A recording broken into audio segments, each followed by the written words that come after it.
Hey guys, today we're diving into another truly horrifying case. If you want to support my channel, make sure to subscribe and stay active. It really helps me out. I'd be super grateful for that. Let's get started. The body of 17-year-old Charnel Huff was discovered hanging close to the railing in the stairs of the girl's house early on May 26, 2018, when a staff member at a boarding school dormitory discovered a scene that stunned everyone. Authorities found a second victim, Marna Engelbrecht, her best friend, a few minutes later. Everything initially suggested a double tragedy, but minute discrepancies in the specifics started to show. What started off as a devastating loss quickly turned into a terrifying and intricate study that revealed hidden aspects of life, entwined intentions, obsessions.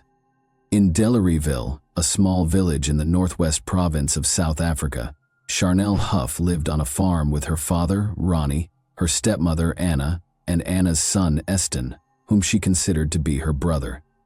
Despite their early divorce, Charnel's parents maintained a cordial relationship. Her mother, Sonia, worked at a tourism lodge in a nearby resort region, and her father farmed cattle. Charnel lived with her parents for 3 weeks on the farm with her father and 1 week with her mother before she started at Stella boarding school. She visited her mother's house less frequently after she started school, though. Charnel's unexpected reconnection and rekindled friendship with Marna Engelbrecht coincided with this shift in her routine. Since they were young children, the two girls had been close friends, but after Charnel moved, their relationship deteriorated. They were reunited in the Stella school setting. For years, there had been a close bond between their families. Ryanette, Marna's mother, had performed at Charnel's parents' wedding. Due to their shared farming heritage, the two families frequently met at local gatherings and Sunday services. Prior to their separation due to personal reasons, Charnel and Marna's bond had grown during their kindergarten years. Both families resided in a rural, agriculturally oriented northwest province, with savannas and shrublands as its predominant scenery. The majority of the population made their living from farming. Even as their influence diminished when apartheid ended, descendants of Afrikaners, European settlers from the 17th century, continued to live according to their traditional ways.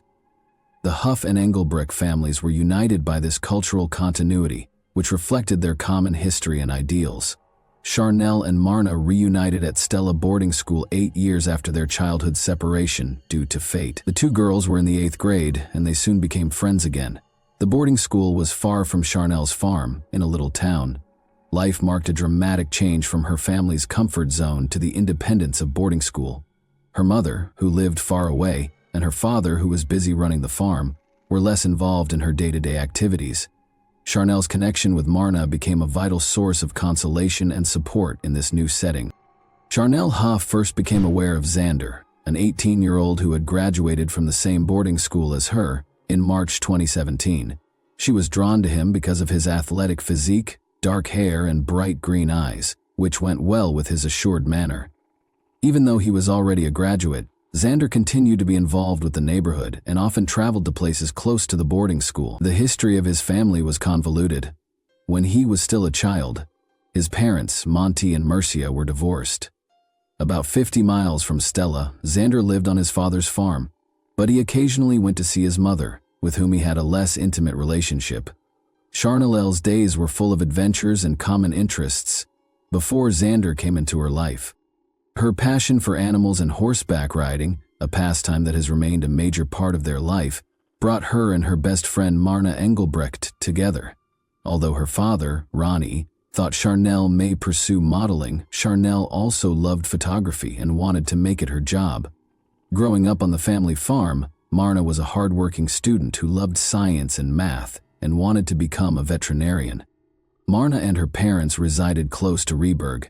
Stefan, her father, was a respected drilling specialist who had a strong relationship with his younger daughter, whom he lovingly referred to as Marna Thinker because of her quiet and reflective disposition. Ryanette, her mother, was employed as a caretaker.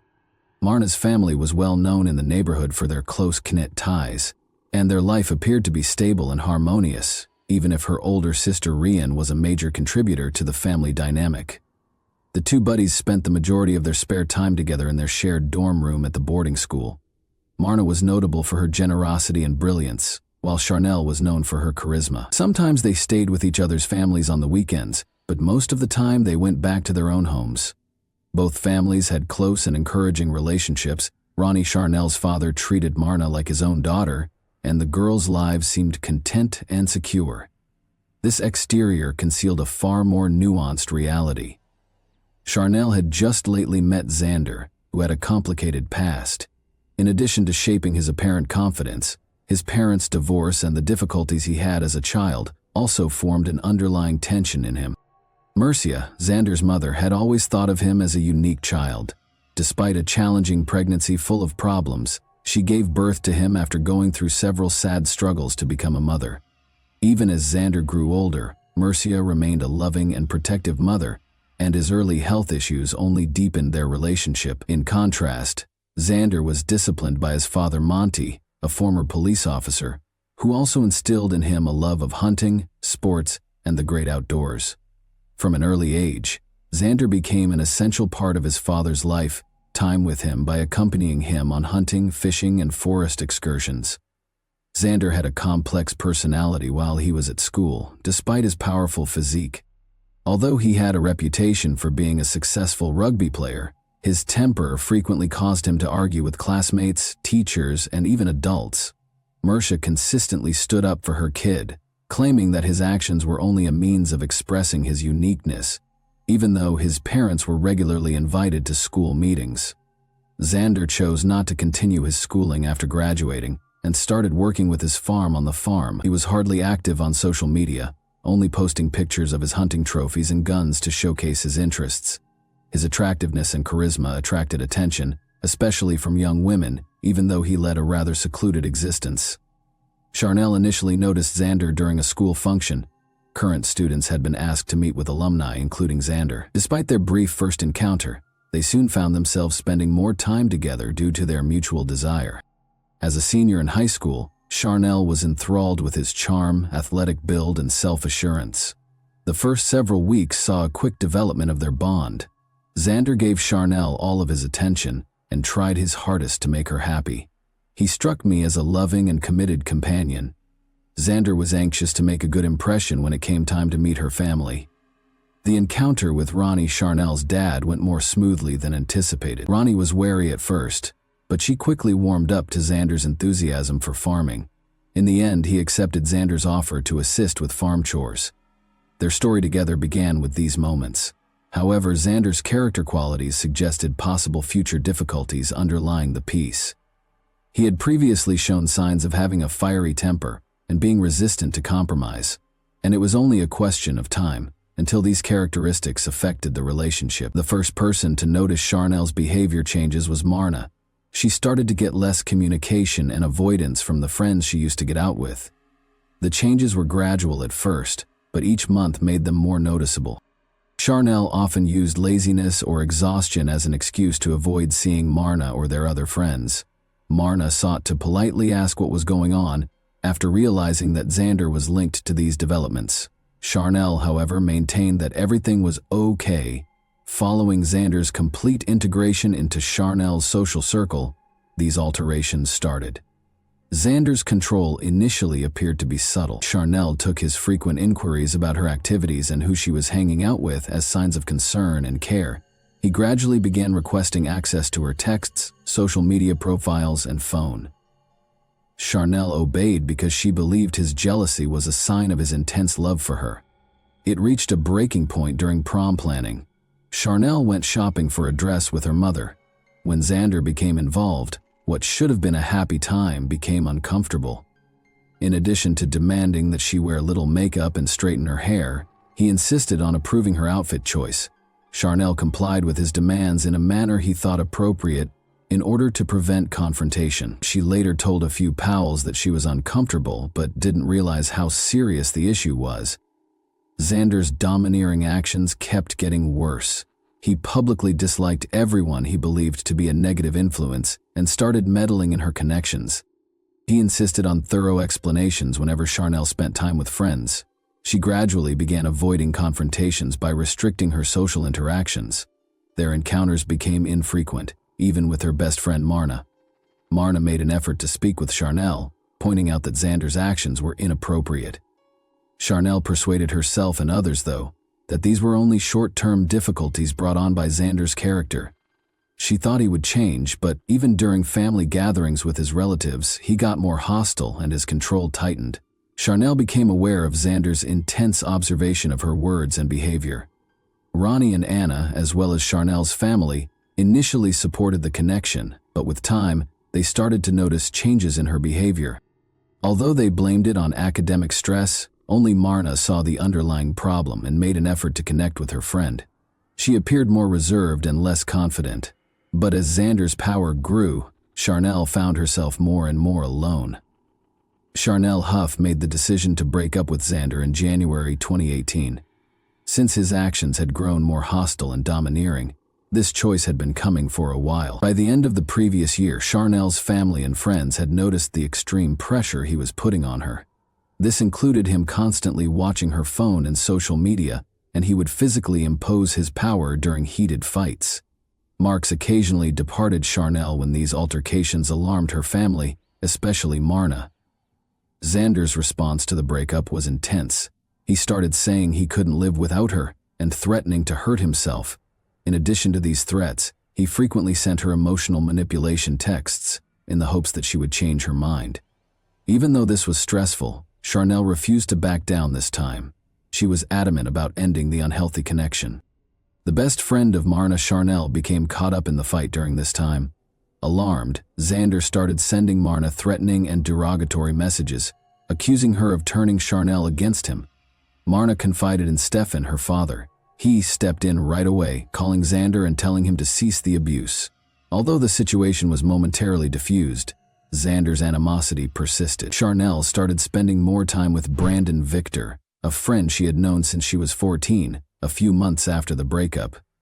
A well-liked senior in high school, Brandon was well known for his athletic prowess and friendliness. He listened to Charnel and helped her deal with the residual pressure from Xander, giving her much-needed emotional support. Knowing that Xander continued to display an obsessive infatuation with Charnel, they decided to keep their friendship covert, even though it grew into a stronger relationship over time. Xander persisted in preventing Charnel from moving on even after their split. He continued to send her messages and stalked her, unexpectedly appearing in areas she frequented. Brandon and Charnel became wary about this behavior. To prevent upsetting Xander further, they kept their relationship private and stayed away from public areas where they could run into him. The year May 2018 was a watershed. Charnel tried to get her peace of mind back, but she was still burdened by Xander's constant meddling.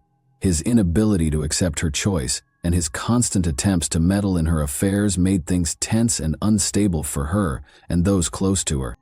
It would take decisive action to resolve the situation, as the pressure kept increasing. On the morning of May 26, 2018, the boarding school dormitory was unusually quiet. Christelle, a staff worker, started her day by checking to see if pupils were awake in the hallways at around 6 in the morning. She was walking past the bathroom when she noticed some dark hair on the floor. She didn't give it much thought at first because she thought it was just hair left over from brushing. But as she got closer to the bottom-level stairway, she saw a green nylon rope fastened securely over the railing. Shortly after, Christelle stopped when she noticed a pair of white-socked feet hanging above the ground. Sonia Chanel, a few hours earlier, at around 4:17 a.m. When the mother awoke at her Costa home, she discovered a disturbing message from her daughter. "Mom, I just wanted to say I love you and I'm sorry," the text said. Since Charnel was always meticulous about her language, Sonia was instantly alerted to the misspelling of the word sorry. Sonia tried to call her daughter out of alarm, but the call ended up in voicemail. Concerned, she called Ronnie, her ex-husband, to find out if Charnel had gotten in touch with him. Sonia was reassured by Ronnie, who had been asleep, that the previous night had seemed normal, but he still checked his phone. 2 of Charnel's late-night communications caught his attention and caused him great anxiety. "I love you, Brandon," was the caption for the first message, which was sent at 3:42 a.m. EM and featured a picture of Charnel in her underwear. "I'm sorry, Dad," said the second, which was sent at 4:17 a.m. "I'm going with Marna." Ronnie was worried for the girl's safety because of the confusing and unsettling nature of these communications. So he called Richard Hobson, the principal of the school, right once, to voice his worries. Christelle hurried upstairs to Charnel and Marna's room to try to piece together what was going on. It was deserted. There was no sign of anxiety in the way the girls' personal possessions were placed, as though they had been getting ready for the next day. Christelle understood then that things were much more serious than she had first believed, and went back to the stairway where she had seen the rope. The girl's parents were also receiving the concerning texts at the same time, and Brandon Charnel texted her boyfriend late at night. His attempts to call her right away were unsuccessful, and the message was unexpected. Brandon started to feel that something was seriously amiss, even though he didn't fully comprehend what was going on. Originally scheduled to begin with rugby match preparations, the morning swiftly spiraled into mayhem. By the time Ronnie and Sonia arrived at the boarding school, anxious to learn the truth, the atmosphere was tense and full of uncertainty, as rumors of a serious event quickly circulated among the pupils. Christelle, one of the dorm supervisors, called Richard Hobson, the headmaster of a boarding school, in a panic early on the morning of May 26, 2018, as she described how she had found the body of one of the students, Charnel Huff, hanging from the stair railing of the dorm building. Her voice was strained and anxious. As Christelle dropped the phone and rushed to obtain assistance, Hobson, stunned by the news, tried to acquire further information, but the connection terminated abruptly. Ronnie, Charnel's father, received a brief call from the principal of the school, informing him of the tragedy. It was a horrible message. Charnel's friend Marna had also been discovered dead. Desperate to get answers, Ronnie called his brother Louis to ask him to come to school with him. In an attempt to make sense of the circumstances at the school, Ronnie played over the odd late-night messages he had gotten from his daughter as they drove. In order to protect the youngsters from the horrific scene, Hobson and his team moved swiftly. When the police arrived in the morning, they found Marna's body in the first-floor bathroom, in addition to Charnel's body dangling from the stairway. Her neck was securely tied with a backpack strap. The police's initial belief that the two females had committed suicide was quickly refuted. Suspicions of foul play were raised by investigators who saw that the marks on their necks did not match the typical symptoms seen in such cases. Ronnie arrived at the school and hurried over to his daughter's body dangling from the railing while the cops investigated the incident. Ronnie was so distraught that he disregarded the officers' attempts to stop him, warning that disrupting the scene could jeopardize the evidence. Only with Louis' assistance was Charnel's body eventually removed. Stevens, Marna's father, also showed up at the school at the same time. He was furious when he saw his daughter and said right away that this was no coincidence. He expressed his concern that the ex-boyfriend of Xander Charnel might be involved. Principal Hobson, who had previously dealt with private investigator Chris Sanders, made the decision to bring him in amid the commotion at the school. Within a few hours, Sanders came and started to collect data. Brandon Victor was among the first people he interviewed. According to Brandon, Charnel's current boyfriend, he had received texts from her during the night but was unable to completely interpret their meaning. Additionally, he disclosed that following their split, Xander had threatened Charnel and had persisted in exhibiting an obsessive infatuation with her. The investigators gathered sufficient material to raise suspicions about a third party's involvement. The backpack strap around Marna's neck and the rope discovered on the stairway were closely examined. Fingerprints on these objects were thought to be essential for figuring out what had happened. Detective Sanders named Xander as the main suspect, after hearing his name frequently in student chats. The father of Stevens' mother, meanwhile, became frustrated with the investigation's slow progress and decided to take matters into his own hands. He confronted Xander and demanded answers at his house. The probe might get more complicated as a result of this action, which threatened to worsen the situation. On May 25, 2018, Brandon and Charnel Marna were seated in the girls' dorm room at around midnight. In order to console Charnel, who was growing more and more agitated over threats she had been receiving from her ex-boyfriend Xander, Brandon had surreptitiously entered the school, breaking rigorous restrictions. They spoke and drank coffee, but as the evening wore on, Charnel's stress became more noticeable. Charnel's phone rang at 1 a.m. Xander was the one. In order for Brandon and Marna to hear the chat, she put the phone on speaker. Xander initially tried to convince her to come outside and meet him by speaking quietly. His tone changed drastically when she refused. He started to threaten, saying, "You'll regret what I'm going to do tonight," before hanging up. Charnel looked shaken.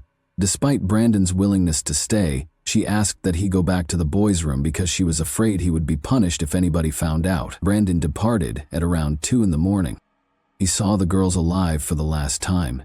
After hearing of Charnel and Marna's deaths, Stevens, Marna's father, rushed to Xander's house the next morning, May 26, intending to find out more. When he got to the property, he went up to Xander and his dad, Monty. In his sorrow and hatred, Stevens blamed Xander for the catastrophe. Chris Sanders, a private investigator who had just arrived on the scene and was acting calmly, broke up the heated debate that rapidly broke out. Sanders persuaded Xander to go with him to the police station and got Stevens to back off. Sanders started interrogating Xander while driving there, exerting constant pressure. After a while, Xander lost it and admitted to the crime. He acknowledged that he had slain Marna to get rid of a witness after killing Charnel out of jealousy. At the scene, Sanders used a voice recorder to capture the confession. The police had already begun gathering evidence. The circumstances surrounding the girls' murders and the marks on their bodies suggested foul play, and Xander's confession confirmed the suspicions of the detectives. Upon reaching the station, Xander recounted his story while being questioned. In order to avoid suspicion, Xander explained how he had planned the crimes and intended to portray them as free acts. He explained how he entered the hostel covertly and did what he had to do. Messages, pictures, and journal entries on his phone were also found by investigators to be unsettling proof of his fixation with Charnel. The main emphasis of Xander's trial, in March 2019, was his actions and motivations. Anastasia Fesser, a friend of Xander's from fishing contests, provided one of the most important pieces of testimony. She described how, the day before the catastrophe, he called her and passionately said that he would not let Charnel to live her life without him. Now, his terrifying declaration that he would make her life intolerable stood out as a clear foreshadowing of what was to happen. Although Anastasia acknowledged that she had dismissed Xander's remarks as an emotional outburst and hadn't taken them seriously at the time, she now regrets not alerting the police or anybody close to Charnel and Marna to his remarks. Her testimony proved to be an essential component of the trial, providing insight into Xander's fixation and the deliberateness of his conduct throughout the proceedings. Key testimony was given by Charnel's new lover, Brandon Victor. Brandon described how, on the night of May 24, 2018, he crept into the girls' dorm to hang out with Marna and Charnel. They attempted to defuse the stressful situation by conversing, laughing, and talking about recent occurrences. However, Xander called to interrupt their evening. In order for Brandon and Marna to hear the chat, Charnel put the phone on speaker. Xander tried to get her to meet him by speaking softly at first. His tone changed to one of threat when she refused, concluding with the chilling declaration that she would come to regret her choice. Despite her obvious fear following the call, Charnel demanded that Brandon go back to the boys' dorm because she was afraid they would be in trouble if anybody discovered he was there. Brandon last saw Charnel and Marna alive as a result of this choice. When police found their bodies the next day, the investigation that finally resulted in Xander's arrest began. Recordings of Xander's admissions and testimony from private investigator Chris Sanders undermined the defense's attempt to contest the veracity of the evidence by claiming that Xander's confession had been forced. According to psychological assessments, Xander was emotionally unstable and had a pathological obsession with Charnel. The tragedy was caused by his jealousy, compulsive need for control, and incapacity to handle their divorce. Xander's family's involvement was also questioned. His mother, who had been too protective of him since he was a toddler, had always stood up for him, even when he displayed troubling behavior. At first, his father, former policeman Monty, admitted his son's culpability and said justice had to be done. However, Monty changed his mind after the punishment, which included 2 life sentences, and hired attorneys to challenge the decision on behalf of Charnel and Marna's families, claiming that the court system was unfair. The knowledge that the 2 best friends were now buried next to one another brought some solace. This case emphasizes how crucial it is to identify latent problems in interpersonal relationships and take preventative action to avoid disaster. It also calls into question how a person's character is shaped by their upbringing and emotional support system, as well as how unresolved emotional issues can have disastrous results. Thanks for watching, everyone. Your support means a lot to me, and you can help my channel grow by hitting that like button, dropping a comment, and sharing this video. Your engagement really makes a difference. See you soon, you.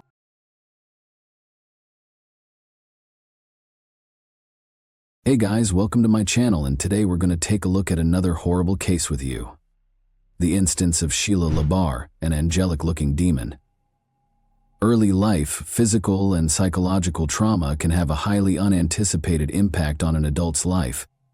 Although they do not always result in someone becoming ruthless and trying to harm others, trauma can, occasionally, give rise to a true monster. In his book, Anatomy of Violence, criminal psychologist Adrian Raine goes into great length regarding his belief that a person might become a cold-blooded killer due to hereditary and psychophysical factors. Perhaps our heroine today, Sheila Labar, can be linked to the many serial killers in history who had genuinely terrible upbringings. Because of her angelic look, this woman was able to entice her victims and then execute them with ruthlessness. Criminologists are certain that she committed many more crimes, even if the court was only able to prove 2 of them. Let's now examine this challenging tale from the outset and attempt to determine whether Sheila Labar was a born monster or if the abuse she experienced as a youngster caused her to turn into one. Sheila Labar is who? On July 4, 1958, Sheila Labar was born in Fort Payne, Alabama, a tiny rural community. She grew up with her brother and sister, Lynn, as the youngest of her parents' 3 children. She grew up on a farm surrounded by cornfields in a beautiful but somewhat remote location. According to Lynn's older siblings' recollections, Sheila was a creative, energetic, open-minded, and curious youngster. She enjoyed being the focus of attention, had a sweet appearance and a nice voice. She might have become a well-known singer or actress if her life had gone differently. However, her name adorned the pages of criminal chronicles rather than vivid posters. In addition to his unfathomable brutality, her father, Manuel Bailey, the family's patriarch, was an alcoholic for many years. However, it would be more appropriate to state that his addiction affected his entire family.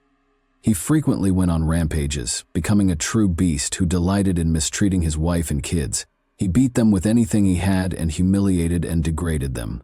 Might shut himself in the house and keep everyone out in the middle of the night when it was freezing or raining. Mothers, daughters, and boys frequently had to sleep outside in the field or in a barn. Manuel started hurling dishes and other items at his family members one day when he was intoxicated once more. Sheila, the youngest daughter, was struck in the head by one of her husband's flower pots, despite the mother's best efforts to shield the kids. Sheila meticulously concealed her temple scar with her hair after suffering a severe concussion that would last a lifetime. The hardest thing the sisters had to go through in their parents' house, however, was not even the taunts and beatings. Sheila and Lin-Manuel recall that they were forced to become intimate from a young age. The topic was never brought up, even though the mother might have known what was happening. Sheila fared well enough in school, though, in spite of the misery at home.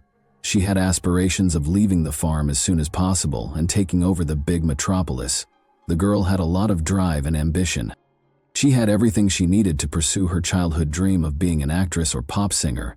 Charisma, a radiant appearance, and a lovely voice. Sheila was only 18 when she entered adulthood, and her first marriage. Although she moved out of her parents' house, adulthood was not always happy. She was not permitted to average her results in order to get into the university, and she lacked the funds to relocate to the big metropolis. Subsequently, Sheila secured a position as a maid at a hotel where her older sister was already employed. Sheila, it should be mentioned, was very lovely and had a slim physique. She had a mess of long, thick hair, a lovely grin, and large blue eyes. Over time, she learned to take advantage of the attention she received from men and control her suitors. A romantic relationship started between Labar and Bailey in the late 1970s, after they met a man named Jonathan Baxter. Although Jonathan had a young kid from a prior relationship, he was not quite 20 years old. The child did not, however, become a barrier, and the couple soon married. But this marriage was short-lived. After Jonathan discovered that the young wife had mistreated his daughter while he was off from work, he collapsed after a few months. To be honest, Sheila was irritated with the youngster and would either raise her hand or put her in a closet if she began to cry or misbehave. Jonathan didn't plan controversies or pay attention to justifications. He just put his wife and his possessions outside his home and filed for divorce. He didn't want to see or speak to her ever again.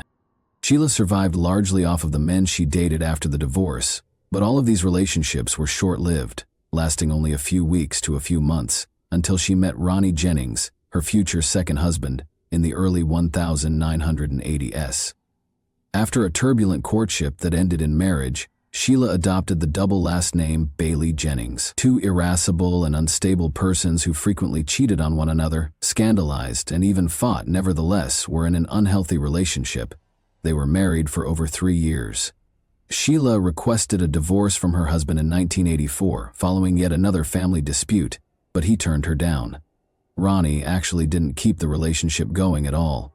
He only intended to annoy and anger his wife, and he was successful in doing so. Sheila lost her temper, took a lot of drugs in front of her husband, drank a lot of booze, and then, after this hellish concoction, she got behind the wheel and drove off. Soon after, Sheila lost consciousness due to the effects of the drugs and alcohol, flew off the road, and collided with a tree at a high speed. She had a severe head injury but miraculously survived. Doctors gave no prognosis, and she remained in a profound coma for over a week. Sheila spent several months in a psychiatric facility after she eventually regained consciousness and began to rehabilitate. Later, when she was under a lot of strain, she complained to her sister that one of the orderlies was bothering her all the time and might have been taking advantage of her helplessness. After all of this, Sheila went back to her second husband's house, but she started acting threateningly and aggressively toward him when she attacked Ronnie and jabbed nail scissors into his chest. During another controversy, fearing for his own life and well-being, Ronnie filed for divorce and quickly left the insane woman's wealthy lover. Following the dissolution of the second marriage, the young lady started searching for a partner by placing advertisements in the print media's dating columns. However, Sheila's tendency to control everything and firmly repress their partners in both personal and daily life meant that no guy stayed with her for very long. Wilfred Bill LaBar, 60, soon became interested in the picture of a pretty female in the dating area. The man had been married twice before, and both of his prior marriages had produced grown children and grandchildren. He had been living alone on his spacious country ranch since he became a widow a few years ago. Bill was a reasonably well-off individual. He reared horses on the ranch and operated a chiropractic practice in Epping, New Hampshire.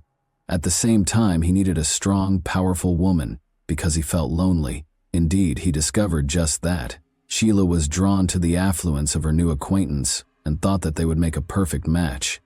To make Bill go completely crazy, she started sending him letters and postal mail, adding pictures of herself in the nude to make him laugh. LaBara quickly asked a charming pen friend to visit his property after the trap was successful. They fell in love quickly. She moved in with him in the summer of 1987, since an old man is generous with costly presents for a young mistress. The fact that the doctor suddenly went out in public with a lovely companion who was half his age and suitable for him as a daughter is really flattering. He had no intention of marrying Sheila, however. Sheila, though, isn't waiting for a proposal. Became LaBari after changing her name. Despite being taken aback by this development, Bill did not protest. Sheila started to meddle in every aspect of her old lover's life, taking charge of his business, finances, and property management. Furthermore, Bill was growing too old to meet a young woman's intimate desires. Sheila herself claims that after that he gave her permission to meet other men, whom she frequently took straight to their house. Wayne Ennis, a Jamaican, was one of Sheila's frequent lovers in the mid-1990s. Originally employed as an au pair on the ranch, he was significantly younger than Sheila. However, the young man quickly moved into the owner's home in 1995 with Bill's approval, which was most likely obtained under Sheila's insistence. After Sheila and Wayne had made their relationship legal, the husband reflected that he would be her exclusive partner going forward. He quickly discovered, however, that he was mistaken. Why? Because his wife kept going out with other men. This did not satisfy Wayne, and one day he leaped on Sheila and her next partner with his fists, hurting them. For the first time, Sheila, who was used to being controlled, was unable to handle her third husband, who fought whenever a competitor came within sight. She eventually filed for divorce, accused Wayne of assault and violence, and requested a court order to prevent him from approaching her. Sheila continued to meet with several boyfriends, changing them like gloves, and her chaotic personal life was unaffected by another divorce. It's true that Sheila's relationship was ending more frequently lately due to lawsuits from men who claimed she was not just nasty but also a menace to their health and lives. As a result, she intentionally struck one of her boyfriends with a car and nearly ran him over. Another scraped his face, leaving him permanently scarred, while another nearly smashed his head. Sheila became increasingly hazardous to others as she grew older. She expected all men to obey her, and when they did not, she became angry. Bill LaBar passed away from heart failure in 2000 at the age of 74. The old man's family was certain that Sheila was involved in his death, even though medical professionals and law enforcement did not find any evidence of criminal activity. Even though Bill and Sheila were never legally married, they believed that she had been slowly poisoning Bill for years and had even forced him into the spotlight. The will stated that Sheila would be the only heir to all of his assets. The family members made an unsuccessful attempt to contest this in court. They continued to believe that Bill was coerced into writing House of Temptation, the will that the mistress desired. As I said before, Sheila took full ownership of all of Bill's property after his death. She didn't have to think about what other people thought anymore. With the land she received, she was free to do as she pleased. She described her home as a haven of pleasure and seduction, where no boundaries existed. She enticed men to her by meeting them online, in bars and on the streets, then worked to keep them on the ranch for as long as she could. Their age, skin tone, or any other aspect of their physical appearance didn't matter to her. After promising them supernatural pleasure, she tried to repress and control them. Sheila frequently met couriers in the nude and offered them a different way to pay in an attempt to woo them. However, she failed to consider that she was not growing any younger and was not nearly as attractive as she once was. Couriers eventually just refused to deliver to her address. On the property, neighbors saw that LaBar had different guys arrive all the time, but some of them rushed out the same day. Others experienced a little delay as well. It was only possible to speculate as to what was happening within the house. So quickly, where had Michael DeLorge vanished to? Sheila made the decision to find love with men who were addicted or in desperate need of housing money. The most vulnerable group was also the easiest target for the crafty woman, who pretended to be a widowed millionaire everywhere and boasted about the enormous fortune she got in 2004. On one of the city's streets, LaBar encountered Michael DeLodge, a homeless guy. His life was challenging, and his addiction to illegal narcotics caused him to lose everything. When his family attempted to get him to a rehabilitation center, he fled and has been lingering ever since. Sheila was fond of Michael and extended an invitation to him, offering him food, housing, and the required medications in return for intimacy. The man had moved to the ranch and was totally reliant on his former mistress. Sheila rapidly became accustomed to the taste, and her desires grew increasingly complex. But he obliged with all of her requests, since he was scared to be on the street again. She enjoyed humiliating, beating, and binding Michael. He made multiple attempts to flee, hiding in homeless shelters and wandering dozens of miles, but he never chose to approach the police out of concern that they wouldn't believe him. In the meantime, Sheila consistently located him and returned him to the property. He desperately attempted to get in touch with his family to inform them of his predicament. When his loved ones heard this upsetting news, they reacted right away, but it was too late. Michael DeLoge vanished into thin air in October 2005. When Sheila was contacted personally by his relatives, she said that she and Michael were no longer together. She didn't know where he was anymore, and he had left her. None of the locations he had visited previously had Michael present. There was no means to get in touch with him, and no one who knew him had seen him. There was no response from the cops, and LaBar stayed outside. Sheila's stories about her extravagant wealth were grossly exaggerated, and as she was suspected of having trusted Kenny County, she was obliged to seek a job in order to maintain the house and car. Sheila, of course, picked a career she liked. She started running a private phone service. Men were seduced by her genuinely captivating voice and offered to meet her face to face. One of these men was Kenny County, who was only 24 years old when they first met him. The young man was open, friendly, and had a nice appearance, but because of his low IQ, he was extremely credulous. LaBar was searching for a man much like this. In fact, Kenny was dependent on his mother, with whom he had a tight relationship. However, Sheila was able to sever this bond and really entice Kenny to her with the use of deft tactics. She promised that they would always be this way, and gave him a night of love that he would never forget. The young man moved into Sheila's home after deciding he had found the woman of his dreams. and telling his family about it. After setting up an actual torture chamber in one of the chambers, Sheila soon revealed her true identity to the man. Intimacy invariably resulted in a vicious beating or worse each time. Despite Kenny's numerous cuts, bruises, abrasions, scratches, and burn marks, he was unable to leave the mistress's home since she had total control over him. Sheila prevented him from seeing and speaking to his family and loved ones, could only speculate as to Kenny's condition. Neighbors who saw the man from time to time and were appalled by his frail appearance were the ones who initially raised the alarm. The young man was photographed by a local store clerk using the camera on her cell phone a few days prior to his disappearance, and the photo was eventually included in the court case file. One could characterize Kenny's state in the picture as appalling. He was really slender, his nose was likely broken, and he had large bruises on his cheek and under his eye. All of these wounds had been caused at separate times, based on the degree of healing, indicating that the man had been severely beaten for a considerable amount of time, and his cart's contents were concerning. As it turned out, he rolled 2 big fuel canisters to the pay register for his own cremation. The store staff decided to report the man to the police for potential domestic violence, since they were so perplexed and even scared by his look. However, Sheila got away with it this time, and they were unable to bring any charges against her. Soon after, Kenny completely ceased communicating with his family, and when his anxious mother showed up at Labar's house, the owner acted hostilely and told her to leave Kenny alone. Every other effort ended in the same way, and Kenny County's family reported him missing to the police, citing horrible discoveries, a home cremation, and the possibility that he was being held forcibly at the rural ranch. When police got to Sheila's house, she said the young man had moved out and that Kenny had fled because his mother, whom he was supposedly afraid of, started coming to visit them often. Sheila offered an audio clip as proof, in which she asks her lover if his own mother had assaulted him, and he responds disgracefully in the positive.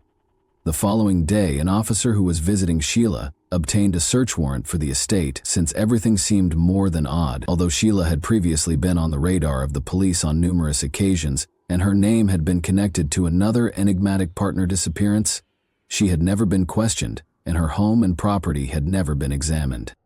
Labar was not at home when the cops came, but they did notice other fires raging close to the barns. A mattress, pieces of wooden furniture, hay, and other makeshift materials were used to create the odd-looking fires, which were then doused with a flammable mixture. There were bones in one of the bonfires that were obviously human remains.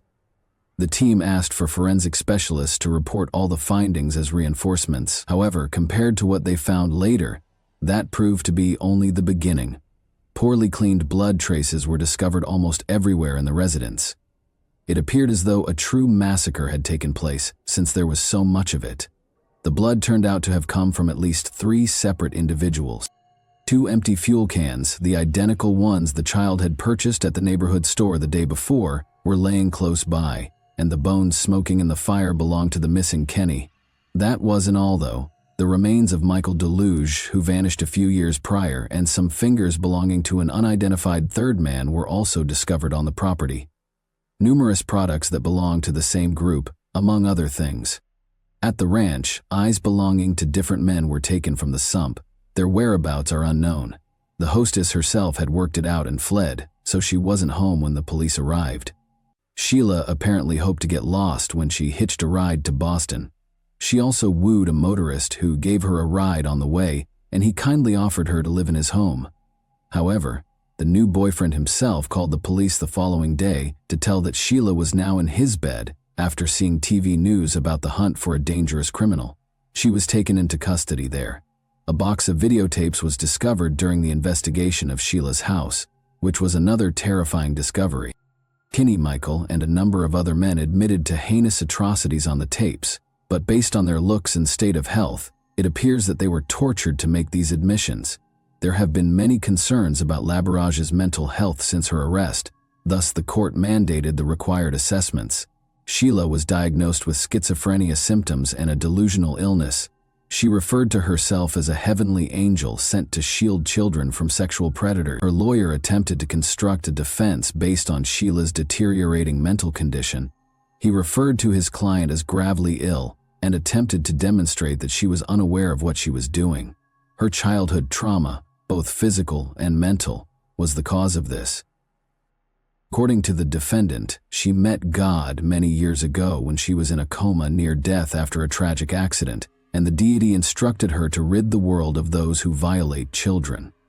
Speaking in court, Sheila's ex-husbands and a few of her boyfriends described her as a wild, unstable, and violent woman.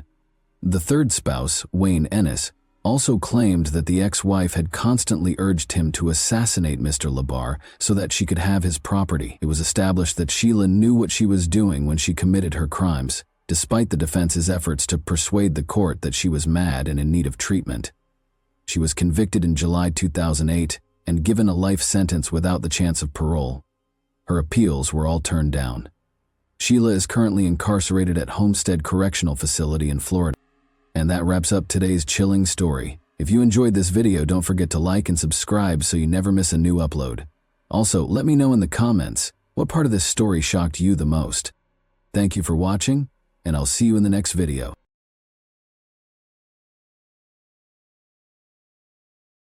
Hey guys, welcome to my channel, and today we're going to take a look at another horrible case with you. Peggy Carr, 41, was working as a waitress at a neighborhood eatery in Alturas, Florida, on October 23, 1988, when her heart started pounding and her hands started to perspire. On March 3, 1989, around 5 months later, Peggy would lose the battle against her illness and die. Until a courageous undercover investigation into Peggy Carr's odd illness and death exposed a dark conspiracy to kill off an entire family, the case remained a mystery.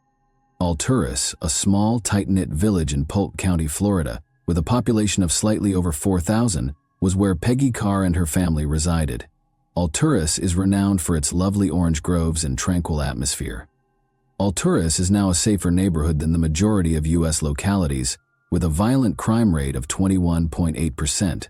However, in 1988, when the events of this case occurred, Alturas was a considerably safer neighborhood, the kind where it was acceptable to leave your front door open at night and where neighbors watched out for one another. Peggy Carr, who was born in 1947, had a difficult life. From an early age, she had to go out and find jobs that could put food on the table for her family because her parents were deaf and extremely poor. Peggy's lack of education made it difficult for her to get a decent work. The ones she did find, such as waitressing positions at remote truck stops on the highway, earned pitiful wages or were exceedingly hazardous. Nevertheless, she maintained a bright attitude and tried her hardest to make ends meet. In order to cope with the risks of her work, such intoxicated males trying to prey on a woman waitress working in a remote location in the middle of the night, Peggy has developed a very tough demeanor. For a long time, Peggy's tough exterior made it nearly impossible for her to find a romantic partner. However, she eventually fell in love with a man who is still unidentified, and she married him. Jelena, Alan, and Dwayne were the 3 children that Peggy and her husband would have over the course of the following 2 years. The couple put a lot of effort into supporting their family, and it appeared like Peggy's life was finally taking off. However, Peggy quickly began to have problems with her husband, and the marriage soon collapsed. Peggy was a single mother in her mid-30s by the mid-1000s, 900 AD, working odd jobs to support her 3 kids. Peggy tried to maintain a cheerful disposition at work, but she became more and more depressed and lonely. She had had a difficult life, and it didn't seem like things would ever improve. As her children grew older, they became aware of their mother's loneliness and sadness and desired she would find love and happiness once more. Her children's goal was fulfilled by the end of 1987. Carolyn Carr, who everyone called Pi, was the man Peggy met. Pi had recently divorced his wife, just like Peggy. In addition, he worked at a nearby phosphate mining facility in Alturas, Florida, and had 2 teenage children. When they first met, Peggy and Pi clicked mostly because they were both rigorous individuals who did not tolerate foolish behavior from others. Peggy's children observed a notable improvement in her mood when she and Pi began dating. She felt more at ease, lighter on her feet, and happy. When Peggy and Pi announced their impending marriage to their kids in April 1988, they thrilled them. Following the wedding, Peggy and her 3 children moved into Pi's house in Alturas, Florida. The combined family appeared to get along well, despite Pi's little house being even more cramped with 4 new members. The 5 kids got along nicely and were just glad to see their parents happy. The family also had 2 large dogs. However, Peggy and Pi started experiencing marital problems a few months after they were married. They became more and more estranged from one another on top of their problems, as Peggy had started to hear stories that Pi was still seeing his ex-wife. Their two dogs unexpectedly developed severe illnesses about the time Peggy and Pi's problems began. Their fur began to fall out, they were rapidly losing weight, and they were wailing in agony. It appeared as though the dogs had either consumed a poison or contracted an odd illness. The deaths of both pets soon followed, which further depressed the mood in the car home. Peggy and Pi grew more apart as their everyday problems persisted. When Peggy and Pi's arguments got so bad that they couldn't abide one another, Peggy and her kids had to leave Pi's house for a week in early October 1988 in order to stay at a motel. The formerly contented family was now being ripped apart as the kids started siding with their own parents. Pi made the decision to take a spontaneous hunting excursion on October 23, 1988, as a way to escape for the day. By now, Peggy and her children were back at the house, allowing Peggy to spend time with the children while Pi traveled. Peggy and her daughter Jelena got ready for work after Pi left. On that particular day, they both worked morning shifts as waiters at a nearby diner.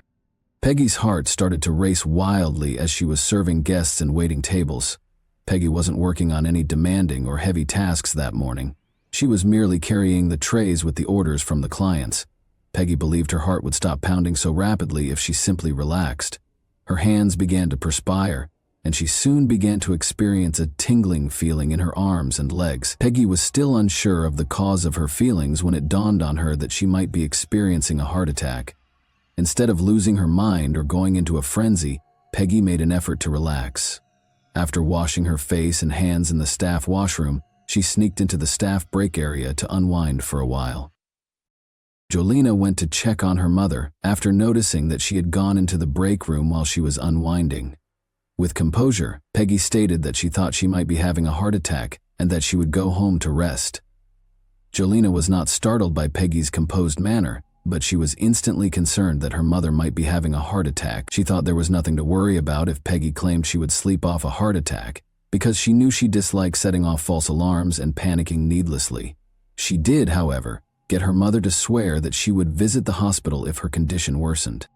Due to her current mood, Peggy told the manager she would be taking the remainder of the day off. Jelena said she would follow up with her as soon as her shift was over. The house was vacant when Peggy arrived home. She went to her bedroom to lie down because Pi was still on his trip and the kids were still at school. A few hours later, Dwayne, Peggy's 17-year-old son, came home from school to discover his mother sprawled in bed. Dwayne was instantly aware that something was up when he saw Peggy napping in the middle of the day. Even when she was sick, Peggy never napped. Dwayne asked Peggy if she was okay and she replied that she was, his face displaying worry. However, Peggy abruptly blurted out that she was not feeling well and felt awful as he turned to leave the bedroom. She claimed that she could hardly speak because of the blinding pain which seemed like fire being pumped through her limbs and legs. Dwayne's suspicions were validated at this point. Dwayne knew his mother had to get to the hospital right away if she claimed that this was the most agonizing thing she had ever experienced, because she was not a dramatic person. Fortunately, Pi got home from his hunting expedition at that very moment, and Dwayne informed him right once that they needed to take Peggy to the hospital. To his surprise, however, Pi just waved him away, stating that he was certain Peggy was only ill with the flu and would recover in a day or two. Since Pi didn't intend to take Peggy to the hospital himself, Dwayne called his sister right then and asked her to come home so she could do it.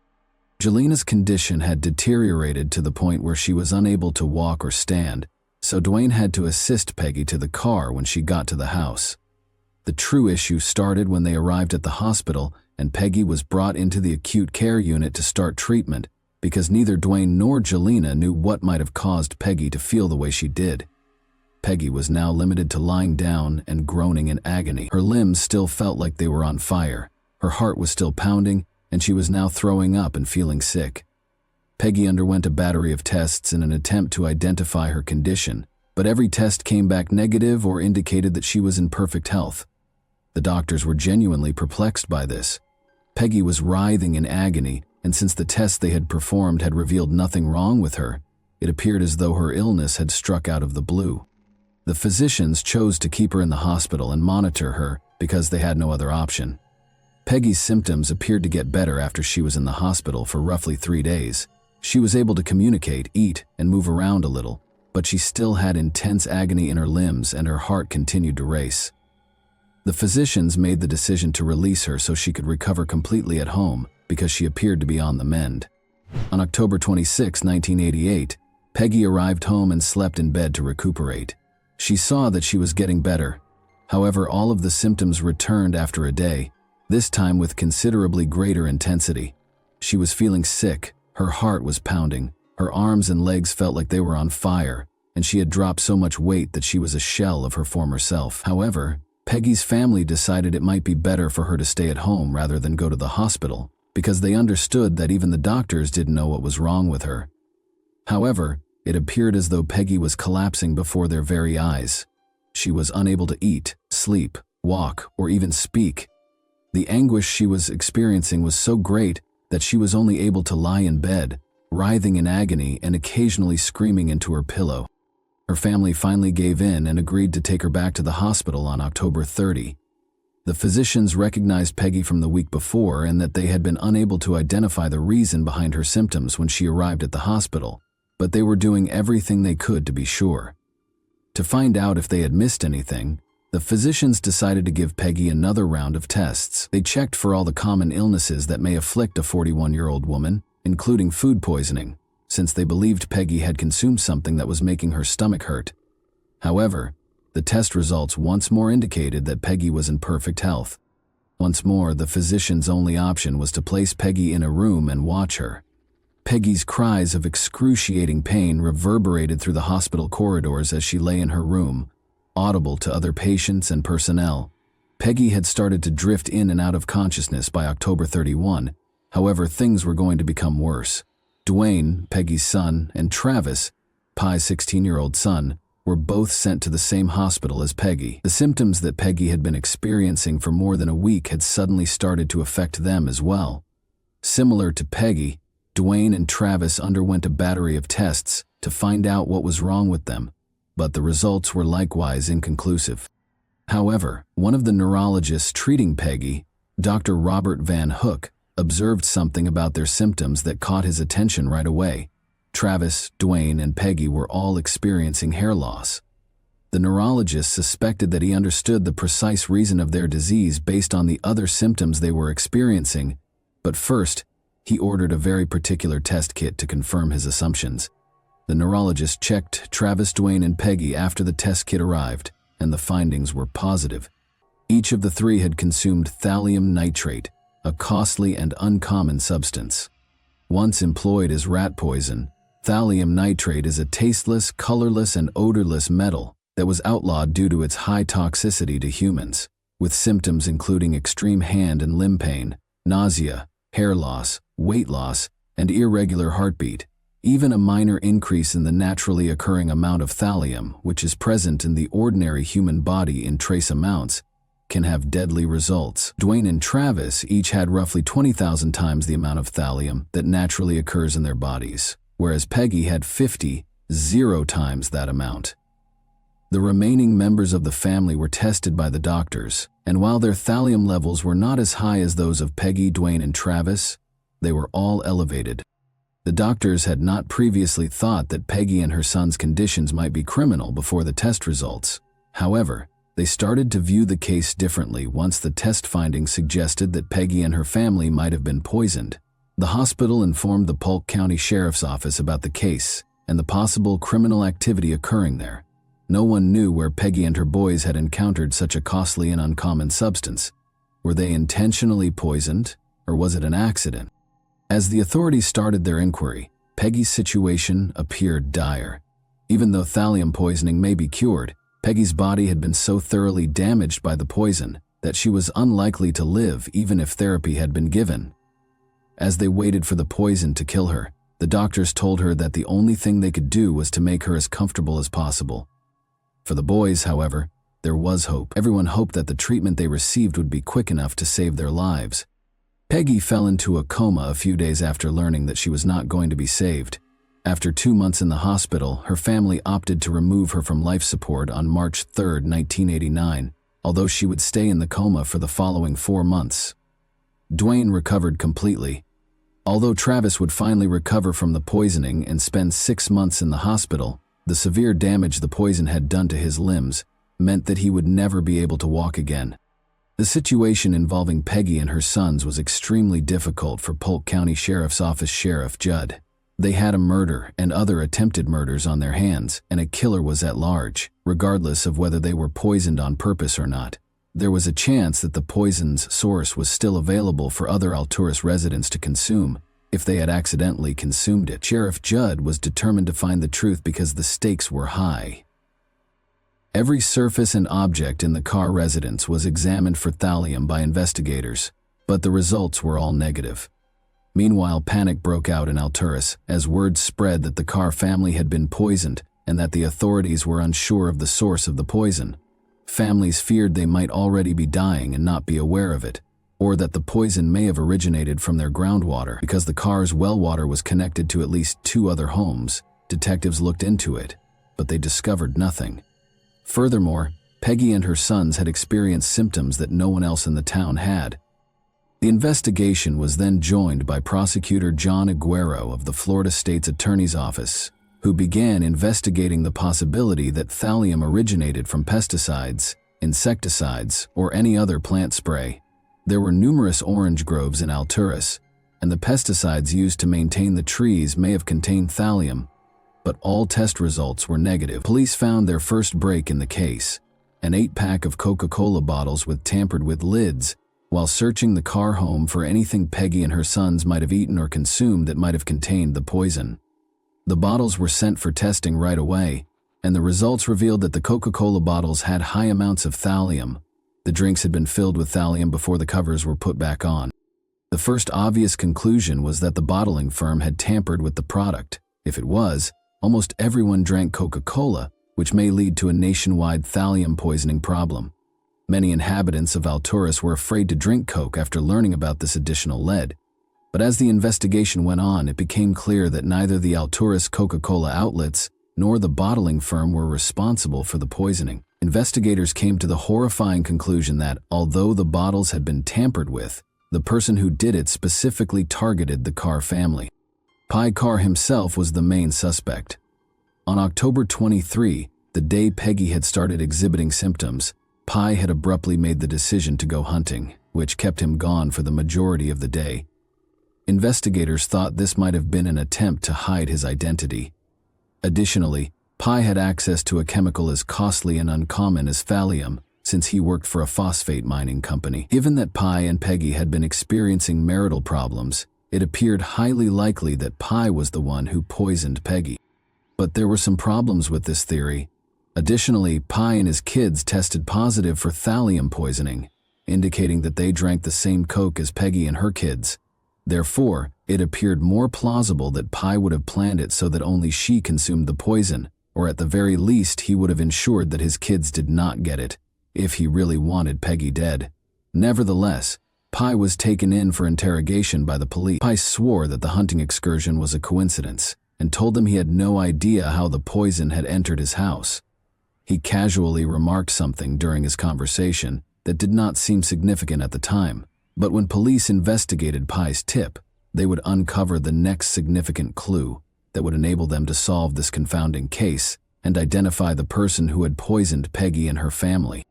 Pye was trying to explain himself as he sat in the questioning room when he suddenly recalled an incident that had occurred a few weeks prior to Peggy's illness.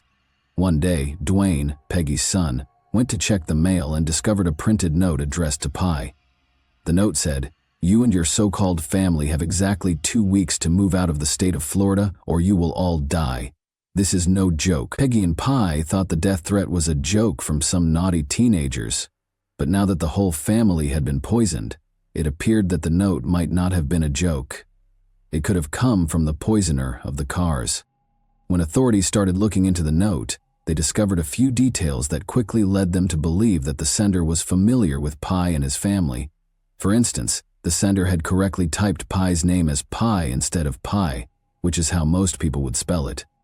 Armed with this fresh lead, police started questioning hundreds of people in Alturas to see if anyone had a motive to despise the Carrs and want them killed. but neighbors looked out for one another in a small, tight-knit town like Alturas. Police decided to approach FBI Special Agent Mark Young, a profiler with hundreds of cases under his belt, to assist in creating a profile of the likely criminal after failing to identify anyone with a motivation to harm the cars. Agent Young assumed that a person who killed someone with poison was probably someone who had been wronged and wanted to make amends. Additionally, the undetectable form of thallium was the particular kind that was used to poison the Coca-Cola bottles. It was pricey. You couldn't just walk into the store and buy it.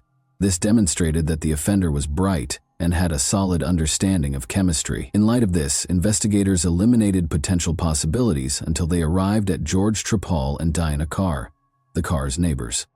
January 23, 1949 was George Trapal's birthday. He had several degrees and worked as a computer programmer and scientist. He established a thriving orthopedic surgery practice in Alturas with his wife Diana Carr, who was not related to Pi Carr. George was a calm man who rarely left the house, but he wasn't always so easygoing. Diana, on the other hand, was more gregarious and had a very strong personality. During his time at Clemson University in South Carolina in the 1970s, George enjoyed using drugs and was always open to sharing his stash with others, whether or not they gave their permission. It became a habit for George and his buddies to pick up hitchhikers and give them cookies or brownies laced with drugs to see how they would respond. He was given a 3-year sentence in federal prison in 1975 for operating a sizable methamphetamine lab. The fact that thallium was one of the results of George's meth cooking procedure was intriguing. George also read police manuals as a habit. He saw himself as an authority on how to handle crime scenes. Living next to George and Diana wasn't exactly the ideal option. From complaining that their dogs were barking too loudly to claiming that Peggy and Pi and their kids were laughing or playing music too loudly, they were constantly having issues with them. The cars were a nuisance to Diana and George, and despite Peggy's best efforts, they were never on good terms. Diana would constantly gripe about the cars, whom she particularly detested. George, however, appeared more amiable. In private, George detested the cars just as much as his wife did, but he waved and grinned at them and did not gripe as much.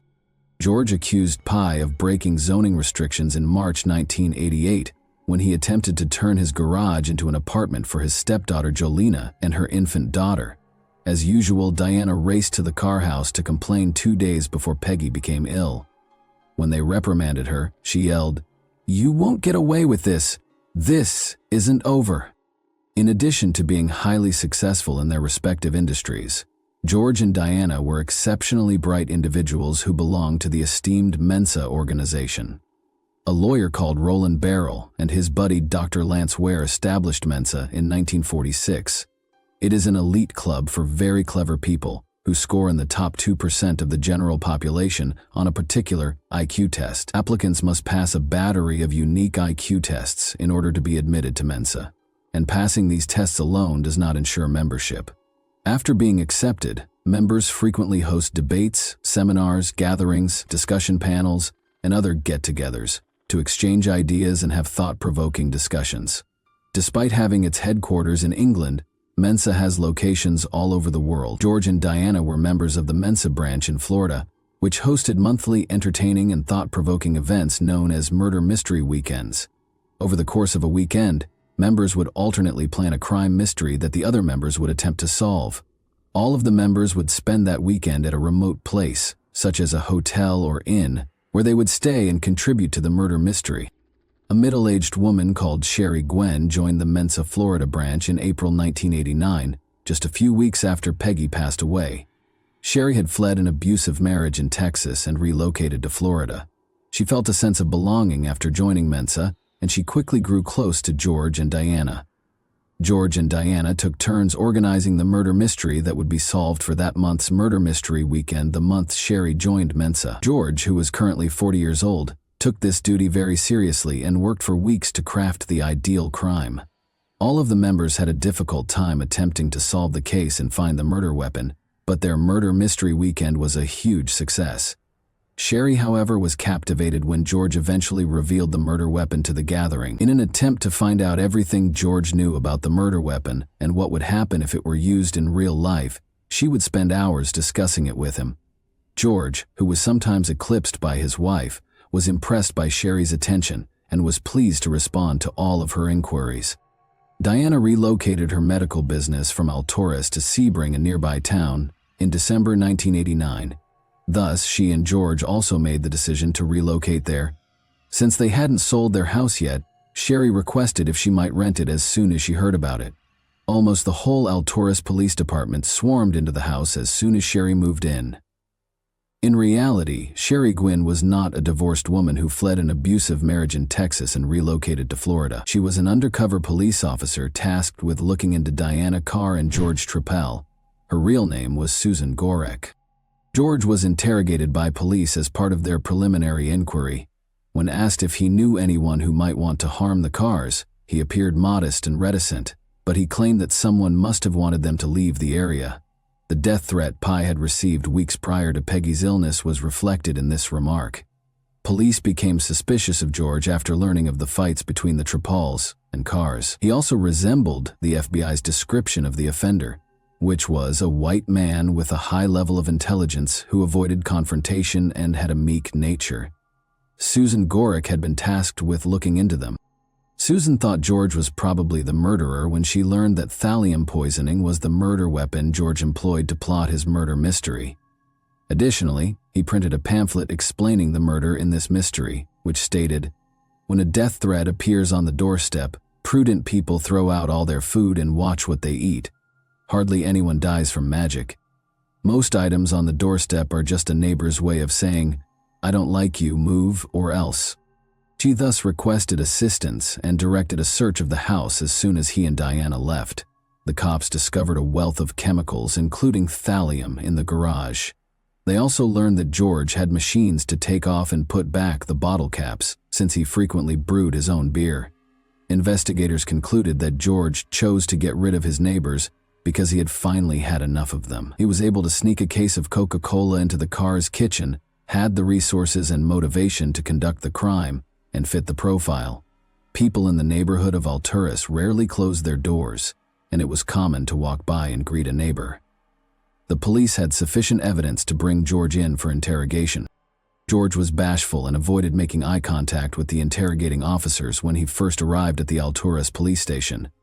Despite all the evidence, he insisted he was not involved in the poisoning. The investigators didn't believe it.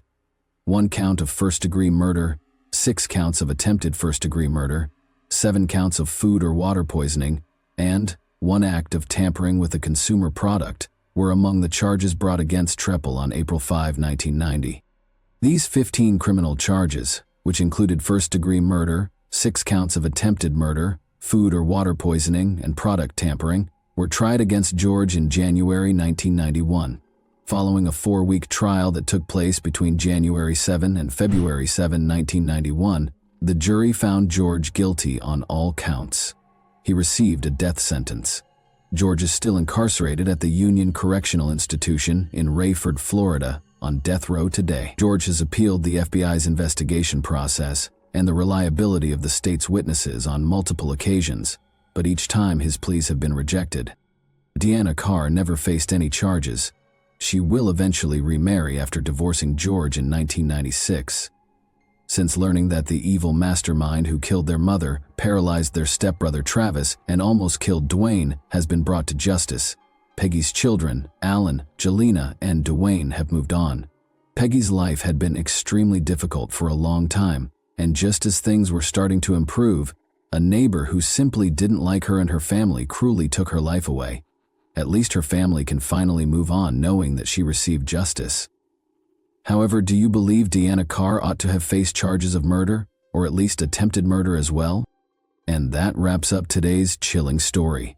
If you enjoyed this video, don't forget to like and subscribe so you never miss a new upload. Also, let me know in the comments what part of this story shocked you the most. Thank you for watching, and I'll see you in the next video.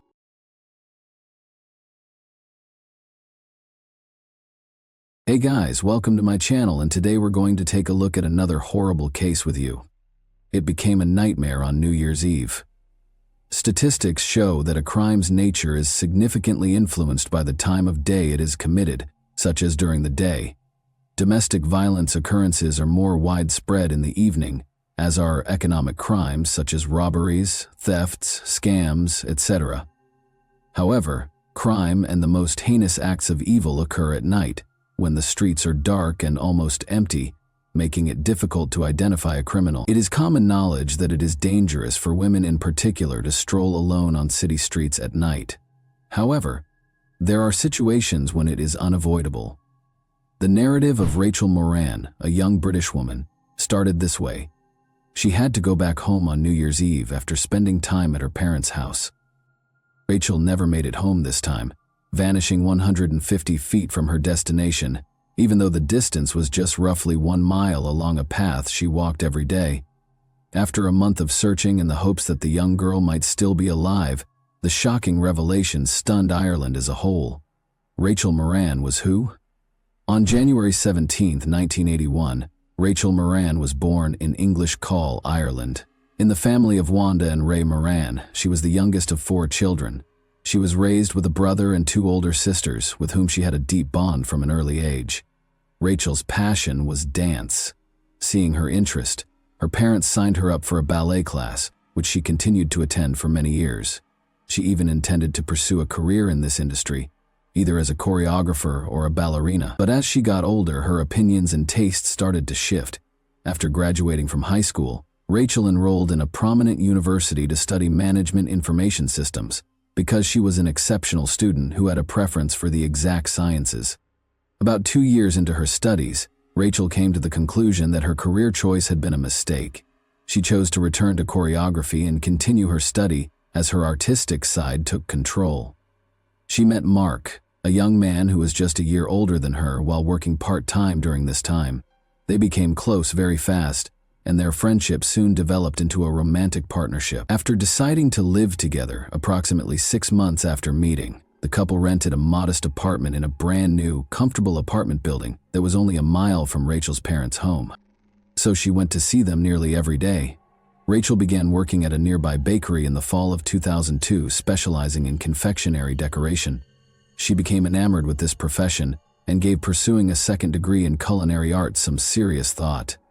It should be noted that one of Rachel's interests was cooking, and she was always good at it. Additionally, Mark and Rachel loved and cared for 2 cats they got from a nearby animal shelter in 2002, treating them nearly like children.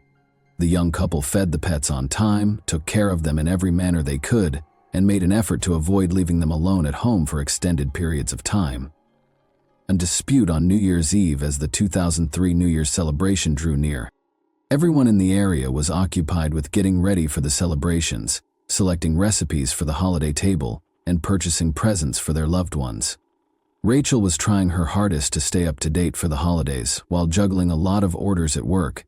Since one of their cats was ill and required special attention, she and Mark wanted to see both of their parents without leaving them alone at home all night. The location and manner of the couple's New Year's celebration had already been decided. Mark had planned to see his parents after spending some time with them at home, but he was expected to return to the apartment he shared with Rachel after midnight. Rachel planned to visit her parents' house before midnight and remain there till dawn, but she had made plans to meet her brother at a bar. The evening proceeded as planned for the most part. Following a romantic supper and glass of champagne at home, Rachel's brother picked her up as Mark went to see his folks. After hanging out with her brother until about 11 p.m., Rachel and her brother headed to her parents' house, where her mother, father, and sister were waiting for them at the celebratory table. Rachel contacted her lover on their home phone at 1 in the morning, but he didn't pick up. She tried calling his cell phone a couple more times without luck. She asked Mark where he was after he responded. Mark acknowledged that he couldn't say no to a close friend's invitation to a party, even if he had gone home as they had planned. They had decided not to leave the animals alone until morning and that someone should be at home at night to care for them, including one that wasn't feeling well, which infuriated Rachel. Rachel, following a brief argument. Mark insisted that nothing significant would occur during those few hours and promised to return by 6 a.m. Rachel, however, was furious and insisted that someone must remain with the animals. The discussion ended in a furious dispute, though, as her lover refused to back down. Even though it was already past midnight and it seemed dangerous to go alone on the street, Rachel was upset and furious and started getting ready to head home. Her mother attempted to dissuade her daughter from leaving after overhearing her arguing with her boyfriend on the phone. Wanda assured her daughter that nothing awful would happen to the animals in such a short time, so she encouraged her to wait until dawn. Rachel, however, was determined and had already started dressing. Her mother didn't want to let her go because she was so concerned about her. Rachel was already standing at the open door when they began arguing loudly and went on. Her mother, however, was unable to persuade her. No one could go with Rachel because her brother and father had already gone to bed and were heavily intoxicated. She left her parents' house at around 1:30 a.m. and nobody ever saw her alive again. Disappeared into the shadows. Rachel told her mother that as soon as she got home, she would give her a call. An hour and a half went by and her daughter still hadn't called, even though the trip should have taken no more than 15 minutes. No one picked up the house or mobile numbers when the anxious mother started phoning her. It was close to dawn when Mrs. Moran eventually dozed off on the couch in the living room while holding the phone.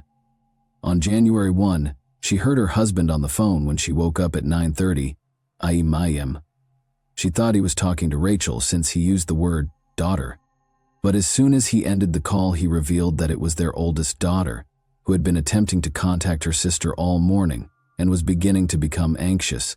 The mother became frightened upon hearing this. When she dialed the home phone, a drowsy Mark answered, not knowing what was going on, and she attempted to reach Rachel again, but her cell was off. It turned out that Mark thought his girlfriend had stayed with her parents and just went to bed when he got home at 7 a.m. from the party and didn't see her there. When Mark found out that Rachel had left for their apartment throughout the night but never showed up, he was shocked. She would have fed the animals first, so he was positive she hadn't been home, but he didn't know where she could be. But the cats were obviously hungry and the bowls were empty. They had left the apartment together the night before and their bedroom bed was made, and there was no indication that anyone had come in. Inquiring as to whether they had seen Rachel or had any communication with her, Rachel's parents and boyfriend started phoning all of their friends, family, and acquaintances, but it was all for nothing. Even though Rachel was 21 years old, the police did not wait the customary 24 hours before conducting an urgent search after the Moran family reported her missing to them that same day. After speaking with all of Rachel's family members, friends, and Mark, the police thoroughly ruled out the chance that she had fled on her own. They also investigated Rachel's apartment and her parents' house, where she was last seen. It should be mentioned that the missing woman looked really beautiful. Tall and slender, she had long platinum blonde hair and lovely facial features. People would surely remember her if they saw someone like her on the street. Thus, investigators started looking for potential witnesses. Stranger in the dark. It was not yet possible to track a location using a mobile signal in 2002, and the girl's phone's call and message logs yielded no leads. All that was known was that the gadget had been switched off about 15 minutes after Rachel had left her parents' house, and based on the time, she should have been close to her own house by then. Rachel's mother was speaking with law enforcement again, when she abruptly remembered something crucial that she had neglected to bring up before. As it happens, they continued to argue loudly at the door while her daughter was already outside. Wanda urged her to wait till morning since she didn't want to let her go. She then caught sight of a man passing their residence on the street. She even considered asking him to go home with Rachel, however, she didn't. In the dark light, Wanda was unable to see the visitor clearly. She couldn't even provide a basic description because all she saw was a figure wearing a dark jacket and cap. But this individual might be a criminal or a useful witness. The authorities requested that all locals, including store owners, provide any surveillance camera footage they may have, since they needed to find him quickly. Investigators were able to determine that the missing girl passed the same business around 1 minute after the unidentified man did, and that the store was roughly 400 feet from Rachel's parents' home. Because of the low quality of the tape, it was impossible to make out the man's face or any other distinguishing traits, but it was evident that Rachel had traveled around half of the way home. The detectives chose to employ a strategy that frequently aided in missing person investigations as the hunt went on. After identifying a female who looked a lot like Rachel, they ordered her to walk the same path at night while wearing the exact same outfit as Rachel had on the night she vanished. After all of this was captured on camera, the news broadcast the video of the blonde strolling down the street at night and asked anyone who had seen her on New Year's Eve to come forward. The strategy was successful, as multiple witnesses claimed to have seen a dark male silhouette and a lone girl walking. But the man went by first, then the blonde, according to a witness who was smoking on a balcony. According to another witness who lives close to the apartment building where Rachel lives, the girl went by first, then the man came a few feet later. This implied that the stranger was either someone else or that they had fallen behind. About 150 feet from the girl's home, another camera was found along her path 10 days into the search. In the video, Rachel was seen passing by with a male in close pursuit. Given that he was dressed in the same clothes and had a similar build, there was little question that it was the same individual. There were unsettling hints that the man had once allowed the girl to pass in front of him before starting to follow her. Within a few days following the girl's disappearance, a massive search was launched for her. Detectives used aircraft, search dogs, divers, and hundreds of volunteers to mark a 10-mile search radius. They swept across woodland areas, wastelands, streets, and waterways. Artificial canals and tiny streams were drained for a detailed examination, and the search was carried out both on the ground and in the air. However, time went by with no outcomes. Given that Rachel had not used her cell phone or made any purchases using her bank card since going missing, authorities assumed she was dead. Her family, however, hoped to discover her alive and well. A sneaker that Rachel's family recognized was discovered in a drainage ditch close to her house 2 weeks later. Rachel's mother claims that on the day she vanished, she was wearing those shoes. Officers discovered a black purse with an ID card in Rachel Moran's name, a makeup bag, a wallet with bank cards, and a cell phone in one of the drained streams a few days later. Since all of the evidence was discovered within a mile of Rachel's house, the police speculated that the potential offender might reside nearby. He probably concealed the body here as well, if this scenario is accurate. This prompted the creation of a strategy to search every home within 2 miles of Rachel's residence, door to door. More cops were brought in, each working with a partner to reduce hazards and sad findings in the trash chute, because of course this took a lot of time and resources. The young woman had been going door to door for almost a month. Because it was hard to locate householders at their homes, and because the police required permission to enter the property, the search for neighborhood inhabitants was moving slowly. When a policeman and his aide arrived at another residence on Nash Court on January 28, they were instantly confronted by an unpleasant smell. Michael Little, 23, the homeowner, reassured them that there was nothing to be concerned about, saying that he was waiting for a plumber to clear the clogged plumbing. His friend Marcus was paying him a visit at the time, but he had no idea what the cops were looking for and had only seen them. Although nothing unusual was discovered in the house, the officers' suspicions were heightened by the lingering, sickening stench. It was discovered that a small trash chute, filled with bags of different wastes, was the cause of the stink rather than the restroom. After deciding to examine its contents more closely, the cops removed a number of bags and found a human within, an egg protruding. The homeowner and his visitor were taken into custody by the police, who promptly requested reinforcements. While his companion had a full-blown meltdown when he saw the dead female, Michael was totally composed and even detached during the entire ordeal. It was difficult to remove the body from the small trash chute, and it was not apparent how it had ended up there in the first place. The victim was nearly naked, and it was impossible to determine the cause of death right away because of the advanced level of decomposition, but there were obvious stab wounds all over the body. According to the suspect's account, the scent had been driving him insane, so he was pleased the body had been discovered. He also gave his account of what happened that fateful night, although it didn't sound very credible. He claims that he heard the mother and daughter arguing while he was strolling down the street and deduced that the girl intended to go somewhere by herself. He pursued her, they started talking, and he got to know her. Rachel allegedly accepted Michael's invitation to enter his home when they arrived. Little claims that they had a little drink, talked, and then, with their cooperation, had sexual intercourse before he went to sleep. According to the suspect, the girl in the kitchen was acting strangely when he got up at 5 in the morning. He had a small bag of illegal narcotics on the table, and he presumed that his visitor had taken something from it. Then, he said, she snatched a knife and charged at him, but he was able to take the weapon from her and hit her with a series of deadly blows. Michael explained the whole thing away as a bad accident that happened while he was defending himself. Everyone who knew the dead girl, of course, didn't agree with this version. To begin with, Rachel would never have gone anywhere with him, much less talked to a stranger on a nighttime desolate street. Thoroughly, she had never used any illegal substances in her life, and secondly, she would never have cheated on her lover. The girl's distinctive internal injuries and the discovery of Little's seminal fluid inside her were indicators of personal aggression, according to the autopsy. A third of the 27 stab wounds on the victim's torso came from behind, and none of them appeared to be self-defense. Michael Little is who? When police investigated the suspect's background after his arrest, they found that the young man already had a lengthy criminal history. He was caught stealing several times while still in school and came from a dysfunctional household. In addition, he never completed his education, which prevented him from obtaining even a mediocre job because he lacked a foundational education. He subsisted on both benefits and money he obtained unlawfully. He had been arrested multiple times for distribution and possession of illegal narcotics. Little was characterized by acquaintances as a pathological liar. He was always bragging about his sexy adventures and his impressive number of lovers, but in truth, every girl attempted to stay away from this weird and violent man. But Michael had been inventing more and more stories lately about a tall blonde he was supposedly seeing, even though no one had ever seen her with him.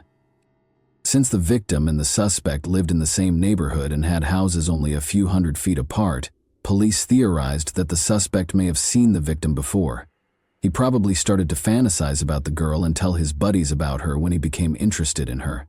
When the criminal saw her alone herself on the street that fateful night, he took advantage of the situation and attacked her. But this new, even stranger version was the first time the victim and her attacker had ever met. As the inquiry went on, the suspect abruptly withdrew his first claims and gave a completely different account, saying that the true perpetrator was his friend Marcus, who was also detained. Marcus allegedly brought the girl to his home after meeting her on the street that evening. After sharing a drink, the visitors started displaying interest in the homeowner, so they withdrew to his bedroom. The accused claims that following the private meeting, a furious Marcus stormed into the room, upset that Rachel had opted for someone else. After killing the girl with a knife, he threatened Michael with harm and demanded that he assist in concealing the body and keep quiet about what had transpired. The accused and his attorney swore that this was precisely how events had transpired, but of course no one believed this narrative. But there was no proof that Marcus was involved. He had a New Year's Eve alibi for the crime, and his response upon the body's discovery suggested that he was unaware of the nightmare that had taken place at his friend's house. Trial and sentencing. The precise events of that fatal night could only be partially reconstructed, because Michael never acknowledged his guilt. Little was found to have gone to a party on December 31, 2002, and was getting ready to celebrate the new year with pals there. He was cruelly rebuffed when he tried to flirt with one girl, and the same thing happened with another, leaving him drunk and furious. After leaving the gathering and making his way home, Michael ran into Rachel and let go all of his bottled-up anger. He chose to pursue the girl after hearing her and her mother quarrel. After waiting for his victim to pass by in a dark alley off the road, the thief followed her as they passed Michael's house. He assaulted Rachel and repeatedly stabbed her in the back. He probably took advantage of the poor girl after dragging her inside his house, then killed her with the same knife and hid her body in the garbage chute. Little was found guilty in October 2003 of assaulting and killing Rachel Morin. He was given a life sentence with the prospect of release only after 35 years. And that wraps up today's chilling story. If you enjoyed this video, don't forget to like and subscribe so you never miss a new upload. Also, let me know in the comments, what part of this story shocked you the most? Thank you for watching, and I'll see you in the next video.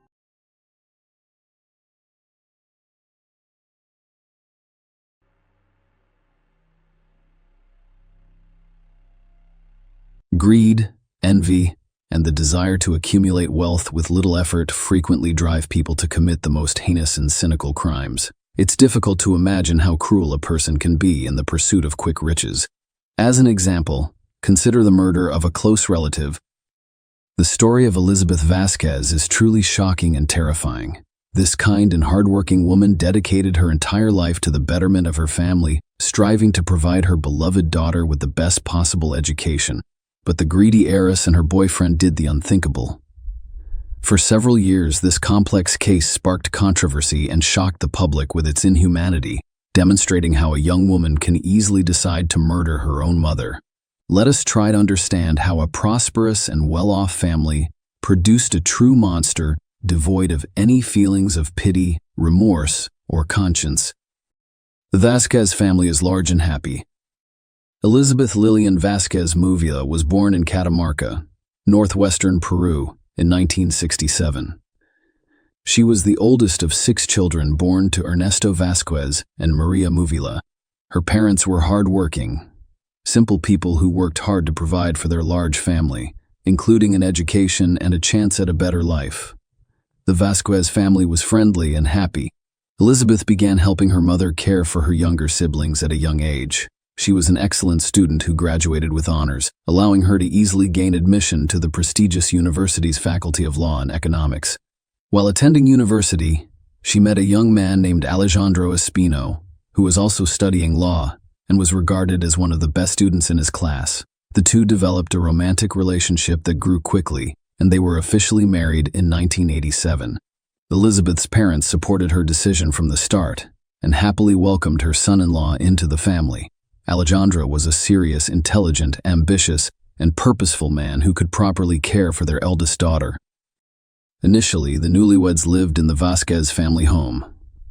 However, after 6 months, Elizabeth became pregnant, and they decided to move into their separate home with only their daughter about a year after their marriage in 1988. The couple welcomed their only joint heir, whom they named Elizabeth Vasquez Espino, affectionately known as Elita in the family.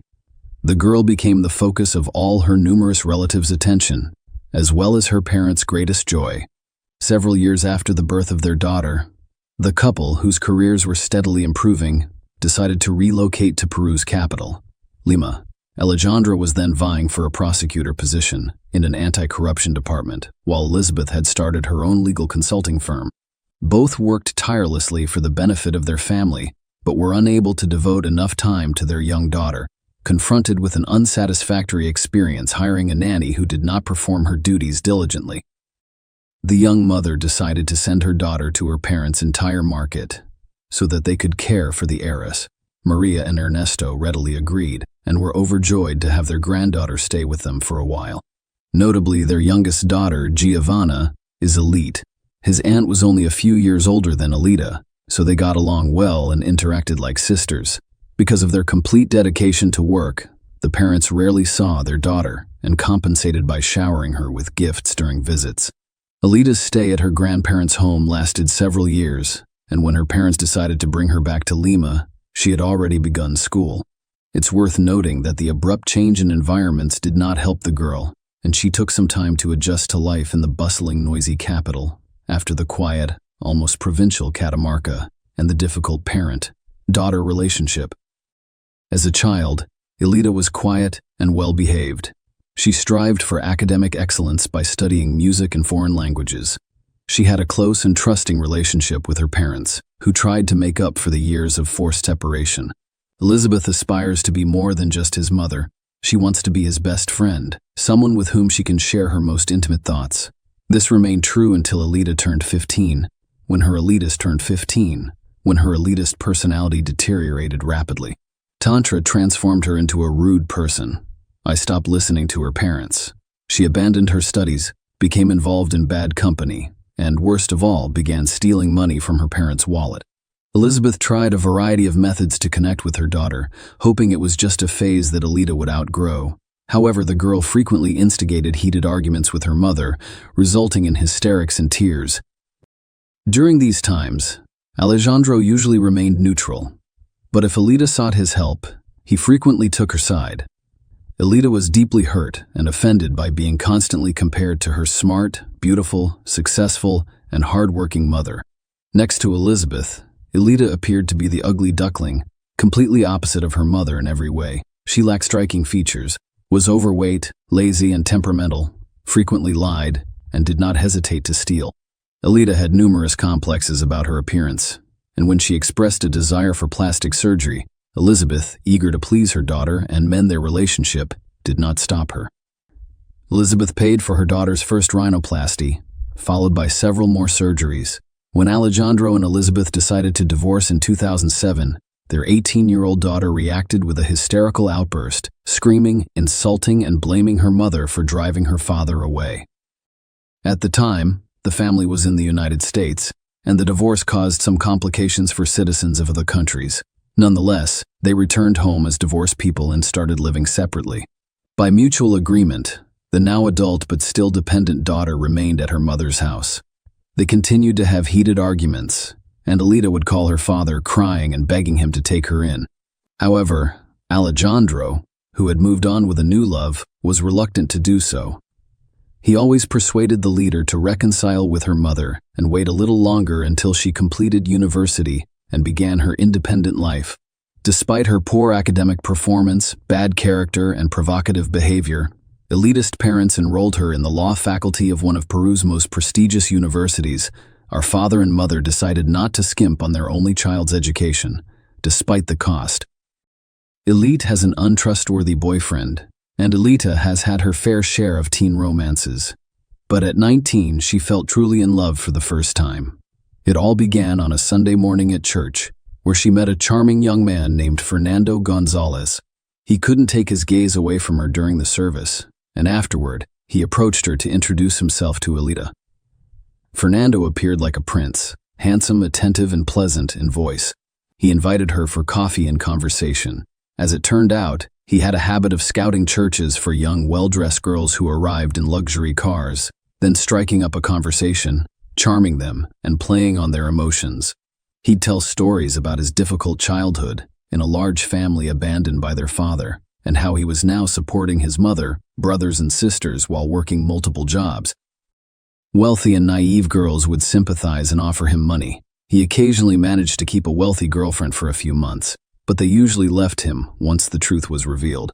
He was just an unemployed slacker who enjoyed the high life. Alita fell easily into Fernando's trap because she had complexes and always considered herself unattractive. She couldn't believe such a handsome man had noticed her and was willing to give him everything she had, or rather, everything her mother possessed. She told her mother everything, resulting in their first candid conversation in yours. Elizabeth believed she had a chance to mend their relationship, especially since the leader had met the boy in church, which appeared promising, and assumed he was a good person. Fernando made a good first impression on Elizabeth. He told her his dramatic life story, and she believed him, concluding that such a good boy deserved help. She rented him a cozy apartment near Central Lima and agreed to pay 70s of the monthly rent. She also paid for his business school tuition, promising him a job with her company later. Fernando appeared to appreciate her generosity and was eager to begin studying. He was not interested in attending boring lectures or working. He only wanted to have fun and spend someone else's money.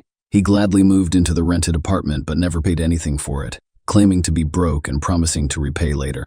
It soon became clear that Fernando had only attended a few business school classes before quitting. Following a serious conversation with Elizabeth, he appeared to be sorry. She decided to give him a second chance and hired him as a courier for her company. On his first day, he not only failed to complete a simple task but also betrayed other employees who had trusted him with sensitive documents. Elizabeth finally realized that this young man had charmed her daughter only to exploit her for his own gain. He had no intention of studying or working. She then forbade Alita from seeing him, causing her daughter to become angry and resentful. The leader screamed and cried, accusing her mother of attempting to destroy her life and steal her happiness. She refused to listen to reason and insisted on continuing to see Fernando despite the couple's failed separation attempt.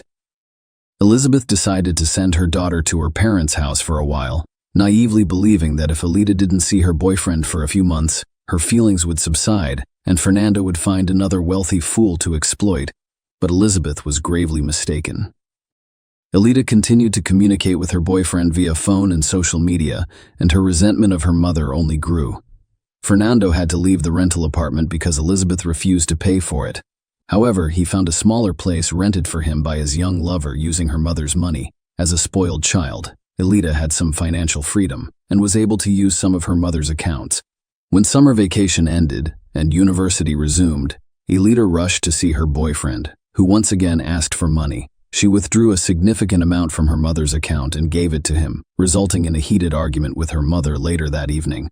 When Elizabeth noticed the missing funds, she decided to block access to her accounts, leaving her with only a small weekly allowance for personal expenses. This decision strained an already tense relationship. They barely spoke, mostly arguing, and Elizabeth's attempts to contact her daughter were unsuccessful. The monstrous plan. Fernando became enraged during one of their romantic dates when Alida failed to deliver the money he demanded. He cursed Elizabeth, screaming that she had a lot of money but wouldn't give it to her only daughter, and added that if Elizabeth died, adult Alida would inherit all of her wealth and they could live lavishly. This terrible idea took root in the minds of the elitists and grew stronger with each day. She was constantly complaining about how much she despised her mother, blaming her for all of her misfortunes, and fantasizing about how wonderful it would be if she disappeared. The young lovers began to devise a monstrous and cynical plan to eliminate Vasquez, including who they could recruit as accomplices. At the time, Elizabeth had nearly $3 million in her accounts, a successful business that could be sold, a large house in an affluent area of the capital, several cars, and significant life insurance coverage. If she dies, her only child will inherit everything.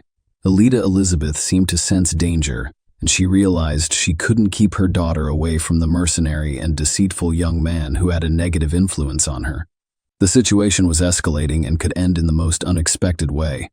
Elizabeth, an experienced lawyer, drafted a will stating that in the event of her sudden disappearance or untimely death, all money and property should be transferred to Ernesto Vasquez, her father. She even managed to visit her parents and inform them of her decision. Meanwhile, Alida intends to stage her mother's kidnapping and murder by suspected criminals who will never be found. She and Fernando decided to enlist the help of a tough guy, or, at the very least, a courtenay holder, with the promise of generous payment for his services. He accepted the offer without hesitation, a crime against his own mother. On January 24, 2010, 21-year-old Alida met with her 23-year-old boyfriend to finalize the plan for the crime that would occur the following day. She remained calm and collected, already planning how she would spend the millions she had inherited. The next morning, January 25, Alida chose to stay at home rather than attend university due to illness. When her mother left to work, Fernando and Jorge were already lurking outside the house, waiting for Alida to distract the guard and let them in. Alida approached the guard on duty and asked him to get pain relievers from the nearest pharmacy, which was only a 5-minute walk away.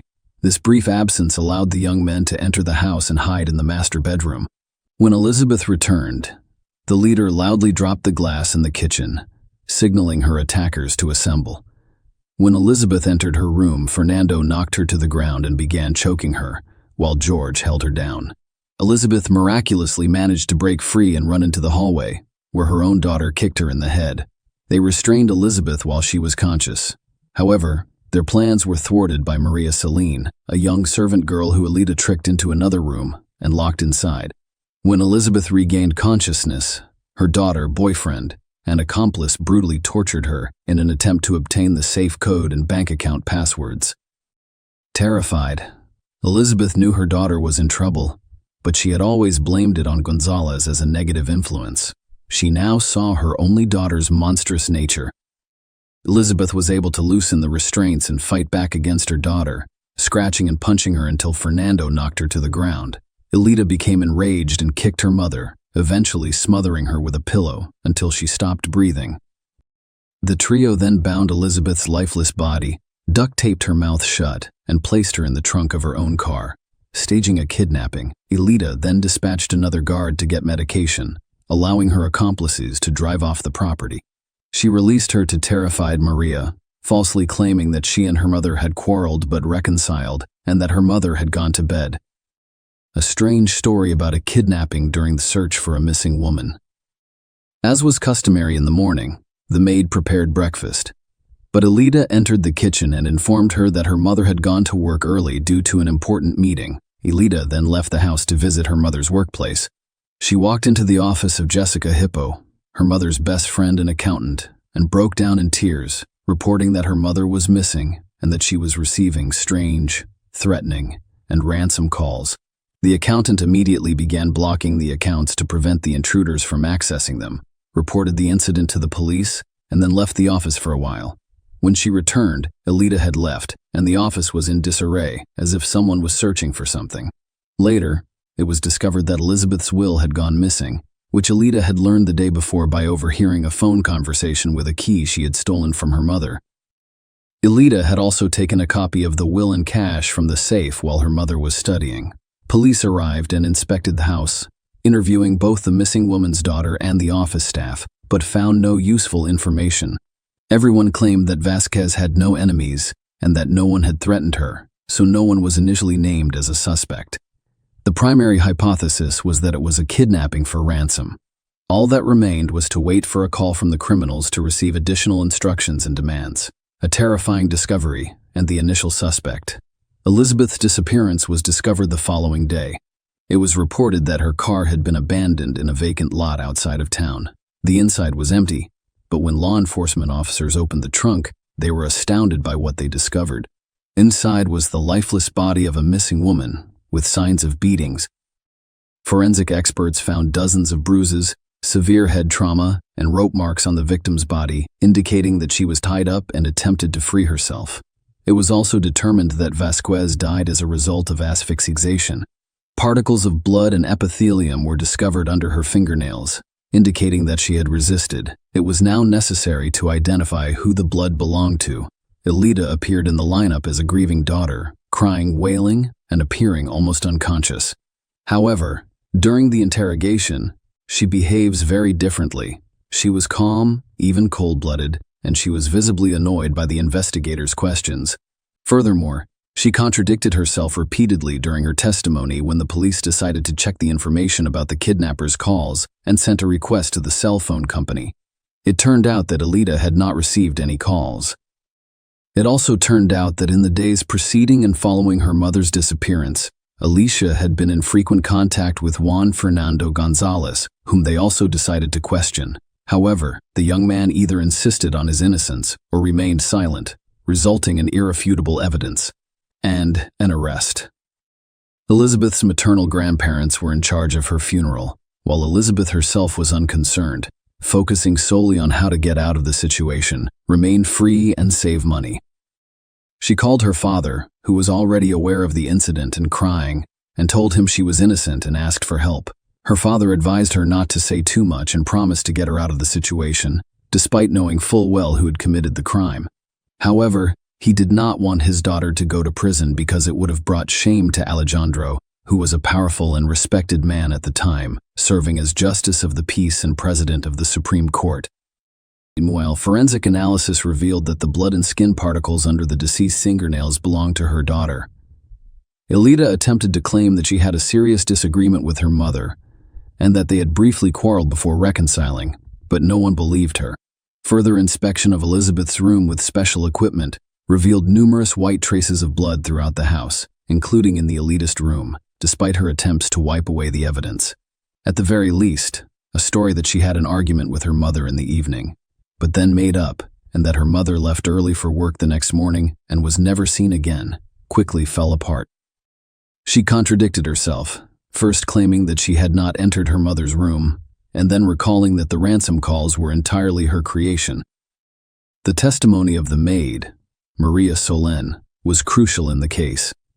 She described how, on the night of the crime, she was locked in a room where she could hear Elizabeth's screams and sounds of struggle, but could not intervene. After that night, she never saw her employer again, and Alida insisted that everything was fine with her mother, who had simply left for work early. All of this culminated in the arrest of Alida and her boyfriend, the criminal trio, and the battle for the inheritance. Alida was arrested at her mother's home. Her boyfriend was apprehended a few hours later at an entertainment venue. The next morning, George was arrested after Fernando betrayed him by attempting to blame him for the crime. It is worth noting that Gonzalez was the first to testify, in the hopes that cooperating with the investigation would benefit him and help to mitigate his sentence. Meanwhile, Alejandro hires the best lawyers for his daughter, but realizes she will not be able to avoid punishment. At the same time, he began dealing with Vasquez's inheritance, intending to claim it for himself, since the will had vanished and the heiress faced a lengthy prison sentence. He claimed that he and Elizabeth never divorced, but instead lived apart while remaining legally married. Meanwhile, Ernesto Vasquez, an elitist grandfather, decided to pay a visit to his favorite granddaughter in prison to look her in the eyes and he couldn't believe that the girl he had known and raised since infancy could commit such a heinous crime. However, Elita acted arrogantly, shouting, insulting the older man, and stating that she did not want to see him again. This encounter deeply upset him, resulting in a heart attack from which he was unable to recover and died 6 months later. The Vasquez family was unable to prove the existence of the will left in their Nestos name because the document vanished from Elizabeth's office and the notary's database, seemingly taken care by Alejandro. All documents and references to the couple's divorce have mysteriously vanished, leaving Alejandro with the right to claim the deceased's inheritance, as well as the trial and verdict. Despite Elita Fernando and George's attempts to shift blame to one another, the investigation successfully reconstructed the events of that fateful evening, determining each participant's role in the crime. It was also established that the trio engaged in a deliberate conspiracy, which aggravated their guilt. Maria, the maid, testified that Alejandro threatened her and demanded that she give a different version of events, but she refused. In May 2012, the court convicted all 3 defendants. Initially, the prosecutor requested that each murderer be sentenced to 30 years in prison. While the men pleaded guilty, Elita repeatedly played the victim. Fernando and George were eventually sentenced to 28 years each, but the elitist trial was postponed. Elita claimed that the perpetrators were hired by relatives on her mother's side, who fabricated the inheritance story to seize Elizabeth's property and money. Her father had the same version of events. Attempts to declare Elita mentally ill and vulnerable to manipulation by criminals were also unsuccessful. Alejandro proposed sending her to a psychiatric hospital rather than prison, declaring her insane and incapable of fully inheriting his wife's estate. Finally, in December 2012, the court issued its final decision, sentencing Elita to a maximum of 30 years in prison. She and her accomplices are still serving their sentences in prison. The disputed inheritance remains unresolved. In the spring of 2021, Ala 100 died without becoming the sole heir. The Vasquez family, through the court, seeks to exclude Elita from the list of claimants to Elizabeth's property, citing her incarceration for murder. Currently, the primary claimant for the Maria Muvila is Elizabeth's mother. Share your opinion with us in the comments, and subscribe to the channel for more.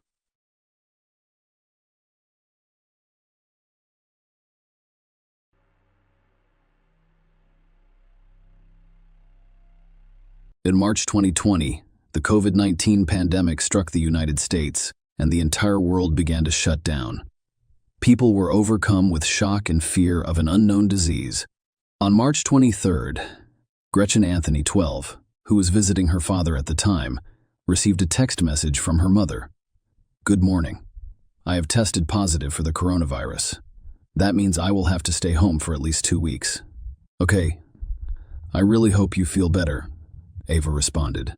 Soon after, her mother stopped sharing the location of her phone with her daughter. Friends and family members received several text messages over the next 3 days, detailing Gretchen's deteriorating condition. What was strange was that no one could reach the 51-year-old woman, and she did not even call her beloved young daughter, which was unusual for a loving mother. Those close to her began to suspect something far worse than an acute case of COVID-19. Someone else was sending messages from Gretchen's phone to hide her disappearance. The police were called in, and investigators looking for Gretchen quickly realized that someone was using the pandemic to conceal the woman's disappearance. Gretchen was born January 8, 1969, in Doylestown, Pennsylvania. She spent the majority of her life up north, attending fashion school in New York City, before relocating to New Jersey, where she eventually became an educator. In 2006, the blue-eyed blonde relocated to Jupiter, Palm Beach County's northernmost city. After 8 years of working in the county's private schools, Gretchen decided to try something new and accepted a position in the Human Resources Department of Viking, an electrical contractor. Gretchen enjoyed the opportunity to interact with new people through her position. She regarded the workforce as her second family. Her first marriage did not work out, but the former couple remained on good terms and raised their daughter with shared custody. Gretchen lived an active lifestyle and spent a lot of time playing sports. She met David Anthony while participating in sports. David, Gretchen's personal trainer and second husband, was charismatic and charming. Women from across the county came to see the young, muscular trainer. David was a star in the gym, attracting a large number of new students. Gretchen fell in love. The romance progressed rapidly. Following a brief engagement, the couple married at the Elvis Chapel in Las Vegas.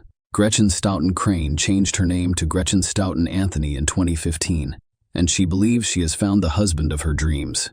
Gretchen's daughter adored her stepfather and even called him bonus dad. The couple's marriage lasted 5 years.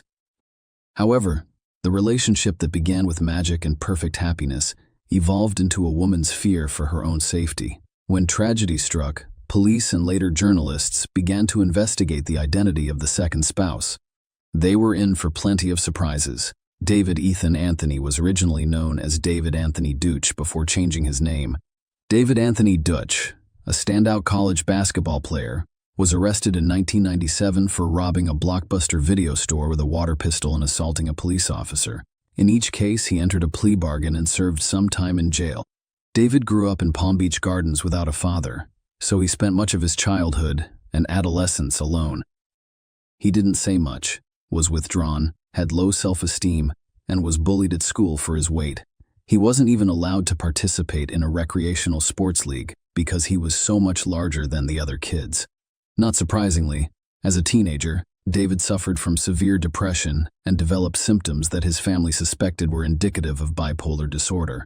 He refused to take medication, instead focusing on sports and excelling at them. David received a scholarship to play college basketball after graduating from high school, and quickly rose to prominence on the team. He idolized basketball legends and named his husky Kobe after his favorite player, Kobe Bryant. On January 26, 2020, the idol died in a helicopter crash, which contributed to David's unstable behavior. Meanwhile, the smart, attractive coach ignored mental issues, basked in his well-deserved popularity, and married Gretchen. The couple lived an active lifestyle. David liked bicycling, deep sea fishing, and kayaking. Gretchen worked out hard in the gym, went to the beach, kayaked, and practiced yoga. Unfortunately, only the first 2 years of marriage proved to be happy. The smiling blonde would spend the next 3 years trying to leave. Gretchen admitted to her friends that her husband's behavior was becoming increasingly manic and that he occasionally insulted her. They even went through a 6-month breakup before reconciling. David's former boss at the gym, Tabitha Hopkins, later admitted to noticing strange mood swings in David. In 2017, things became so bad that Tabitha was forced to fire him for his aggressive behavior, particularly towards women. David was behaving strangely and refused to seek help. In 2018, the man became obsessed with the end of the world and packed his truck with 3 large bags of rice, several pots and pans, and 10 pairs of shoes. His family thought the episode was a sign of bipolar and manic depressive disorder. Bad periods were followed by good ones, during which David attempted to change his behavior. He even persuaded Tabitha Hopkins to give him his job back by assuring the gym owner that he was trying to be a better person and attending self-help seminars. Tabitha softened. There was no denying David's abilities as a trainer. The clients were overjoyed with him. David's condition deteriorated over time as his mental illness was not treated. Gretchen recognized her husband's problems and told her friends. She admitted to locking herself in their bedroom on occasion in order to increase the distance between them. "I noticed this crazy look in his eyes." She texted a friend named Dawn one morning in late December. David was gaining momentum, and I didn't know what he was capable of. "I'm watching him on the cameras and waiting for him to go to bed," Gretchen wrote at the end of the day. "Then I'll go downstairs, get a knife, and put it under my pillow, just in case, and hopefully sleep." That same year, on Christmas Eve, Gretchen couldn't find her personal items. She searched the house, including David's backpack, and discovered her wedding ring, passport, driver's license, credit cards, and some money. Gretchen was so disturbed by the incident that she texted Dawn, her boss and friend, to express her fear of her own husband. By the end of the month, Gretchen had decided to end the turbulent relationship. In December 2019, she forced David to relocate from the townhouse to her mother's nearby home and change the locks. During this time, David's colleagues noticed a gradual shift in his behavior. The trainer was usually one of the first to arrive at the gym, but due to family events, he appeared increasingly withdrawn and sullen as time passed. On January 26th, David's idol, Kobe Bryant, died. When Kobe Bryant died, something happened that, As Tabitha recalls, you'd think David and Kobe Bryant were best friends. It traumatized him. In the days that followed, David became hysterical, crying and wailing in front of the fitness club groups he led and refusing to leave. Despite his emotionally fragile state, David actively participated in gratitude training, a contentious self-improvement program that critics compared to a cult. He paid thousands of dollars for seminars but refused to tell his family what he was doing during them. David's behavior regressed. On February 24th, he failed to arrive at work. When Tabitha tried to find out if he was okay, he attacked her, and the supervisor decided to terminate the employee permanently. This time, Tabitha saw David's terrifying rage and was terrified. Hopkins informed Gretchen about the incident and advised her to be cautious. "That's the last time I talked to Gretchen," she would later say. Gretchen filed for divorce 4 days later, on February 28, 2020, just a few weeks before she disappeared. David's stability rapidly deteriorated, and he became more hostile. On March 7, the woman David had begun dating reserved a seat in an unusual art class. They were to drink wine and draw pictures while guided by the instructor. However, the evening did not go as planned. When David attempted to hug his companion during class and she refused, he jumped up, yelled at her in the middle of the class, and ran outside. David's behavior terrified the young woman, and she decided not to continue the conversation, informing him that he could not stay with her tonight. When they got to his truck, it was clear that David had different ideas about the situation. She had only known David for a month when he decided to move in with her. Duffel bags containing men's clothes were spread out on her bed and dining room table, and food from his mother's house was stored in the freezer. Kobe, David's husky, was running around in the backyard. David only left after a new friend contacted her neighborhood security company, and Gretchen went missing. Her family informed investigators that David was returning to her home after he had left. The young woman was concerned about her safety and installed surveillance cameras throughout her home and garage. On March 11, the World Health Organization declared a pandemic. A few days later, David arrived at Gretchen's house in the early morning, convinced that the pandemic was an end, a world prophecy. He believed the world was ending and walked around the windows pleading with his almost ex-wife to accompany him to Costa Rica, where he hoped they could escape the virus. After a few hours, regression relented and let David enter the house. That evening, a patrolling police officer noticed David visibly nervous and sweaty, running around outside a Riviera Beach restaurant and approaching a group of teenage girls. The officer noticed David's license plate, which was partially covered with black duct tape, and approached him. David claimed that his 12-year-old stepdaughter had taped the license plate and became increasingly nervous. The man ignored the police officer's orders not to move, yanked open his truck's door, and began searching for something under the seat. Fearing what might happen next, the officer pointed a gun at David and ordered him to the ground.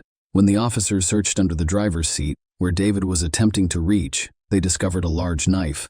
David was arrested for resisting arrest, but he posted bail and was released a few days later. The pandemic was gaining momentum.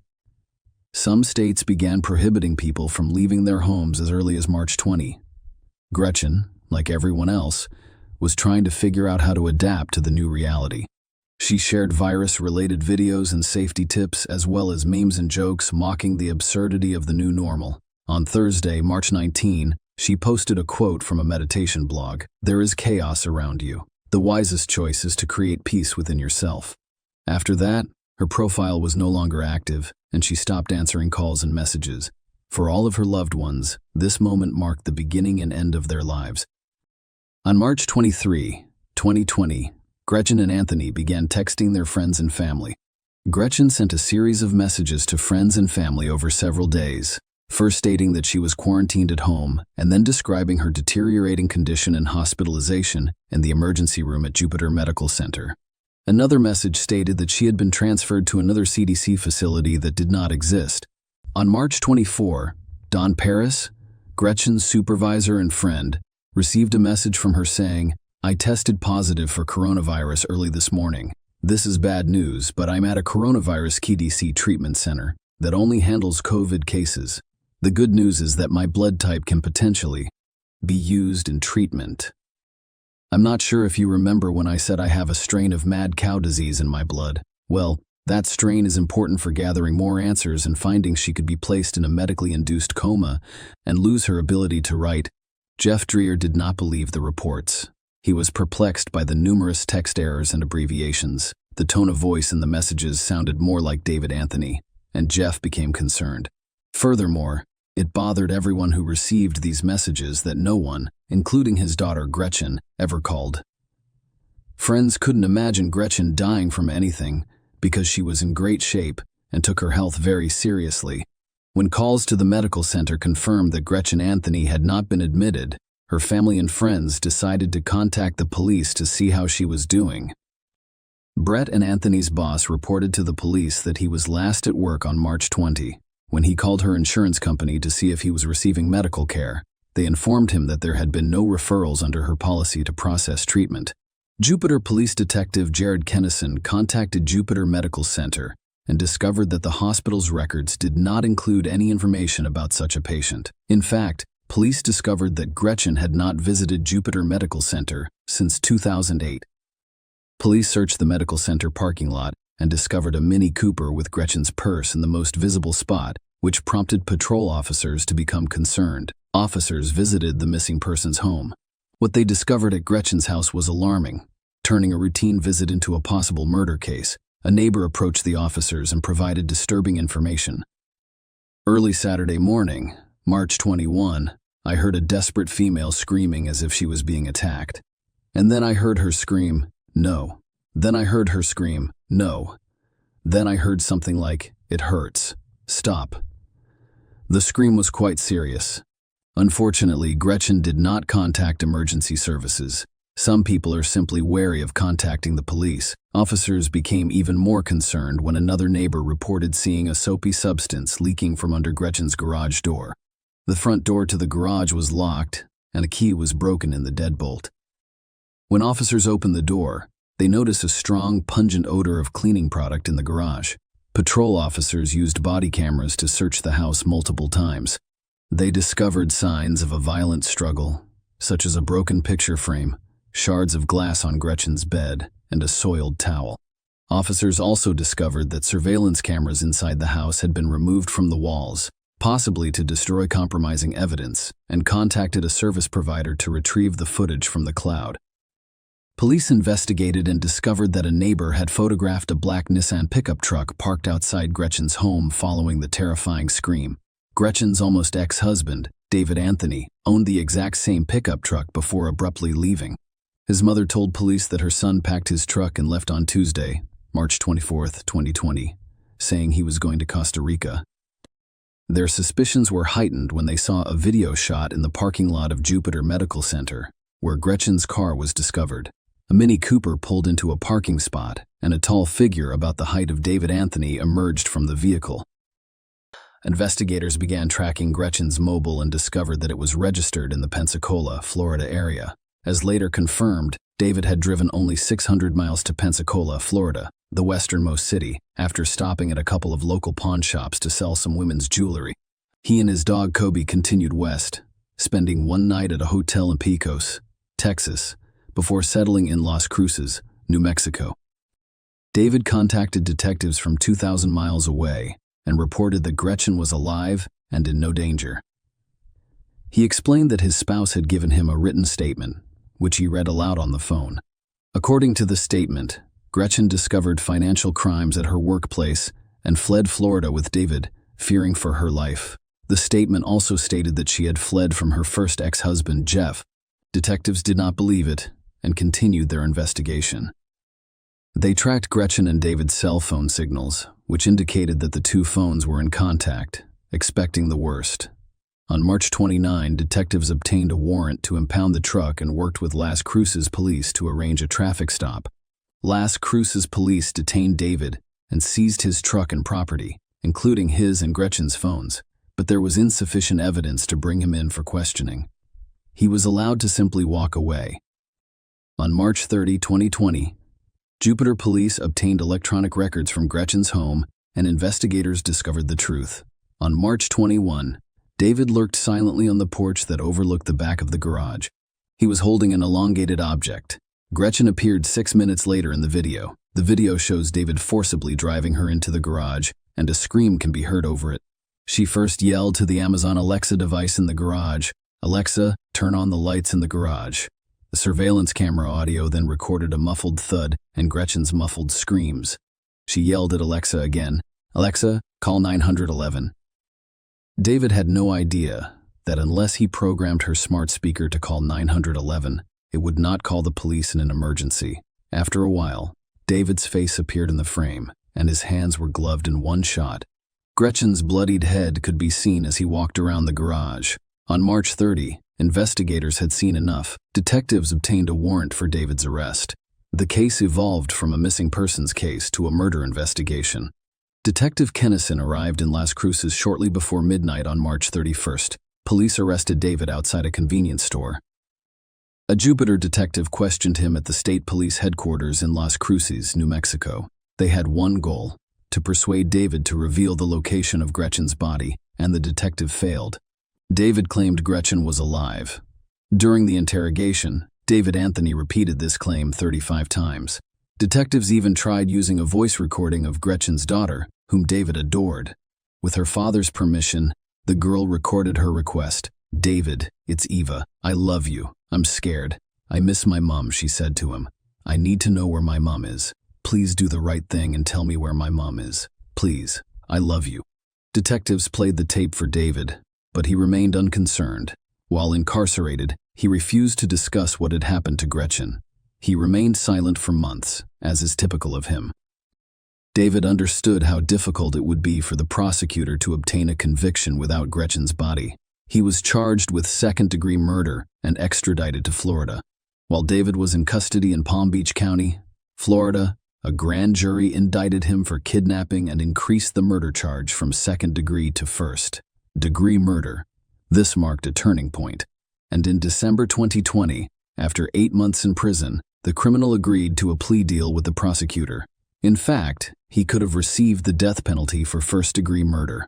Under the terms of the agreement, David would plead guilty to second-degree murder in exchange for a 38-year sentence. The primary condition of the agreement was that he lead investigators to Gretchen's body. On December 21, 9 months after Gretchen Anthony's disappearance, David Anthony admitted what everyone knew.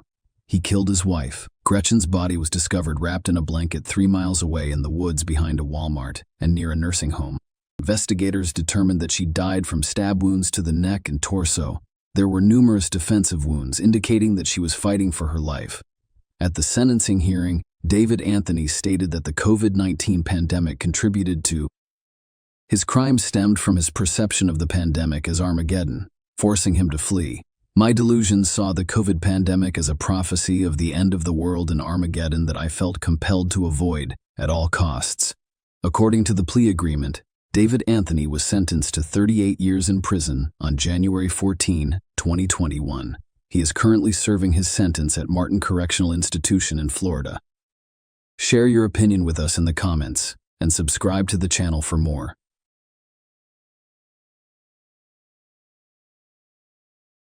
Hey guys, welcome to my channel, and today we're going to take a look at another horrible case with you. Imagine living in a peaceful, tight-knit neighborhood where crime is uncommon and everyone appears to know one another. A teacher, a loving mother, and a devoted member of her neighborhood church. Sarah Starr was always smiling and paying attention to everyone around her. One morning, however, she abruptly disappeared, and a few hours later, she was discovered dead in her own driveway. She was instantly killed by 2 shotgun rounds. The odd thing is that Jason, her ex-husband, was the primary suspect. Despite witnesses' accusations that he had threatened her, he maintained his innocence and even offered a strong alibi. What is actually happening here then? Was there anyone else engaged in this unfortunate turn of events? Why, in spite of the absence of concrete proof, did the authorities still suspect him? We'll go into a multi-year, intricate inquiry today. You will uncover the mysteries that lie beneath the surface of this idyllic community and see the extent to which desperation and a desire for vengeance can drive a person. Are you prepared to learn the truth about Sarah Starr's true fate? It all began on a bright morning on November 27, 2017. Coffee County, Alabama's emergency services received a troubling call at around 9 in the morning. Despite his composure, the man on the telephone made it clear what he was saying. Sarah Starr, his acquaintance, had probably committed suicide, he said. Officers hurried to the location right away, which was a tiny church-owned home. Originally constructed to accommodate the pastor, this house had been rented out to churchgoers exclusively for years. The church had given Sarah Starr, a woman with a complex past, unique terms to live there. After going through a 2-year divorce procedure and being left alone with her 4 children, the house had become her haven. At the age of 38, she was making an effort to move on from the unpleasant memories and disputes of her past. In 1979, Sarah was born in Colby, a small Kansas town. She was always seen as gifted and kind, particularly with regard to children. She decided to become a teacher, and after completing college, she began working as a literature and writing instructor at a nearby school. Many people characterized her as a cheerful and attentive teacher who had no trouble connecting with her students. In 2001, she and Jason got married. She was 22 years old at the time and had recently graduated with a bachelor's degree in education. Jason had just returned from the service and was 6 years older. Their relationship appeared to be harmonious. Both seemed content and had aspirations of starting a family, but, as is frequently the case, problems were simmering beneath the surface. Their marriage appeared to be harmonious at first. After settling in Colby, the couple had twins, then another pair 5 years later, but Jason found it difficult to handle the obligations of parenting. He grew more and more agitated, yelling at Sarah because of the children's commotion, the ongoing mess, and his lack of sleep. He became increasingly irritated with every year that went by, and he didn't think twice about disparaging her, even in public. Sarah took comfort in her beliefs and made an effort to maintain harmony. The local Baptist church eventually became her second home, and she became a dedicated member. She gained friends easily because of her gregarious demeanor and gentle disposition. To escape the chaos at home, Sarah immersed herself in hobbies, taking up gardening and photography. When Sarah's life appeared to be more stable in 2016, she began teaching 4th grade. She was still seen as a kind and amiable individual, but there were hidden problems beneath that kind veneer. Tension in their marriage increased as Jason, who was becoming more and more resentful of his duty as a father to 4 children, became more violent. Sarah ultimately made the decision to file for divorce after multiple attempts to keep their relationship intact. She left the house to Jason and took sanctuary in a house that the church provided. She thought moving to Alabama would give her a new beginning, but her financial condition deteriorated, and the divorce process took a long time. Jason claims that Sarah started to spend excessively, which made her problems worse. It didn't go as well as she had planned, even though the relocation was meant to be the start of a new chapter in her life. Sarah asked 2 close friends, Dana and Lawrence, to assist her with the move the day she left Jason's residence. They remembered her being agitated, rushing around, losing stuff, and pacing back and forth. Dana and Lawrence felt Sarah was terrified of something because of her erratic conduct. That was her biggest worry, that Jason might arrive and start a fight, and her worries weren't unjustified. Despite the help of her church, Sarah, a single mother now, felt that her life was getting harder and harder. She was lonely and had a lot of debt. Jason did actually show up when Sarah and her kids eventually made it to the new home the church had supplied. He went to the front door, but Lawrence refused to let him in, knowing that a confrontation would not be beneficial. After a while, Jason departed.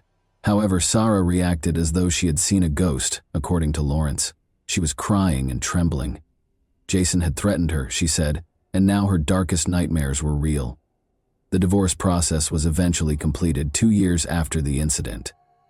The court decided that both parents will split custody of the children. Jason's financial condition was severely disrupted when he was ordered to give Sarah child and spousal support. He was forced to forfeit over half of his salary. While Jason relocated to a different adjacent property and stayed with his mother, Sarah remained in the residence supplied by the church. With one significant exception, Sarah didn't arrive for work. The morning of November 27, 2017 began as any other. Her co-workers, who were aware of her exceptional punctuality and responsibility, were instantly alarmed.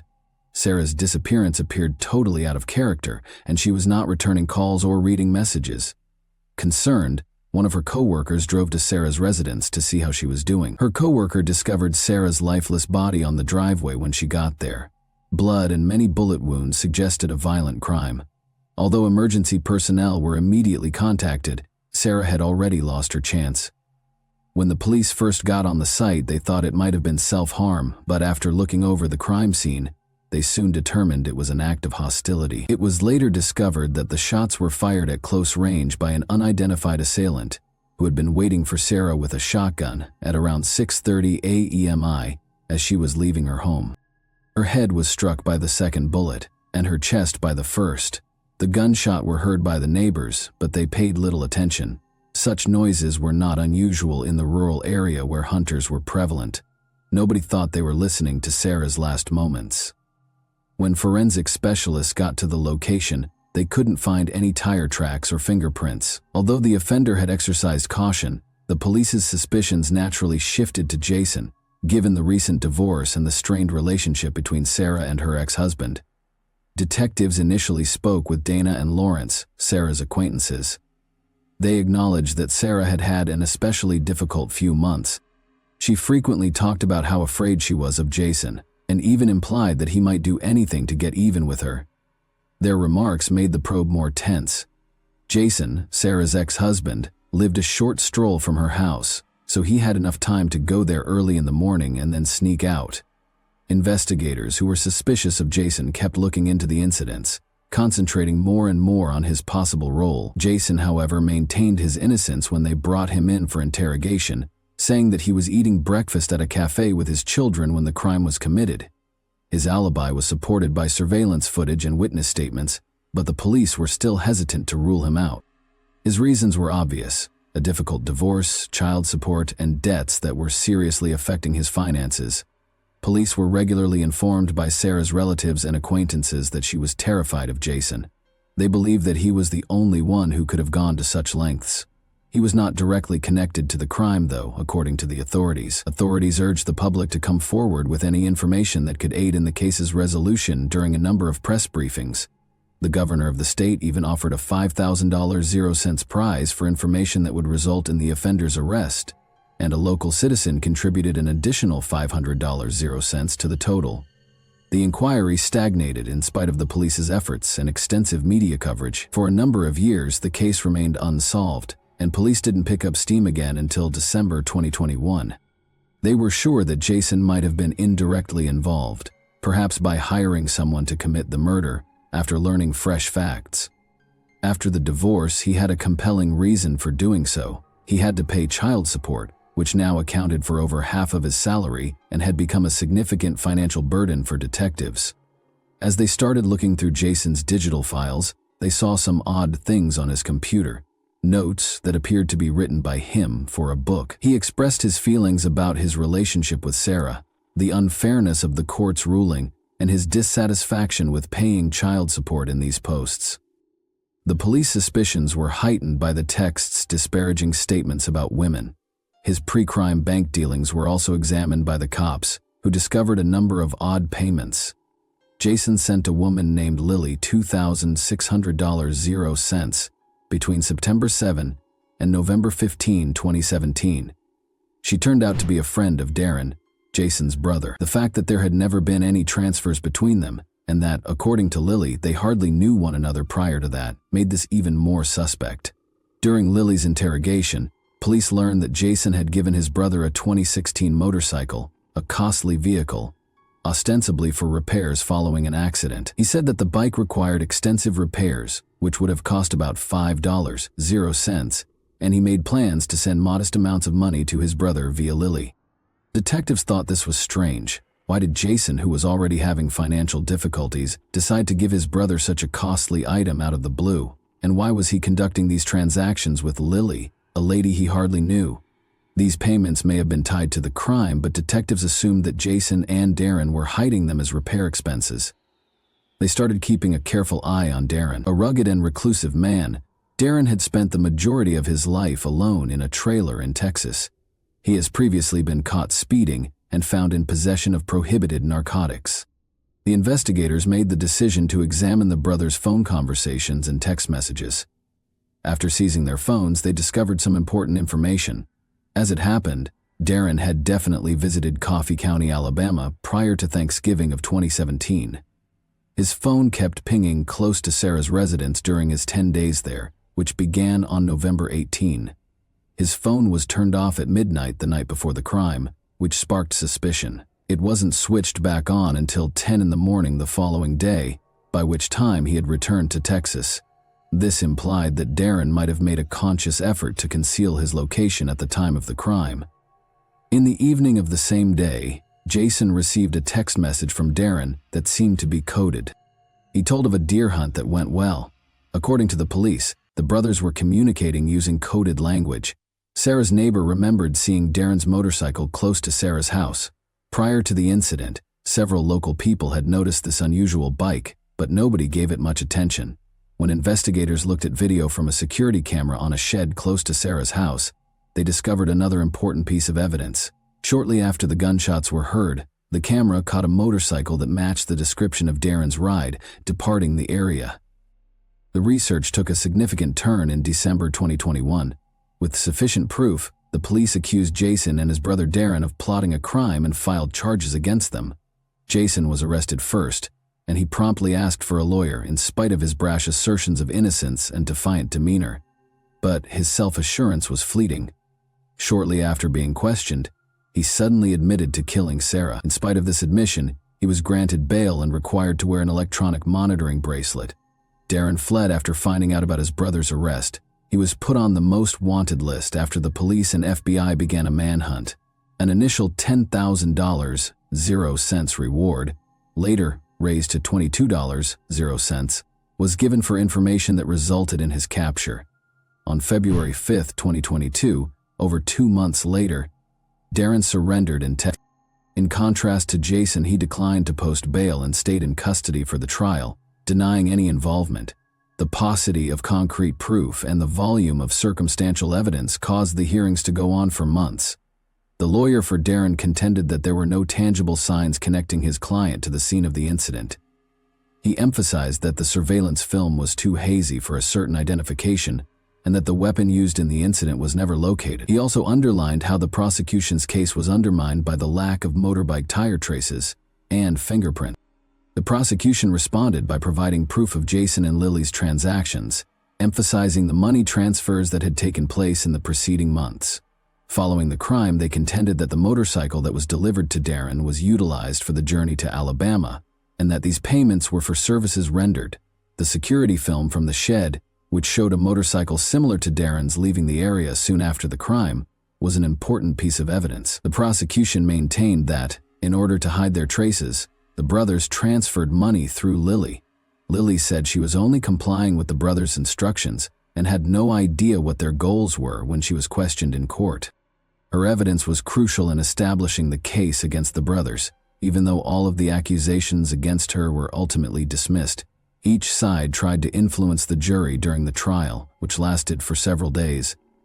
The restaurant video that showed Jason with his kids at the scene was highlighted by Jason's attorney as unmistakable evidence of his alibi. Additionally, he emphasized that Jason had willingly given the police his computer and phone, which he claimed was unusual for someone attempting to conceal their involvement.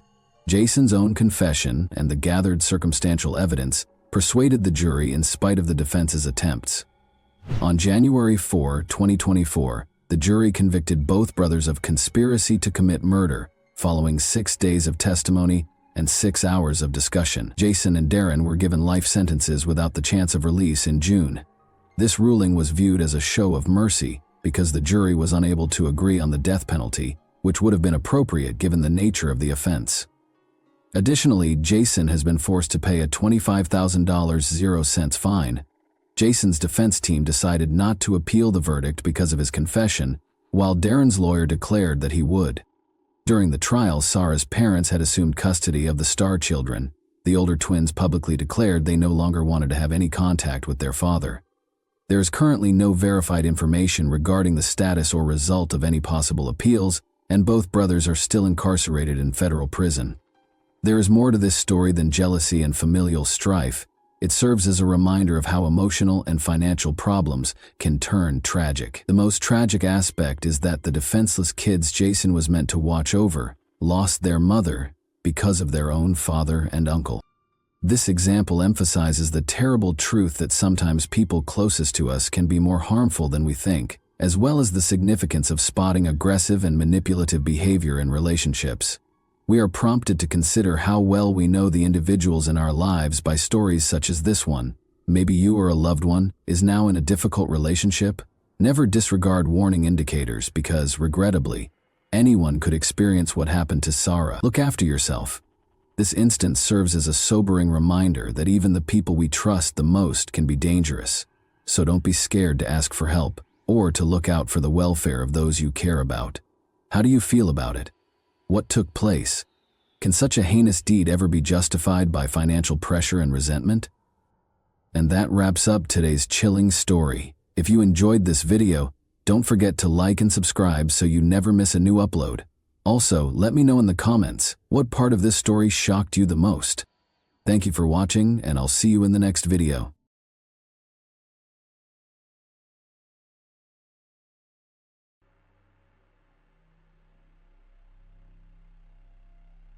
Hey guys, welcome to my channel, and today we're going to take a look at another horrible case with you. The betrayal of a loved one always surprises us, because that is why we consider people close when we fully trust them and do not expect to be stabbed in the back. However, criminologists understand that when it comes to a brutal murder, the perpetrator should be sought first and foremost among people in the victim's immediate surroundings. What if the plan could not be completed? The victim is unable to testify due to his serious condition, and the perpetrator is desperately trying to figure out how to cover his tracks without raising suspicion. It reminds me of the plot of a thriller. Unfortunately, this story occurred a few years ago in real life.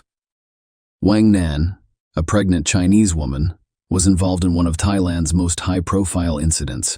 The perpetrator tried to get rid of his wife in one of the national parks by portraying the incident as a tragic accident.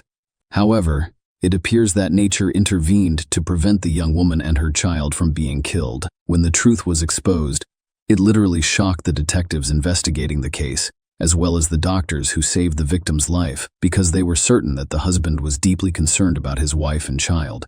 But even more shocking was the motivation for such a heinous and cruel act.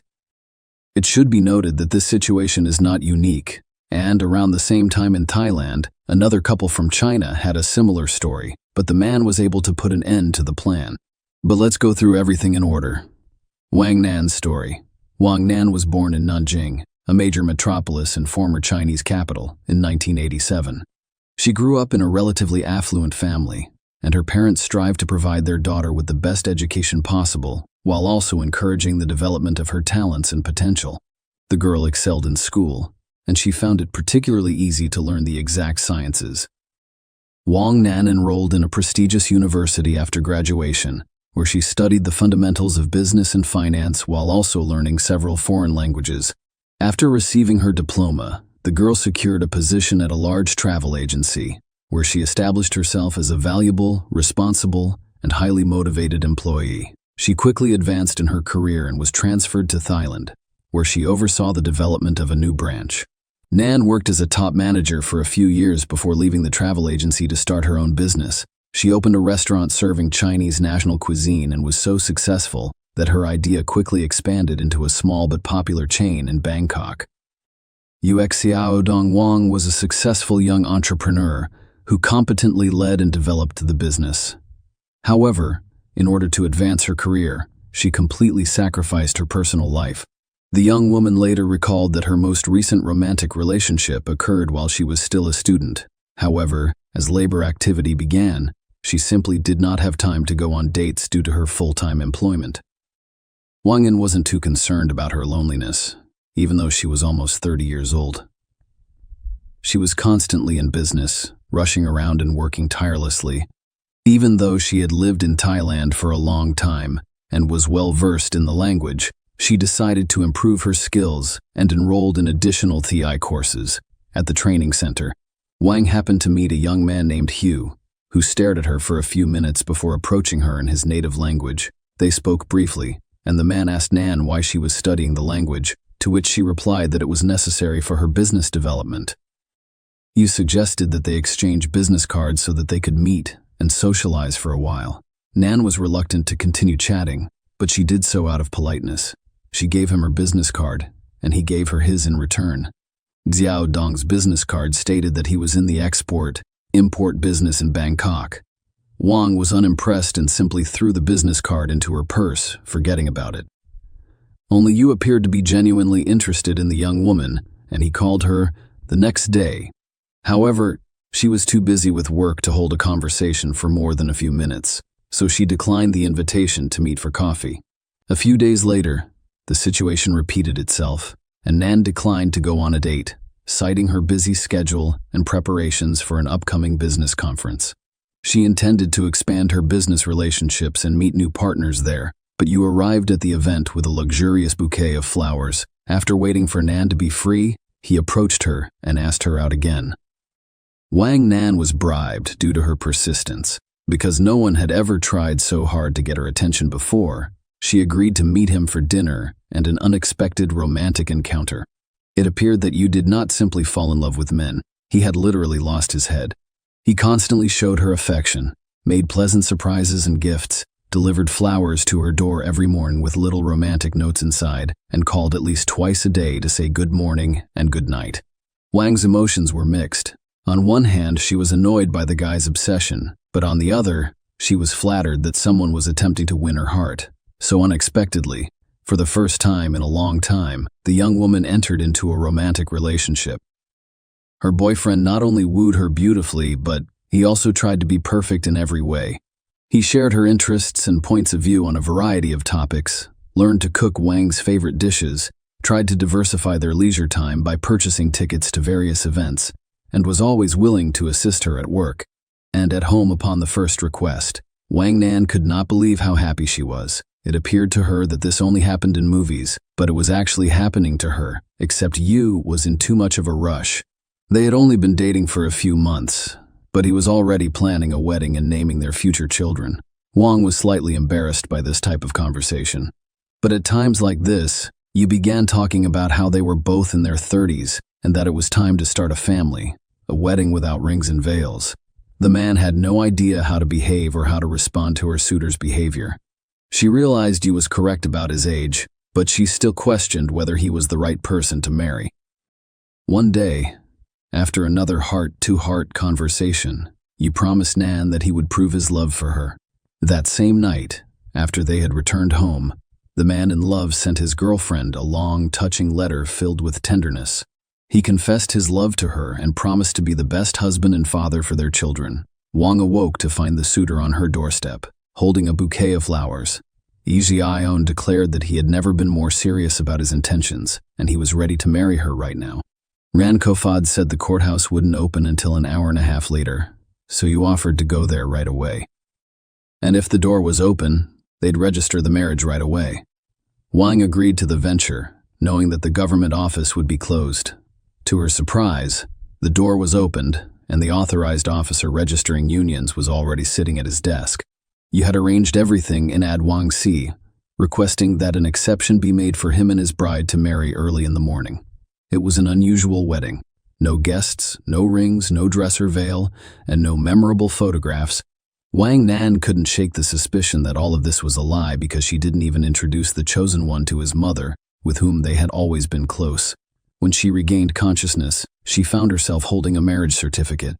Next to her stood a happy, newlywed husband. A tragic accident happened in June 2019. When Wang was 3 months pregnant, her husband persuaded her to plan a vacation and a short trip, reasoning that they would be unable to travel for a long time after the baby was born. Nan reluctantly agreed, and they chose the Thai National Park Reserve, which is known for its picturesque forests and unique rock paintings, estimated to be tens of thousands of years old. But on the morning of June 9, tragedy struck. Wang Nan fell from a height of 111 feet, while the couple was on one of the observation decks admiring the sunrise. When rescuers arrived on the scene, a crying Yu ran up to them and begged them to save his wife and the baby she was carrying. The man claimed they were enjoying the first rays of the rising sun when his wife became ill. She took a step to the side, but she became dizzy and fell before he could pick her up. The young woman had fallen from the 10th floor. She had multiple open fractures, and the situation appeared hopeless. Nan suddenly groaned and opened her eyes. Her husband abruptly stopped crying and wailing, and a look of horror crossed his face.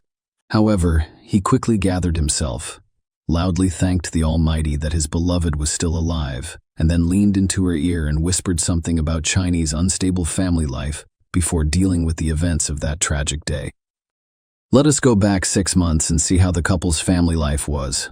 Wang regretted her marriage almost immediately after it was registered, but at first she hoped he would be a good husband, a dependable supporter, and a man to rely on. Unfortunately, her hopes were not realized, and soon the new husband revealed his true colors. He spent almost all of his time at home playing computer games, freely spending his wife's money while contributing nothing to the family budget. When his wife asked why he didn't go to work, Xiaodong explained that his business was at a seasonal low and that he could rest for the time being. However, this law had grown too long, so the young woman decided to inquire about her husband's job. That's when she discovered that his successful export-import business existed solely on paper and printed business cards. Wang realized the magnitude of her error at that point, as she had not even considered drafting a prenuptial agreement. So now her husband can freely spend what she earns, and if they divorce, he will claim her property. The couple had a serious conversation during which he cried like a child and was assured that he would overcome his temporary difficulties and find a good job. However, it quickly became clear that he was not going to look for anything and was quite content sitting on his wife's neck. He was a grown man who behaved like a child. He spent almost all of his time playing computer games, and if he did something around the house or helped his wife in the restaurant, he made sure to ask her for money for himself. Wang eventually got tired of it and told him that she would not give him another penny until he found a job stealing from his own wife and an unwanted child. You disappeared the day after that conversation, taking Nan's marriage certificate and identity card with him. However, she only discovered the missing documents in the evening when she received a call from her accountant inquiring about the transfer of a large sum of money from her account. The young woman was stunned because she had not transferred any funds. She did, however, immediately guess who had done it. The husband transferred more than $500,000 to his personal account while providing the bank with his marriage certificate, his wife's documents, and assurances that it was their joint money that they managed together. Wang did not hesitate to contact the police to report the theft, and the fugitive husband was apprehended a few hours later while attempting to cash out some of the stolen funds. Yu sobbed again at the station, this time on his knees, begging his wife for forgiveness. He admitted that he had lost a large sum of money gambling, and he was now being threatened with death in order to repay the debt. Furthermore, it was discovered that this was not his first encounter with the police. He had previously served an 8-year sentence in his aid of China for robbery. Ren was almost overcome with shame as she listened to all of this, because as it turned out, she did not know the man she married. However, the young woman believed that gambling was a disease and that she needed to help her husband overcome his addiction and return to a normal life. Wang not only agreed to pay off half of her husband's debt, but she also appointed him manager of one of her restaurants. Yu initially appeared to accept it gratefully and take the new position seriously. He even devised an effective strategy for the establishment's growth, but his enthusiasm was short-lived. Soon, he began to spend more time on computer games and entertainment. During that time, Wang discovered she was pregnant and informed her husband, but he reacted strangely, even aggressively. Yu claimed that he was not yet prepared for this and persuaded his wife to have an abortion, which she flatly refused. The husband then threatened divorce and stated that he intended to obtain a court order to divide the property. He didn't speak to his wife for several days before suddenly softening and apologizing. Yu admitted that he spoke nonsense about emotions. In fact, excited about the upcoming edition, I resumed caring, cooking, and helping around the house. A fateful journey. Wang was overjoyed 2 months later because her marriage had nearly reached perfection, as promised by her lover at the start of their relationship. He was attentive, caring, and responsible in his role as manager, actively preparing their home for the arrival of a child. One day, Xiaodong offered to insure his wife's life and health because she was pregnant, and such a move would help to protect her and the baby in the event of various unforeseen circumstances. The young woman readily agreed and even wondered why she hadn't thought of it sooner.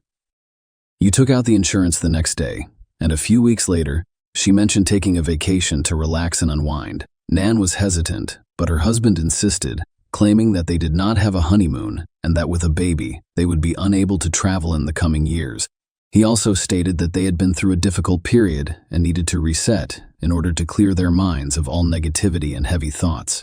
In the end, his arguments were convincing, and Nan agreed. His husband chose the location, booked the hotel, planned the activities, and planned the itineraries to ensure that the trip was exciting and educational while not exhausting the pregnant woman. Nan left the matter entirely to her husband, and she was pleased to see how enthusiastically he was planning their vacation. On June 7, the couple visited the park for the first time and spent the majority of the day there. They walked a lot and saw a lot of beautiful sights and lookout points. On that summer Friday evening, the park was packed with visitors from all over. Wang noticed her husband becoming angry and nervous in the evening when she asked if everything was fine. He responded that due to the crowds of tourists, they were unable to enjoy the sunset in silence. Nan even conceded, deciding that it would be extremely romantic. As the sun went down, the park became less crowded, and Yu climbed the fence of the observation deck and began calling his wife to the edge, telling her what an incredible view there was. However, the pregnant woman refused to go there, citing that it was already dark and could be dangerous. The husband became enraged but returned to her after a few minutes, explaining that they would have to go to the park to see the sunrise.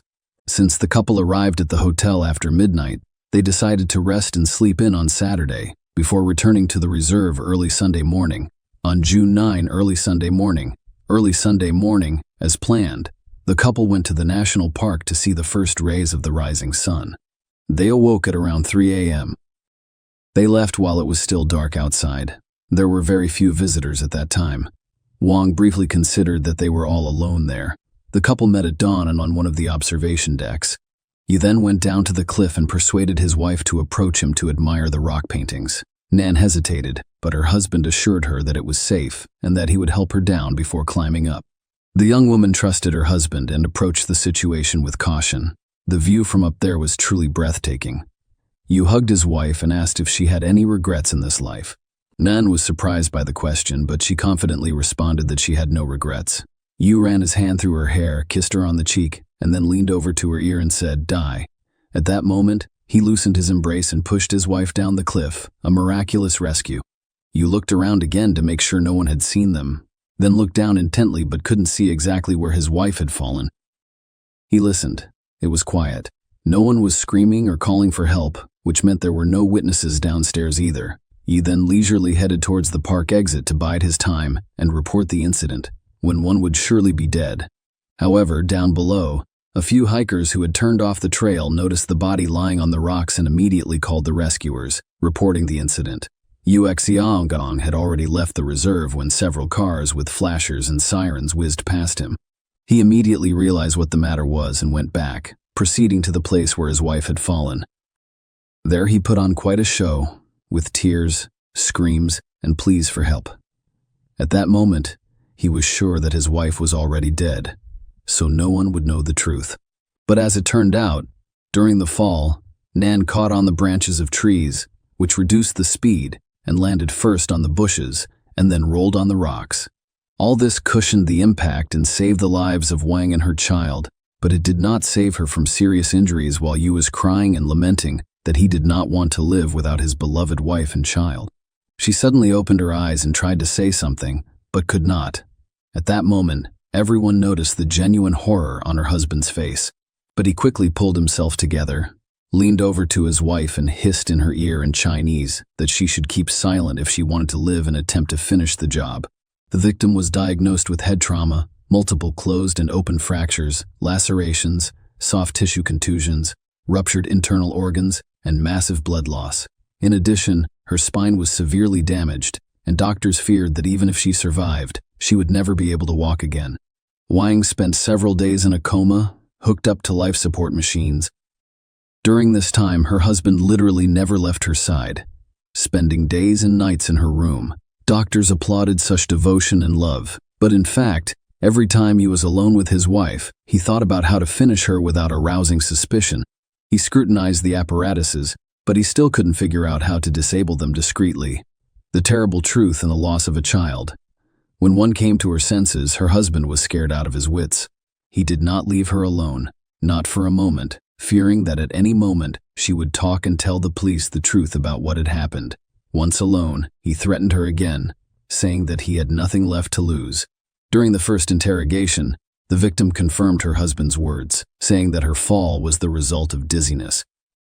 But a few hours later, when her husband left for a moment, Nan asked the nurse to call the police again and not let her husband into the room. That's when she told the gruesome story of her fall, claiming that her husband had tried to kill her. Yu burst into the room, shouting that his wife was insane from the blow to her head and that he would never harm her or the baby. But the man's words sounded extremely unconvincing, and he was taken into custody the same day at the hospital. He was charged with several charges at once, including attempted murder as well as intimidation in case the victim spoke. When her husband was arrested and sent to jail to await trial, Wang breathed a sigh of relief. She still had a long period of rehabilitation ahead of her, but now she felt safe. At first, she had hoped that the pregnancy could be saved because the baby had survived the fall from the heights. However, because of the strong painkillers, several surgeries under general anesthesia were necessary, as was the need to inject antibiotics. The doctors insisted on abortion because the priority was the life of the mother, and the fetus, in all likelihood, would still die from so many drugs. It was a huge shock for Nan, but she followed the doctor's recommendations. Trial and sentencing. Xiaodong categorically denied his guilt and kept insisting on the accident version. In prison, he behaved calmly, hired good lawyers, and was confident that he would escape punishment or that it would not be too severe. Investigators and the prosecutor in charge of the case had no doubt that the defendant had committed the crime out of self-interest and the hope of receiving a large insurance payout, as well as inheriting his wife's fortune, which at the time amounted to almost $2.5 million. However, at one of the interrogations, Yu literally shocked everyone by talking about another motive for his inhumane act. It turns out that he resented his wife when she agreed to repay only half of his debt because of a passion for gambling. In the man's opinion, if his wife really loved him, she would have closed all his debts because she had the money. Xiaodong then decided that Wang did not love him, and he had the right to punish her for it. After these words, the defendant fell silent, and realizing that he had said too much, he said that he had been misunderstood, but his unexpected confession, as well as Nan's testimony, were enough to send him to prison for a long time. In March 2021, the defendant was found guilty and sentenced to life in prison, but Xiaodong and his lawyers filed several appeals, and 6 months later, the Thai court showed wonders of leniency, reducing the life sentence to just 10 years in prison. Wan and her loved ones were shocked by the decision, saying that such a lenient sentence would set a bad precedent that could encourage others to commit similarly horrific acts. Also in Thailand around the same time, a similar case occurred on Phuket Island, where a Chinese national drowned his wife, claiming it was a swimming accident on the beach. He also did it for the sake of insurance. Since the fact of the murder was proved, the man was sentenced to death. Xiaodong, on the other hand, was sentenced to only 10 years for the failed murder attempt and, in fact, the murder of the fetus. How did Wang Nan's fate turn out to date? The final verdict in one man's case has not yet been issued. Yu is serving her 10-year sentence, and the injured woman is trying to challenge the court's decision. In parallel, Yu is also filing appeals in an attempt to prove her innocence and be released, for Xiaodong stood up for his numerous relatives who claimed that he was a rich businessman and that it was wrong to marry him for selfish motives. However, there is no way to prove it, as the man has nothing but huge debts. As for Nan, contrary to the doctor's predictions, after a series of complicated surgeries and long rehabilitation, the young woman was able to get back on her feet. She relearned to walk, and most of the money she earned was spent on her recovery. In 2023, Nan took up work again and was able to revitalize her once successful business. She has also created and led an organization dedicated to helping women who are victims of domestic violence. She also runs her own blog, trying to warn women against the mistakes she made herself. Share your opinion with us in the comments and subscribe to the channel for more.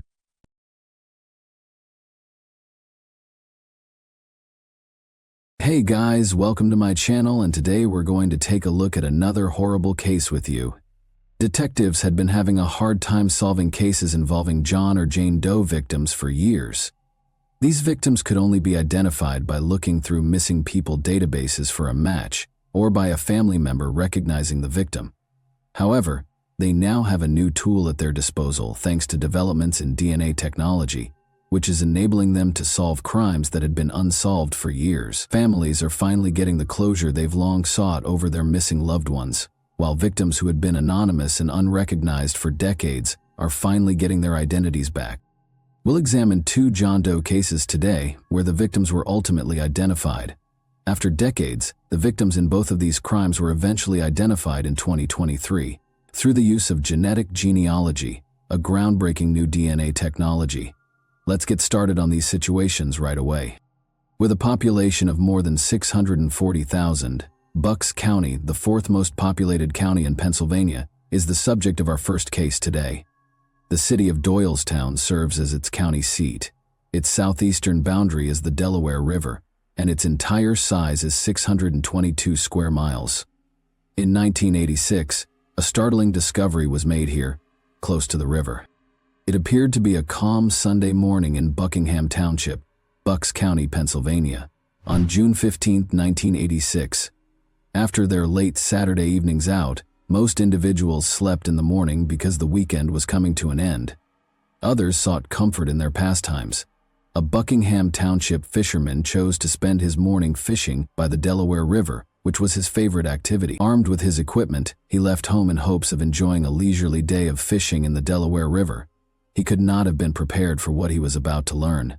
He was planning to capture something completely different on the riverbanks instead of fish.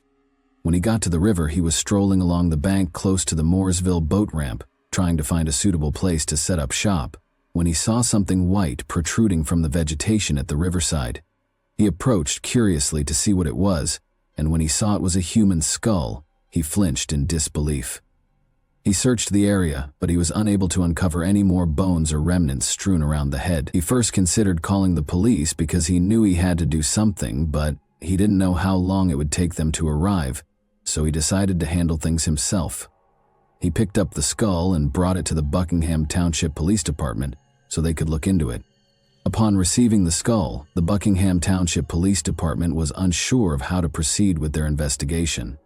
Investigators were unable to identify the unidentified individual or even try to characterize any physical traits they might have had because of the skull's state and the fact that no further remains were discovered. They could tell by looking at the skull that it belonged to a white person, but they were unable to identify the victim's age or sex other than the fact that they had been under 70. They had no additional clues as to who this person might be, thus they had very little information to work with, which made the inquiry nearly impossible. There was no way to know if the skull belonged to any of the people they examined, so they looked through missing persons cases at the time to see if any of them matched the little information they had. The probe eventually became chilly since there was so little to work with. The skull was kept as evidence because it was the only hint investigators had, and no funeral was held because only a skull and no other bones were discovered. They believed at the time that the skull will be useful in the future due to scientific advancements. The victim was labeled as unknown, and the case was closed because there were no further leads to pursue. Bucks County detectives acquired possession of the skull in October 2019, 33 years after it was first found near the Delaware River while investigating a homicide case, but they later turned it over to the Bucks County Coroner's Office. The skull was added to the National Missing and Unidentified Persons System, NamUs, database by the Coroner's Office later that year, with the ID up 62,362. Sadly, no one came forward because the victims' data were still insufficient to assist someone identify them. They hoped that maybe it might help trigger the recollection of someone who had been looking for their missing loved one for years. Even with scientific advances since the first discovery, all that was known at this time was that the skull belonged to a Caucasian guy who had been under 70 years old. Despite the fact that NamUs was updated with this information, the case ultimately stagnated for 3 more years. The skull was then taken from the Bucks County Coroner's Office by Bucks County investigators in September 2022, 36 years after it was first discovered. A groundbreaking new DNA testing technique known as genetic genealogy has been used in recent years to solve several cold cases from around the nation.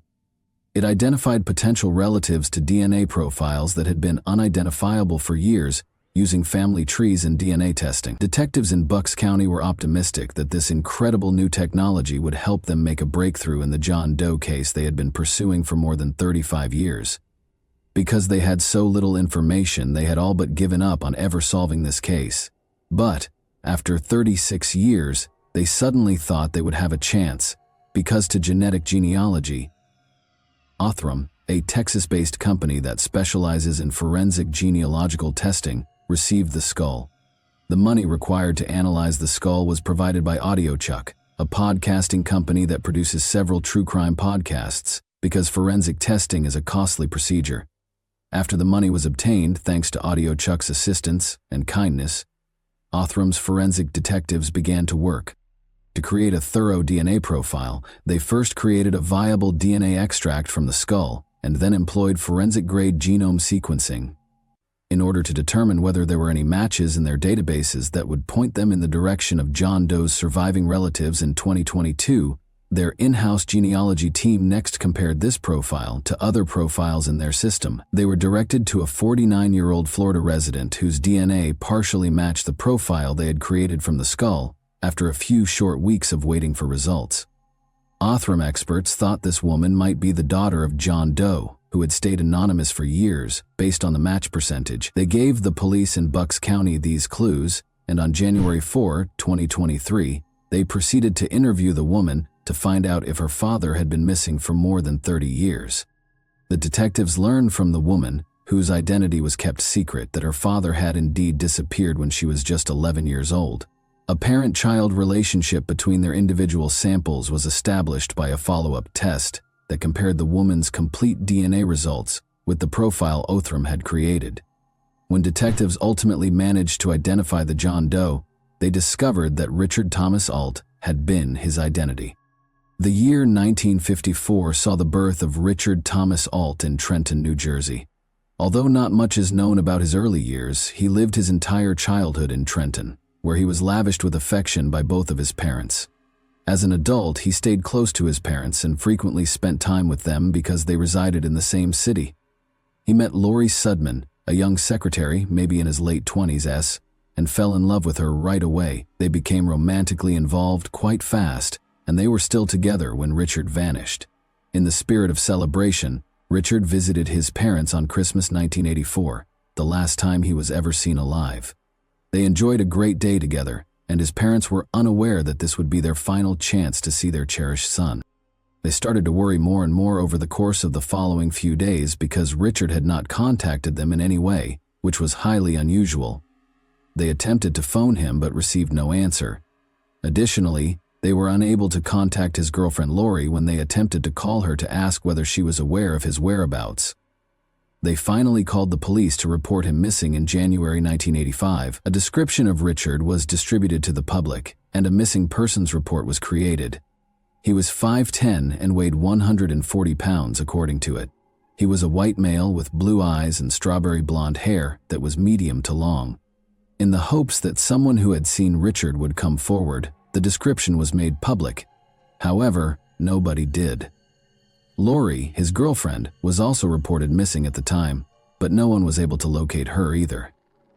Tragically, Lori Sudman's body was discovered floating on the water 3 months later, on April 20, 1985, by two men fishing from a boat in Trenton's marina on the Delaware River.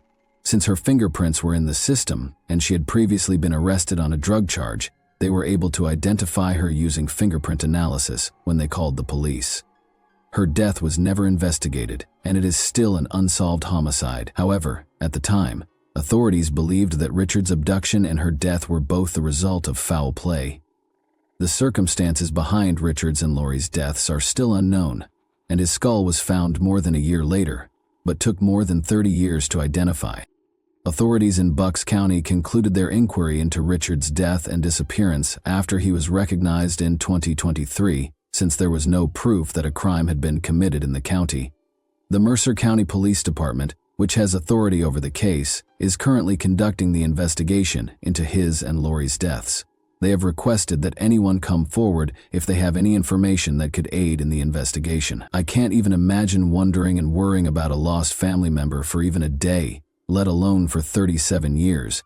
said Matthew D. Weintraub, the district attorney for Bucks County, in a statement to the media. Mr. Alt's family no longer has to wait.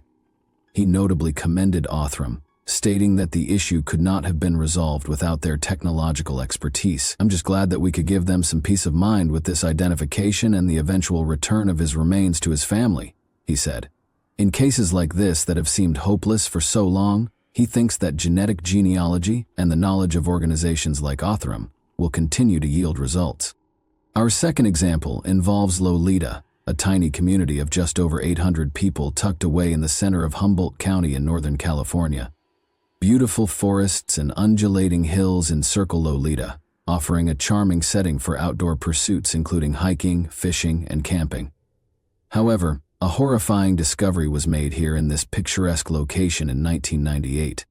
A Loleta resident and his son were in a boat searching for driftwood on the Eel River on March 27, 1998. As they made their way through the twists and turns of the river, they noticed something odd close to Cock Robin Island. As they drew closer, they saw what looked to be human remains, but at first they thought it was simply another piece of wood stuck in the branches of a neighboring tree. When they were discovered, they were appalled and hurried to the Humboldt County Sheriff's Office to notify the authorities. This awful day, which would never be forgotten and would always be a part of this small town's history, left the residents of Loleta horrified and devastated. The sheriff's deputies were quick to react after learning the news. Unaware that this case would follow them for a very long time, they rushed to the Eel River via jet boat.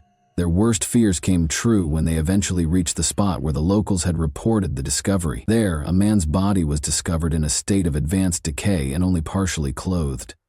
Despite his state of decay, the deputies were able to identify him as a white adult male, but they were clueless about his identity and how he entered the river. Even the most experienced deputies were surprised by the condition of the body, and the deputies were shocked by what they were witnessing. Immediately after removing the body from the water, they carefully examined the garments, in the hopes of discovering a sliver of information that would have helped them identify the deceased. They were unhappy, though, to discover that there was no personal belongings or identification of any kind. Basically nothing that would have helped identify the victim. After being removed from the scene, the body was sent to the coroner's office for further examination. The autopsy's results were disappointing, but they gave the police a starting point. The coroner's report stated that the person's cause of death was drowning, and the autopsy revealed that he had been in the water for a month prior to his finding. Additionally, they were able to learn some basic details about the man, such as the fact that he was an adult white male, 5 feet 10 inches tall, weighed roughly 170 pounds, and was probably between 35 and 45 years old. But when they looked through the database, they couldn't find any Northern California missing persons that fit this description. In light of this, they launched an inquiry to identify the unidentified guy, and he was given the name of Humboldt County John Doe.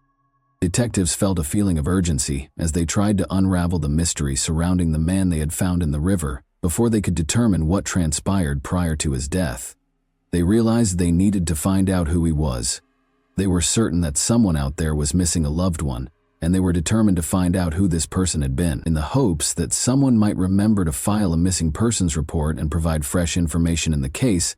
The investigators worked hard to make the man's description public.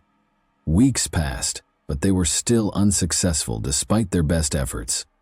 Nevertheless, they clung to the hope that a single clue might take them to the solution, and they followed up on every lead to the best of their abilities. There was at last some optimism for the police when, later in 1998, the California Department of Justice found one latent fingerprint on the body. This was then examined using the automated latent print system. The investigators hoped that this would provide the necessary break in the investigation. When the findings showed that there were no matches in the system, their dreams were once more crushed. Nevertheless, the investigations gathered the man's DNA profile and entered it into several databases, such as the California Missing Persons DNA Database and the National Unidentified Persons DNA Index. Once more, they looked through the databases for any sign of a match, but they were unable to find anything. Since inquiries into missing persons cannot be concluded, the case remained open over the years. No profile matches were ever found over time, despite the DNA profile being regularly compared to profiles from other human remains and missing persons in the Combined Index System, CODIS. The case was unsolved for 25 long years, despite the fact that the investigation was still ongoing. There was no fresh information or leads for the detectives to pursue, thus the case remained inactive. The sheriff's office teamed up with Othram, a Texas-based forensic genealogy firm, in December 2022. By using cutting-edge forensic DNA testing, the collaboration aimed to identify the man. After submitting a sample of the man's DNA to the lab, the team of experts began closely and methodically analyzing it.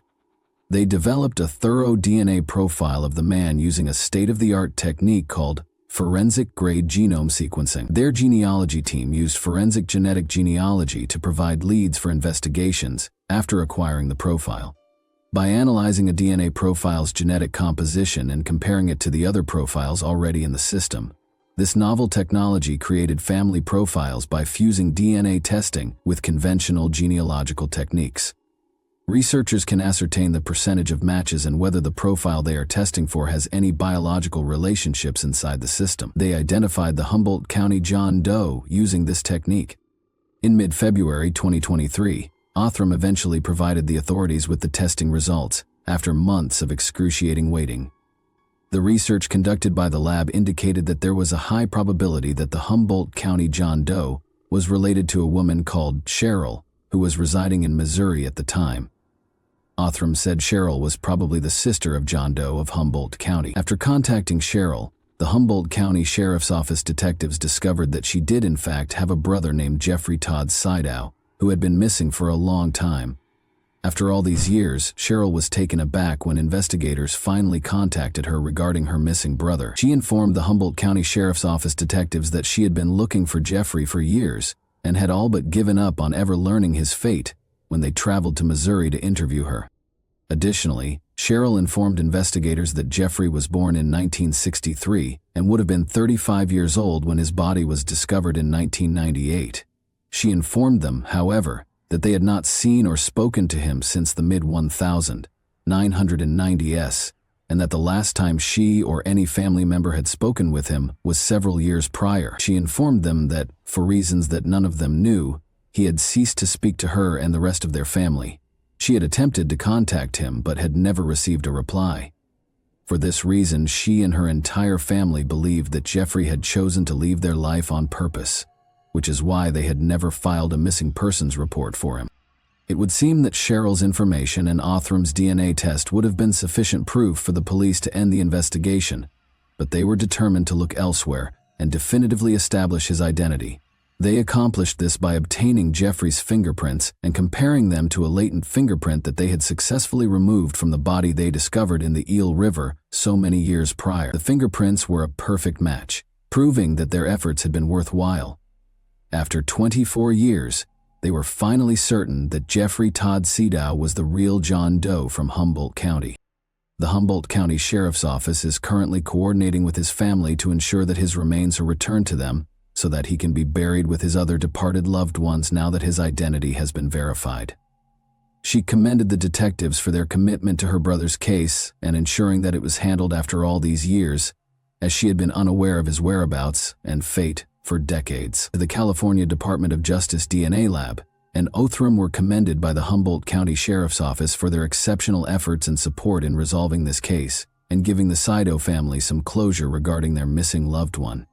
Despite their success, the Sheriff's Office is still curious about what transpired with Jeffrey in his last days. We encourage anyone who knows anything about his last known whereabouts or activities before he passed away to come forward and report it.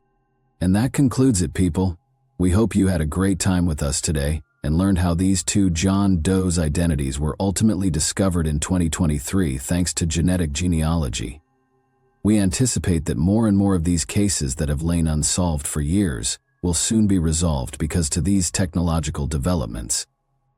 And that wraps up today's chilling story. If you enjoyed this video, don't forget to like and subscribe so you never miss a new upload. Also, let me know in the comments what part of this story shocked you the most. Thank you for watching, and I'll see you in the next video.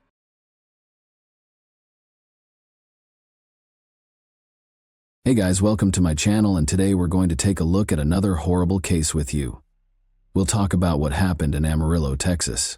On October 23, 1981, Robin was born in Altus, Oklahoma at Altus Air Force Base. In 1995, she relocated from North Dakota to Amarillo. Robin began working at a neighborhood cafe. She met Jeremy Spielbauer one day while working. When Jeremy told Robin about his experiences in the Army, Robin was immediately impressed. He made her think of her dad. The bond between Robin and Jeremy grew rapidly. They were unable to be separated. The speed at which Robin's connection with Jeremy developed shocked her parents. They still thought their daughter was making the right decision, though. Ultimately, their main want was for their daughter to be content. A few years after they first met, in 2005, Jeremy and Robin got married. It was a momentous day for them both. The couple had 2 kids in the years that followed. At that point, issues started to arise in Robin and Jeremy's relationship. However, they remained close and made an effort to resolve every disagreement. In an effort to improve their marriage, they began attending church. Jeremy and Robin met Katie Yvonne Spielbauer at church. Katie was a young criminal law student. Robin and Katie became friends. She had faith in her. Katie started to visit the Spielbauer home frequently. But Jeremy and Katie's friendship soon expanded into much more. Robin filed for divorce after learning that Jeremy was having an affair with Katie. However, Jeremy was indifferent to the disintegration of his family. Katie was all he could think about. Thus, Jeremy married Katie right away. Once their divorce was finalized in 2013, she adopted his last name. One of the many things that Jeremy and Katie had in common was their passion for guns. They owned a wide variety of firearms and handguns. They frequently used them to decompress and have fun. Because Robin was still active in their relationship, their marriage didn't seem to be ideal. Jeremy frequently needed to see Robin, since he continued to communicate with his kids. The fact that Jeremy was still active in their lives made Katie feel envious and resentful. At the end of 2013, Robin and her kids moved into her parents' home due to financial difficulties. Their relationship deteriorated further when she and Jeremy got divorced. They frequently argued about visitation rights and child support. The $400.00 that Jeremy borrowed from Robin, which she got as child support, was one of the main arguments. He claimed that in order for him and Katie to support their household, he needed the money. Jeremy did not fulfill his commitment to give Robin the money back. The fact that Robin's parents lived on the same street as Jeremy and Katie presented another issue. She was upset about Jeremy and Katie's marriage, but since she was living at her parents' house, she had to see them frequently. Robin was unable to forgive her ex-husband Jeremy for his infidelity. She also felt deceived by Katie, whom she had previously allowed into her home and whom she had formerly thought of as a friend. Everyone knew that there was a great deal of animosity between them. Everyone was aware of it. The situation was bound to spiral out of control at some point. Following a string of messages on her cell phone, Robin put her kids to bed on the evening of April 7, 2014, and informed her mother that she would be coming home later. However, she never returned. On Helium Road, a motorist saw an SUV parked at the curb the next morning. Beside it, something resembling a body lay on the ground. Police and an ambulance arrived at the scene shortly after. When Robin's mother awoke, she discovered that her daughter had yet to come home. Her bed was undisturbed, and her bedroom was deserted, and her automobile was gone. Because Robin occasionally spent time with friends, her parents weren't overly concerned at first. However, they began phoning her after a few hours. Every effort they made failed. There was no response from Robin to any SMS or calls. She also disappeared from her social media accounts after leaving. The more time passed, the more anxious her parents were. As a result, at approximately 11 a.m., Robin's father phoned the police. To collect a missing persons report, Amarillo Police Department officers showed up at their residence. A family acquaintance later that day told Robin's father about a news story about a black SUV stopped at the curb with police cars all around it. When Robin's parents came across this piece online, their worst suspicions were validated. They were able to identify their daughter's vehicle. According to the Post, a woman who had been the victim of a crime was standing next to the SUV. The investigators saw pink marks on Robin's car's window while they were at the crime scene. The window was repeatedly struck by a hard metallic object, leaving scratches and bits of pink material behind. After Robin's body was examined, It was discovered that her face, neck, and head had sustained many blunt force injuries. She appeared to have been severely beaten. There was no ID, purse, or phone at the scene, according to the cops. The authorities identified the victim of the incident after looking through the license plates of the car. The officers thought it was a heist gone wrong, because Robin's phone and handbag were gone. When the police department got in touch with her parents around the middle of the afternoon, they verified that the victim was their daughter, Robin. An investigation was started by the police. Naturally, it was not long before they learned about Robin's personal struggles. They learned that Robin had separated from her husband and that he had wed a lady she had once regarded as a friend. As a result, the investigators went to Jeremy and Katie Spielbauer's home. According to Katie, the only information she was aware of concerning Robin's passing came from other people and the press. The same thing was reported by Jeremy, who claimed to have no knowledge that could aid in the investigation. He claimed that he had no idea what had happened to his ex-wife. The Spielbauers were formally questioned by the authorities in the days that followed. Around 9 o'clock at night, Jeremy informed the police he spent the night at his uncle's house where Robin passed away. That night, he texted Katie. Katie was at a friend's house with her son. Jeremy claims that he dozed off on the couch after returning from his uncle's house. He also remembered that at about 6 o'clock in the evening, he texted Robin, but she didn't reply. Although Robin's phone was not found at the crime site, the police were able to get the information from her network operator. The investigators discovered from her text conversations that Jeremy and Robin were scheduled to meet on the evening of April 7. According to this information, Jeremy lied to the police while they were questioning him. Questioning him once more, they told him that they had read Robin's texts and discovered that he had not given them the complete truth. He was requested to clarify the contents of these text messages by the investigators. Jeremy acknowledged that he hadn't been truthful with them in the initial exchange. "I was supposed to meet Robin that evening," he added. As previously said, Jeremy stated that they will meet at his home. His house and Robin's parents' house were on the same street. According to him, they wanted to talk about some future plans, the approaching school year, and kid visits. But Jeremy claims that Robin never arrived at his house. Since the divorce, Robin and his new wife Katie had had a strained relationship. Jeremy kept this meeting a secret for that reason. Jeremy informed the investigators that he opted to meet Robin at his house since he knew Katie was going to spend a few hours at her friend's house. The investigators were curious as to why Robin and Katie were at odds. There was a reasonable explanation for Robin's behavior toward Katie. She was unable to forgive her old friend for replacing her.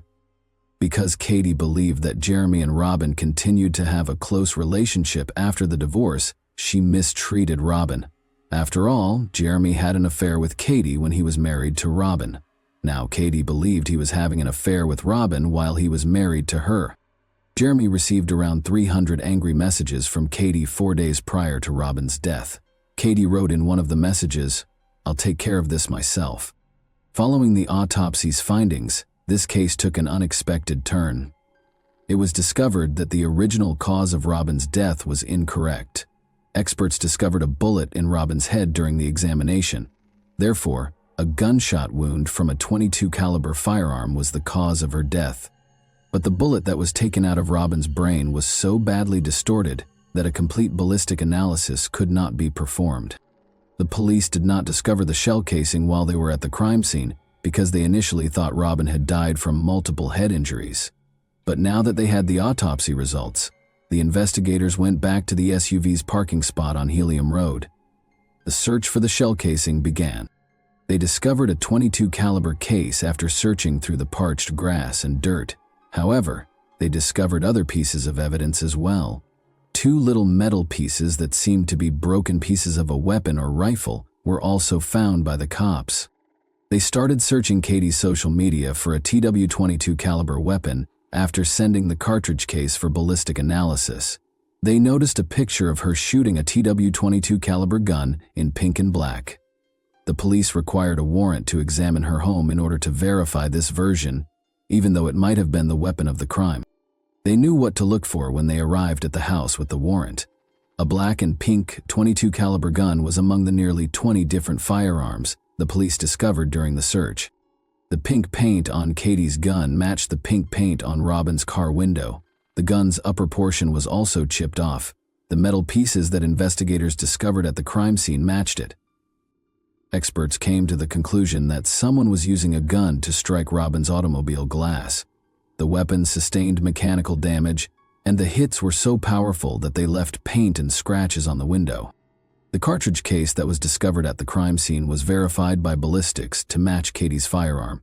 Since Katie was now the primary suspect in the case, the police summoned her in for interrogation. She denied having anything to do with Robin's demise. She did, however, accuse Jeremy of having an affair with Robin in the text message she sent him. According to a text message Katie sent to her husband approximately 8 hours prior to Robin's passing, "I'll take care of this myself." The investigators therefore believed that Katie did in fact handle this. She had a purpose, she possessed a firearm, and she was proficient with it. Jeremy altered his testimony once more when the detectives chose to interrogate him again. He now asserted that he met Robin on Helium Road. They were seated in her car when Katie unexpectedly showed up, surprising them. Jeremy claims that once Katie and Robin started fighting and arguing, he got into his car and left them alone. When Jeremy left, he reported that Robin's SUV's window was undamaged. After he drove off, Jeremy thought that something horrible had happened. Katie admitted to the investigators during the interrogation that she had visited a friend's house that day and departed at approximately 11 p.m. However, this was not confirmed by her companion. Although she was unable to provide a precise time, she believed Katie had gone at around 9 or 10 o'clock. She therefore had ample time to carry out the act. However, Katie denied any involvement in Robin's demise. Additionally, Katie asserted that Jeremy had lied when he claimed to have caught him on Helium Road with Robin. Katie claims that she wasn't present at all that evening. Although Katie acknowledged that they were at odds, she stated that she did not want Robin to pass away. To ensure she was telling the truth, she requested permission from the investigators to take the polygraph test. Police frequently employ polygraph exams to identify or rule out suspects, even though the majority of criminal courts do not accept the results as evidence. Katie failed both of the tests she took. Thus, the investigators made the decision to find out where her phone was when the crime was committed. They found that the location where Robin died was also where Katie's phone was. Furthermore, it was present when the offense was committed.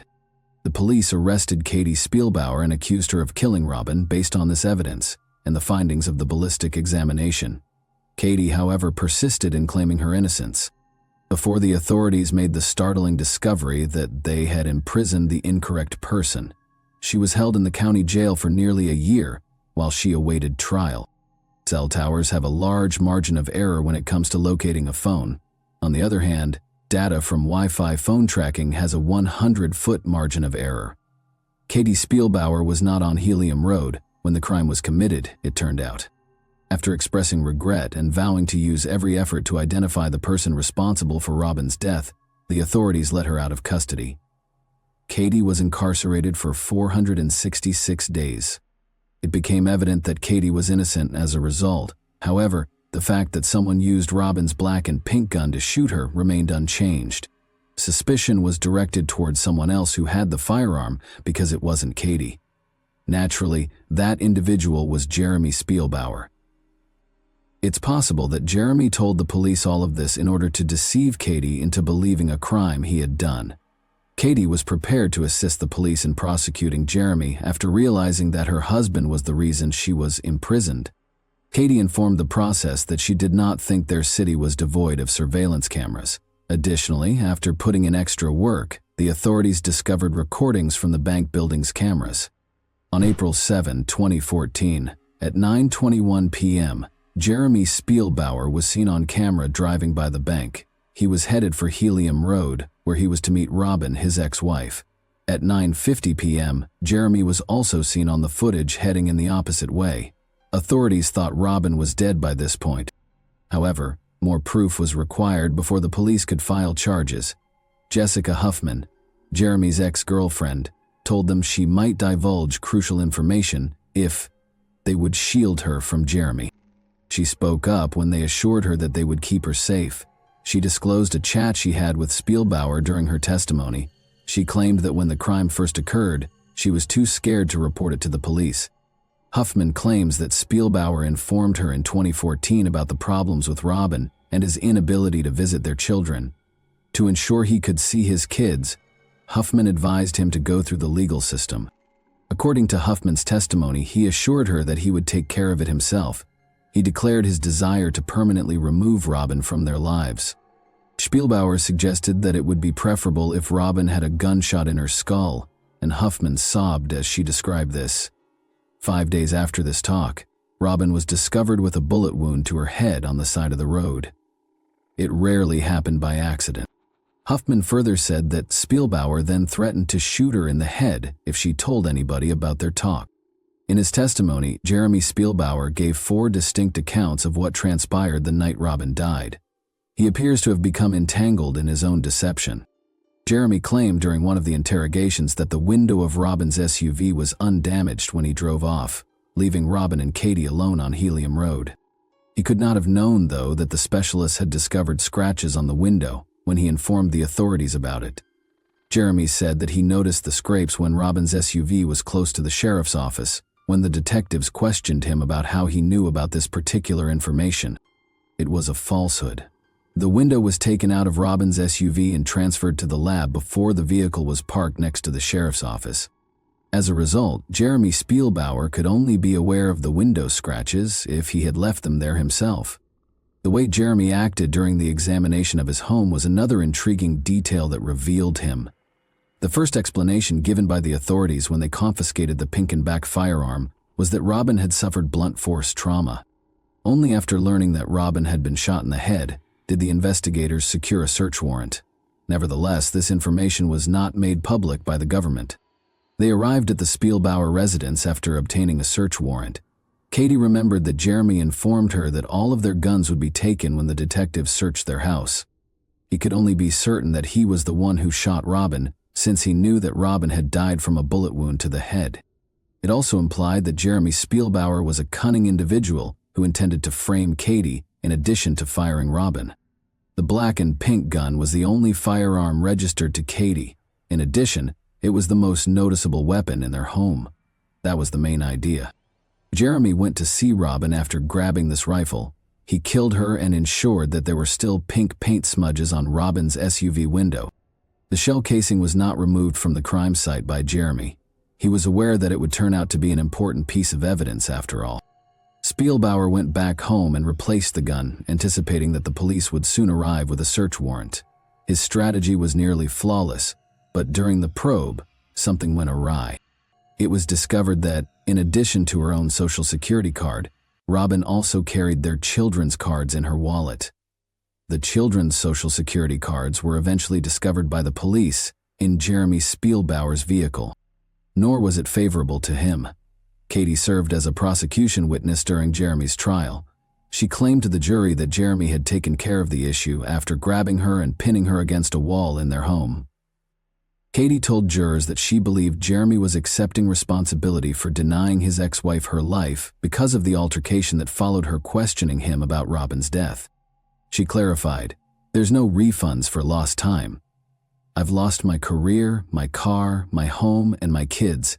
Kids are 1,500 miles apart from each other." Even though she didn't shoot Robin, Katie also expressed regret to her family throughout the interview for her part in her demise. In response to the question of whether she firmly thought Jeremy was to blame for Robin's passing, Katie hesitated, rolled her eyes, grinned, and shrugged. "That's not the man that I married. He doesn't even look like the man that I married," she replied. Jurors were informed by Alicia Osborne, who claimed to be close friends with both Jeremy and Robin, that a few days prior to her death, Robin had informed her over the phone that she had found a new lover and was preparing to conclude an affair with Spielbauer. According to Osborne, Robin informed her that she wished to initiate legal action in order to definitively determine the amount of child support that Jeremy was expected to pay. Jeremy Spielbauer was found guilty by the jury after nearly 3 hours of deliberation. He received a life sentence and a $10,000 0-cents fine in January 2018. Spielbauer will be able to request parole in 2046. Robin's children were given to her parents. Jeremy Spielbauer is presently serving his life sentence after failing to appeal the verdict. And that wraps up today's chilling story. If you enjoyed this video, don't forget to like and subscribe so you never miss a new upload. Also, let me know in the comments, what part of this story shocked you the most? Thank you for watching, and I'll see you in the next video.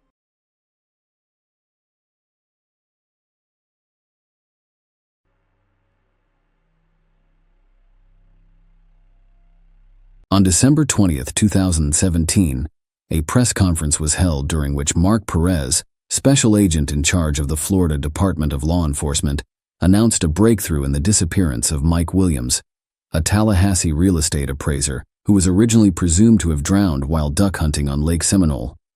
An alligator ate him on December 16, 2000. The truth is that Mike Williams did not drown in the lake. I can tell you that, because I am here now, Perez said.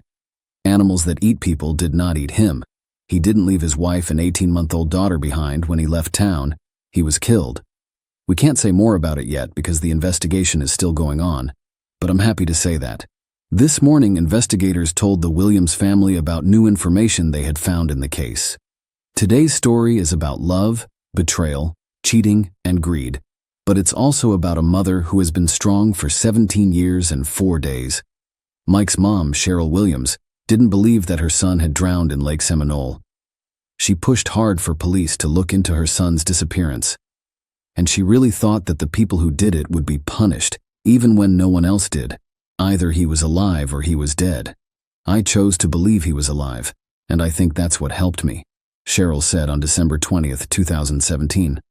A lot of people told me I was crazy, but we would never have found him if I gave up. Brian Winchester was given a 20-year prison sentence the day before the press conference. He was a close friend of Mike and his wife Denise, and later married Brian. In a strange way, those who did what happened got what they deserved when the truth came out in 2000. Mike's mother was right. In 1997, Brian and Denise started having an affair, which turned into a murder. After a few years, they went from being lovers to strangers who didn't trust each other. Brian was afraid that Denise would tell the police about what happened to Mike after the divorce, so he beat her up. On the other hand, Denise did everything she could to get him a life sentence. When she asked the jury for the harshest sentence, she was very convincing. Because of this, Brian felt he had nothing to lose, so he made a deal with the prosecutor. In 2017, Brian got 20 years in prison for kidnapping Denise Williams. He avoided getting a life sentence, though. Denise was happy about the win and didn't know that Brian Winchester, 49, actually agreed to plan the murder and a 17-year cover-up of it in exchange for not being charged with any crimes related to his part in the case. In exchange, he showed police where Mike's body was and told them the whole truth. In just a few months, on May 8, 2018, Denise Williams would be caught and charged. Things look a little fuzzy at first glance, don't they? Let's look at this case in more depth. She was born on October 16, 1969, in Bradfordville, which is north of Tallahassee. His father drove a bus, and his mother taught kindergarten. He was known as Mike by family and friends. His family didn't have much money, and he and his older brother lived in a trailer as kids. Those were good times. Because the parents cared about their son's future, they didn't build a house. Instead, they saved money for both boys' college education and worked part-time in supermarkets at night. The sons signed up to go to North Florida Christian High School. Mike did great. He played soccer, led the student council, and was active in the Key Club. Mike began duck hunting as a hobby when he was 15 years old, and that's how he met Denise Merrill. It was a girl who played soccer and was president of the student council. As a cheerleader and council secretary, Denise met him and started dating. Their friends thought they were a great match while they were still in high school. Denise put Mike in touch with Brian Winchester, who became his best friend. Katie Thomas became Brian's friend after a while, and the two couples stayed friends for the rest of Mike's life. Following high school, Mike went to Florida State University and majored in both political science and urban planning. The lovers graduated at the same time. Denise went to school to become a public accountant, and Mike learned how to value real estate. Mike did a good job at work. His job went well, even though he worked 15 hours a day most of the time. The young well-off man married Denise in 1994. Around this time, Brian also got married to Kathy. They all stayed in close contact with each other. Mike was very energetic and loved his wife very much. He worked hard to provide for their family as best he could. Mike Williams had a lot of success as a real estate appraiser when he was 31 years old. He was making almost $200,000 a year. In 1999, they had a happy child and were able to afford a house in a small, nice neighborhood on the east side of town. The name they gave their daughter was Ansley. His friends told me that he was always smart. The young man was doing some pretty dangerous things, so he wanted to make sure that his family would be taken care of if something went wrong. It was no surprise that Mike went to his best friend, who worked as an insurance agent at the time. Brian sold him 2 insurance policies, the first for $250,000 and the second for $500,000. Mike's dad died in the year 2000.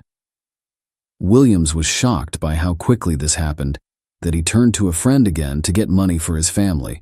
For $1 million, Brian helped Mike make sure he would live.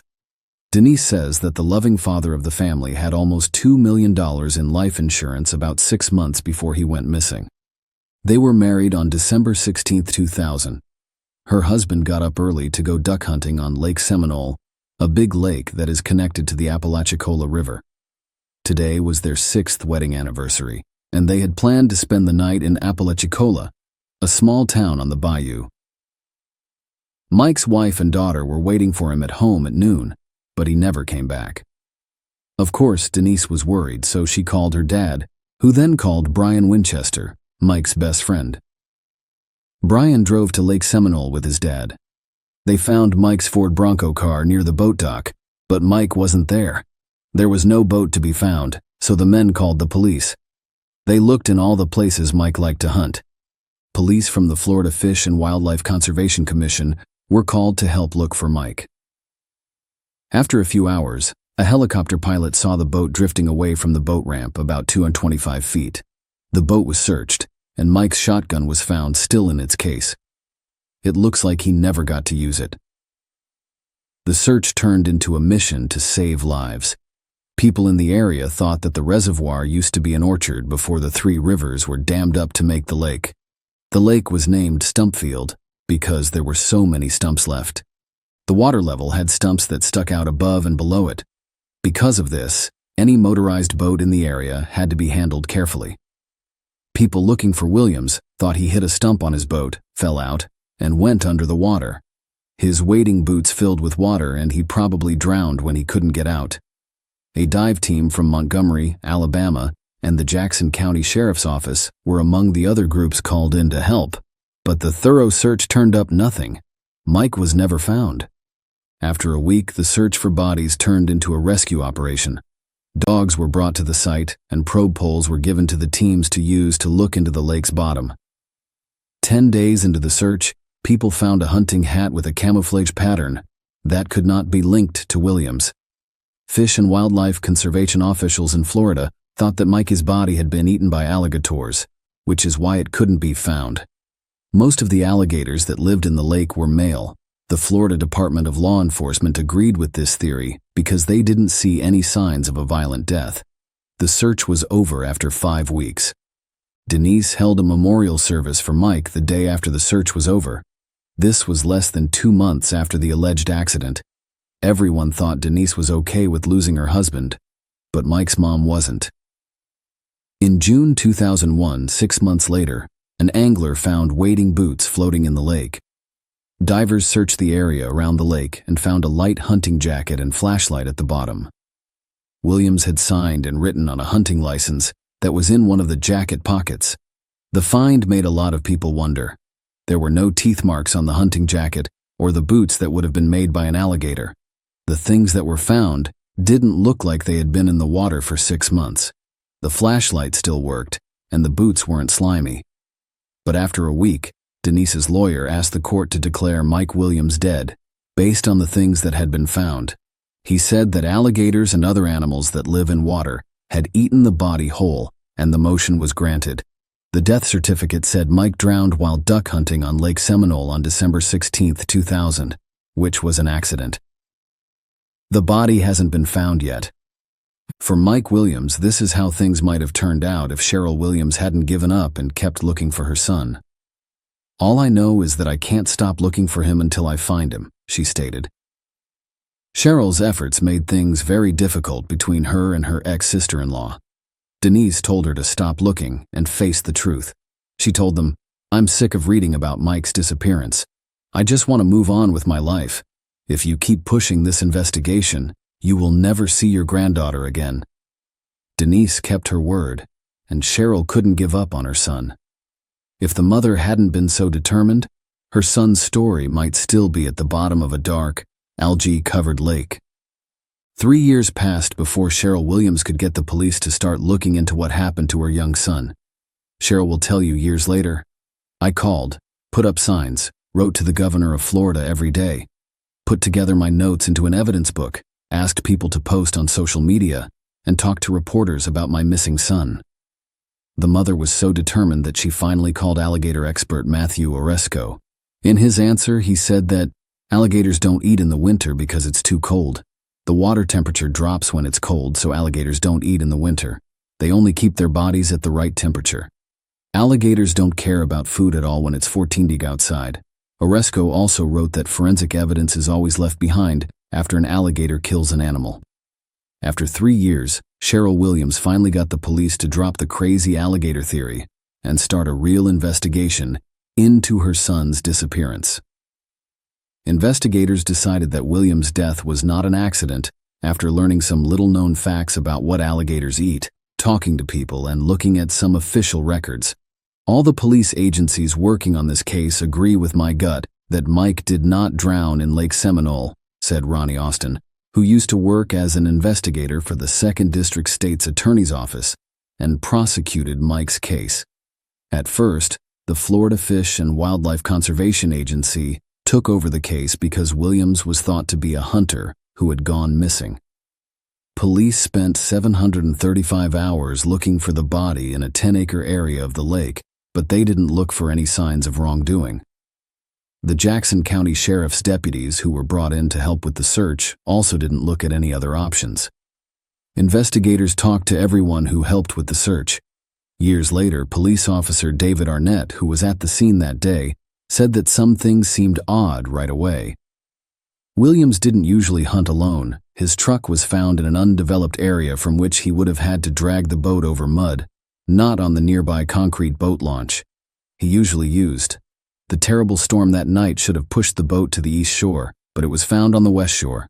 The boat's motor wasn't running, but it was full of gasoline. If Mike had been driving the boat and fell out of it, it would have continued to float in circles until it ran out of gas. Sadly, law enforcement started to doubt too late that they were dealing with a straightforward drowning. A lot of volunteers and searchers had already walked all over the crime scene. A car that could have been a clue was taken by the family without any checks being made. Possible witnesses were not found. When police learned that Winchester had divorced his wife Kathy and married Denise, they became suspicious of both Denise Williams and Brian Winchester. They also found out that Denise got an unexpected windfall of almost $2 million from the life insurance policy of her late husband. Investigators found that Winchester was the one who sold Mike the policy. They also thought it was odd that Denise, Mike's wife, didn't want to be involved in the investigation and tried to stop Cheryl from doing anything, even telling the grandmother she couldn't talk to her granddaughter. They were called in for questioning in 2005, but it didn't add anything new to the investigation. Brian made up an excuse for what happened the morning of the disappearance of Mike Williams. Based on what his ex-wife Kathy said, he was 60 miles from the lake and in bed at home. He told her that he had planned to go hunting with his dad in the morning, but had slept in instead. Even questioning Denise didn't turn up any new clues. In 2008, the Florida Department of Law Enforcement said they didn't think Mike's disappearance was an accident, and that they thought he had been robbed. Unfortunately, they can't bring charges because there isn't enough evidence. "We have suspicions, but we need proof," Cheryl Williams said after another investigation failed to find out what happened to her son. She did not give up, though. Because of her work, the Discovery Cable Channel did a story on Mike's disappearance and the investigations that followed. By late 2011, Cheryl had lost faith in the Florida Department of Law Enforcement and thought it was either not capable of solving the case or not interested in doing so. Since 2012, Mike's mother has sent Governor Rick Scott about one letter a day, asking him to either give the investigation to another agency or name a special prosecutor to do it. Over the course of 9 years, Cheryl wrote 2,600 letters to the governor. Brian and Denise broke up after Denise caught him cheating on her in 2012. After a few more years, Denise asked for a divorce. An evaluation of the old family home was to happen. After that, not even property issues would hold them back. This event changed the course of Mike's case. Brian and Denise didn't want to get a divorce, but they also didn't want to stay together. They fought all the time, and the Williams investigation made fun of them. Brian called Denise, but she stopped calling him back. He was too stressed to handle it. Denise left her house on August 5, 2016, to drive to work at Florida State University. That day, a real estate appraisal was due because of a court order. She saw someone get into the back seat of her car while she was on the phone with her sister. Winchester was the one it was. Denise was told to keep going straight ahead by Brian, who put a loaded gun to her ribs. He said he had to do it because she wasn't home when he called. Denise tried to make Brian feel better, agreed with everything he said, and said she would give him a chance to save their marriage. Brian thought so. He got out of the car after Denise told him she wouldn't call the police to report what he had done. The brown sheet of plastic, the bleach sprayer, and the tools were with him when he left. As time went on, it became clear that Denise had miraculously lived. Denise called the fire department. Brian was quickly arrested and charged with kidnapping, which in Florida is a first-degree felony with a maximum sentence of life in prison. Besides that, he was charged with assault and armed burglary. The judge decided that Brian should stay in jail without bail. Cheryl Williams said she was hopeful that this new information would help solve the mystery of where her son went. Brian will not leave Denise with all the cash by herself. I pray that he will tell us what really happened, she told the New York Daily News. Brian did tell, and he was able to get a very good deal from the prosecutor that kept him from getting a life sentence at first. Brian started his story by saying, "I think we were all doing really well, but I wasn't a good husband. I found a note in my first wife Kathy's purse one day and knew she was cheating on me. I was after revenge. Denise and Mike and I often went to bars and concerts together. Denise and I had been friends since high school. I've never really liked her, but after Kathy cheated on me, I changed how I felt about other women." Brian and Denise started seeing each other in October 1997. What started as drunk sex at a rock concert quickly turned into regular secret meetings. We started getting together at hotels during the workday, and did so whenever we could. Brian said he didn't want to get a divorce. Denise made it loud and clear that she would never leave her husband. She cared about what other people thought, and she didn't want to share custody of her daughter. Over time, the relationship grew into more than just meeting up for sex. Denise and Brian sent each other gifts and love letters because they saw themselves as a couple. It was clear that things could not keep going this way. They couldn't live without each other, and Denise didn't want them to get a divorce. It wasn't okay to hurt her image of a religious woman. Around this time, Mike almost died in a hunting accident, but Brian saved him. Denise saw an escape route all of a sudden. After the deal with the prosecutor is over, Brian will tell us the year 2000, which will lead us to talk about how Mike and Kathy died. For Denise, she wanted everything to be blamed on me and not on her. She also wanted it to be an accident instead of a murder, so she could deal with it. Brian and Denise chose a boating accident after thinking about other options. By doing this, they planned the murder to get the most money from Mike's life insurance policy. They both knew that Mike had to be killed before the end of December 2000, when one of the 3 policies ran out. The plan was set. Brian told his friend that he had found a great place to hunt on the shores of Lake Seminole. Mike planned to go with Brian and get back home by noon so he could spend his anniversary with his wife. I told him that we were going to go to a special place and that he absolutely had to bring his wading boots with him. I had to make sure he took them with him because it was believed that if you fell overboard in wading boots, you would drown very quickly. The plan was to make death look like unplanned drowning. Brain pushed Mike out of the boat once they were in the water. He almost drowned, but he climbed up on the stumps and started wading through them to get to the shore. Brian became scared. I didn't know what to do. Mike started calling loudly for help. I didn't know how to get out of this situation. I had a shotgun. I was panicking, and I shot him in the head. I didn't think about what I was doing. Things didn't go according to plan, and I needed to cover up what happened. There was hardly any time left. I should have been back home by now and getting ready to go hunting with my father-in-law. No one knew I was at the lake with Mike, so I decided it would be best for me to drive home and pretend like I had overslept. I drove home and hoped that Kathy was still asleep. Katie was asleep. My phone was on the floor. I went to bed, called my father-in-law, and apologized. Brian did all he could to make an excuse for himself. Then he concealed the corpse.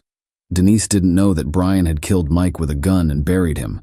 He tried to tell her, but she didn't want to hear him. She was happy that her husband was dead. For as long as Denise lived, she thought that God had kept him from swimming out and let him drown. Brian says that they promised each other that they would never talk to each other again. It was okay for Denise and Brian to do what they did, because they said Mike was killed because they couldn't live together. Brain would say in court, "We said the money was just the cherry on top." It turned out that Brian was the one who put down the hat, boots, flashlight, and license. First, he had to keep the searchers from leaving a lake. Then, he had to find a reason to declare Mike dead so Denise could get insurance. Usually this takes 5 years, but the lovers got it done in 7 months, with Social Security and other benefits added in. Denise got around $2 million. Denise Williams was charged with first-degree murder, conspiracy to commit murder, and accessory to a felony on May 8, 2018. She could get life in prison if found guilty. Denise said she wasn't guilty of all 3 charges. She was given a life sentence in prison in February 2019. 5 months later, Ansley, Mike, and Denise's daughter got all of her late father's property and the insurance money that Denise was owed. Denise Williams appealed her conviction and life sentence in January 2020. Her lawyer told Florida's First District Court of Appeal that there was no proof that she had anything to do with the murder. In November 2020, the murder conviction was thrown out, but the 30-year sentence for planning to kill someone was kept. Denise is being held at the Florida Women's Reception Center right now. When she gets out, she will be 78 years old. To serve the rest of his sentence, Brian Winchester was sent to the Madison Correctional Institute in Florida. His current date to be freed is July 30th, 2036. He'll be 67 years old. The daughter of Mike and Denise, Ansley, says her mother is not guilty and blames Brian Winchester. The woman wouldn't talk to any reporters about the case or her personal life. Cheryl and Nick Ansley's uncle says that they haven't been able to get in touch with Ansley. Cheryl is very sorry that she lost both her son and her granddaughter. Share your opinion with us in the comments and subscribe to the channel for more.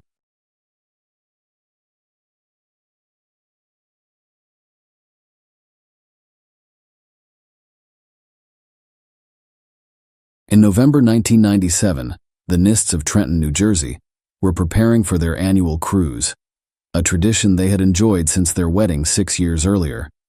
Julie, 29, and her husband Tim, 40, decided to change things up this year. Their main goal for their Christmas voyage was to strengthen their bond, so they left their 1-year-old daughter Katie with grandparents and traveled to San Juan, Puerto Rico. On November 1st, as they boarded their cruise ship, George Skiadopoulos, a crew member, was struck by Julie's vibrant and attractive presence. A colleague teased him, saying he was out of his league. George bet he could romantically engage with Julie. George, a 22-year-old junior engineer fresh out of college, carried himself with enough poise to pique Julie's interest. He misrepresented himself as the captain, exaggerating his age to 28 and making up achievements to impress her. Julie and George quickly became close, meeting on deck every day and engaging in captivating conversations. Julie, enthralled by the cruise's romantic atmosphere and George's captivating stories, was unaware of his true identity. Tim, who was used to his wife's sociable nature, observed their interactions but felt no jealousy. One evening, during a lively party on the ship, George invited Julie on a tour of the ship. She initially hesitated, but eventually agreed. In the deserted engine room, a spark ignited between them, resulting in a kiss. However, their relationship did not go beyond kissing. Julie confided in a family friend, Tony, about her feelings during the cruise back home, expecting her attraction to fade because she and George would most likely never meet again. Unexpectedly, George, the captain, sent Julie a message, and their daily phone conversations began, with George insinuating that Tim was unworthy of her. Tim occasionally overheard them conversing but trusted Julie enough not to investigate further. Julie, torn between her stable family life and the thrilling new emotions George elicited in her, became distant from friends and even cold to her daughter. Tim was concerned about the changes in her and hoped to rekindle their relationship. Tim organized a surprise 30th birthday party for Julie on January 3, 1998. It was a lavish event attended by numerous friends. Julie's request for another cruise on a specific ship and date was an attempt to reunite with Georgia. Tim reluctantly agreed, and they embarked on February 13th. On that voyage, during a dark night, George won a bet with his crewmates. Julie's intimate encounter with George on the cruise had her head over heels. Back home, she excitedly confided in Tony, a close family friend and Katie's godfather. Tony struggled with the burden of keeping her secret, eventually admitting it to Julie, despite the risk of exposure. Julie decided to meet George in secret, for whom she had a strong desire. She made up a story about a family vacation and invited her mother and daughter along. Julie had to confess her secret affair to her mother, despite her disapproval, but she remained undeterred. Initially, they traveled to Florida, but on March 26, 1988, Julie left her mother and daughter behind to continue her romantic adventure with George in Puerto Rico. When Julie returned, her conversations with George became almost public. They talked constantly on the phone and sent risky love letters via email. Julie even recorded videos showcasing her life for George, all while living and spending money with her husband Tim. She also resumed partying and drinking. Tim couldn't help but notice the changes in their family dynamics and suggested they consult a marriage counselor. Julie announced her desire for a divorce during their first session after 7 years of marriage, which Tim opposed because their shared business interests were generating significant income.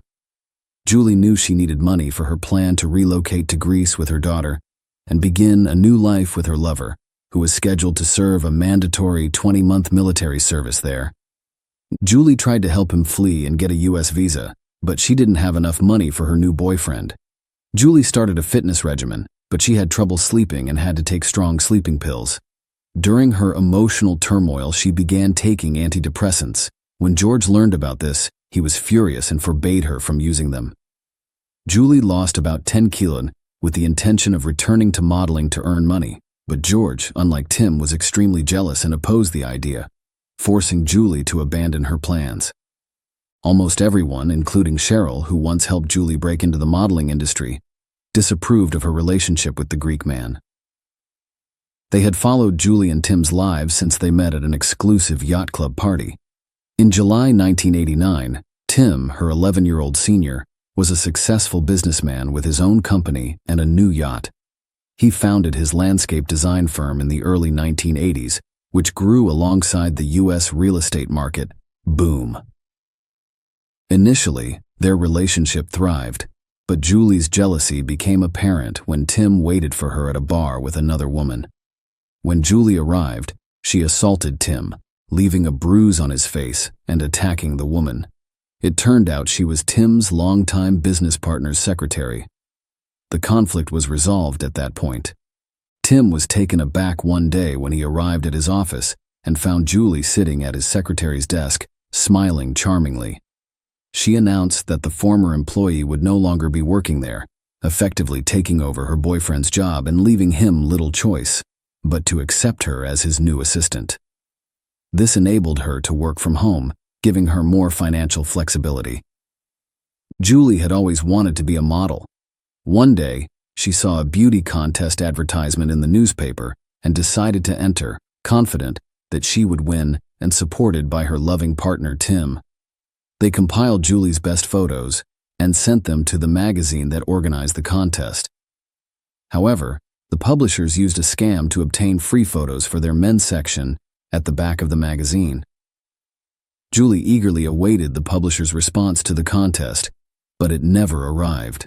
Determined, she went to the magazine office and confronted the editor about her prize. He accepted her photographs and promised to include them in the next issue. Julie told this story to everyone preparing for the competition. The event was held at an elite hotel and featured 12 finalists, including Julie. Despite her efforts, only one judge supported her. However, this experience helped her become friends with the magazine editor Cheryl, which led to Julie becoming the magazine's face and appearing on billboards throughout the city. Julie began receiving modeling offers as her fame grew, and she soon became a local celebrity. Until the autumn of 1990, she continued to work for Tim and won some smaller beauty contests, but struggled on the bigger stage. Julie and Tim, both 23 at the time, decided to marry on November 16, 1991. The couple lived an active life, without any restrictions. Julie's modeling career was thriving by 1997, increasing her earnings. She began appearing on television, but soon began abusing alcohol. Their marriage had its ups and downs, but they were generally compatible and loving. Tim wanted children, and they were financially secure enough. Julie refused to put her modeling career at risk in order to provide for a child. Julie became pregnant in February 1995. Her friends claimed she continued to drink and smoke during her pregnancy. On November 26, 1996, the Nist family welcomed a daughter, Katie Scarlett. Becoming a mother had a profound impact on Julie. She embraced her new position. During this time, Katie's mother, Julia, actively assisted with her upbringing, though they frequently disagreed on parenting strategies. Julie quickly developed postpartum depression, which was caused in part by the significant changes in her figure that occurred after pregnancy. She retreated into herself, not attempting to revert to her previous state. Around this time, her relationship with Tim started to deteriorate. In April 1997, they sought family therapy. Julie believed the therapist sided with Tim, but the specialist genuinely attempted to address her issues and complexes, revealing positive aspects of her past. The therapist eventually stated that Tim was not paying enough attention to his wife, which was putting their marriage at risk. Julie, who was lonely, began spending more time with her friends and frequently returned home intoxicated. Tim decided to take Julie on a cruise during this difficult time, following the advice of the family therapist, in the hopes of rekindling the warmth and passion in their relationship. However, his hopes were dashed as Julie's newfound passion for another man wreaked havoc on their family life and her own well-being as a result of her secret affair. Julie's mental condition worsened. Julie refused to let Tim into her room one day, preventing him from accessing important business documents. The situation became so serious that he had to call the cops, and despite Julie's active resistance, Tim was able to get what he needed. Julie became paranoid, believing Tim had hired a private detective to follow her. The household atmosphere became tense, and it was clear that divorce was unavoidable. In midsummer, George and Julie met in the United States and secretly got engaged. Julie made no secret of her desire to relocate to Greece, which she planned to do the following year. Around this time, Tim discovered international phone bills ranging from $6,000 to $7,000 per month. He eventually realized his wife was having an affair with the cruise ship engineer and was communicating with him behind his back. Tim was furious and decided to divorce Julie, eager to cut all ties with her. Julie attempted to limit Tim's access to their daughter in response, hoping for full custody so that he could freely move to another country. But Tim refused, as the couple attempted to resolve their differences. Julie's new lover, George, announced that he had quit his job and would be visiting her in New Jersey. Julie's constant arguments and conflicts with Tim caused her hair to fall out, but she blamed it on being separated from George. She was also envious of George's interactions with other women and required constant contact with him. When George arrived in New Jersey, Their relationship descended into chaos. He was constantly inquiring about money and persuading her to spend more, forcing Julie to ask Tim for money, further limiting her interaction with her daughter, which irritated Tim. George frequently lied about his financial situation, and it was surprising how unremarkable he appeared, making Julie's obsession with him even odder.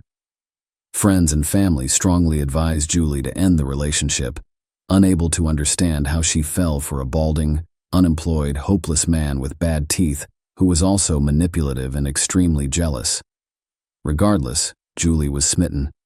She even intended to use her divorce settlement to cover George's hair transplant and dental work. When Tim learned about all of this, he was furious that Julie had involved their daughter in the situation. He threatened that if she attempted to flee, he would take Katie and Julie would never see her daughter again. This threat seemed to dampen Julie's enthusiasm. She even told her friends that her relationship with George was over, but it wasn't for long. Within a few weeks, she and George traveled to Greece to put their relationship to the test. They met his parents, and Julie thoroughly enjoyed the weekend, despite having to conceal her marital status, daughter's existence, and modeling career due to George's parents' religious beliefs. Julie dreamed of completing her divorce and starting a new life with George. On December 6th, she received the divorce decree and was ready to leave the house she shared with Tim. She abandoned Katie and checked into a hotel, where she consumed copious amounts of drugs. Julie traveled to Greece on December 8th to marry George and begin a new life together. George quickly persuaded her to open a joint bank account, citing his limited knowledge of the Greek language. Julie, blinded by love, deposited $80,000 in the account, giving George an additional $188,000 in cash for additional expenses, all of her money. She then vanished, leaving no trace behind. On January 8th, George called Julie's friend to inform him that she had disappeared. He said they were supposed to meet outside McDonald's for a meal, but Julie never showed up, leaving him waiting for hours. With no cell phones, he was unable to contact her and reported her missing to the police shortly after. Julie called the same friend and told him about her feelings for Katie and issues with her fiancé. The friend assumed Julie was going to leave George and return soon, but she never did, and George's call raised serious concerns. He claimed Julie had vanished without her passport, allegedly left in her car, and was then apprehended by police. However, he couldn't find any witnesses to confirm that the police had taken the passport. It all sounded suspicious, so the friend turned to Tim, the only person who could help. Tim realized immediately that his ex-wife was in serious trouble. She had last contacted relatives in the United States. Since January 7th, there had been no word from her, adding to the fears. The police began combing the neighborhood and interviewing potential witnesses, but Julie had no contacts in the new location, so they questioned her relatives in New Jersey and investigated her background. Julie Scully, the daughter of Julia and John Scully, was born on January 3, 1968. She developed a close relationship with her father and was willing to do anything for his approval. Father and daughter spent a lot of time together, frequently going fishing. However, on November 10, 1969, Julie's younger brother, John Patrick Scully, was born, capturing all of the parental affection while leaving Julie feeling neglected. Julie's mother was from a Native American reservation in New Mexico, which is one of the country's largest tribes. Life was difficult there, with no electricity or running water, high unemployment, and widespread alcohol and drug abuse. Julie's parents sent her to a boarding school at the age of 12, hoping that an English education would help her live a better life. Julia moved to the city as an adult, attempting to fit in with mainstream American life while working at a psychiatric facility. She became involved in the drug trade. During this time, she encountered a police officer named John. Their romance blossomed quickly in 1964, and they married on July 2, 1965, 2 days before their anniversary. John later worked as a patrol officer in one of North Philadelphia's most dangerous neighborhoods. Julia became pregnant and gave birth to a daughter. John lovingly cared for his daughter, leaving Julia feeling isolated from family life. She kept her drug addiction a secret, but her erratic and unpredictable behavior was occasionally revealed. Her situation worsened as she experimented with more dangerous drugs, leaving her exhausted and unable to quit without experiencing severe withdrawal symptoms. Julia soon became pregnant again, and a younger son joined the family, which was already depleted. Julia Scully found it difficult to care for him. She overdosed on sleeping pills in 1973 while suffering from depression. John discovered her in time and called for medical assistance, saving her life. This incident exposed her problem within the family, complicating matters even further. She was once a beautiful Native American woman, but now she looked like a shadow of herself. She attempted suicide again, but was saved. The elder daughter, who was 9 years old at the time, was acutely aware of the turmoil in her parents' relationship. On Julie's birthday, her father abruptly left, leaving behind his wife and the guests with whom he was having an affair in order to escape Julia's addiction, which repulsed him. He stayed solely for the benefit of their children. His mistress arrived to pick him up, and Julia and their daughter noticed them as they followed John outside. John's flagrant disregard for the privacy of his affair deeply harmed both his daughter and his wife. Julie blamed herself for her family's problems, unable to comprehend the full scope of the situation. Julie, who had always been an excellent student, began experiencing academic difficulties. She gained popularity among her peers and fell into a bad crowd. Her school attendance and performance declined. Her father saw this and decided to transfer her to a new school in Kensington. At 12, Julie's attractiveness drew a lot of attention from boys. The Scully family lived in a troubled neighborhood, which raised her parents' concerns about her future and the possibility of her succumbing to substance abuse like her mother. Julie's friends were supposed to sleep over one evening, but she disappeared from her room along with them. When her mother discovered their absence, she became panicked and called the police, who located the children in downtown Philadelphia. Julie's relationship with her mother deteriorated, resulting in frequent conflicts and scandals. Despite their close relationship as police officers, her rebellious spirit manifested itself towards her father as well. He always knew where and with whom his daughter was spending her time. Seeing his wife's failure to raise their children, he took custody of them and sent Julia to rehab for drug addiction. Despite Julie's efforts to please her father, the family environment calmed down during her absence. Her rebellious spirit grew as she matured, and she continued to spend time with her friends, resulting in missed classes and poor grades. Her father, enraged upon learning this, was shocked, especially since Julie was only 14. The close and warm relationship they once had appeared to have vanished. Julie expressed a desire to drop out of school, possibly as a cry for attention, which she had begun seeking on the streets. Her beauty made her the center of attention at every gathering. Julie earned her high school diploma in 1982. Her parents wanted her to get a specialized education, so her father, a police officer, helped her get into an engineering college. He asked the college director for special admission conditions, citing Julie's Native American heritage. His efforts paid off, and Julie was accepted to college. She was already living a sexual lifestyle in the fall of 1983. Despite their similar upbringings, Julie's brother took a different path in her 18th year. He enlisted in the Navy at the age of 16. Julie made the decision to leave college around the same time in order to achieve financial independence. She soon met Neil Ziegler, 6 years her senior. Their relationship grew quickly, and they secretly married. Julie's father, who was initially unaware of her marriage, eventually supported it, believing it was better for her than staying with her dependent mother. Nonetheless, the marriage ended in divorce. Julie returned to live with her mother in 1988, having found a new job but reluctant to contribute to living expenses.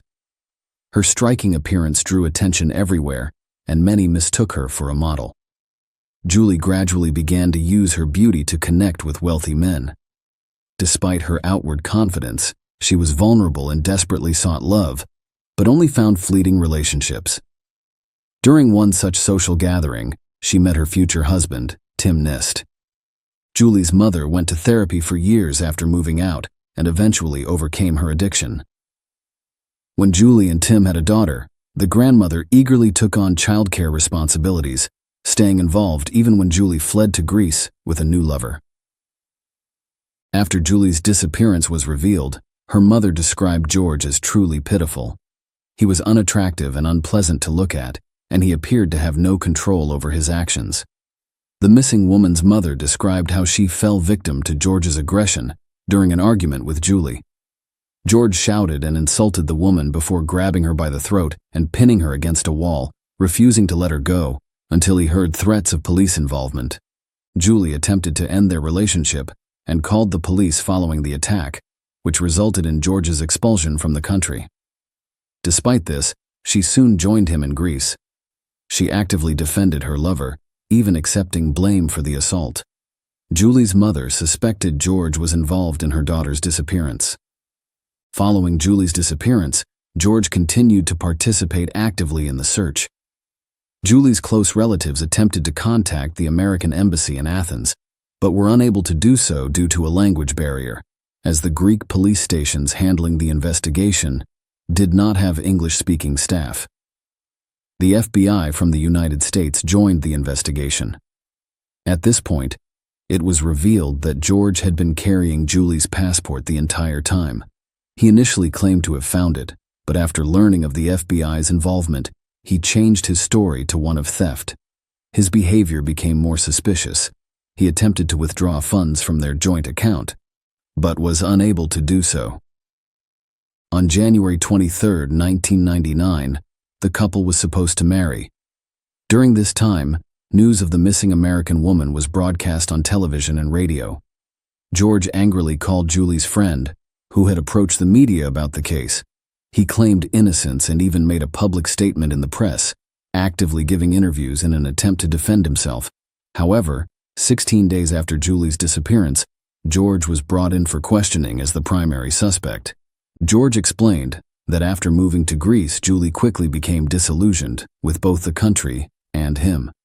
She grew to miss her homeland and daughter and wanted to return. George tried to help her, but the situation deteriorated, leaving him deeply concerned in her final days.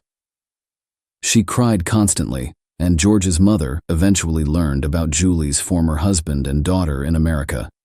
She began to despise Julie and openly expressed her dislike for George, urging him to abandon the woman with a troubled past.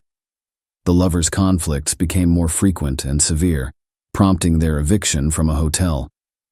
Julie wanted to call her family, but her lover prevented her from doing so, and even physically abused her. The police discovered that George's mother had schizophrenia and was frequently hospitalized as a result of her condition. George inherited some of these issues. He had high self-esteem and was always arrogant. His ability to manipulate others was noticed by the missing woman's family and friends. At the slightest disagreement, he aggressively attacked his partner. Aside from Julie's mother, who had been victimized by his violence, Julie herself suffered serious hand injuries but claimed they were accidental and continued to live with her tyrant. After 4 hours of questioning by the police, George was unable to maintain the story he had told the media and admitted to killing his lover. He claimed that it was an accident. Apparently, the lover deeply regretted what had occurred. He even cried during the interrogation. However, his confessions were perplexing and riddled with contradictions. Initially, on January 8, 1999, the couple embarked on their long-awaited trip to Athens. They were driving down a deserted 2-lane highway, enjoying the peace and quiet. A calm conversation turned into a serious conflict. Finally, George decided to pull over on a stretch of road with no one else around. In a fit of rage, he jumped out of the car and attacked his loved one, choking her as tightly as he could. He wanted her to remain silent and stop screaming. George told the police that he seemed to be watching everything from the outside and had lost control of himself. He couldn't stop himself until Julie stopped breathing. The lover claimed that the horrific moments lasted only a few seconds, but investigators were aware that strangulation takes at least 3 minutes. George was shocked afterwards. He devised the plan of burning his beloved's body, scattering her ashes in the sea from a cliff, and jumping after her to reunite with her.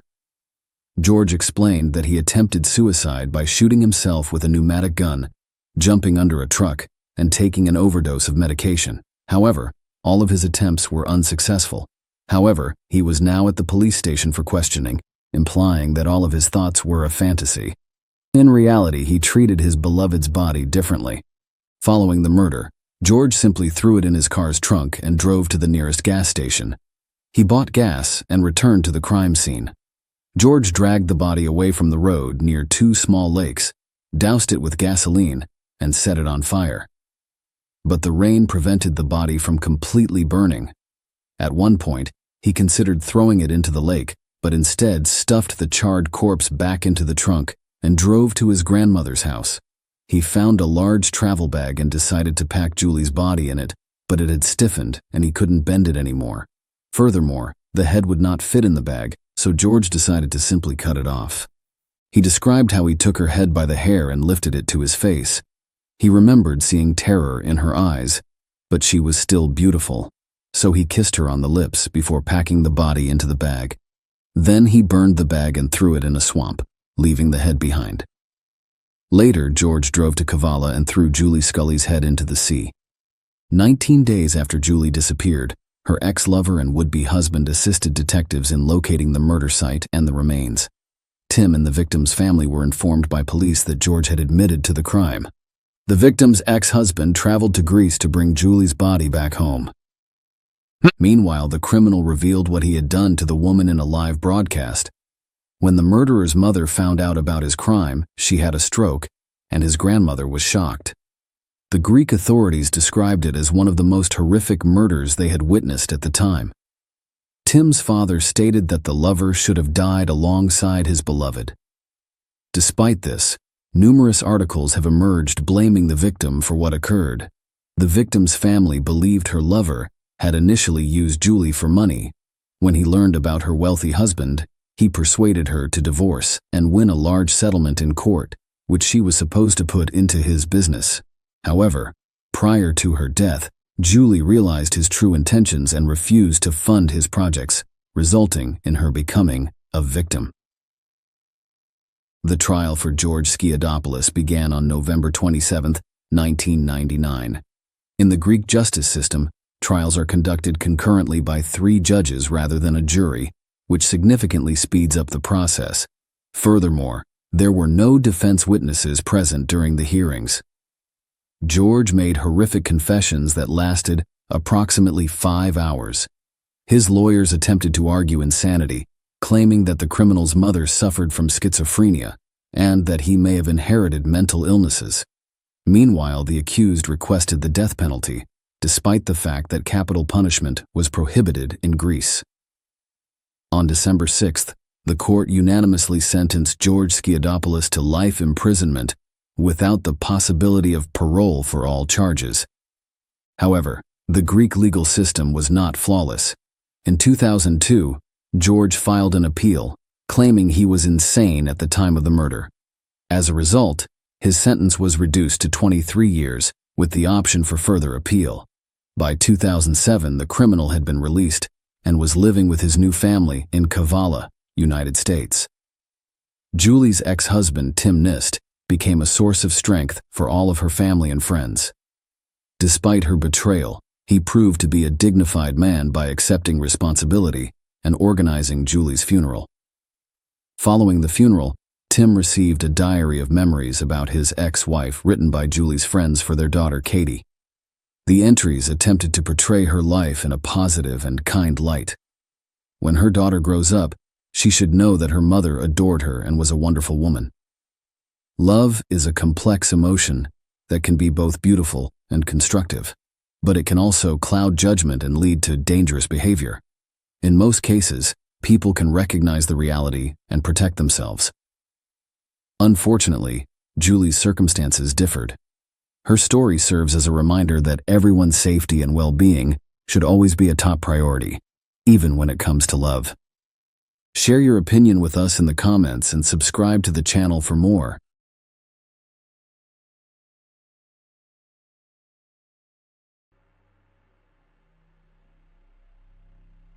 Hey guys, welcome to my channel, and today we're going to take a look at another horrible case with you. On the far reaches of the Aegean Sea, where the horizon appears infinite and the water stretches all the way to the sky, the Royal Caribbean was moving. George Smith and Jennifer, a young couple who had recently married, stood on deck, feeling the wind in their hair and reflecting on nature's majestic beauty. The Aegean Sea stretched out before them like a vast life full of possibilities and plans. Thus began their wedding journey, which became more than just a cruise, but a story became a mystery. On July 5, 2005, around 8 a.m., 16-year-old Emily Rush of Chicago was getting ready for a new sunny day on Deck 7, in one of the Royal Caribbean's cabins. Emily became concerned when she noticed something strange outside her cabin window. She noticed something that looked like blood smeared across the canopy, which served as a sort of shield for the lifeboat. Nearby, she also noticed bloodstains near the very edge of the canopy, as if someone had been injured and fallen there before going overboard. Emily couldn't help but notice the strange footprints and quickly reported them to the liner's staff. A slew of other passengers from neighboring cabins discovered the same frightening signs. On Deck 7, there was a lively and exciting discussion about what could have happened. Thus began a story that made front page news in numerous international publications. A happy young couple left for their honeymoon Mediterranean cruise a few days later. The happiness of young people was abruptly cut short by an inexplicable, terrible event that occurred in cabin 9062. The explanations for what happened were various and confusing, including an accident, a possible robbery, and even premeditated murder. The investigation became a puzzle for the police. Traces and evidence discovered on board pointed to several suspects, each with their own secrets. It appears that many were on the line or knew far more than they were willing to admit. What exactly happened that dark night on board? That is the question that detectives, journalists, and everyone else involved in this mysterious case are asking themselves. George Smith was a cheerful, inquisitive, and intelligent young man. He was born in Greenwich, a small town in Connecticut. His childhood was happy, filled with the joy and support of his family, which came first for George, and he remained close to his parents and sister Bray. His father, George Smith, sir, owned a liquor store and ran it himself. He saw the family business as more than a job. It was his true passion. George Smith, the younger, graduated from Babson College in Massachusetts in 2000 with a business degree. Following graduation, he spent several years in Boston as a computer data mining analyst. However, his heart has always been with the family business.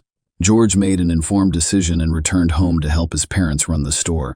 Under his father's supervision, he would learn the ins and outs of the family business so that he could eventually take over the store and allow his parents to take a well-deserved vacation. In 2002, at one of his friend reunions, George Smith met a girl who later became his life partner. Jennifer, a Connecticut native, had recently received a job offer as an elementary school teacher. She was bright, beautiful, and ambitious, much like George. The young people were completely smitten with one another. George's parents were equally pleased with his chosen one. 3 years later, in 2005, George was 26 years old, and the couple decided to marry and begin a new chapter in their lives.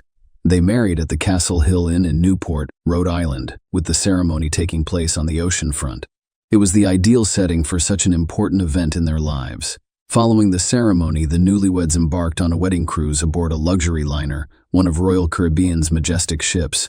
The 12-day tour involved sailing the beautiful waters of the Aegean Sea. Their journey began in Barcelona on June 29 and included stops on France's Côte d'Azur, then followed the coast of Italy. On the ship, George and Jennifer quickly made friends with another couple and a young man named Askin from California. Josh Askin, a 20-year-old man with a great sense of humor, quickly became George's friend, and the couple enjoyed spending time together. When the liner moored off the Italian coast on July 1, they decided to go on land and have some fun together. On July 1, young people spent the entire day traveling around the island, walking through the narrow streets of its old town, swimming in the cleanest gas, and sampling local cuisine and cozy taverns. They enjoyed each other and the beautiful surroundings. Mykonos left unforgettable memories in their hearts, and they planned to continue having fun together on the liner's deck this evening. Following a romantic dinner, George and Jennifer reconnected with their friends over the phone. The merry company decided to band together and have a good laugh to remember this exotic part of the world. The evening was brimming with laughter and excitement. After enjoying delicious appetizers and drinks, the newlyweds, accompanied by Josh Askin, went to have fun in the casino on the liner. George and Josh enjoyed sitting at the craps table. They were also entertained throughout the game, and Jennifer particularly enjoyed playing at the poker table. By the end of the evening, the newlyweds had lost a significant amount of money with no regrets. They laughed about losing. After all, it was their honeymoon. After the casino closed, the friends reportedly decided to continue their night out. George's last video was recorded around 2:30 a.m. on one of the liner's numerous surveillance cameras. The video showed George leaving the casino, but that did not mean he would return to his cabin. A mysterious plot began to unfold early on June 5, 2005, on the Greek island of Mykonos. George Smith, 26, a newlywed on an Aegean cruise with his wife Jennifer, disappeared. George was reportedly having a great time last night, enjoying the liner's fun and luxurious atmosphere. Everything seemed harmless that night, but the sequel was much darker. The captain of the ship investigated the cabin beneath the window where strange footprints had been discovered, as well as the location on deck. There was no one inside the cabin. The available footprints and evidence suggested that something serious had occurred.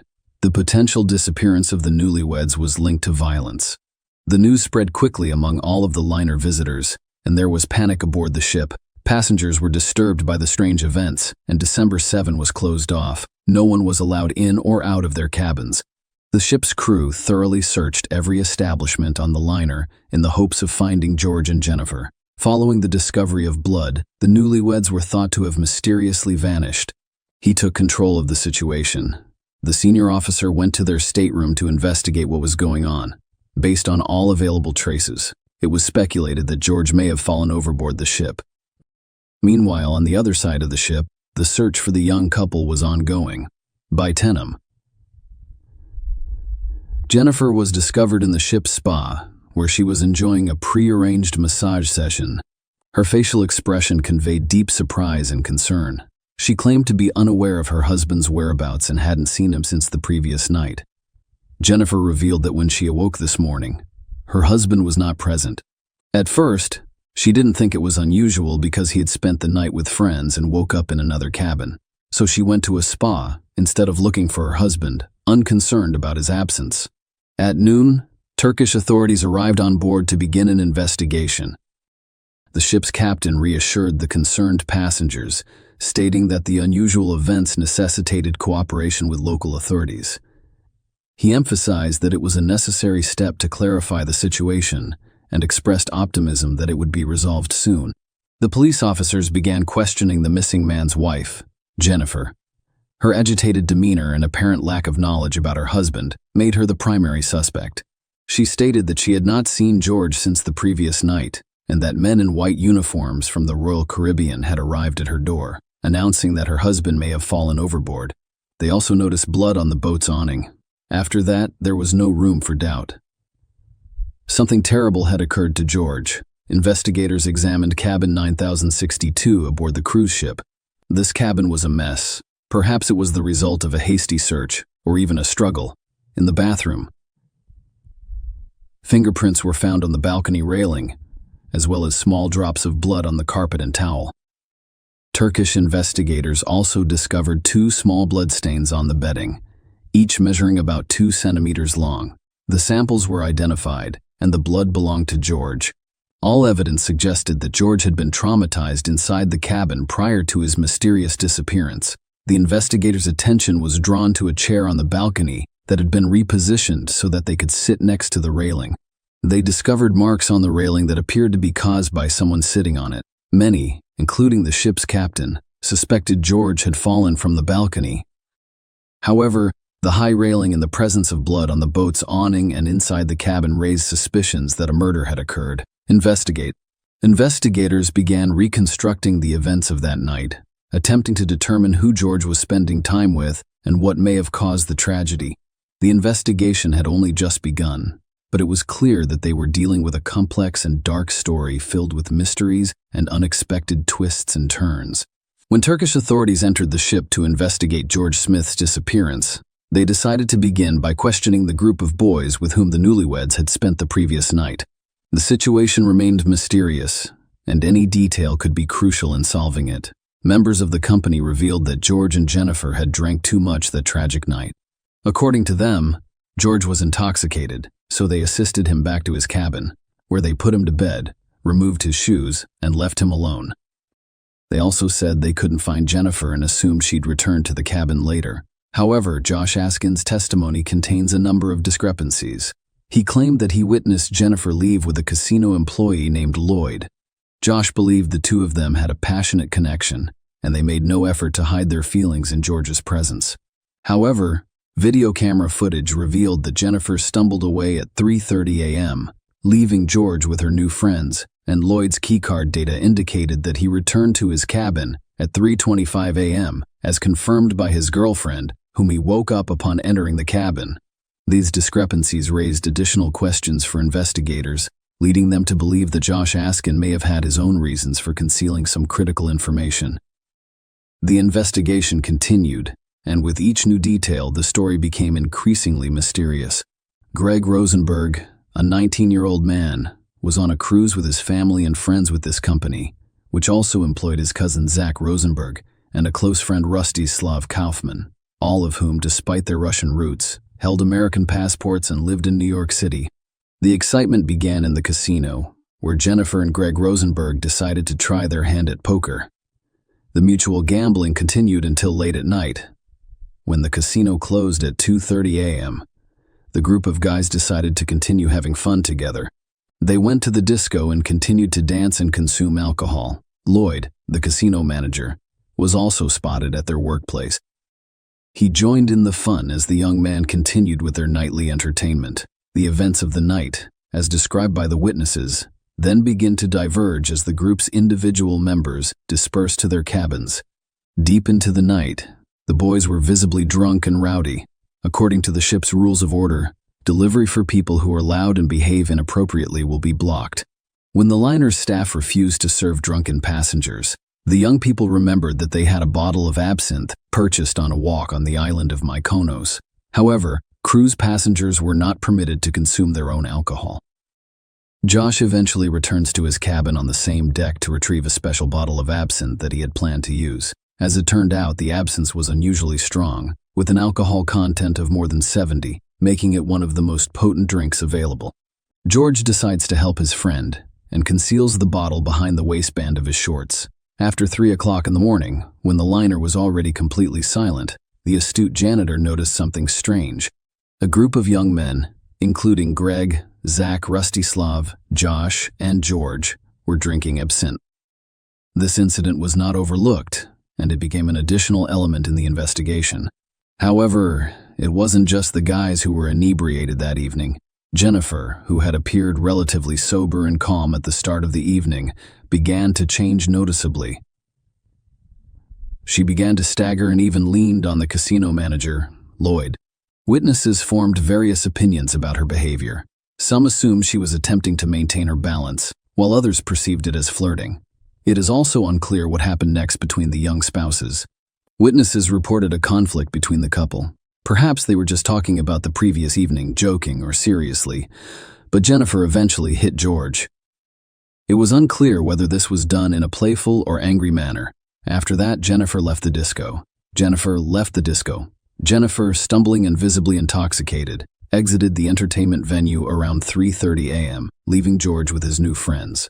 This was the turning point of the night. The testimony of staff witnesses was critical in determining the details of the incident. Jennifer's staggering walk down the hallway drew the attention of the janitor, who had previously noticed the young men enjoying their absence. He supported her, assisted her to the elevator, and watched her turn right as she approached her deck. However, there was an unusual discrepancy.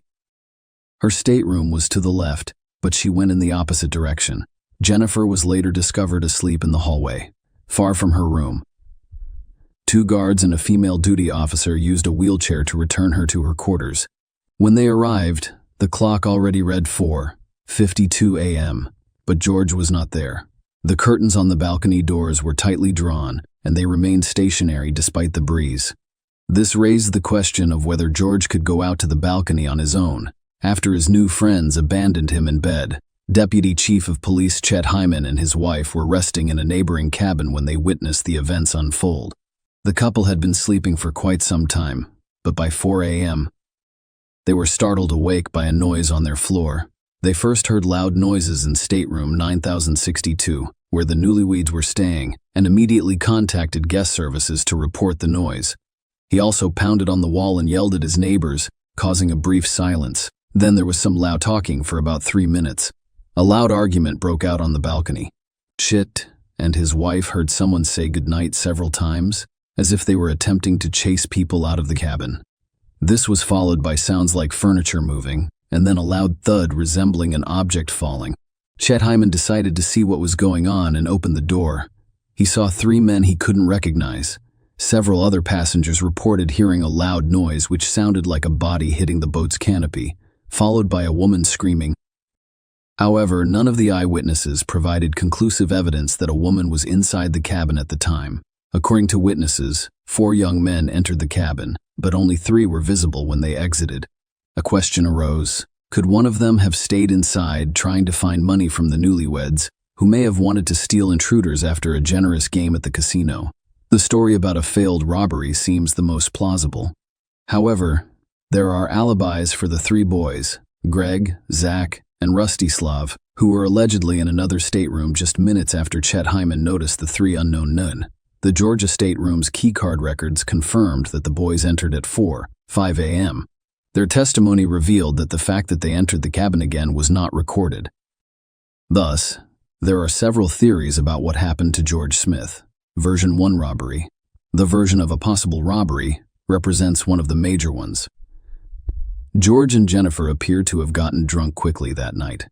However, according to eyewitnesses, they appeared to be sober when they left the casino at 3:30 a.m., but they were no longer able to return to their cabin on their own, implying possible drug use.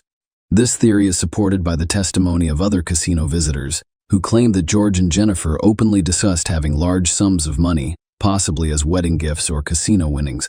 Different witnesses mentioned varying amounts, but they all estimated their wealth in the tens of thousands of dollars. Of course, they could have been robbed. George wore an expensive Breitling watch, and Jennifer had an expensive engagement ring, all of which indicated their wealth. Maybe they turned over their quarters to look for that money. The traces of blood on the sheet were most likely caused by the kidnapper's attempt to remove George's valuable watch from his wrist. The second version of events involves the effects of alcohol and hallucinogens. When the captain discovered the passenger's inebriation and the footprints on the balcony, he suspected an unintentional accident. For example, during the scuffle, George fell overboard. The question of the press received special attention. Absent the consumption does not result in hallucinations, which could be dangerous. Toxicology experts emphasize that everything is determined by the concentration of the active substance, in this case thujone. This drink is now available for purchase in many European countries, though its concentration is significantly limited by European Union regulations.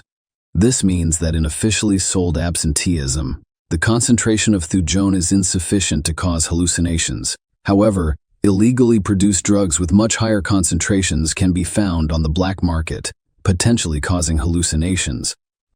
This appears unlikely in this case, as the Smith couple's absinthe was purchased legally in Europe and could not have caused such effects. According to experts, achieving hallucinogenic effects with official absinthe would necessitate consuming a massive amount that would be difficult for the body to tolerate and would almost certainly result in fatal alcohol intoxication.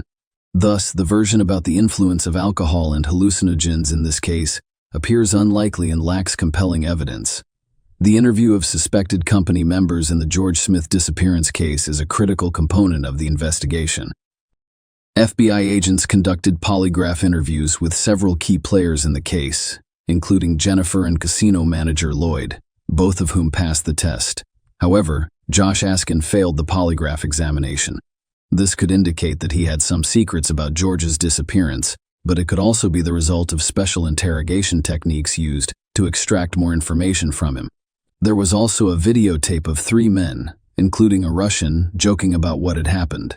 This tape proved to be valuable evidence, and FBI agents took it into account. One of the unidentified men on the tape said, "We gave him a lesson in paragliding without a parachute." This phrase may refer to an incident or joke involving George in 2009. FBI agents interviewed all four guys, Greg, Zach, Rustislav, and Josh Askin, as witnesses, as part of the ongoing investigation into George Smith's mysterious death. Zach Rosenberg and Josh Askin refused to provide direct answers, citing the Fifth Amendment of the United States Constitution, which guarantees the right not to testify against oneself.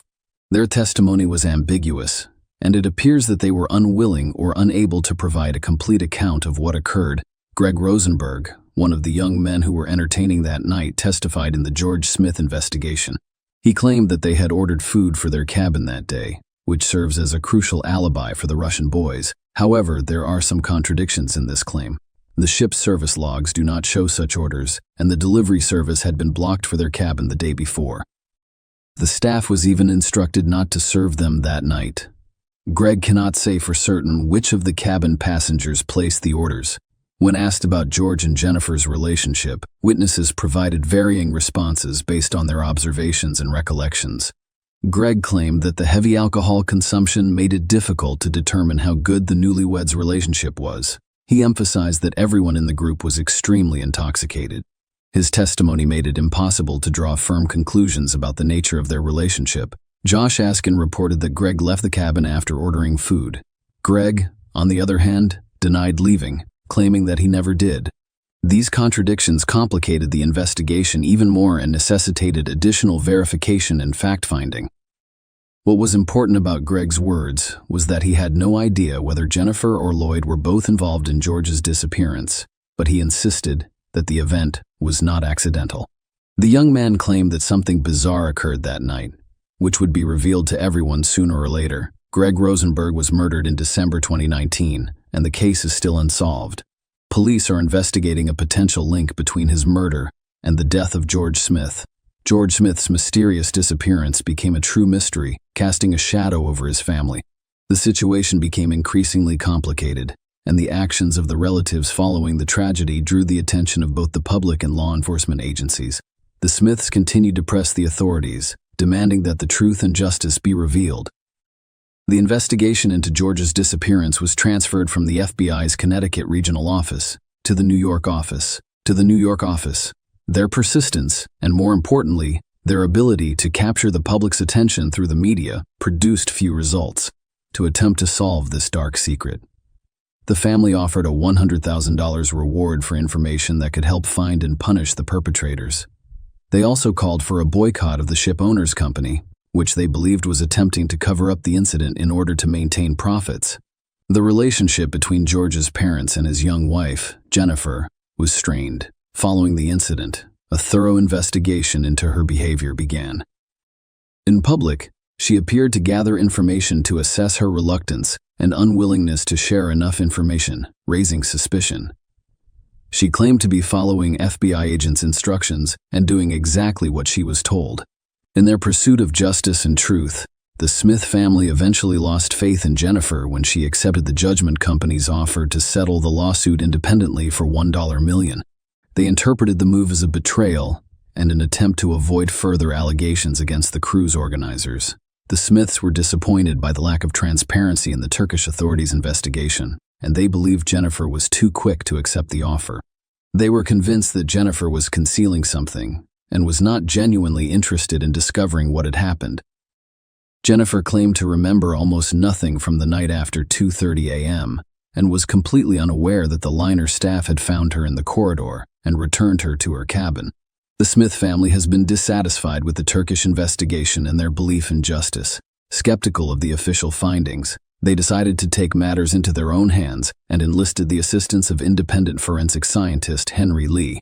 Henry Lee conducted a series of studies in the cabin and on the balcony, but the results were not included in the official investigation. These investigations would reveal crucial information about what had occurred, potentially confirming one of two major versions of events: murder or accident. According to Henry Lee, the height of the balcony makes a fall from it unproven. It could have been caused by a third party pushing George or by George being insane. He could have climbed up on the chair by himself and fallen. However, the latter version raised numerous questions and concerns.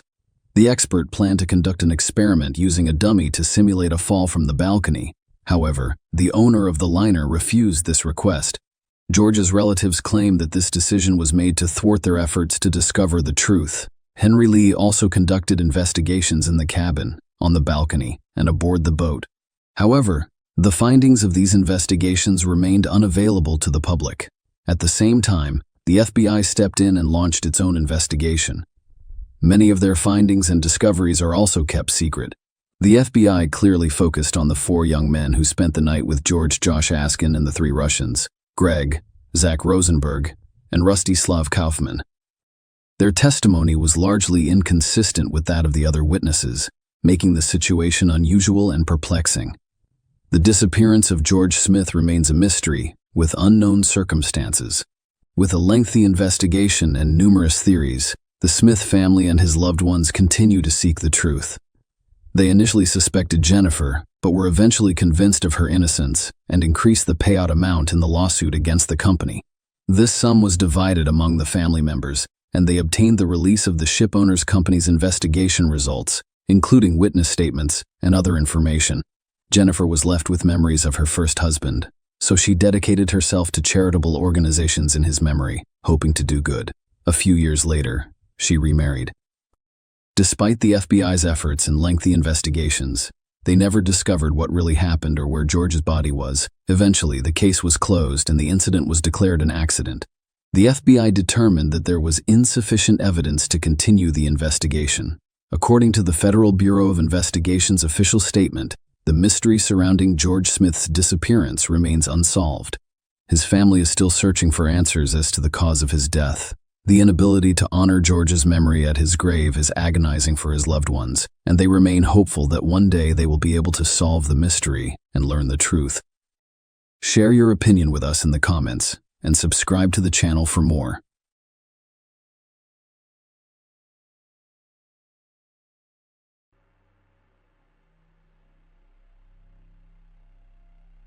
The Vaughn family case. What happened on a deserted road on June 14, 2007? Kimberly Vaughn, 34, and her 3 children, 12-year-old Abigail, 11-year-old Sandra, and 8-year-old Blake, were found dead on a highway near Bluff Road.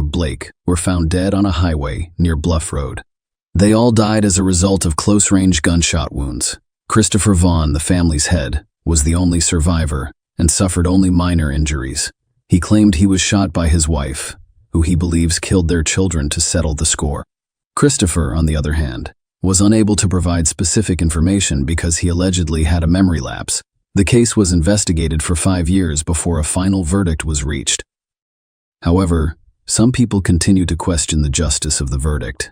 The story has remained a hot topic on popular television talk shows, prompting numerous questions. We'll try to get to the bottom of things from the start. Kimberly Phillips and Christopher Vaughn have been together for over a decade, have 3 children, and appear to be a happy and friendly family on the outside. Kimberly Vaughn, real name Phillips, was born in the small town of St.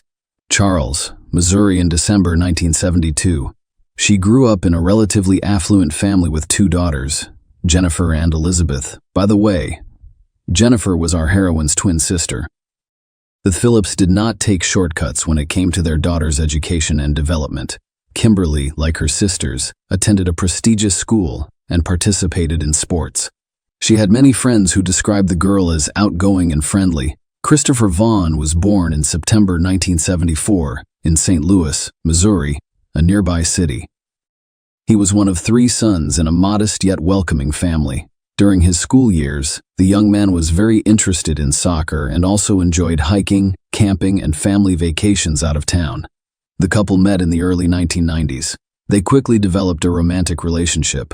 Kimberly's parents opposed the union from the beginning because the chosen daughter was a few years younger than her and did not yet have a stable job. Furthermore, as previously stated, I grew up in a modest, if not impoverished, household. However, the young people were so in love with one another that they refused to listen to anyone else. Kimberly soon became pregnant, and the couple got married in the summer of 1994. The groom was not yet 20 years old when the wedding took place, and the bride was only a few years older. They both seemed to be well prepared for family life, however. Their daughter Abigail was born 4 months after the wedding, in October of that year. Just a year later, the couple welcomed their second daughter, Cassandra. 3 years later, their youngest son, Blake, was born. The spouses' early years of family life were peaceful and happy. Young people fell in love, made big plans for the future, raised their families, and organized their homes. All of their children were gifted, grew well, participated in a variety of sports, loved music, and performed in the school drama theater. Kimberly, a homemaker, was constantly raising her voice. She oversaw her school's PT. The young woman also led the scouting group, which included all of her children. In the meantime, the family patriarch founded and expanded his own small cybersecurity company. A few years after their wedding, the family moved to Washington State, and in early 2000, they settled in a small town in Illinois, where they could afford to buy their own large home. Kimberly then decided to pursue a law degree and enrolled in one of the local universities. She received her diploma just a month before the tragedy. At first glance, this family appears to be happy and strong. However, few people were aware that the couple's relationship deteriorated soon after the relocation. Christopher frequently traveled to another state for work, and he developed an affair with a woman named Jill. This relationship lasted approximately a year, and Kimberly eventually became aware of it. A serious scandal erupted within the family. The husband and wife had separated and were getting divorced. However, after weighing all of the pros and cons, the couple decided to stay married for the sake of their children.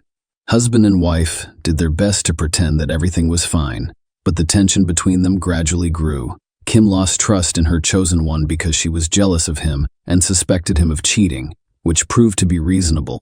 On the nervous ground, the young woman began to have health problems. She suffered from anxiety, migraines, insomnia, and blood pressure problems. Kimberly was forced to seek medical attention and was given several medications to treat her condition. She took them for a year and also saw a psychologist with whom she discussed her family's issues. Despite this, Kimberly remained social, friendly, and energetic. Others described her husband as a withdrawn introvert who rarely showed emotion during a fateful trip in June 2007. On the eve of their 13th wedding anniversary, the couple planned a family trip to an amusement park in Springfield, Illinois. Christopher selected the location, and the rest of the family supported his decision. So, in the early hours of June 14, after settling into their SUV, the entire family set out. A few hours later, a passing vehicle picked up the Vaughn family's bloodied head as it drove down the highway. Christopher was wounded in the leg. He calmly reported that he had been shot by his wife, but he couldn't go any further because he allegedly had a sudden memory loss. The victim stated that he and his family were driving to an amusement park when his wife became carsick and asked him to pull over. He pulled over to the side of the road and exited the passenger seat to inspect the roof rack. Then he heard a gunshot. Following that, everything unfolded like a horror film. Christopher realized his wife had fired, saw blood running down his leg and fled, unconscious and unaware of the children in the cabin, only to be picked up by a random car. Christopher was unable to locate his SUV, but police discovered it almost immediately. They found 4 bodies in the car with gunshot wounds. Except for Kimberly, who was killed with a single shot to the head. Everyone had been shot twice previously. Christopher admitted that he had a gun at home, which was probably loaded and carried by his wife. Christopher believes she murdered their children, shot him, and then took her own life. While telling this, he did not show much emotion, and even when the police showed him pictures of the deceased family members' bodies during the station interrogation, Bond remained remarkably calm, which could only raise suspicions. Kimberly's parents learned of their daughter and grandchildren's deaths from an impolite reporter who called them at home to inquire about their son-in-law and whether he had harmed their loved ones. During the initial interrogation, everyone insisted that Christopher could not have killed his own family and that the crime was most likely committed by someone else on the road. However, the police officers who witnessed the crime scene had a different perspective from the beginning. They stated that the crime was entirely domestic in nature, with only family members suspected of involvement. Initially, no specific suspect names were given. In subsequent interrogations, the family's surviving head could not recall any new information, but he was confident that his wife could have done it all, killing the children, wounding him, and then shooting herself. Christopher blamed the pills she'd been taking for a year, as well as the crisis in their relationship caused by his infidelity, which they couldn't overcome. Vaughn dismissed the loss of memory caused by being shot, and for the same reason, he did not immediately contact the police or emergency services, instead rushing away, oblivious to the pain in his injured leg. His words sounded unconvincing, but they were insufficient to get Christopher arrested. The family's home was searched, and a couple of laptop computers were taken for inspection. While the preliminary investigation was underway, Christopher remained at large, busy planning his wife's and children's funerals. The funeral was scheduled for June 23 and would take place at one of the city's funeral homes. A large crowd gathered to pay their final respects, and nearly everyone noticed the conflict between the Vaughn and Phillips families. Soon, a police car approached the building. Christopher was arrested shortly before the funeral service began, accused of murdering his family. He remained calm and walked silently with the police. However, his parents were furious about what was going on. They expressed disappointment that their son was not even allowed to say goodbye to his wife and children. While his guilt had yet to be proven, this difficult case had already received widespread media attention. Members of the Vaughn family speculated that Christopher's arrest at the funeral was intended to draw even more public attention. At the same time, the Phillips family was pleased with the results.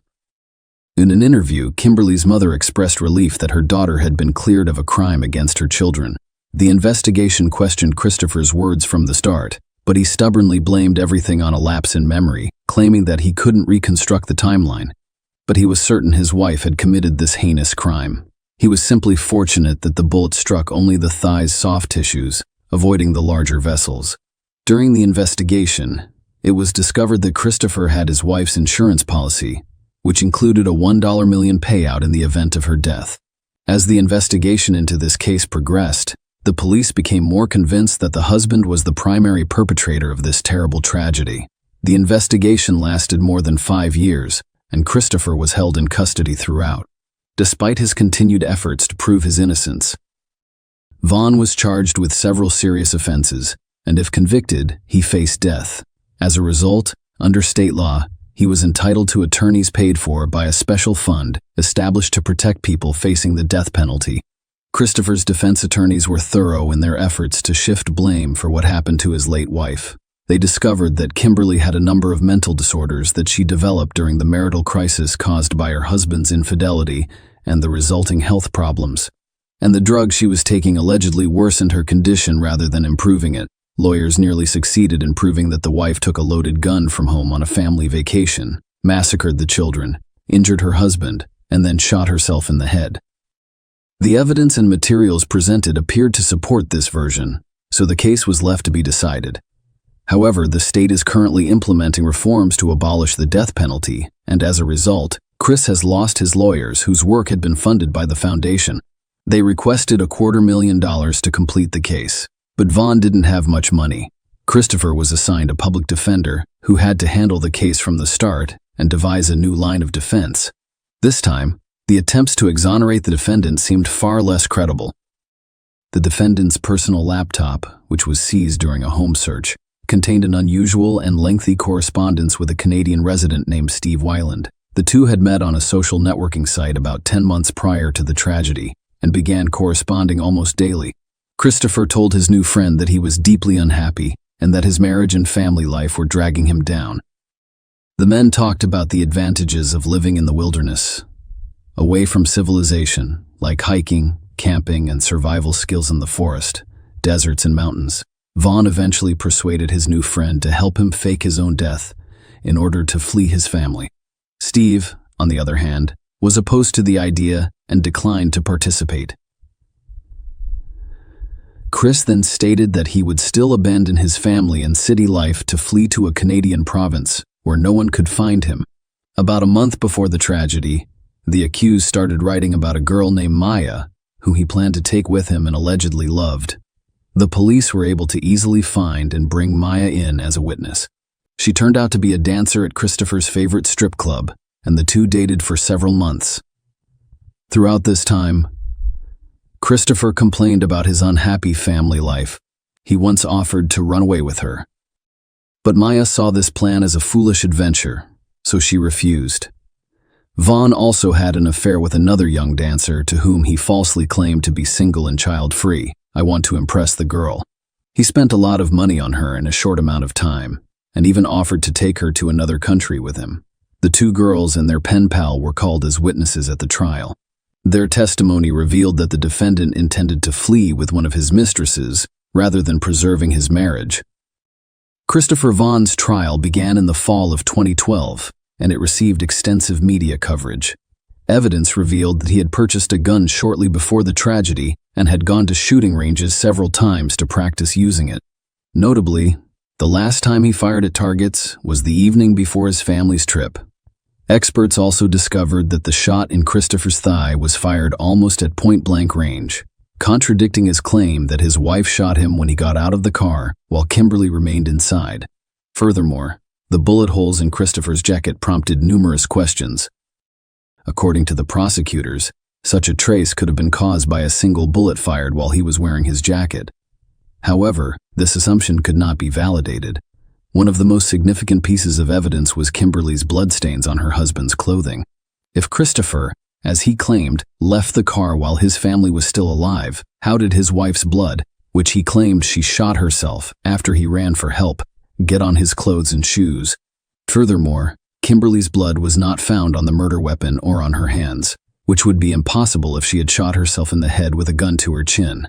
However, a drop of her husband's blood was found on her thumb. In addition, Christopher's work computer was used to perform several searches for detailed staging of the crime scene. Kimberly's doctor also testified at the trial, claiming that the young woman suffered from insomnia, headaches, and high blood pressure, for which she was given a variety of medications, but that she had no negative thoughts or intentions to harm herself or others. The defendant was found guilty of all counts associated with such a heinous crime. Christopher received 4 life sentences, one for each family member, with no chance of ever being released. Shortly after receiving such a harsh sentence, Vaughn unexpectedly stated that he remembered everything from that day in great detail and had not forgotten anything. According to him, shots rang out after he exited the vehicle, but he had no idea what was going on. He then noticed the children's bodies, and then his wife shot him in the leg. She shouted that it was all his fault before shooting him in the head. The convict's new testimony had no bearing on the verdict because it sounded so ridiculous. However, Christopher's parents have actively sought to defend their son in front of the public.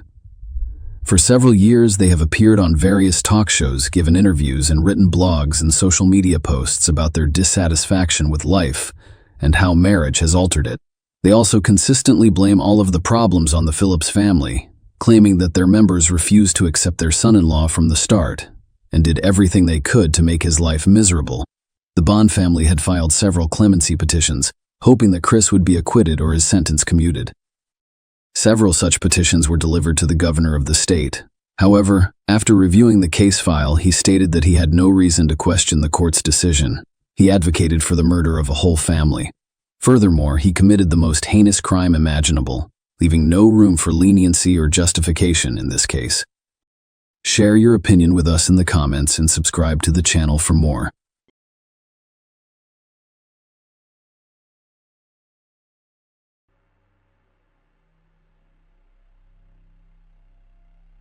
Nolan Buchanan, 16, remembers Monday, September 14, 2015 as the best day of his life. The day before, he had spent Sunday with his girlfriend, doing traditional morning math with her family, followed by a social gathering with friends and a wonderfully romantic evening. When the teenager awoke on Monday morning next to his favorite girl, he felt like a free, successful, and influential businessman with the entire world in front of him. After all, he now owned Buchanan Construction. The young man was about to inherit cars, a house, land, and monetary assets, and he planned to manage the family business on his own, and certainly better than his father, who had brought the company to bankruptcy. It appears that what could go wrong? The El Dorado County Sheriff's Office arrested Nolan Keith Buchanan on October 1, 2015, at Bonita High School in Bonita, California. Nolan was held at the Juvenile Treatment Center JATS in South Lake Tahoe until June 13, 2018, when an El Dorado County jury of 7 men and 5 women found Buchanan guilty of 3 charges. The jury took only 2 hours to reach a decision. The young man was sentenced to 150 years in prison, with the possibility of parole starting in the 25th year. This is how his attempt to take over the family business failed. Nolan was praised by neighbors and classmates as a model student. As far as I know, he was a good kid, but as a high school student, Campbell Ruxton would later say in an interview, he was always concerned about school. He appeared to be very kind, and he was even surprised he was arrested. But what exactly happened in the Buchanan family? Let's go over this horrific case in detail. Molly first met Adam when she applied for a position as an office manager at his firm. By the time they met, Adam was already divorced and raising his son Nolan from a previous marriage by himself. The cheerful, sociable, and cheerful blonde immediately caught the attention of the company's owner. The interest was mutual. Molly fell in love, began a romance that evolved into a serious relationship, and moved to Adam. Molly wished for a loving, friendly family and worked hard to foster a positive relationship with her stepson. She soon became pregnant. Gavin was born. People who knew the Buchanans said they were a close-knit family of 4. The family's head, who owned a construction company, made enough money to live comfortably. The family also purchased vacation property in El Dorado County, California. A small cabin sat on 19 acres in Greenwood with no electricity, water, sewer, or gas. Adam, who worked in construction, took an active role in remodeling the house, and the family began visiting their office on September 13, 2015. At 10 a.m., members of the Garden Valley Fire Department responded to a wildfire in Greenwood Township, western El Dorado County, on Highway 193 between Cool and Georgetown. Upon arrival, they discovered that the fire had destroyed 10 acres of the property. A cabin on the property was still smoldering, but had burned down. The fire department personnel discovered charred remains among the assets. The fire scene remained intact. At 11 a.m., firefighters called the El Dorado County Sheriff's Office. Nobody had realized what was going on. Firefighters were almost certain that the wildfire killed a pet trapped inside the house. The arriving coroner faced a daunting task. The remains of the house were still smoldering, and there was no way to examine the inside of the house without waiting for the flame to die down and the temperature to drop slightly. As the coroner examined the house, he detected the sweet odor of burnt flesh and discovered a human skull and a burned chest. It appeared that the tragedy had taken someone's life. The officer requested backup, and officers from the sheriff's office arrived to conduct a thorough investigation of the scene. The conclusion was obvious. The small, secluded, and remote cabin was not the owner's primary residence. It was more likely a country cabin where people came to vacation. A Dodge truck and trailer were discovered on the property next to the cabin. It was possible to run the license plates and determine who owned the car. The owner may have been a victim of the wildfire. It didn't take long to discover that the vehicle and trailer belonged to Buchanan Construction, which is owned by Adam Buchanan. The man in question lived in Bonita, California, 160 miles from the accident scene and about 3 hours away. This information confirmed the police's assumption that the house was simply a country retreat for those who wanted to get away from the hustle and bustle of the city. It remains to be seen whether Mr. Buchanan or someone else was inside. The name of the company's owner provided the detective with their first clue, prompting them to begin their investigation. The Bonita police officers were tasked with checking to ensure that all of Buchanan's family members were safe and at home. They went to the correct address and soon arrived in the Buchanan's driveway, where they noticed a white Ford pickup truck and a knock on the door. Adam's 16-year-old son from his first marriage has come out. He greeted the uniformed officers with surprise and inquired as to why they had come to him. To avoid frightening the family, the officer decided to first determine who was present in the house. Perhaps the company car was taken by someone from the company rather than the owner. Nolan Buchanan stated that his father Adam had gone away for the weekend to his country estate 160 miles away with Molly and their 8-year-old son Gavin, and that they were expected back in the evening. According to him, his father had left him to care for the house. Investigators did not have enough evidence to believe the remains in the cabin belonged to the Buchanans, but the information they received and the discovery of the remains led them to believe they belonged to 2 people. By the evening of September 13, it was sufficient to report the family missing in the El Dorado County fire. The following day, September 14, El Dorado County Police went to Nolan's house to speak with him further and determine who had died in the fire. Howard and Susan Buchanan, Adam's parents, met with the officers. They stated that their son, the owner of the burned-out cabin, performs his own home repairs and thus travels there frequently. The parents were extremely concerned because they had been unable to contact their son or daughter-in-law until now. The officers learned from the story that the house is powered by generators. However, there was no electricity at the time of the tragedy. There were gas cylinders inside this Cave 2 series, so the fire could have been accidental or intentional. By September 15, the fire had subsided, allowing investigators to collect evidence, including debris from a nearby fire pit. According to Denton James Peterson of the El Dorado County Sheriff's Office, new remains were discovered, which changed the course of the investigation. Police discovered a piece of skull with a bullet hole. At that point, we all realized there had been a homicide. According to the sheriff, the fire was not an accident. The remains were collected and sent for forensic DNA analysis. In the first set of remains, the bullet was lodged in the victim's thigh. The skull with the bullet hole, based on its size, belonged to a child. The version of a fatal accident dropped on its own. Murder became the dominant narrative. No one doubted that the fire was intended to destroy the evidence of the crime. It remained to determine under what circumstances the crime had occurred. Was this a botched burglary? Or did the family deliberately end their lives? But who committed the crime and why? Could it be related to Buchanan Construction, where Adam Buchanan was president and chief operating officer, and someone held a grudge against him because of a working relationship? Initially, investigators focused solely on the latter theory. They also investigated Molly's life to see if she had any enemies capable of the crime. When those lines of inquiry stalled, officers turned their attention to issues in Molly and Adam's marriage. There were plenty of them. Investigators discovered that Molly and Adam's relationship deteriorated over time, and at the time of the crime, they had been sleeping separately for quite some time. Molly's diary was discovered, in which she described abuse from Adam. Witnesses interviewed reported rough treatment and abuse.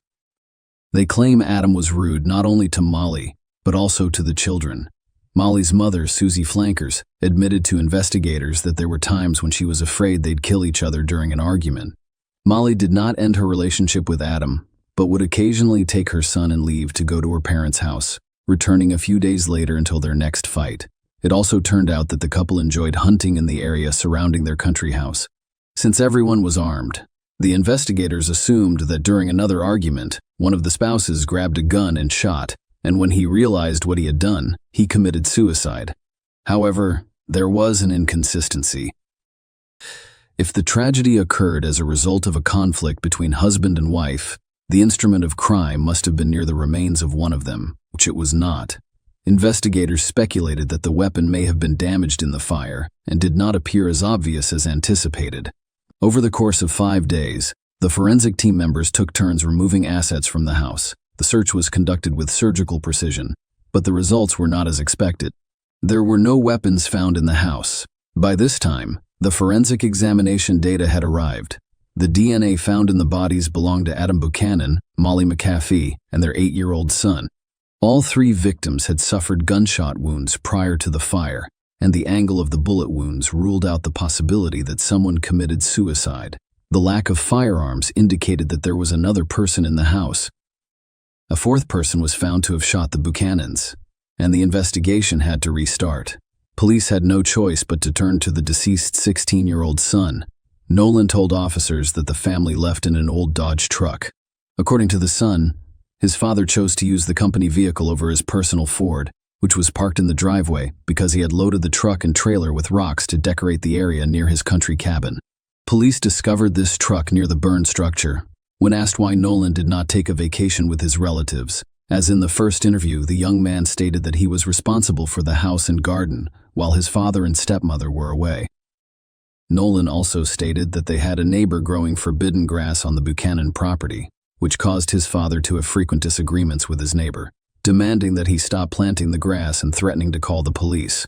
When discussing the family business, Nolan stated that things were not going well. The company was downsizing, and the number of employees was reduced to 5. According to his father, the number of deaths associated with the business was rapidly increasing. So now the investigation had a wealth of useful information, and the detectives had a suspect, a neighbor, which was especially important given that violent crime in that violent crime in that area was frequently associated with illegal herb cultivation. Detectives believed that the threat of going to the police could have resulted in the murder of Buchanan and his family. The problem was that no one knew which neighbor they were talking about. Investigators canvassed the neighborhood, interviewing all of the homeowners in succession. The tactic was successful. They discovered a man who confirmed the story of a fight with Adam over growing a forbidden crop. However, he stated that the conflict had been resolved following a heated discussion. The neighbor had an alibi, and another version proved to be untenable. What remained to be addressed was the financial crisis that had affected the family's business. On September 18, police officers went to Adam's company and interviewed the employees. Nolan's words were correct. The company was in a sorry state. It was threatened with bankruptcy because the debt exceeded $30,000. As a result, several employees were fired. It turned out that some of the former employees were extremely dissatisfied with the reduction and thus could have been involved in the crime. And that's where the investigators got lucky. Over the weekend, the local high school organized a community cleanup day, with students clearing debris from a business park less than a mile from Adam's construction company. It was present on September 19. A small purse containing a wallet and identification cards belonging to Molly McAfee and Adam Buchanan was discovered under one of the bushes. A .22 caliber rifle was lying nearby. Detectives rushed to the scene of the discovery. The county sheriff's office made a new assumption. The perpetrator used the found rifle to murder the Buchanan family and then stole their documents from the crime scene to cover his tracks. The discovery was significant because it indicated that someone had traveled all the way to Greenwood to murder the family and then returned to Bonita, dispose of the bag and murder weapon. It appeared to be a Bonita resident. The evidence found near the Buchanan construction site strengthened the theory that the boss was murdered by one of the disgruntled employees. Detectives placed the firearm in the bag of documents for examination and requested a warrant to search the company's records and premises. The investigators got lucky again. During the search, they gained access to a video surveillance camera located on the firm's premises. By happy coincidence, the camera's lens was pointed at the center of the parking lot rather than the company's territory. Following this discovery, the case was only days away from being solved. Because it was already known that the family had left town on Friday, investigators examined Friday's footage and were surprised to discover that Adam had attached a trailer loaded with rocks to a Ford F-150. It was not a Dodge truck, as Nolan had told them. Detectives discovered that the young man had deliberately manipulated the investigation. If the white Ford towed the rock trailer to the cabin, it must have been driven back and parked in the Buchanan family's driveway. Investigators interviewed Nolan to keep him safe while gathering as much information as possible. Nolan recounted his weekend, where he went and who he saw. But this time, they asked him what movie they had seen at the cinema, how he had paid for his mall shopping, and how he had paid for dessert on a date. Nolan, who had no idea, responded with his father's credit card number. The officers then applied for a warrant to search Buchanan's Bonita home, vehicles, and financial records. The Ford automobile remained parked in the driveway. It was thoroughly inspected, and they discovered reddish soil stuck to the wheels. This is similar to what happens in Greenwood. If the Ford had been used for a trip last weekend or earlier, traces of soil might have remained, but they would not have been as visible. Unfortunately, the fire destroyed the wheel tread marks near the country house. However, the dirt buildup indicated that the car had most likely been in Greenwood recently. Detectives tracked the bank card payments and discovered that Adam Buchanan used his credit card on Friday, September 11. He stopped at Taco Bell on his way to Greenwood. Nolan, on the other hand, claimed he stayed at home, did not accompany his parents, and had the credit card in his possession. Detectives went to the diner to check the security cameras. They saw exactly what they were expecting: a white Ford instead of a truck. When detectives searched the Ford, they discovered a Taco Bell receipt dated September 11 that included not 3, but 4 beverages. 4 drink cups were also identified and evidence collected at the fire scene, so Nolan was inside the car. The next credit card transaction occurred on Saturday, September 12, at the Valencia Club Bar in Penryn, about 30 minutes from the cabin. Adam's parents had previously informed detectives about the bar. They stated that their son and daughter-in-law frequently visit after the cabin has been renovated. Security cameras recorded when the couple left the bar, and traffic cameras on the highway assisted in tracking the couple's route. On the day of the fire, A Ford F-150 drove toward the Buchanan cabin around 2:30 a.m., then reversed direction at 3:30 a.m. In the first instance, the camera captured Adam and Molly in the vehicle, while in the second, it only captured Nolan. Several hours later, on Sunday morning, September 13th, Adam's credit card was used to pay at 3 of Benitez's locations: Starbucks, McDonald's, and a gas station. The bank confirmed to investigators that you can only have one bank card, which contradicted Nolan's claims.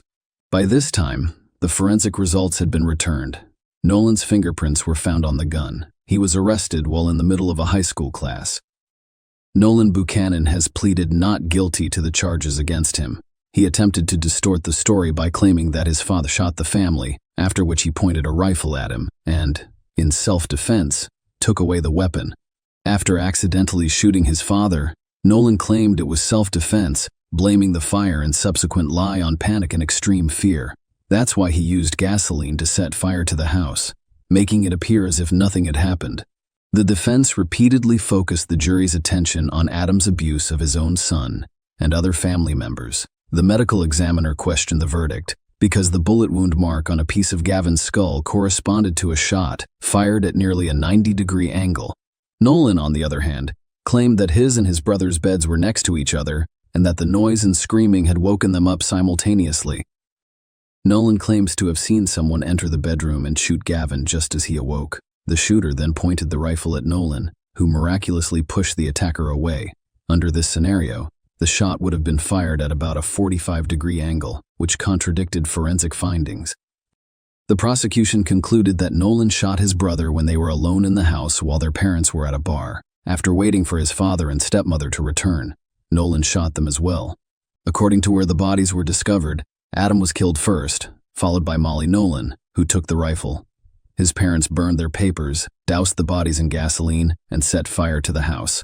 Then he went home, met his girlfriend, and spent the day with her, establishing an alibi for himself. On July 13, 2018, a jury convicted Nolan of 3 counts of first-degree murder. As a result, he was sentenced to 150 years in prison, with the option of parole after 25 years. Judge Kingsbury. The sentence announcement reflected on verbal and physical abuse. Nolan testified that he massacred his brother because he did not want him to experience the same horror or be forced to live with what his father had already done to him. However, as he did so, he also listed facts about the premeditation of the crime and subsequent arson, the creation of alibis, and Nolan's plans to run the family business, which he had discussed with family members. The judge cited Nolan's failure to follow rules and deviant behavior as observed by staff at the South Lake Tahoe Juvenile Treatment Center, where he went after being arrested. Everyone has the ability to change. Judge Kingsbury told Nolan, "I hope he will do everything in his power to do so, if you behave properly.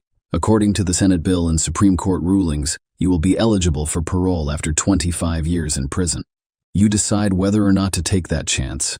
Nolan continues to insist that he is innocent. If he is ever released on parole, he will be required to pay significant compensation to the victims. The payout amount is currently unknown. Share your opinion with us in the comments, and subscribe to the channel for more.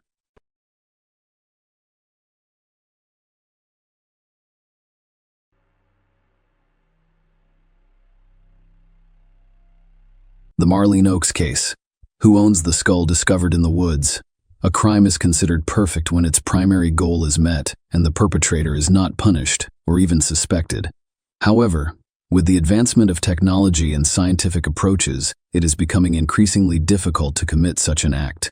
Furthermore, even old, unsolved cases that appeared perfect in the past are now being successfully resolved decades later. In 1980, an auto mechanic named William Bill Major believed he had committed the perfect crime that could never be solved. Hardly a man could have predicted that more than 2 decades later, he would still have to face trial and receive a well-deserved sentence. And the new investigation was launched by his own daughter, whom he had deprived of a mother in her early childhood. Now let's take a closer look at the entire story, deconstruct this perfect crime and its impending punishment.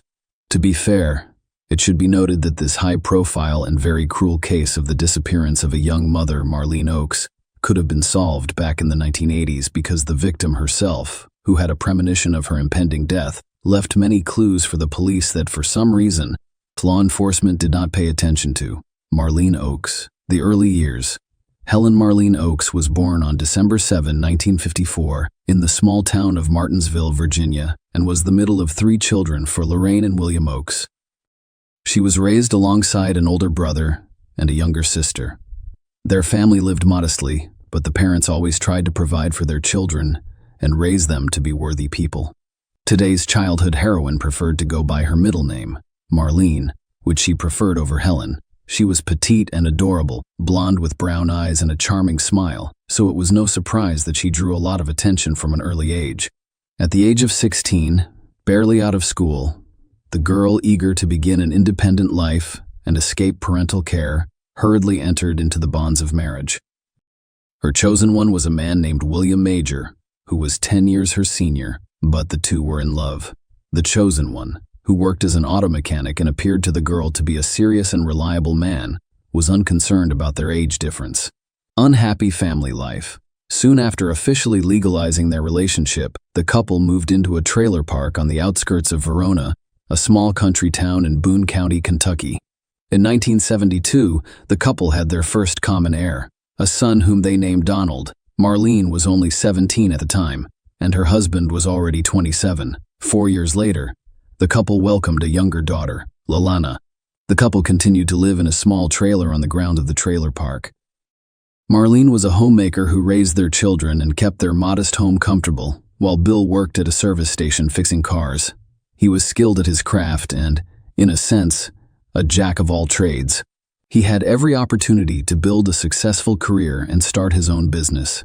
However, the man was not particularly concerned with money, spouses, or even the necessities of life, but rather with being the head of the family. He always managed to earn a little more. As a rule, I spent it all on drinks. Later, his addictions were accompanied by the use of illegal substances. At the same time, Bill was a sociable person who appeared friendly and welcoming to others. All of these qualities were extremely beneficial to him at work. People who sought assistance from his workshop frequently returned, and they also recommended Mages to their friends as a reliable specialist. However, at home, Bill became a completely different person. Rude, selfish, and cruel. Former feelings that had once linked their lives to Marlene appeared to have vanished, leaving only misunderstanding, resentment, and irritation. The couple frequently argued, and their heated debates occasionally turned violent. Bill was not a caring husband or father, and he gradually became a domestic tyrant, a new neighbor, and a secret lover. In 1978, Glenn St. Hilaire, a young Canadian, was passing through Verona when his truck broke down. On the advice of the locals, he went to Bill Major's workshop, where he willingly agreed to repair the vehicle. The stranger was heading from Ohio to Texas. He knew no one in the area, and the only hotel in the suburbs was closed, so he had no idea where to stay. When Glenn complained to the auto mechanic about his situation, Bill promised to help and quickly found him a place to stay in a trailer park, as well as an invitation to dinner. The guest was enchanted by Marlene's beauty, kindness, and friendliness. The young woman prepared a delicious meal willingly and with interest. The conversation seemed very pleasant and open. 2 weeks later, Glenn returned to Verona to thank Bill for his assistance, and after another month, he decided to stay for a while. The man moved to the same suburban trailer park and began working in Bill's shop, eventually becoming his subordinate. In addition, the new neighbor became interested in Marlene and sought out every opportunity to meet with her. The situation in the family Major has long been volatile. The spouses only quarreled, shouted at each other, exchanged insults, and occasionally fought for Marlene. Communication with the friendly and courteous Glenn became a real outlet. They grew close and eventually became lovers. The couple spent their entire free time together, trying to hide from prying eyes. However, in a quiet suburb where everyone knows each other, rumors spread quickly. Bill soon became aware of the rumors, but the cheating husband did not appear to be upset. Furthermore, he strangely encouraged their relationship while appearing to have lost interest in his young wife. The explanation for this behavior was quickly discovered, and it proved to be truly monstrous. Major, it turned out, had an unhealthy interest in his own children, and he soon began to experience his secret fantasies. The ugly truth and the start of the divorce process. Marlene soon noticed some strange and unusual behavior in 8-year-old Donald. The boy became withdrawn and nervous, slept poorly, and was afraid to be alone with his father. When his mother decided to have a candid conversation with him, the child told her about the horrible things his father did to him and begged her to protect him. Marlene was horrified by her son's confessions and realized that it was impossible to continue living this way. She had long intended to divorce Bill, obtain sole custody of the children, and relocate with Glenn and the children to her native Virginia, closer to her parents. Her lover also suggested that she do this, giving her a legitimate reason to expedite the divorce and move. Marlene told her husband everything she had learned from her son about his unacceptable behavior, declared her intention to divorce, and threatened to report him to the police. The scandal quickly escalated into manhandling, with Bill repeatedly hitting his wife in the face. From that point forward, the spouses were literally at war. Marlene began the divorce process but separated from her husband. She couldn't yet, because she wanted to legally gain sole custody of the children. Her husband beat her nearly every day, insulted her, and threatened to kill her, and threatened to kill her. He promised to kill her, that he would ensure that the body was never discovered, and that he would stay with the children. The unhappy young woman simply didn't know what to do. She secretly kept a personal diary in which she recorded everything Bill said to her, including his threat to kill her and cover his tracks. Furthermore, while intoxicated with alcohol, Bill described in detail how he would kill his wife, dismember her, and hide the remains in various locations. The most important role he played in concealing the crime was to remove all of the teeth so that the body could not be identified by dental records. It is worth noting that all of these terrible things, both major and minor, describe not only his wife, but also some of his friends who did not take him seriously. Meanwhile, the situation worsened, and the trailer park neighbors became daily witnesses to the tumultuous marital conflict. Marlene flees, leaving behind no children or lover. Everyone was aware that Marlene had filed for divorce and was planning to relocate to another state with Glenn and their children. Nobody judged Marlene. Everyone was aware of the difficult and unhealthy situation in her family. However, relatives and neighbors expected everything to be resolved in a peaceful and civilized manner. On October 11, 1980, around noon, the spouses were once again outraged, but things quickly calmed down. But towards nightfall, an agitated and angry Bill led the children to one of the nearby trailers and knocked. He explained that his wife had fled with her lover, leaving his son and daughter behind, and asked him to watch the children until tomorrow while he searched for Marlene and brought her home. The neighbors agreed to shelter the children for the night, and they assumed the young woman had fled with Glenn, but they couldn't understand how a loving and caring mother could abandon her adored children. What was everyone's reaction when Glenn walked out of his trailer in the morning? And when asked about the escape, he simply stared at those around him, incomprehensibly. He had not seen his beloved since yesterday and was unaware that she had disappeared somewhere. Then Glenn went to Bill to clarify the situation, but the enraged husband only yelled that his wife had found another lover and lost her mind. Glenn, on the other hand, did not believe his words because he knew for certain that no other man was at Marlene's side and she would never abandon the children.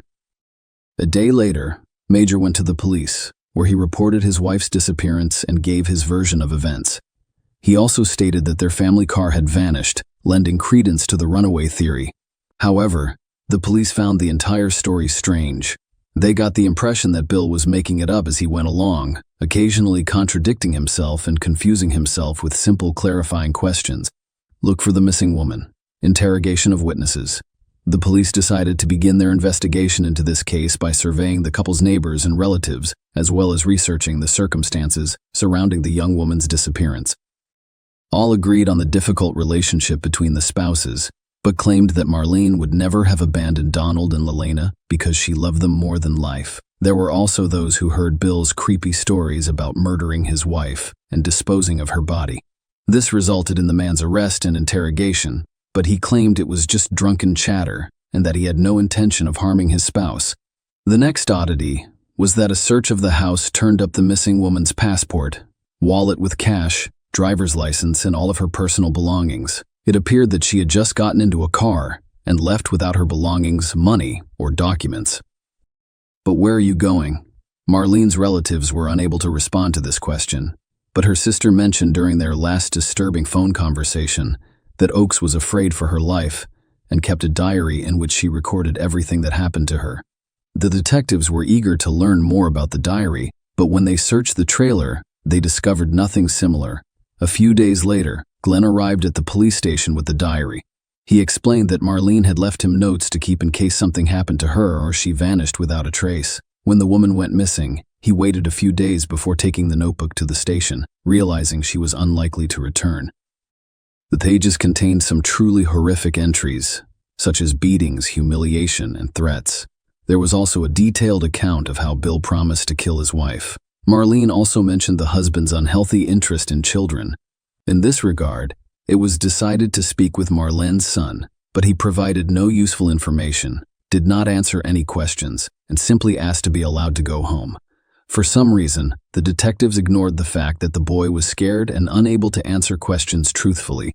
Donald's father had interviewed him beforehand, and he was afraid to say anything unnecessary for fear of angering his parents. They chose not to traumatize 4-year-old Lalana and did not question her. For the next few weeks, police officers searched the neighborhood for any leads or clues. Marlene and her car were wanted across the state, but both appeared to have vanished. There was no reason to think she was dead or murdered. The investigation has come to a dead end. The move appears to be an escape, despite the fact that relatives and neighbors testified against Bill, and the man himself was repeatedly summoned for questioning. No reason for his arrest was ever found. No body or conclusive evidence that Marlene had been seriously injured was discovered, and she remained missing. Major began quickly selling off his property, explaining that he was moving closer to his parents because it was difficult for him to manage 2 children following his wife's escape. Among other things, he sold his weapons, which included a rifle, a shotgun, and several pistols. His strange behavior resembled an ordinary escape for the children, rather than a preparation for moving. Bill kept telling them that their mother never loved them and therefore abandoned them. He claimed that Marlene was an alcoholic and that she had numerous lovers who were more important to her than her family. Bill worked hard to turn his son and daughter against their own mother, attempting to make them despise the person they loved the most. It should be noted that he did quite well because Donald and Lalana were still young and blindly trusted their father. Soon, Bill and his children relocated to Rhode Island, where his parents lived. They bought a trailer and settled there for many years. However, with Marlene's disappearance, Donald and Lalana's lives began to spiral downward. Their father brutally beat them, abused them, humiliated them, and did even worse things. Initially, these tortures were primarily directed toward Donald. However, as Lalana grew older, the bitter fate did not spare her. About a year later, the man met a new lover named Pauline and began living together, but they were unable to legally marry because the Major was still married to the missing Marlene. Nonetheless, the couple had a child together, and for a while the family lived a quiet life until one day. Pauline did not see what Bill was doing with his own son. She immediately went to the police and told them everything, then left with her child. Bill was eventually arrested, and his children went to live with their maternal grandparents in Virginia. A grisly discovery in the woods. Around a year and a half after Marlene's mysterious disappearance, a hunter discovered a terrifying sight in a wooded area near a Verona trailer park. He noticed that his dog had begun digging in the ground, revealing what appeared to be a fragment of a human skull. The man immediately reported it to police, and the arriving experts confirmed his suspicions. It was indeed a severely damaged skull. The discovered remains were immediately sent to forensic experts for a thorough examination, and the experts' conclusions were extremely frightening. The skull was missing its lower jaw and lacked any teeth. There were 2 bullet holes, and the shots were fired at point-blank range. Experts also discovered chop marks from a large knife or axe on the bones, indicating that the head was likely separated from the body. It was impossible to say for certain who this skull belonged to, but based on the size and condition of the bones, it was assumed to be a young woman under the age of 30. The story of Marlene's disappearance immediately came to mind. The entire area within a radius of several kilometers was thoroughly searched, but no other remains or belongings were found. So the discovery was dubbed Jane Doe, which means unknown, and the search was halted. A new investigation 20 years later. When Donald and Lalana moved into their grandparents' home, their lives gradually improved. Most of all, they feared the day their father would be released. However, after his release, Bill showed no interest in his adult children and did not contact them for a long time. Lalana avoided talking about her mother because she was angry at her for abandoning them with a tyrant father. However, during a candid conversation with her grandmother, Lalana inquired as to why her mother had abandoned her and her brother after falling out of love. The old woman responded that she did not believe the story of the escape and believed that her spouse had dealt with her. At this point, the girl's world flipped upside down. She looked at the situation from a completely different perspective and realized the grandmother was correct. The girl decided to conduct her own investigation to solve the mystery surrounding her mother's disappearance. Lalana began by keeping a notebook in which she recorded everything she could recall from her childhood, as well as everything her older brother knew and remembered. When the girl was 22 years old in 1998, she decided to return to her hometown, Verona, to speak with former neighbors and see if any of them had any useful information. As it turned out, Glenn still lived in those places, and he remained hopeful that one day the mystery of his beloved's disappearance would be solved. His personal life hasn't developed. The man was lonely, worked at a local factory, and was obsessed with the investigation into Marlene Oak's case. Glenn Lalana learned about her mother's diary, which she gave him to keep safe before her disappearance. This diary was later added to the case file and eventually lost on the shelves of the police archives. Lalana was able to obtain permission to view her mother's writings and was astounded by the contents of the diary. Not only did her mother know she was about to die, but she also revealed the identity of her killer, the method of death, and the process of concealing the evidence. After reading the notes, the girl rushed to see her father, whom she hadn't seen in over 10 years. In order to discover the truth, it should be noted that Bill remarried after being released from prison, but in 1995, he suffered a stroke and has since been confined to a wheelchair. When he discovered the reason for his daughter's visit, he simply laughed in her face. Lalana begged him to tell her where he had hidden Marlene's remains so that she could give her mother proper burial. The girl promised not to go to the police and that everything Bill said would be kept between them, but the father only insulted his daughter, called her crazy, and said she would never know what happened to her mother. Lalana discovered from her mother's diary that her father was planning the perfect crime, which included dismembering her, removing all of her teeth, and burying the remains in various locations. Also, Lalana, who, like her brother, was bullied by Bill as a child, discovered some horrific details in her father's biography.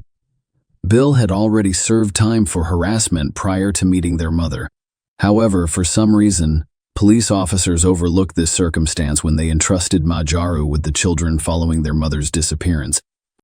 In 2000, 2 decades after Marlene's disappearance, her daughter launched a new investigation into the case, providing all of the evidence she had gathered on her own.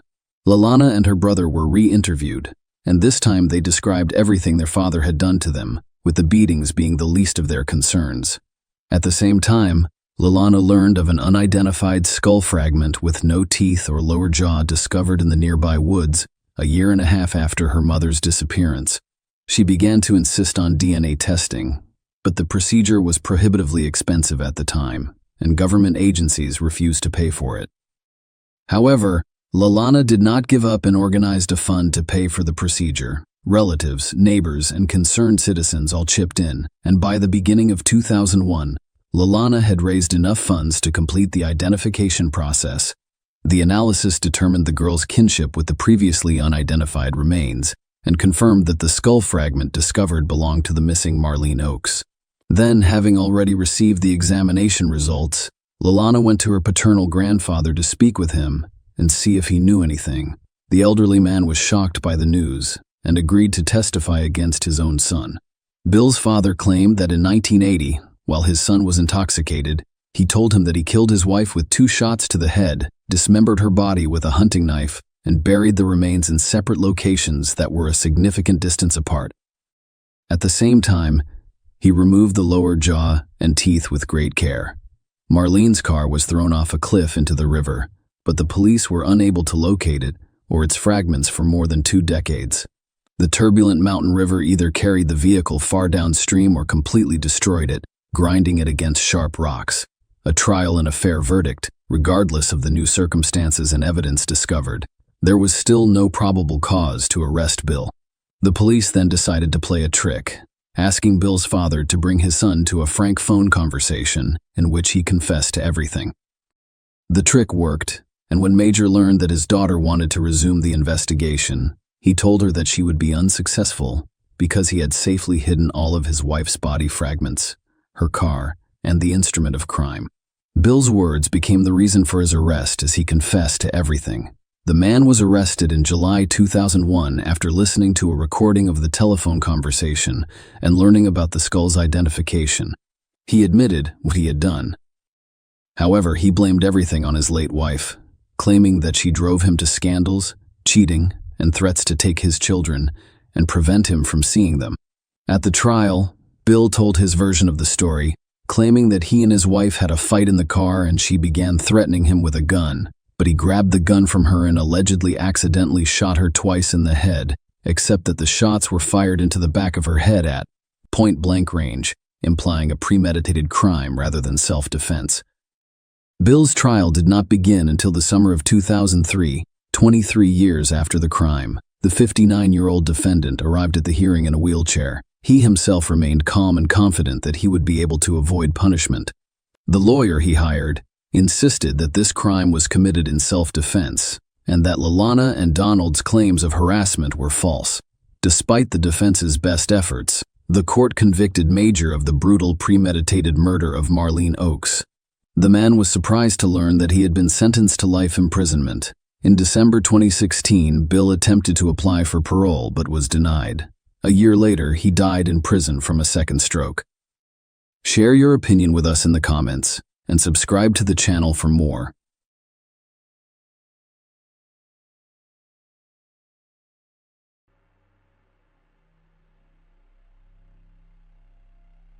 Domestic violence was not uncommon at all times, and victims frequently choose to silently tolerate this attitude toward themselves and the domestic tyrant, believing his impunity allows him to cross any boundaries. The worst thing about such situations is that children may become victims. The case of young Tiale Palmer made headlines across Australia a few years ago due to its extraordinary cruelty and monstrous coincidence of circumstances. When a child from one dysfunctional family moved to another, the situation became even more terrible and cruel. The girl's birth mother, in an effort to protect her only daughter from her tyrant husband, gave her to another family with the best intentions. However, as it turned out, she placed Tiale in the hands of death itself. The case in question is quite complex and ambiguous. There were several criminals, all from the same family. At the same time, the investigation determined that nearly all of them were victims of domestic tyranny. And now I'll tell you everything in order. Tiale Alyssa Rose Palmer, a girl from a dysfunctional family, was born in a small Australian town, Logan City, Queensland, in April 2003. Unfortunately, the girl grew up in less than ideal conditions. The family's head abused hot drinks, and the man was hot-tempered and aggressive. He repeatedly beat his wife in front of the child and, on occasion, the daughter herself. The girl was constantly stressed and lived in a state of fear and depression. It is not surprising that she began to flee from home on a regular basis in order to avoid hearing the endless scandals of her parents and coming under the hot hand of the father. We can only speculate as to why the girl's mother, Cynthia Palmer, did not leave the man who abused her and her daughter. However, the young woman decided to give her only child to another family, believing that this would be better. Cynthia later stated that it was a forced measure and that she was deeply sorry for it. However, she was unable to do so at the time because she was held hostage by the circumstances. However, the dysfunctional family's neighbors have a different story. According to some reports, Cynthia is an alcoholic. She attempted treatment, but overcoming addiction was not easy, and after another escape from home, when she was discovered wandering the streets on the other side of the city, the Palmer family became very interested in child protection services.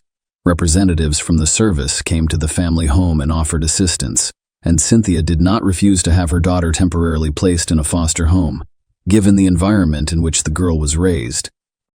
It's no surprise that she grew up to be a difficult teenager with a difficult personality. As a result, finding her a foster family proved difficult. She was always running away, loitering and begging on the streets. She disobeyed her guardians and did everything her own way. Tiale did not stay with her first two families for long because her foster parents simply couldn't handle her. She didn't commit any serious crimes, but she was frequently accused of lying. The girl desired the comfort of home, but had no idea what it should be, and any disagreement with the household inevitably resulted in the child's escape from the Thorburn family in early 2015. Kylie appeared to have found her ideal foster family, who were eager to welcome her. Rick and Julia Thorburn, along with their spouses, made up the Thorburn family. We were raising two sons, Josh, who was 19 years old at the time, and Trent, who was barely 18. The family lived in a spacious two-story home with a swimming pool, located in a small country town in Brisbane suburbs. They had their own horse farm, and Julian started a private kindergarten at home that was very popular, and local parents trusted the Thorburns with their children. The family was considered well off and prosperous, respected in their home state, and trustworthy. Furthermore, they had demonstrated a willingness to accept a troubled teenager into their care, which was unusual. Tiale was placed in a new home in January after Child Protective Services determined that this was the best option for her.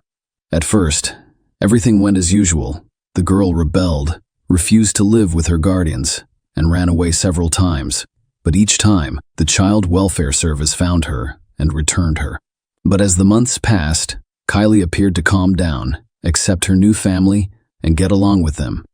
In reality, however, the outward well-being was hit by a real drama that quickly turned tragic: Tiale's mysterious disappearance. The girl attended a local school, which was a few kilometers from her guardian's home, so Kylie's foster father drove her to school every day, and after school she made a lot of new friends who described her as a kind, cheerful, and happy girl. She continued to dream of returning home and maintained contact with her biological mother and grandmother. Tiale occasionally complained of discomfort and even fear without specifying what she was afraid of. On October 30, 2015, Rick drove to school as usual and then returned home to do chores. But he soon received a phone call informing him that his adopted daughter had not shown up for class. No one was particularly concerned because the girl had previously run away, but she usually returned in the evening or the next day.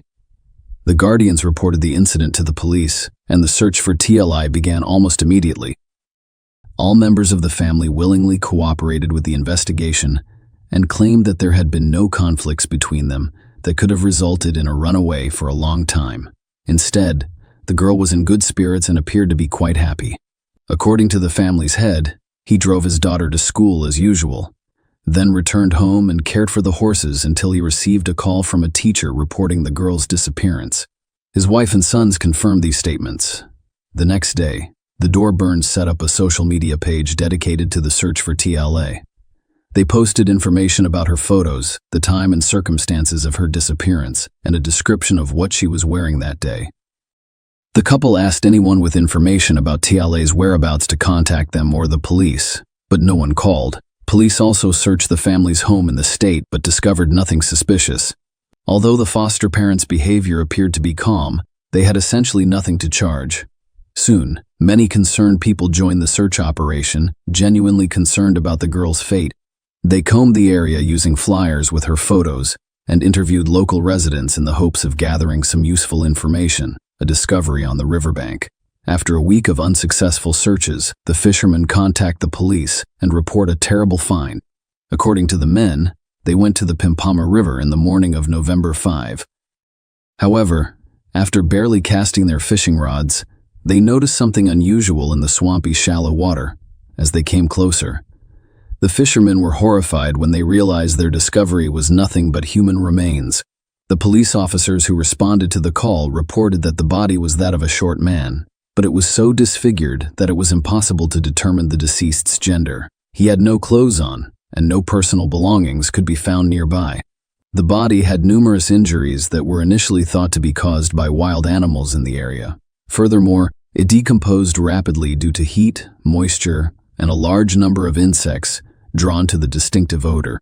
The gruesome discovery was sent for examination, and it was determined that it was a girl aged between 12 and 16 years old. The police then gathered information on all missing young people recently, and the corpse was quickly identified. It was Tiale Palmer, whom the entire city had been searching for nearly a week. The cause of death was impossible to determine because the body had been in the water for so long. However, experts speculated that Tyale died from asphyxiation after discovering that her hyoid bone had been crushed. The most horrifying aspect, however, was that the injuries, which were initially thought to be animal bites, could have been caused by a person prior to Tyale's death. Tyale's death was clearly criminal in nature, so a criminal case was opened and a murder investigation was initiated. However, the investigation was moving very slowly because no serious leads have been found yet.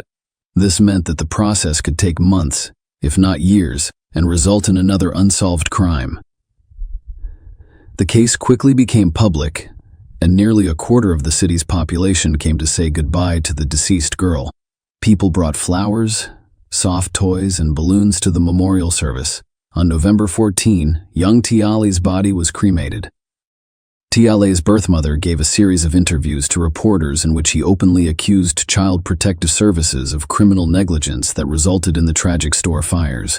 The foster family willingly cooperated with the investigation from the start, but their behavior raised some concerns. Rick was supposedly the last person to see the girl alive, but no one could confirm that he actually drove his foster daughter to school on October 30. Spouse and sons claimed to have seen Tyale enter the car. Surveillance cameras along the school route also captured the car driving in that direction. However, no footage of Tyale leaving her guardian's car could be found anywhere. No teachers or classmates saw the girl that day, either at school or on the school grounds. Tyale appeared to have vanished. Investigators had growing doubts that Palmer was even in the car. Family members occasionally erred in their testimony about the events of that day, but insisted that everything was as it had always been, and there was nothing to suggest trouble with the children's secrets. As part of the investigation, dozens of children and teenagers were interviewed, including the deceased's classmates and friends. Everyone spoke highly of her, but they did mention that Tyale had recently been concerned about something but was unable or unwilling to discuss it. Tyale requested temporary shelter from a classmate a few days prior to the tragedy. She claimed she was in trouble and that the guardians would kill her.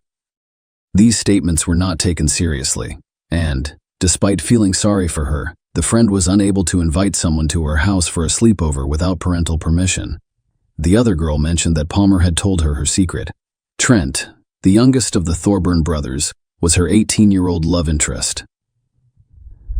Furthermore, she boasted that they were romantically involved and would be together in the future.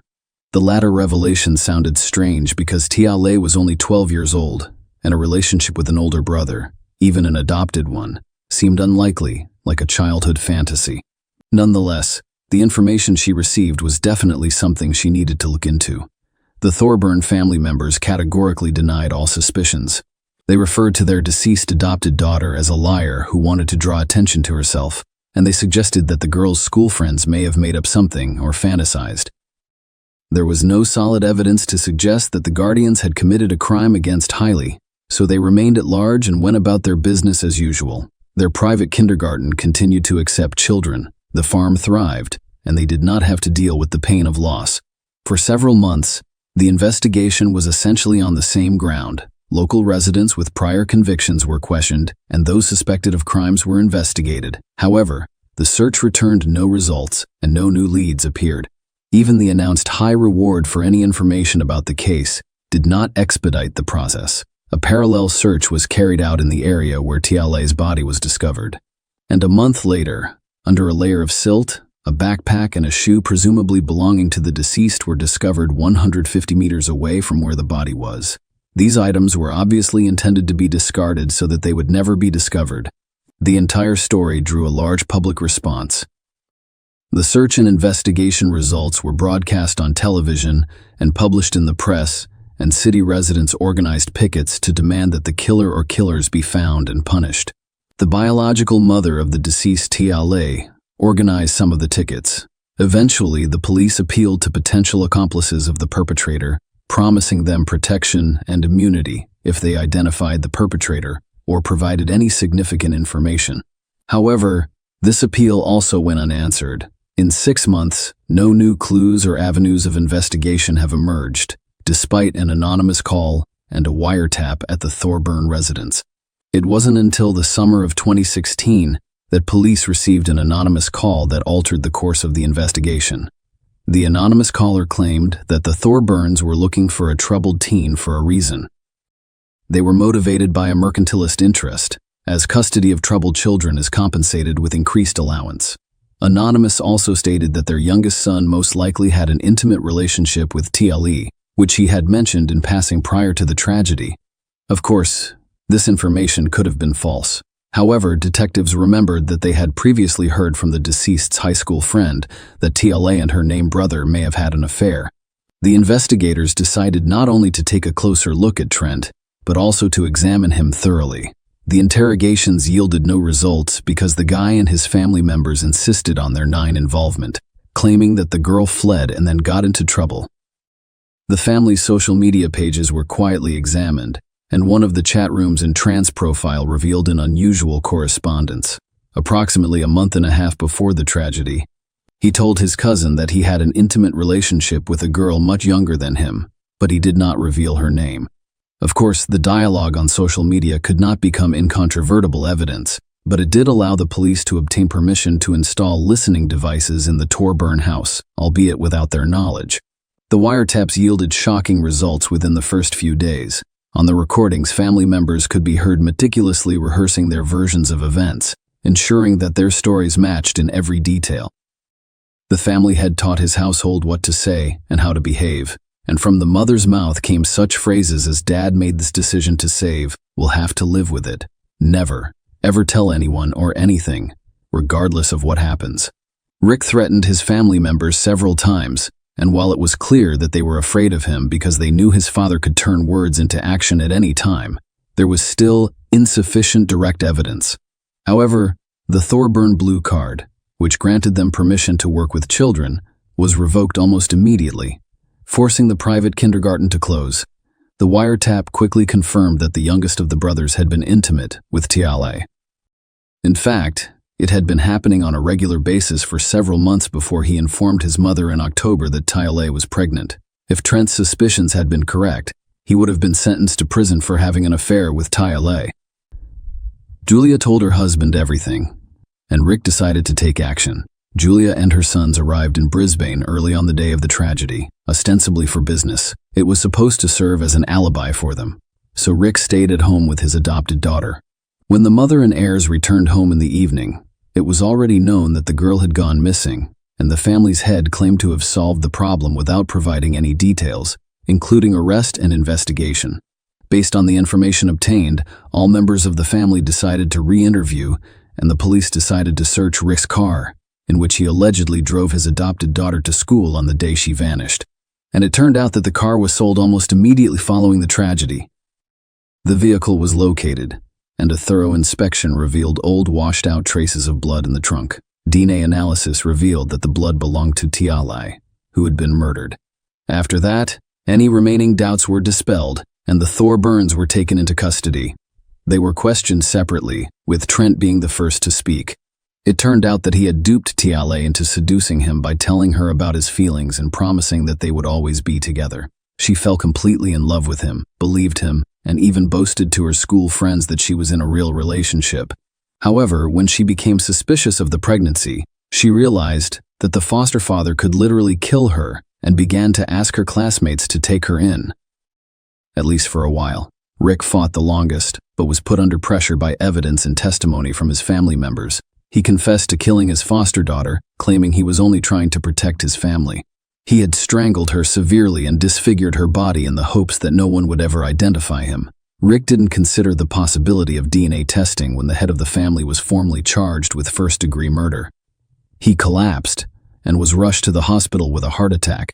Their doctors concluded that he had caused the attack himself by taking a large dose of powerful drugs. They fought for his life for several days so that the perpetrator could face trial and receive a just punishment. The entire country followed each family member's trial and sentencing, as well as the investigation and trial, because the Tiale Palmer case became one of the most publicized and cruel in the last decade. Each member of the Thorburn family was found guilty, but many believe their sentences were too lenient. For example, Josh, the eldest son, was sentenced to just 3 months in prison for perjury and attempting to obstruct the investigation. The court considered his genuine remorse and the fact that he was a key witness against his father and younger brother during the trial. Julia Thorburn was sentenced to 1.5 years in prison for perjury and harboring her husband and son. At trial, she admitted that she was terrified of her husband and believed he could murder her and her son. The youngest of the brothers was sentenced to 4 years in prison, which many children believe is too light a punishment for seducing Tialai. Perjury and obstruction of the investigation. In fact, the young man served just over a year before being released early. The head of the family who treated Tialai the most brutally was sentenced to life in prison. He pleaded guilty to all counts and expressed deep regret for his actions. Rick repeatedly stated that he was motivated by the desire to protect his family, but he does not understand how he could commit such a crime. Following the final verdict, Tialai's birth mother gave an interview in which she stated that none of the punishments for her daughter's killers were harsh enough. However, the day of the verdict signals the end of her quest for justice. Share your opinion with us in the comments and subscribe to the channel for more.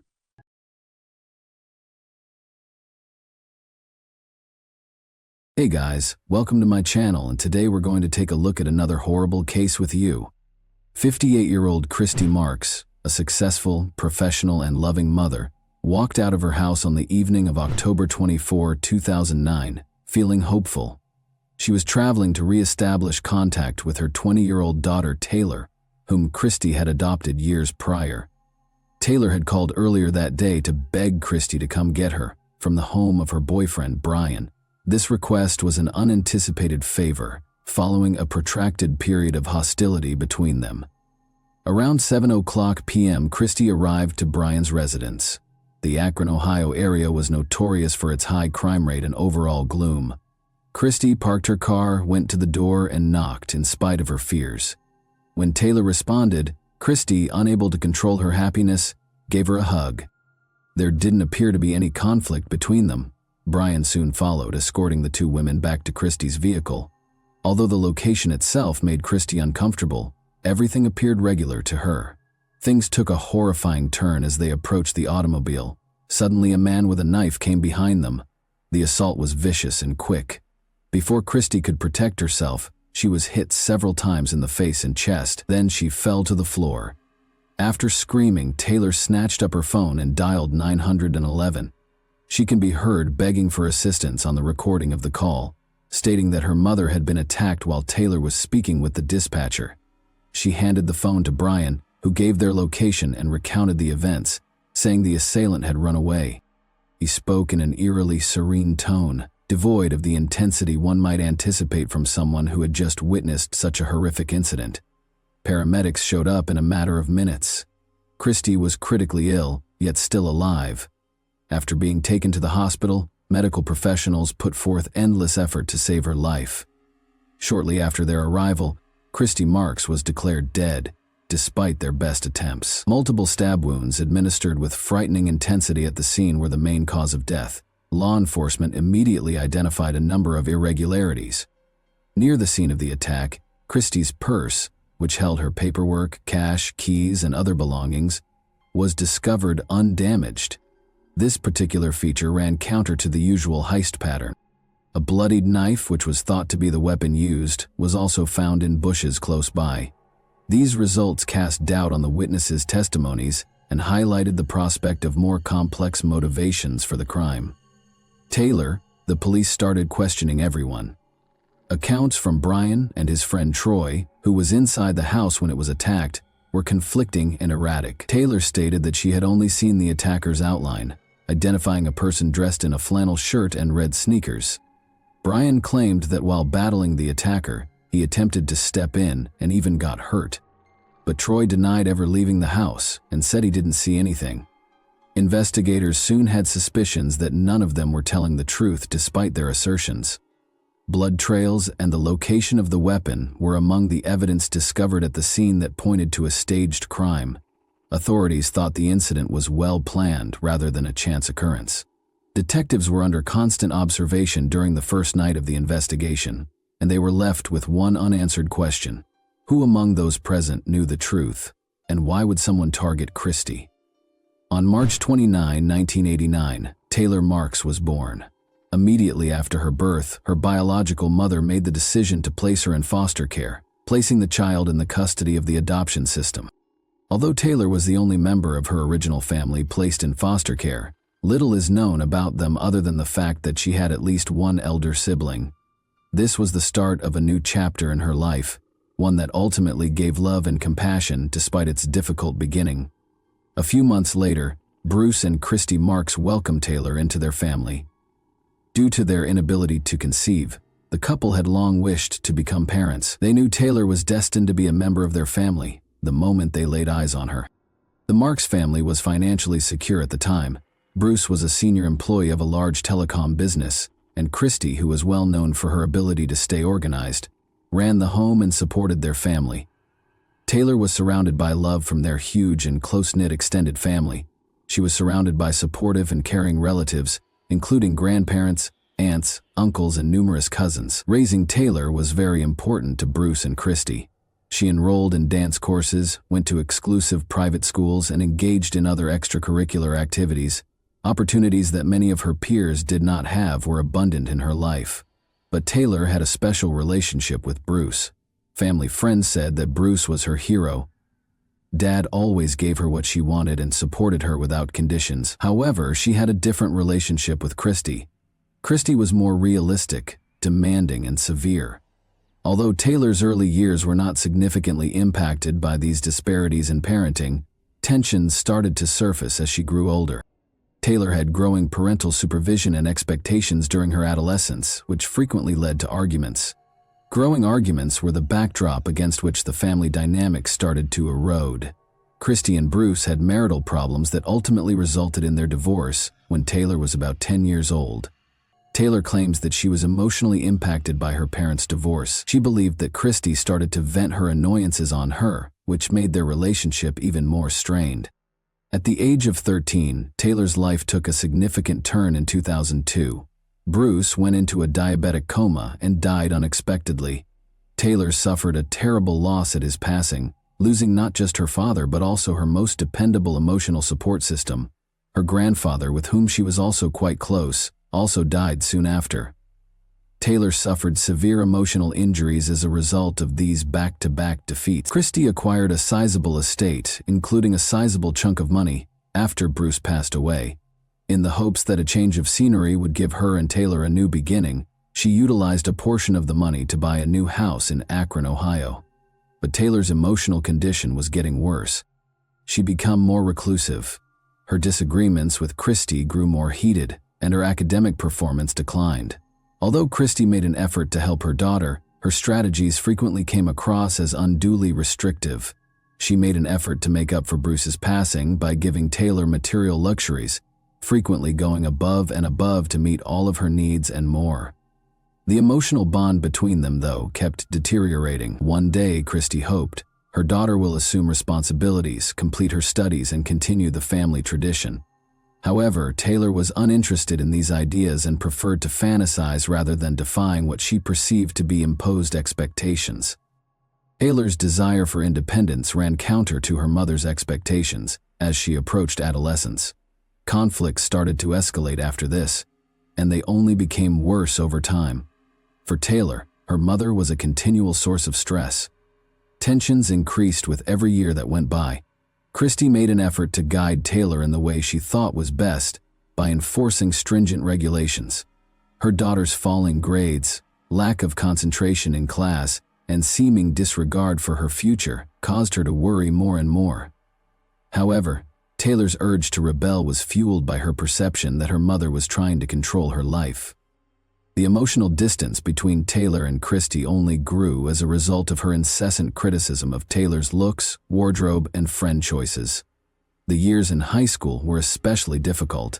Taylor started abusing her mother's rights after gaining access to them. She disregarded Christy's attempts to maintain discipline, preferring to hang out with friends over studying. Christy attempted a number of strategies to help her daughter, but they simply made the gap wider. Taylor's high school graduation in 2008 was a significant turning point.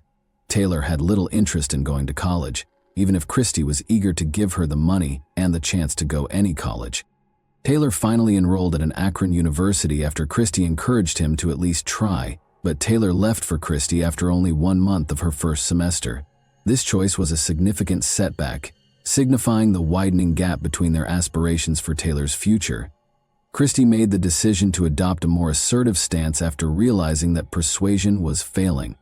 She threatened to leave the house unless Taylor found a job and began to support herself. In America, where young adults are urged to assume responsibility for their life once they reach maturity, this was a typical expectation. But Taylor interpreted her mother's remarks as cruelty and a threat rather than as inspiration, which exacerbated their disagreement. When Taylor met 21-year-old Brian Smith, who had a reputation as a bad kid, in May 2009, things became even more heated. Along with his mother and sister, Brian resided in a low-income area of the city. Taylor was immediately attracted to him because she saw in Brian an opportunity to break free from her mother's authority. However, some who knew Brian said he had a fiery temper and a need to control others in relationships. "Stop, Taylor." Christy was adamantly against the partnership. In addition to Brian's actions, she was worried about the impact he would have on her kid. Christy tried to keep Taylor away from Brian, even preventing him from visiting their house. But these acts just strengthened Taylor's determination. Soon after, Taylor left her mother's house, packed her things, and moved in with Brian. At first, their relationship appeared promising, but it didn't take long for Brian to start acting aggressively and controllingly. Thus, life with Brian was far from the perfect picture Taylor had envisioned. Taylor experienced control, envy, and angry outbursts frequently. Despite this, she refused to go back home because she believed that doing so would be an admission of failure.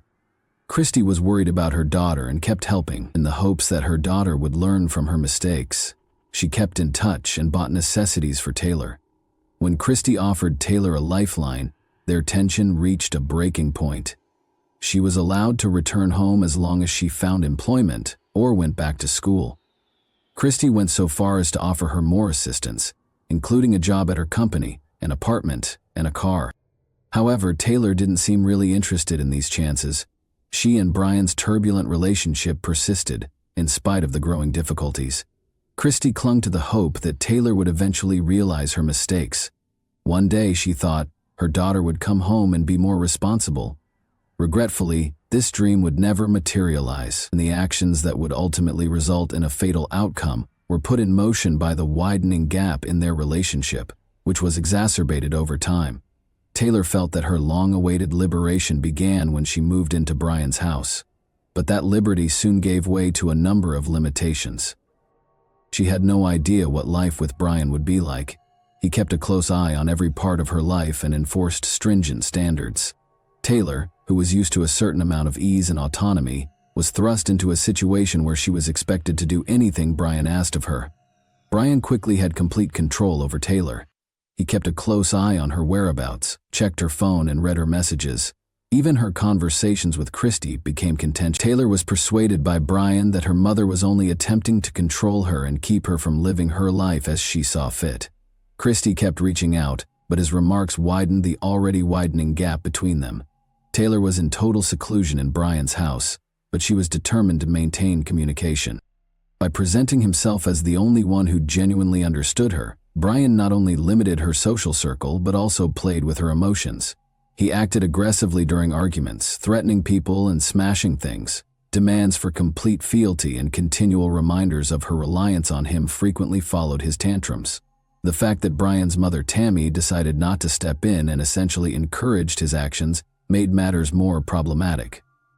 By serving as a watcher while Brian wasn't present, his younger sister also contributed to keeping Taylor under control. Because of this, Taylor's every action was constantly watched.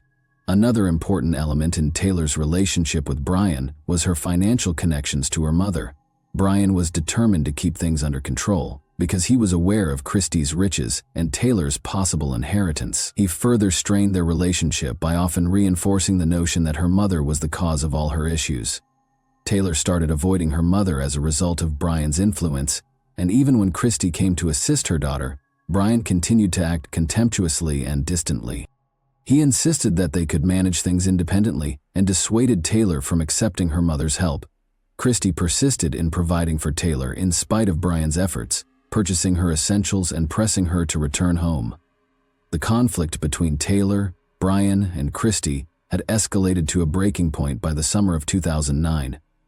Taylor had lived with Brian for months and was now totally reliant on his influence. In the midst of growing aggressiveness and control, a concept emerged that at first glance appeared unrealistic, but quickly developed into a detailed strategy. Financial incentives, mutual discontent, and growing pressure all contributed to this notion.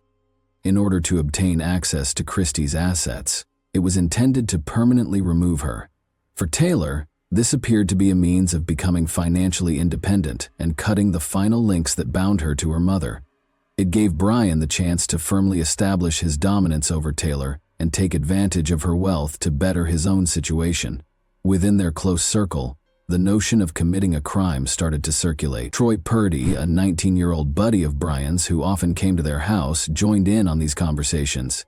Younger and more susceptible, Troy was viewed as a perfect fit for the scheme. At first, the discussions were presented as jokes or made-up situations, but they grew more somber over time. With meticulous attention to every detail, the planning process moved slowly forward. Brian and Taylor discussed ways to make the crime appear to be a random attack or robbery. They concluded that rather than indicating a planned crime, the evidence found at the scene should suggest an act of spontaneous hostility.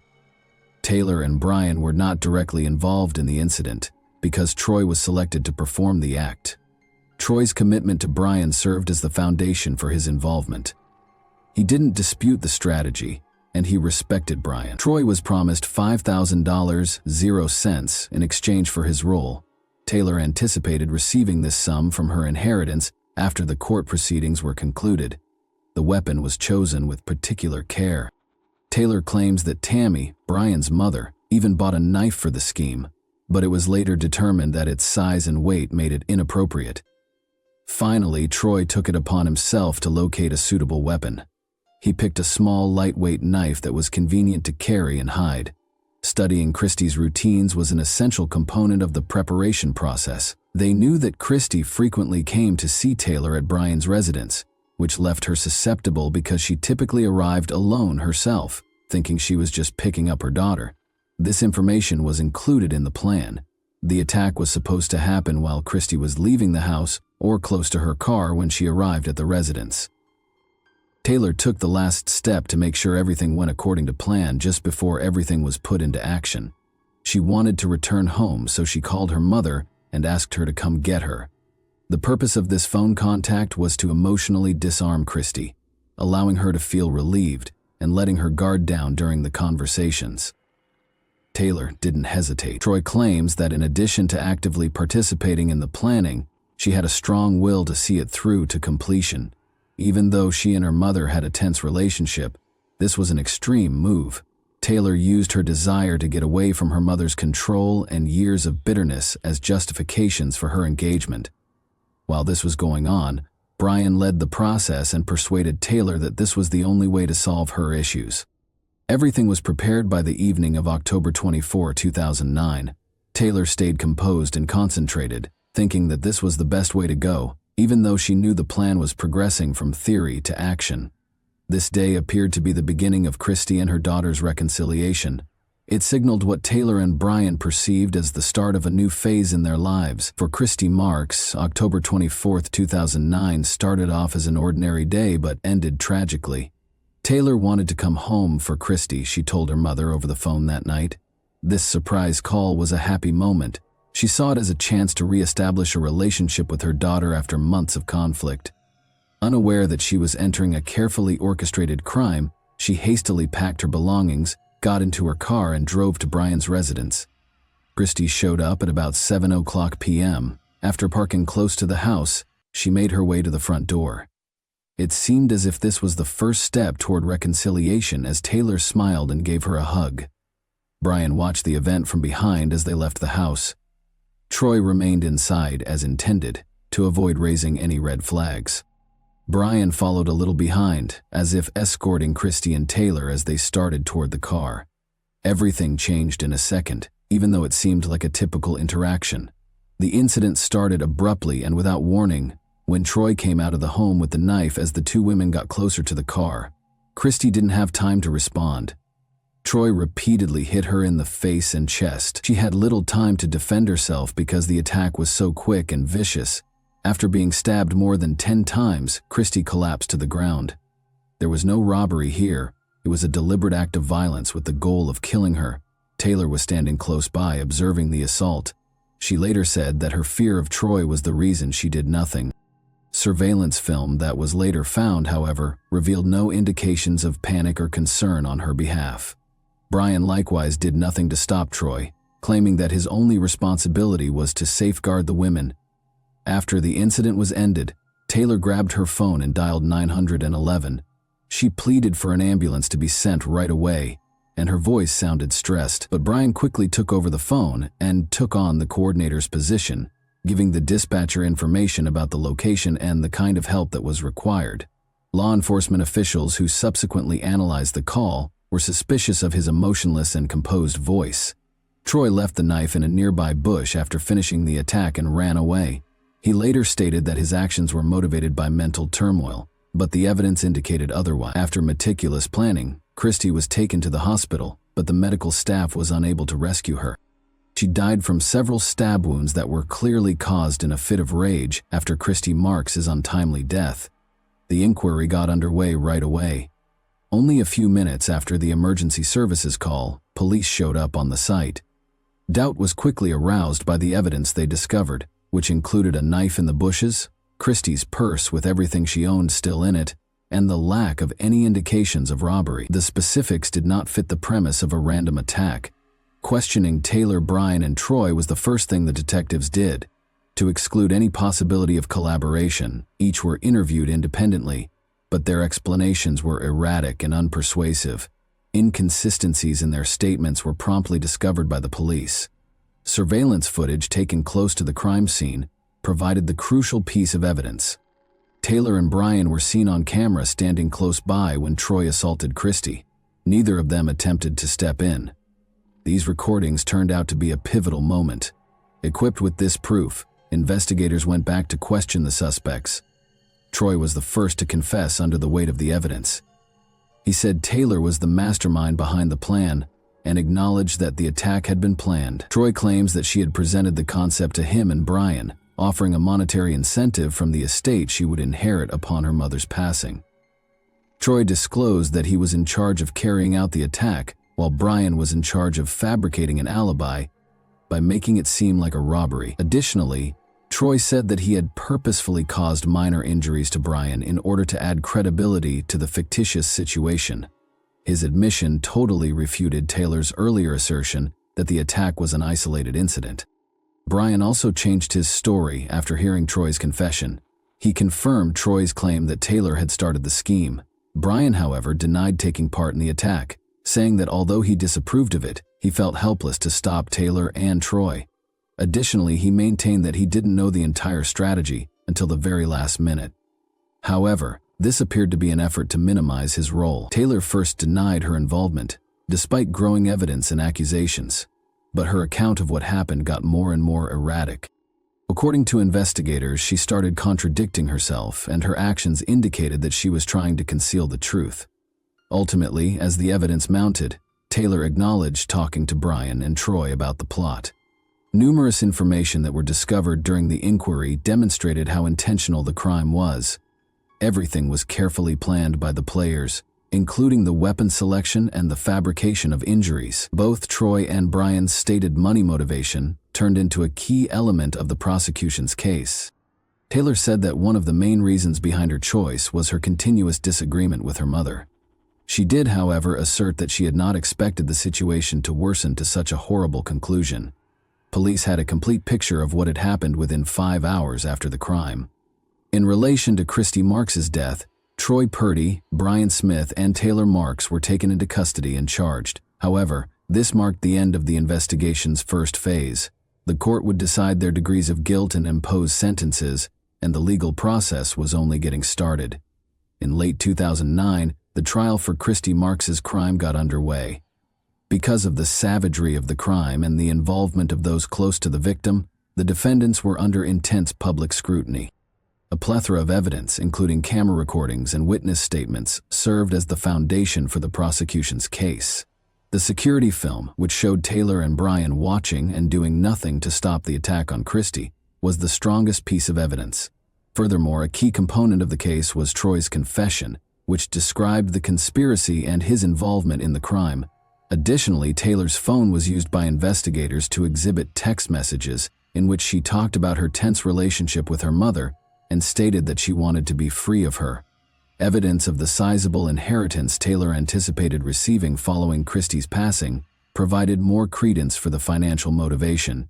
It was disclosed during the trial that Christie has substantial assets, including as a business, real properties, and sizable savings. Taylor, Brian, and Troy's defense lawyers aimed to lessen their client's guilt.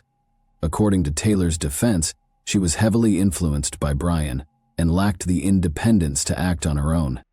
According to her attorney, she was susceptible to manipulation because of the emotional instability brought on by the death of her father and the pressure from her mother. Brian, however, denied being directly involved in the crime. He didn't know about the plan until the attack happened, according to his lawyer, and Buka paralyzed him so he couldn't stop it. Troy tried to somewhat alter his story during the trial, stating that he was under pressure from Brian to do so, even though he had already confessed. Troy admitted his guilt and testified against the other defendants in exchange for a plea agreement with the prosecution. Instead of facing the death penalty, he was given a life sentence without the prospect of release. Taylor also entered a guilty plea after realizing how bleak her circumstances were. She made a heartfelt statement throughout the hearings, expressing regret for what she had done.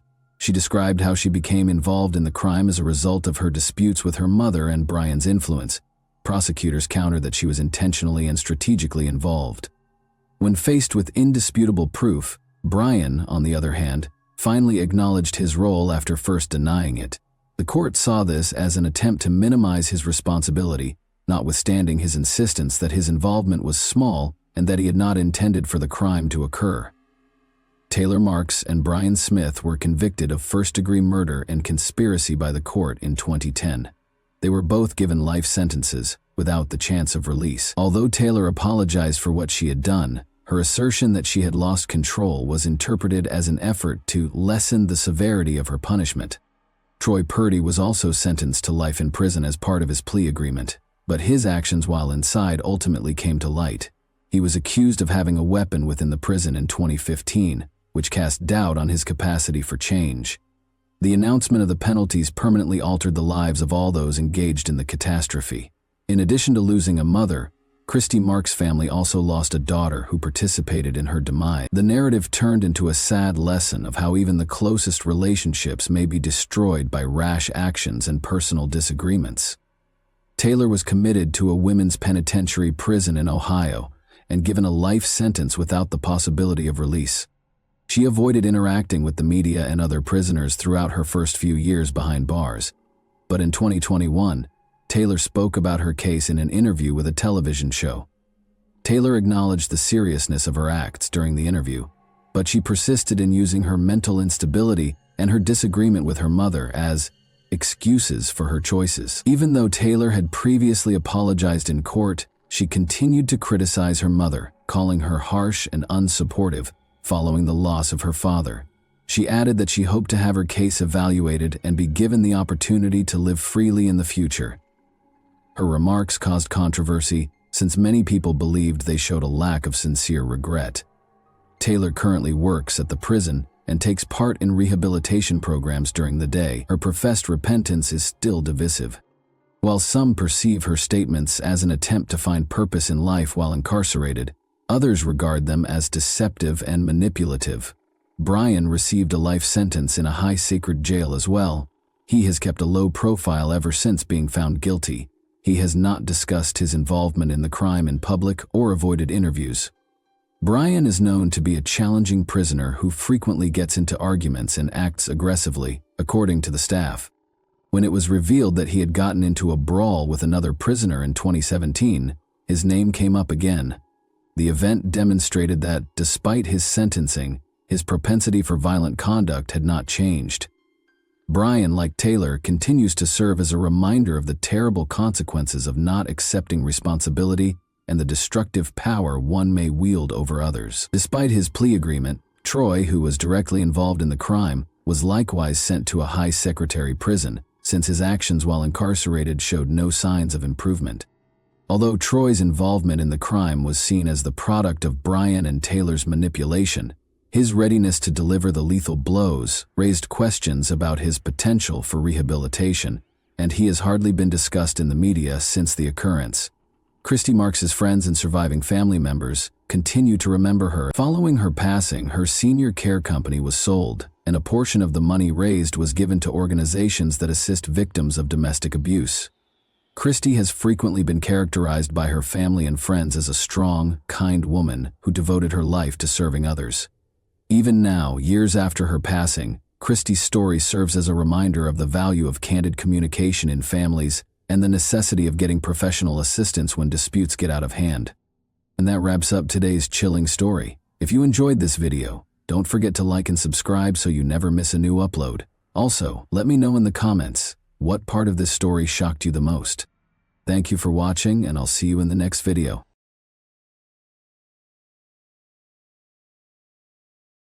Hey guys, welcome to my channel, and today we're going to take a look at another horrible case with you. Parents teach their children from a young age not to trust strangers, not to get into unfamiliar automobiles, and never to go anyplace with someone they don't know, regardless of what they may say, because the world is big and full of hidden hazards. Regrettably, people with bad intentions frequently exploit both the trust of the innocent and the precarious circumstances that some adults find themselves in. Young medical student Mia Steven went to a party with her pals. She thoroughly enjoyed the evening and the companionship of those around her. Nothing seemed out of the ordinary, and nobody could have foreseen what was about to happen. Sadly, Mia never made it back home. When she vanished, the entire community rallied in the hopes of discovering her uninjured and alive. But when a sobering discovery was discovered in a neighboring woodland, something so startling that even the most experienced investigators found it difficult to comprehend, those hopes were dashed. On January 15, 2000, Mia Steven was born in Aalborg, a sizable harbor city in northwest Denmark. She came from a loving, close-knit family as the youngest. She grew up her adolescence in this small town, which is well known for its low crime rate and feeling of security.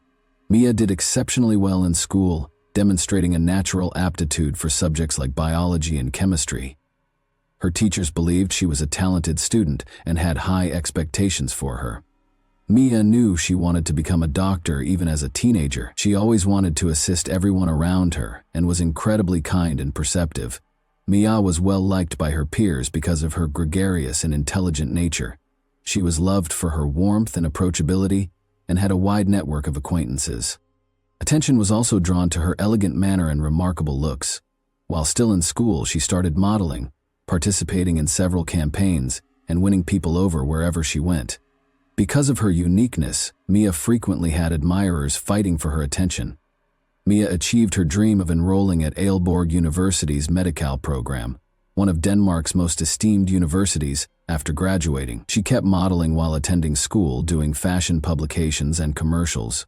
Mia maintained a close relationship with her family by continuing to live at home with her parents in spite of her achievements and increasing independence.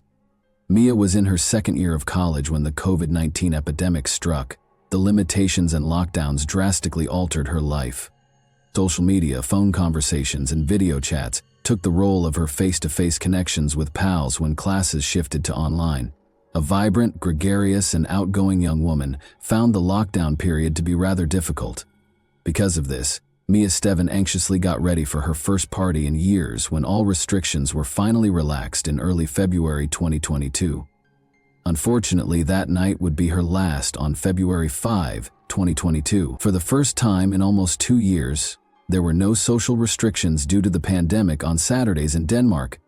College students in particular were ecstatic to be able to enjoy the nightlife they had sorely missed. Parties were organized all around the nation because it was a reason to celebrate. He was really looking forward to the night. She made a call to her friends and meticulously planned the location for their eagerly anticipated night out. She went through her clothes at the same time, selecting an ensemble that would draw attention to her body and set her apart. This was more than simply a trip to the pub for her. It represented the return to everyday life. She wanted to celebrate her recent completion of her second-to-last semester at university with close friends she hadn't seen in a while. She put on makeup, fixed her hair, and wore a stylish black dress and high shoes. She added a cropped leather jacket and other sophisticated accessories to finish off her ensemble. Even though it was cold in February, she looked gorgeous. Mia thought her friends would drive her home after the event, but as the evening wore on, plans changed. Young people anxious to make up for missed time crowded the bars and clubs throughout the city's central streets that evening, but it was so chilly that the streets themselves were almost deserted. After spending several hours catching up and having a good time, Mia and her pals began the evening in a bustling pub. They later relocated to a local tavern, and an hour later they changed locations once more. The group evolved as they went from bar to pub. A few friends went home, others encountered pals and joined other groups, and they were replaced by new acquaintances. The evening was of course full with dancing, laughter, and copious amounts of alcohol. Witnesses claim that although Mia drank wine, she wasn't too drunk. She talked to everyone around her, laughed and danced. The companions she had first arrived with made the decision to depart by 3 in the morning. But Mia decided to stay, telling them she would find her way home eventually. She was spotted conversing with an unknown man who seemed interested in her at the moment. The club ended for the evening around 6 a.m. Only one of Mia's friends remained after that. The two went out into the chilly, overcast morning. The frigid temperature was made even worse by a chilly breeze that blasted across the deserted streets. The two made the decision to take the bus home, but they had to go in different directions. They split up and went to their own bus stops. Mia never came home that night, and no one ever saw her alive again. Her parents initially assumed she might have gone to stay with one of her many friends and were not alarmed. But when they noticed that her phone was going directly to voicemail, something that was completely out of character for her, their worries intensified. Unable to wait any longer, Mia's mother called her daughter's best friends and classmates at midday on February 6. One by one, they all responded with the same response. They couldn't get in touch with Mia, and they hadn't seen or heard from her since the previous evening. Her parents were so alarmed that they rushed to the local police station and reported her missing. They were concerned that law authorities may postpone their search by waiting the customary 24 hours, because Mia was an adult and had attended a party. They were relieved that the police took the matter seriously and started looking into it right away. Investigators began by speaking with every friend and acquaintance Mia had made at the different pubs that evening. Although Mia had been drinking, witnesses attested that she wasn't too drunk. They also gave a thorough explanation of her attire, which included a light jacket and a stylish evening gown. Investigators initially thought she might have died from the weather because it was so chilly in February. They promptly ruled this out, though, because no further relevant reports had emerged. Security footage from the bars and clubs Mia had frequented was examined by police. Although Mia seemed to be in a good mood and turned down her friends' offers to bring her home, nothing else in the video seemed suspicious, and the packed venues made it nearly hard to follow one specific person. The enigmatic man Mia had been spotted dancing with that evening quickly came into focus. Finding him and questioning him was crucial.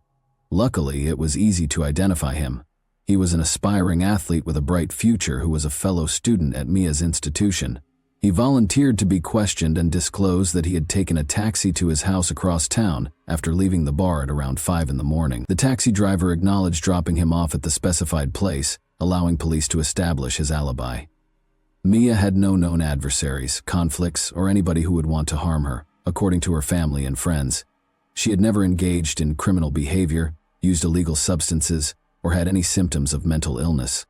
Although no one in her network had ever heard of a stalker or obsessive admirer, this prompted investigators to think about the possibilities. After Mia exited the pub, investigators looked at video from street surveillance cameras to expand their search. She and her companion had left the venue together, and after walking roughly 300 feet, they paused to bid each other farewell. Each then made their way to their designated bus stops. Investigators were looking through the video when they spotted something strange, a dark automobile that seemed to be pursuing Mia after she split up with her friend. Mia went another 500 feet or so after saying goodbye to her companion and then paused to wait for her bus. Regretfully, it never came. Mia was trapped because it was early on Sunday morning and the public transportation schedule hadn't fully resumed after the shutdown. She couldn't call for a ride or get in touch with anyone for assistance at 6 IE Menning, since, to make matters worse, her phone had died earlier in the night, something she didn't notice until she was outdoors. The streets remained empty and dark. At the bus stop, Mia, wearing an evening gown, stood freezing and hoped her bus would arrive soon. However, as time passed, it became evident that it was not going to happen. A black Volkswagen Golf came up close to the road at about 6:15 AIEMM. The vehicle stopped and probably offered Mia a ride, but she declined. Mia was left alone when the automobile drove away. She waited for more than an hour in the bitter cold at the bus stop once more. The identical vehicle came again and pulled to a stop at the bus stop about 7:30 AEMM. This time, following a 5-minute conversation with the driver, Mia apparently reluctantly decided to get into the car. By that time, the cold is thought to have affected her so much that she chose to accept the stranger's offer. However, the issues still stood. Where did they take her? Who was driving? And who owned the car? Investigators needed to know the answers quickly. The surveillance footage's poor quality made the inquiry more difficult. Experts did their best, but they were only able to determine the car's make and model. It was unable to make out the driver's face or the license plate. Detectives looked over footage from nearby cameras to follow the car's movements, and shortly they got a break. The Volkswagen Golf was seen parking close to a 24-hour convenience shop a few blocks from the bus stop. Luckily, the car's license plate was photographed by the high-resolution camera in this business. Investigators quickly identified the owner, a 37-year-old man named Thomas Thompson, by searching the license plate through the vehicle registration database. The nightlife area where Mia and her pals had been going out was close to Thompson's home. Adam, a 30-year-old roommate of Thompson's who had previously drawn the attention of the police, lived with him in his leased house. Both men had a history of infractions, including posing as police officers in a scheme. The stakes were considerably higher this time, even though they had previously simply been fined for their acts. Both males were arrested so they could be questioned. Adam, however, had a strong alibi and was quickly freed. The day before Mia vanished, he had left town to see relatives, and he didn't come back until February 8. This information was confirmed by investigators, and Adam was exonerated.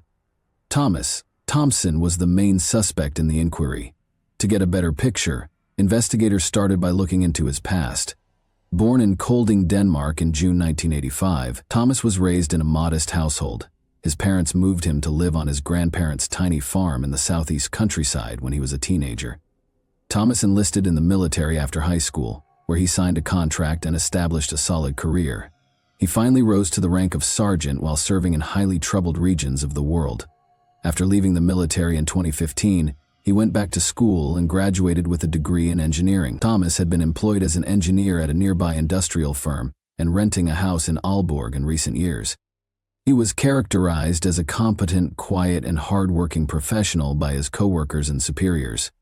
He was quite reserved, though, hardly ever disclosing personal information or developing strong bonds with coworkers. Thomas's legal background was problematic. He had been charged with violent altercations, domestic violence, and injury on multiple occasions. He was nevertheless able to reach an out-of-court settlement in every case. According to his ex-partners, he was irritable, hostile, and dangerously violent. Thomas appeared to lose control during angry outbursts, acting in a way that worried others around him. Some even thought he could be able to commit a major offense. Thomas obviously had a darker side that he found difficult to control. However, did that imply that he may have singled out Mia, hurt her, and perhaps even committed a crime against her? More importantly, where was Mia? In his car, Thomas, for his part, said nothing. An integrated GPS system was discovered by investigators. They looked at the data, hoping to track his movements that evening. They found that Thomas had attempted to turn off the GPS tracking on February 6 at around 2 in the morning. The attempt, however, resulted in a glitch, and the machine started to record position data every 30 seconds rather than shutting off. According to the GPS, Thomas left his house at 2:45 a.m. and drove about the city for several hours, apparently searching for a target. This mistake made it possible for detectives to piece together his actions in great detail. He stopped close to the bus stop where Mia was waiting at around 6 in the morning and had a quick conversation with her. For the next hour and a half, he drove away after she turned down his offer of a ride. Before heading back to the bus station, Thomas kept driving in a directionless manner through the streets. Mia was clearly freezing by this point, and perhaps desperate. Apparently believing she had no other option, she grudgingly got into his car. Before driving into a remote road, the vehicle departed the city and drove through a few tiny neighboring villages. GPS data revealed a series of short pauses near each other in the wooded region, followed by a lengthy wait, during which the vehicle stayed motionless for approximately an hour. Search dogs and an operations team were sent to the location. They soon found that Mia's phone was broken. Nearby, they discovered a ripped necklace she had been wearing that evening, followed by a hair clip. Additionally, pieces of her clothing and strands of her long hair were discovered tangled on the branches of trees in the area. The scene presented a bleak image. As someone harried after her, Mia appeared to have attempted to flee into the woods, tripping, losing objects, and hooking herself on branches. But hundreds of feet farther into the jungle, the most terrible discovery was still to come. Areas of disturbed dirt were pointed out by the search dogs, indicating that something had just been buried. Investigators found human bones after excavating beneath roughly 3 feet of loose dirt. 231 pieces of the remains were broken apart, some of which were left on the surrounding land. To the dismay of her loved ones, the victim could only be identified by DNA testing. It was established that Mia was the owner of the remains. Law enforcement was forced to issue a public statement as news of the gory discovery swiftly spread to the media. The community was reassured that the dangerous criminal had been caught. Terrifying details were uncovered via forensic analysis. Bone marks indicated that a power saw-like instrument had been used to dismember the body. Given the condition of the remains, pieces of tissue displayed signs of having been bathed in a chemical solution, perhaps in an effort to destroy them or get rid of any DNA traces. It was challenging to pinpoint the precise cause of death. Medical examiners, however, thought mechanical asphyxiation was the most likely cause. Most likely a rope or tiny strap, rather than bare hands, had been used to strangle Mia. Although Thomas Thompson's car had been partially cleaned, blood traces were discovered. Mia's blood was identified through DNA analysis. Her body looked to have been dismembered, and more blood traces were found throughout his house, especially in the toilet. Thompson first attempted to defend his actions when presented with the evidence, saying he had no malicious intent and had no plans to hurt anyone.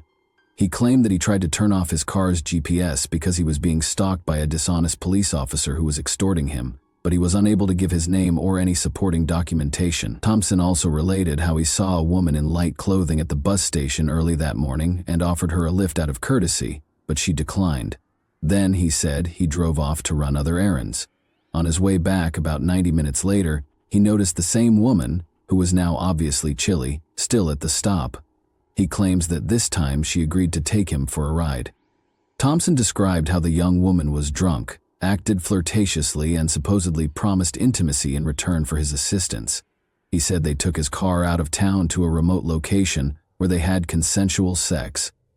Thompson then claimed that Mia unintentionally tugged on the car door handle during this interaction, causing the door to swing open. He stated she died instantaneously after falling out and breaking her neck. In a panic, he tried to protect himself by getting rid of her body rather than calling the police. Doubts were immediately raised by the story. The strewn personal belongings and strands of Mia's hair discovered in the woodland were among the many discrepancies that detectives pointed out. When questioned further, Thompson changed his account, saying that Mia accused him of being abusive, threatened to file charges, and started to sober up after their encounter. He claimed that despite his attempts to soothe her, she went into a frenzied state, escaped the automobile, and dashed into the woods. According to Thompson, he followed her out of concern that she may freeze to death and planned to take her back to the car so he could drive her home. He claimed that she stumbled during the pursuit, struck her head, and instantly passed away. After he took her body home, Thompson confessed to dismembering it in his bathroom and soaking the remnants in chemicals in the hopes that they would completely dissolve. But after a few hours, the procedure had little impact. The remnants, which were still whole, now smelled bad. He drove the corpses to the wilderness, buried them, and packed them into bags out of desperation. He maintained that the death was an accident and that his sole transgression was trying to hide the evidence because he was afraid no one would take him seriously. He insisted that his actions were motivated by panic rather than malice. Further investigations at Thompson's property turned up incriminating evidence behind his house, despite his contradictory claims. Investigators discovered a temporary solution, burn hole, with some dirt and rubble covering it. He had tried to destroy Mia's pocketbook, personal things, car floor mats, and blood-stained clothes there. The majority of the goods were severely destroyed, but her purse was largely undamaged, including the thin strap that still contained remnants of Mia's skin cells and blood. This strap was the tool used to strangle her, according to forensic authorities. The prosecution's claim that Thompson had acted maliciously and with premeditation was successful. He planned his actions ahead of time, as evidenced by the fact that he had made a conscious effort to turn off his car's GPS system. According to the prosecution, he was a predator who went hunting that evening and eventually targeted a young woman who was alone and in danger. His perfect victim was Mia, who was cold and alone. The second time he contacted her, she accepted his offer of a ride, since she was so desperate. Thompson's claims of innocence were further weakened by his conflicting explanations and attempt to remove evidence. The jury found that, in spite of the evidence, he had taken steps to hide his activities after purposefully luring Mia into his automobile with malicious intent, but the court's surprisingly light penalty caused a great deal of indignation. Many wondered how someone who had done such horrible things could be punished less severely than the law permitted. Thompson probably took Mia to the remote woodland after threatening her with a firearm once she was inside the vehicle. She tried to flee there, but he caught up to her. There is evidence that he assaulted her and then strangled her with the strap of her purse. He dismembered her body and tried to dissolve the remains in chemicals after bringing it to his house. Thompson's conduct demonstrated that his crime was planned and executed without regret. For example, he ordered pizza to be delivered to his house twice on the same day that he committed these heinous deeds, and he even went to a neighboring store to buy candies. Witnesses from the area said he seemed perfectly at ease, grinning and talking to people, while the young woman's body floated in his bathroom. Unfortunately, because the chemical solution destroyed DNA, the court was unable to verify proof of an intentional assault. During questioning, Thompson himself asserted that their interaction had been voluntary. Thompson's disturbing history of voyeurism was also discovered throughout the examination. He had been seen taking pictures, watching ladies undress, and peering through windows of other women's houses. Nevertheless, the victim's concerns were unanswered, and he was never charged. Thompson was convicted in June 2023 of premeditated murder and defilement of a body by dissection. He received a life sentence in prison. He will, however, be eligible for parole after only 10 years, and history indicates that there is a good possibility he will be released. And that wraps up today's chilling story. If you enjoyed this video, don't forget to like and subscribe so you never miss a new upload. Also, let me know in the comments, what part of this story shocked you the most? Thank you for watching, and I'll see you in the next video.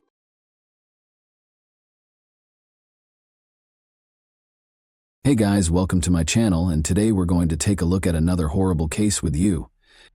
Every seventh crime on the planet takes place in a family, and men are responsible for more than 38% of these crimes.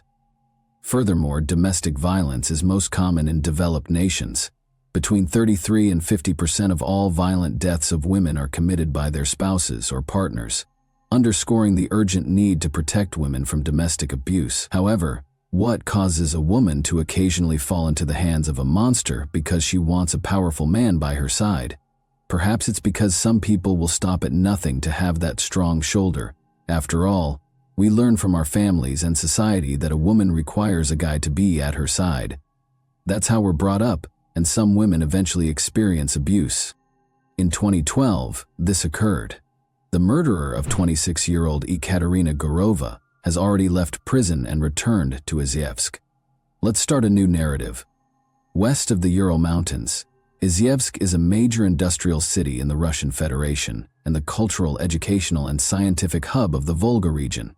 The engineering and weaponry industries in this Udmurtian capital are well known. While there, one can explore the renowned Izhmash Museum, take in the architecture of the city, and learn about Udmurtia culture. Ekaterina Gurova's life was not going well back in her hometown. She was raising a small child by herself, had no prospects, and had gone through a difficult divorce. she made the decision to start again because she felt exhausted and disheartened. She relocated to Izhevsk, a new city, new experiences and new people, with her daughter from Naberezhny Chelny. Color returned to her life as a result of the transformation. After landing a job she loved, Ekaterina made a name for herself in the beauty business and even planned to launch her own salon. Her personal life was falling apart, but other than that, everything was going great.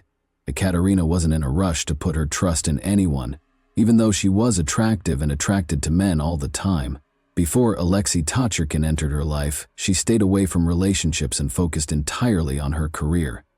In 2007, they had their first encounter.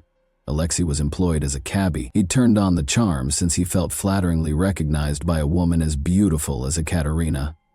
With 2 degrees in system administration and economics, he informed Ekaterina that he worked as a system administrator for numerous large corporations during the day, and that driving a taxi was only a side activity. Although Ekaterina was independent and self-sufficient by this point, she was intrigued for a while by his apparent ambition and education. They had a rigorous, amiable relationship. Then a system administrator was required for her ex-husband's company. Alexei was on Ekaterina's mind. After he was hired, Alexei became more involved in her life, taking her to see her parents in Naberezhny Chelny, fixing her computer, strolling her dog, and even driving her and her child to daycare. Ekaterina, however, saw it as just a friend lending a hand, despite Alexei's attentiveness. In order to capture her heart, he changed his strategy. He started to appeal to her pity. One day, outside the office where Ekaterina worked, Alexei put on quite a show. Tears filled his eyes as he told her that he had discovered his wife with another guy, and that his wife's aunt had even informed him that the children he believed to be his weren't. Despite the absurdity of the entire situation, Ekaterina sympathized with him and volunteered to help. Alexei continued to play the compassion card, saying that he had served in Chechnya, suffered a brain injury there, and occasionally attended the funerals of his deceased colleagues. Ekaterina was moved by his struggles and couldn't leave him alone. However, he eventually won her over when he traveled to Moscow for surgery to remove a bullet that was allegedly stuck in his head. From the train station, Alexei called her to report that he had fainted and that his money and documents had been stolen. After rushing to his aid, the empathetic Ekaterina took him home and cared for him for a whole week. They began dating following this occurrence. Unfortunately, Alexei's story was a total fabrication, with just a little portion of it being true. However, Ekaterina was too enamored and naive to recognize the lies at the time. Problems in their relationship started almost immediately, because relationships based on deceit rarely last. Alexei didn't seem to care that Ekaterina was left without enough money to even buy food for herself and her child after he grabbed the final 1,000 rubles out of her purse to buy her roses. Over time, Alexei Ekaterina eventually consented to move in with Alexei after he began to convince her to do so. But she was in for another surprise. Alexei recommended that they tie the knot. Ekaterina repeatedly turned down his 3 applications at the registry office. He used theatrical motions once more. In a desperate attempt to convince her that he had no one else in the world, Alexei Tachurkin would twist his arms and threaten to commit suicide if she rejected him once more. At last, Ekaterina caved in, and their marriage was formally recorded on August 30, 2011. Alexei was disliked by Ekaterina's mother from the beginning. She believed he wasn't a suitable match for her daughter and regarded him to be untrustworthy. She even repeatedly told him on the phone not to rush Ekaterina into marriage if she wasn't ready. However, her daughter called her one day and said, "Mom, I'm not sure how to explain this, but we got married. Perhaps the second divorce won't be as frightening as the first," she joked, trying to lighten the situation. Their life together didn't improve after the wedding. They continued to quarrel over money. Alexei Tachurkin became deeply involved in Ekaterina's business operations just 2 months after they were married. The Kamaz trucks she received as part of her prior marriage's property partition were sold by him. They used the funds to travel to Moscow and purchase 3 foreign used cars that they intended to repair and then resale, but they ultimately only received payment for 2 of the vehicles, and the funds for the third appeared to disappear. Ekaterina no longer believed Alexei's claims that he had been duped. She insisted that he give her a car worth the same amount of money or return the money. Ekaterina took the promissory note he eventually wrote her for 400,000 rubles to her mother, asking her to store it in case something happened. Notably, Ekaterina put in a great deal of effort to provide for the family. She worked till as late as 1 in the morning and occasionally took on 10 or 12 clients in a single day. Her daily expenses included paying for her advanced training courses, gas and auto components, purchasing clothing for herself, her kid, and her new spouse, paying off the car loan, and covering daycare costs. However, Alexei would always react jealously and accuse Ekaterina of leading an unsuitable lifestyle whenever she attempted to discuss money matters with him. She frequently announced to her mother and friends that she was divorcing and that the marriage had been a mistake, but it was almost impossible to induce Alexei Tatarkin to vacate her residence. They eventually split up around the middle of February 2012, but their disagreements persisted. Ekaterina Gurova vanished on May 27, 2012, a few days after filing for divorce. A prominent Izhevsk beauty expert, Ekaterina Gurova, was reported missing on May 28. Alexei was called by Ekaterina's mother.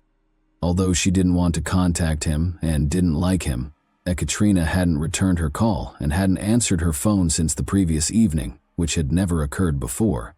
Though her mother realized Alexei Tatarkin wasn't being completely honest, Alexei calmly said he didn't know where Ekaterina was and even promised to check her apartment. She was able to locate her daughter's friend's phone number that same day and contacted her from Naberezhny. She reported a missing individual to the police and made calls to nearby hospitals and morgues. Ekaterina's mother hurried to Izhevsk as soon as she received the news. Her daughter's car was still parked in the courtyard, and the apartment she had been renting was locked. One of the biggest search operations in the history of the city started at that point.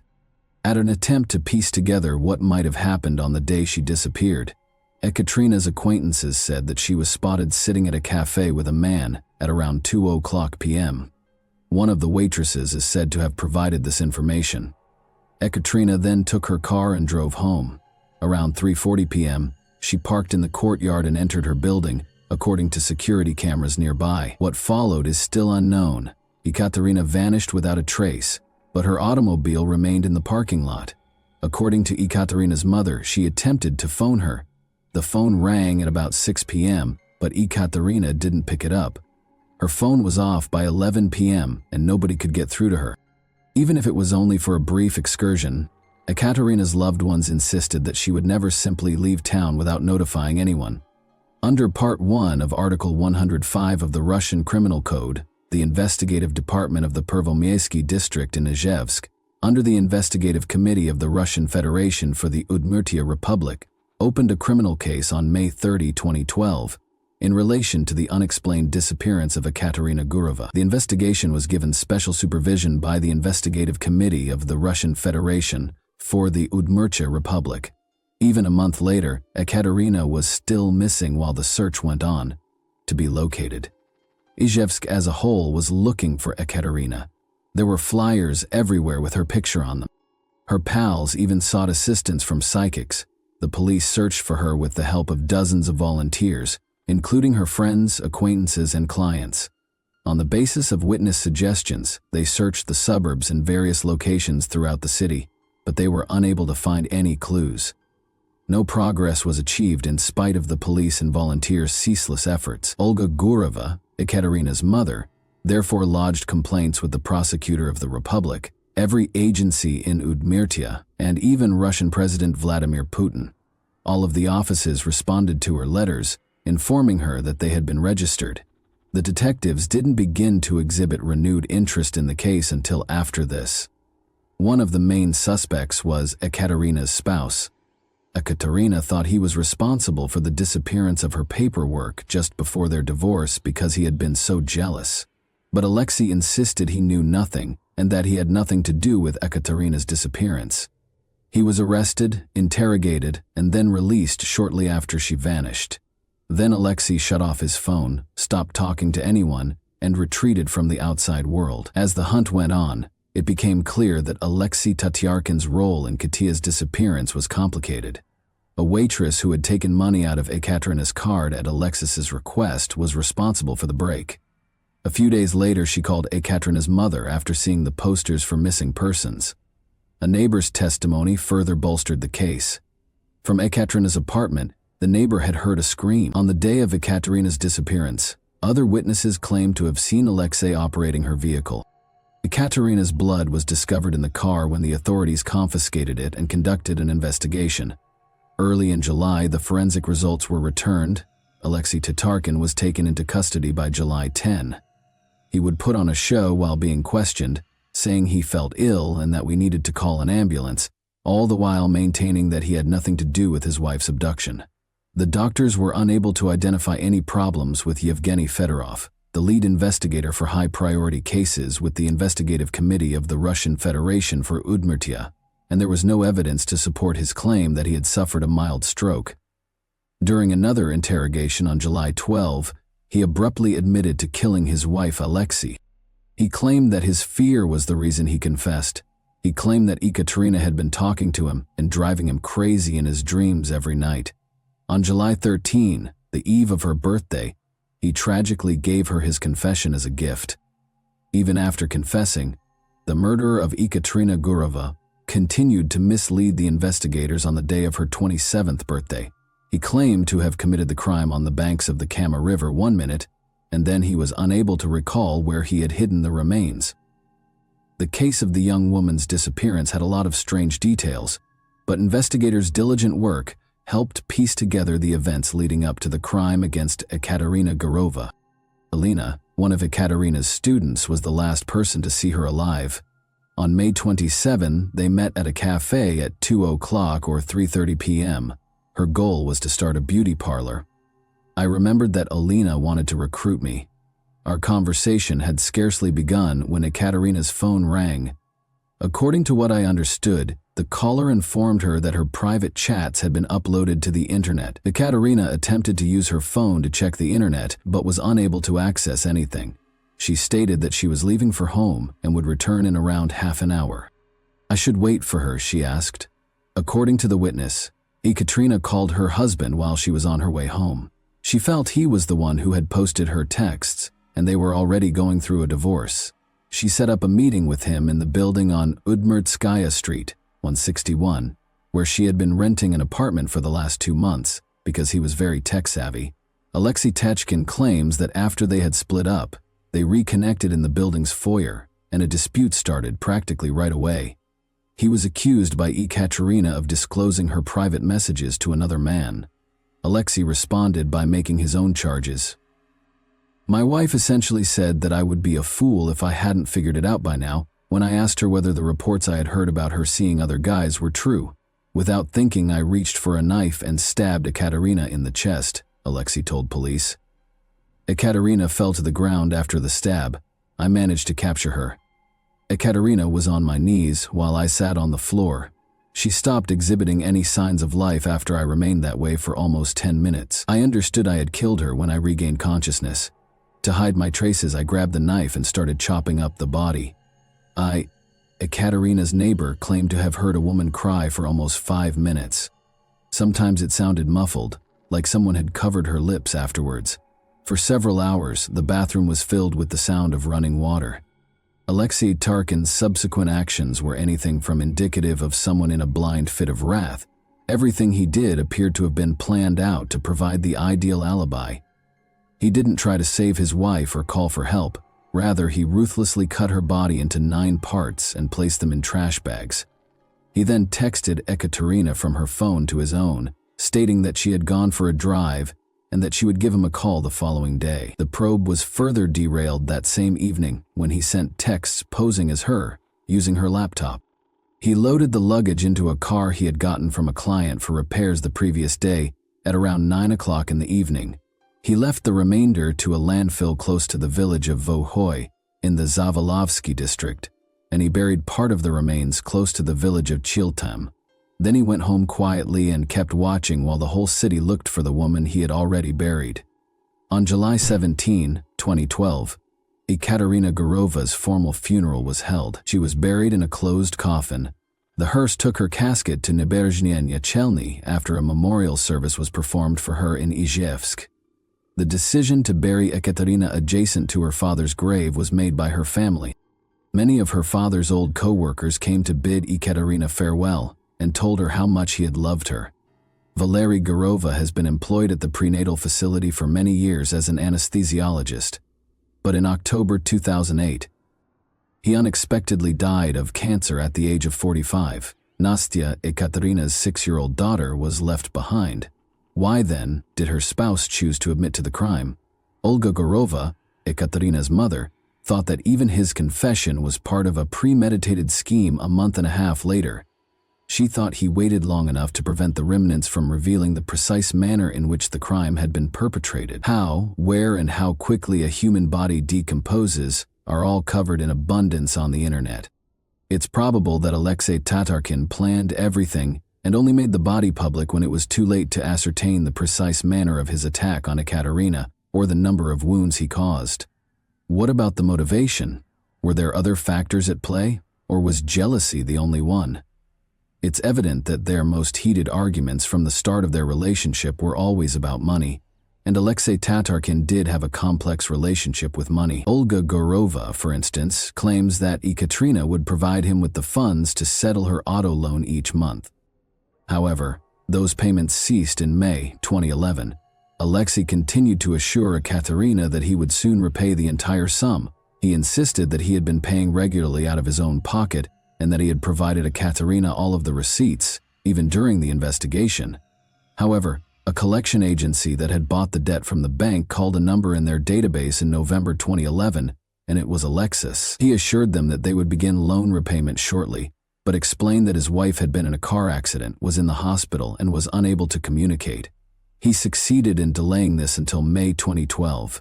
He informed them that he was now the one in the hospital following Ekaterina's passing. The most of the significant disagreements in their relationship stemmed from financial concerns.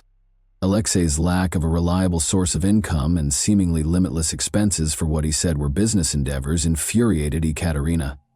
Tatarkin and Gurova were diametrically opposed. He was crafty and avaricious, and to top it all off, he was incredibly envious, whereas she was straightforward and honest. Tatarkin Ken's envy had some merit, to be fair. Alexei's buddies testified throughout the trial that he had asked them to spy on his wife on multiple occasions. They discovered Ekaterina flirting with another man during one of these stakeouts. Alexei's experience as a computer specialist and system administrator also allowed him to surreptitiously monitor her social media posts, which only served to heighten his jealousy. It would be accurate to characterize Alexei Tatarkin as emotionally unstable, and any concern he had for Ekaterina was a facade.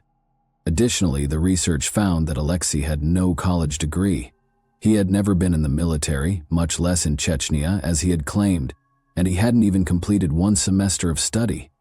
7 large volumes that included explanations of the investigative procedures, the findings of numerous forensic reports, and the testimony of dozens of witnesses chronicled the full criminal case. For a month and a half, Ekaterina Gurova vanished on the evening of May 27 of last year, leaving behind not only her family and law enforcement, but also groups of volunteers. Years were spent looking for her, examining abandoned buildings, checking basements, and combing through neighboring woodlands. According to the court's ruling, as a result of Gurova's decision to revoke her marriage application and Tatarkin's habit of picking disputes and arguing with her prior to their marriage, Tatarkin made an attempt at suicide in February 2012. Gurova moved out of Tatarkin and began living on his own. Tatarkin staged an imaginary stroke in the beginning of May. The date of their divorce hearing was set for June 6. Based on Tatarkin Kin's own evidence, Gurova trusted them to manage her loan payments in 2012.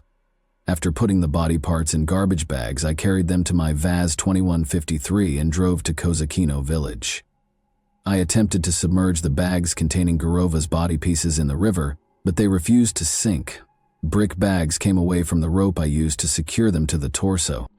I then drove back toward Izhevsk from Neshkino. Upon his return to the flat, Tatkin wiped the blood off the flooring. He collected the blood-stained objects in a bag and put them back in the car with the other body pieces in other bags.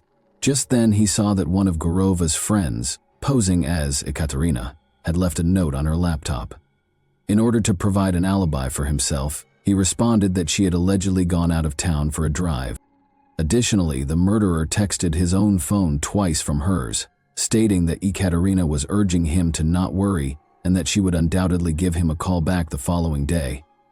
I left the torso in a forested area on the left side of the road after the accused's testimony to Tatarkin. I did not bury the bags. Instead, I covered them with leaves. The distance between the bags was around 30 yards. I also left the sweater I was wearing when the incident was committed there. I buried the garments and the rest of the body. Olga, Ekaterina's mother, broke down in tears as the witness statements were read in court and had to leave the room, calling paramedics to help her. The judge read the verdict for about an hour and a half. Alexei Tatarkin received a sentence of 9 years and 6 months in a prison colony with highest security. A 10-year sentence was what the prosecutor had asked for. No appeal was filed. At the sentencing, Ekaterina Guruva's mother and her family attorney were not present. A demand for damages, in which Ekaterina's mother sought 5 million rubles for mental suffering, was attached to the criminal case. She also filed paperwork to be reimbursed for 30,000 rubles in burial costs. Funeral costs were reimbursed by the court. Nonetheless, the court recommended that Ekaterina's mother bring a different civil claim in relation to the 5 million rubles in emotional compensation. Alexei Tatarkin's face was expressionless as the decision was read. His only apparent relief was that Ekaterina was no longer a part of his dreams. The thought of this amazing woman who was never able to get away from the monster she married is devastating. Ekaterina's optimistic and compassionate disposition allowed her to find the good in Alexei when there was only darkness.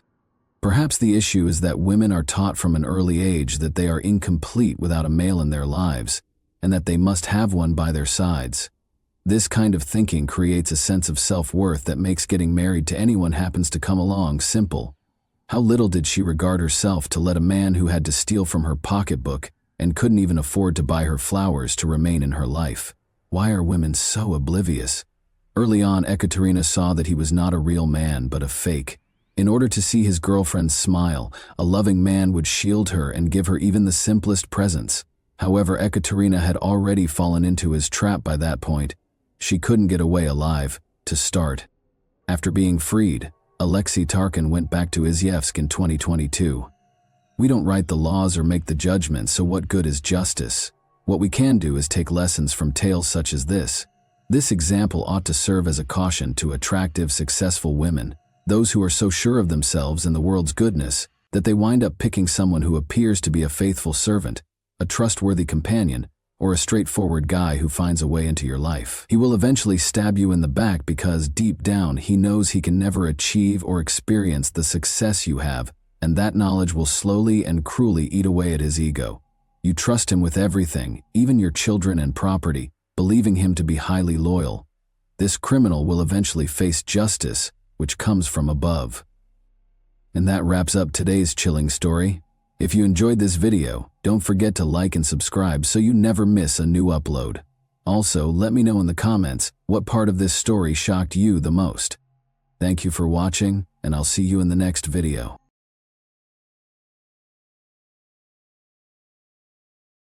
Hey guys, welcome to my channel, and today we're going to take a look at another horrible case with you. Without love, trust, and basic respect, what sustains a marriage? For the sake of the children, some attempt to keep the family together. Some are deterred by religious convictions or a combination of these, while others are concerned about other people's opinions and dread public criticism. However, the will to do whatever it takes to keep a marriage intact can occasionally degenerate into a terrible tragedy. Although Jacqueline and Paul Krimble's story is not unusual, its cruelty, selfishness, and cynicism garnered a lot of attention. The perpetrator was labeled the Black Widow and imprisoned, but in an open interview, her daughter admitted that her mother persisted in destroying lives while incarcerated. The connection between Paul Krimble and Jacqueline. Born on December 18, 1974 in County Armagh, Northern Ireland, Jacqueline, also known as Jackie Mary Bennett, was the younger of 2 children in a typical middle-class household. She was unpredictable, spoilt, rebellious, and occasionally even violent from an early age. Jackie's behavior worsened over her adolescence and eventually became uncontrollable, but her family blamed it on adolescence in the hopes that she would outgrow it. As they say, opposites attract, and this idea seemed to work wonderfully when she met Paul Crimble in high school. He was 3 years older than her and very different from her. Here, Paul was a quiet, reserved young man from a devout household who excelled academically and was seen as having great talent and promise. He was drawn to Jacqueline's confidence, vigor, and audacity. She was the first female he had a serious crush on, and perhaps the only one. Paul was welcomed by Jackie's parents, who supported her decision since they thought he would help their daughter become more composed, logical, and sensible. Her family accepted Paul like a member of the family from the moment they met, and at times it seemed that they treated him better than Jackie herself. Paul's parents, however, were wary of his decision, but did not dissuade the young pair from dating.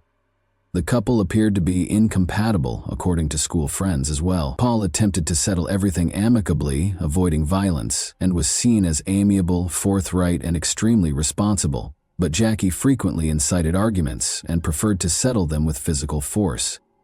A courteous, sensible, and mature young guy above his years, he was always dependable and always willing to provide a helping hand to others. When Jacqueline became pregnant at the age of 17, she informed her boyfriend that she was in her last year of school and that Paul, then 20 years old, was already enrolled in college. Paul said he was ready to marry her and assume full responsibility for her and the child as soon as he found out. Although Jacqueline wasn't prepared for parenthood or child-rearing, ending the pregnancy was unavoidable. Such a serious offense would not be tolerated by Paul or his pious family. Jackie accepted Paul's formal proposal when he purchased a ring.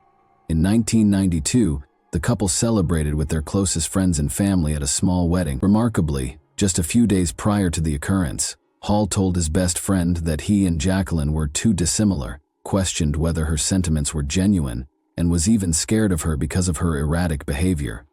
Additionally, the groom questioned whether he genuinely loved her or if he was merely feeling obligated and sympathetic.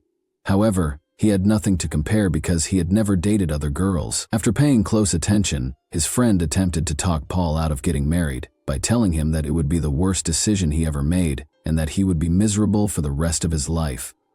Paul was adamant, though, stating that he couldn't abandon a girl who was expecting his child. In addition, he thought that becoming a mother would improve Jacqueline's personality by making her softer and more composed. Paul had generally hoped for the best, but he was unaware of how mistaken he was. Life in the family without affection. The young couple's first child, a daughter named Danielle, was born at the beginning of 1993. Jacqueline gave birth to their son 6 years later. After the birth of their second kid, Adam Paul made sure his family had all they needed because he was their only provider. In 2000, the offenders moved into a comfortable 3-bedroom townhouse in Armagh after deciding they needed a larger residence. Paul was making a good living as a senior mechanical engineer by that time. However, his wife claimed to prefer work and did not bother herself with it, running the home and bringing up the kids, but she was also not very good at either. Jackie was a short-tempered, greedy, and lazy person who frequently acted aggressively, even with her kids. Jacqueline attempted to find employment when the kids were a little older, but she was never able to hold down a position for very long due to her combative and argumentative personality. In addition, she went out to bars almost every evening to consume alcohol while her husband stayed at home with their son and daughter. Mrs. Crimble was not a particularly amiable lady, even when she was sober, and she became a true rage when she was drunk. In addition to starting arguments, she also got into fights, cursed, and acted inappropriately around different males. Nobody could foresee what she would do next, and she reacted aggressively to any comments or suggestions to act more humbly. Family, friends, and neighbors knew what was going on and truly felt sorry for Paul and the kids, who were the ones who were most negatively impacted by Jacqueline's actions. Many people were aware of the young woman's misadventures and made an effort to stay away from her because the family resided in a tiny, peaceful town. Her husband and kids were impacted by her negative reputation, and they had to deal with the fallout from their classmates. Jackie didn't try to disguise her crazy lifestyle. Her frequent visits to entertainment venues, however, made the staff and other patrons nervous because they knew that her presence would undoubtedly result in a brawl or altercation. Because she may strike out at any time, Jacqueline held her family in constant fear, although Paul made an effort to keep his mouth shut. His friends, family, and co-workers saw that he was uncomfortable with his wife or even just talking about her. Paul was frequently told to leave this woman, but he was afraid of losing the opportunity to see his kids. Jackie would instantly threaten to cut him off from their son and daughter in the event of any disagreement. She also threatened to use her friends against him. These were males she frequently saw at bars who were willing to break the law to protect her. In these circumstances, Paul typically gave in to his wife and said nothing. The unexplained assault on Sunday morning, June 20, 2004.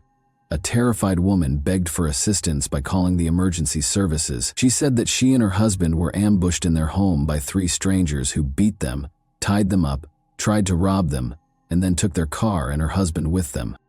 When Jacqueline Crimble called, police and emergency personnel hurried to the address she gave. They discovered a woman at the house with a plastic wire tie securing her hands behind her back. But since her legs were unbound, the authorities assumed she had partially freed herself. Notably, despite the victim's initial claims that the attackers had beaten and bound them, she had no wounds or bruises on her body. Luckily, the couple's kids weren't home because they were sent to be with their paternal grandparents for the weekend. Jacqueline claims that she and her spouse had gone to a pub on Saturday night to unwind. After midnight, they went home after drinking. But just as Paul was opening the front door, 3 people sprung into the shadows and shoved them inside. Armed with a revolver, the invaders battered and restrained the couple while requesting money and illegal drugs. Paul reportedly made an effort to placate the crooks by pleading with them to let him and his wife go and vowing not to notify the police. However, this only infuriated them.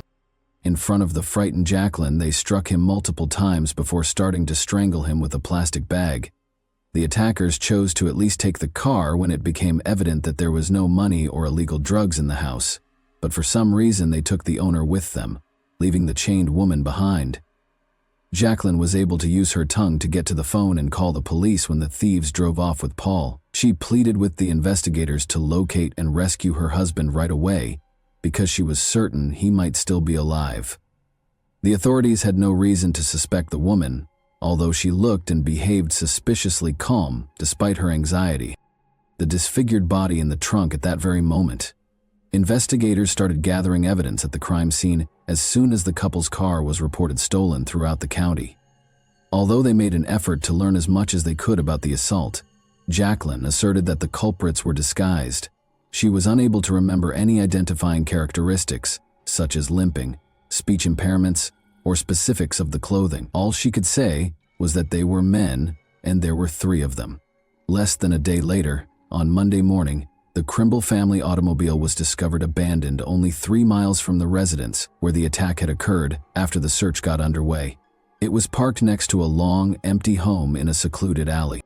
The owner's mangled body, which was obviously beaten and tortured, lay inside the trunk. The 35-year-old man had several bruises all over his body and face, his hands tied behind his back, and his legs shackled with a wire tie. Jackie responded very composedly when she was told about the gory discovery. She didn't appear to mind her husband's cruel deprivation, who was also the father of her children. She made an effort to look shocked and hurt, but she was unable to shed a tear, so she asked when she would be able to have her car back in less than a minute. All of this seemed quite suspicious, so the police investigated the young widow, the primary suspect. At first, Jacqueline's version was accepted as the sole reliable one and was not questioned. Law enforcement, however, suspected the widowed mother of 2 might be lying because of her peculiar conduct. She was never a model wife or mother, and it soon became clear that she and Paul had been having a long-term, failing marriage. She was disparaged by her parents and kids as well as by neighbors and acquaintances. Additionally, it was discovered that Jackie had been dating Roger Ferguson for a number of months. He resided with his mother on the farm he owned in Armagh. She and Crimble were frequently spotted drinking alcohol together in the town's entertainment establishments. Additionally, Roger paid the married woman a visit at home while her husband was at work and the kids were at daycare and school. Roger was thought to be a potential accomplice, and Jacqueline switched from victim to the primary suspect just 1 day after the automobile with the mutilated body was discovered. The woman seemed far more focused on getting her automobile back than she did on being a heartbroken widow. In addition, her story of being attacked by a group of armed addicts sounded unbelievable. Where had they gone after leaving the car with a body in the trunk? And this was the first time something like this had ever happened in the sleepy town. It was also odd that the enigmatic crooks were able to leave no evidence behind. No other eyewitness reported seeing dubious visitors around the community. But nearly everyone who ever had contact with the victim had bad things to say about her.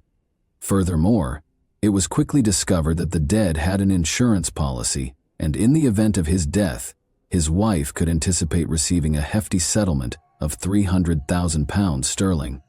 In this instance, a legitimate motivation that could account for the crime had emerged. Jacqueline said she was able to use her tongue to dial a button phone and make a help call during the crime investigation. In fact, there were traces of her saliva on the gadget when it was taken for inspection.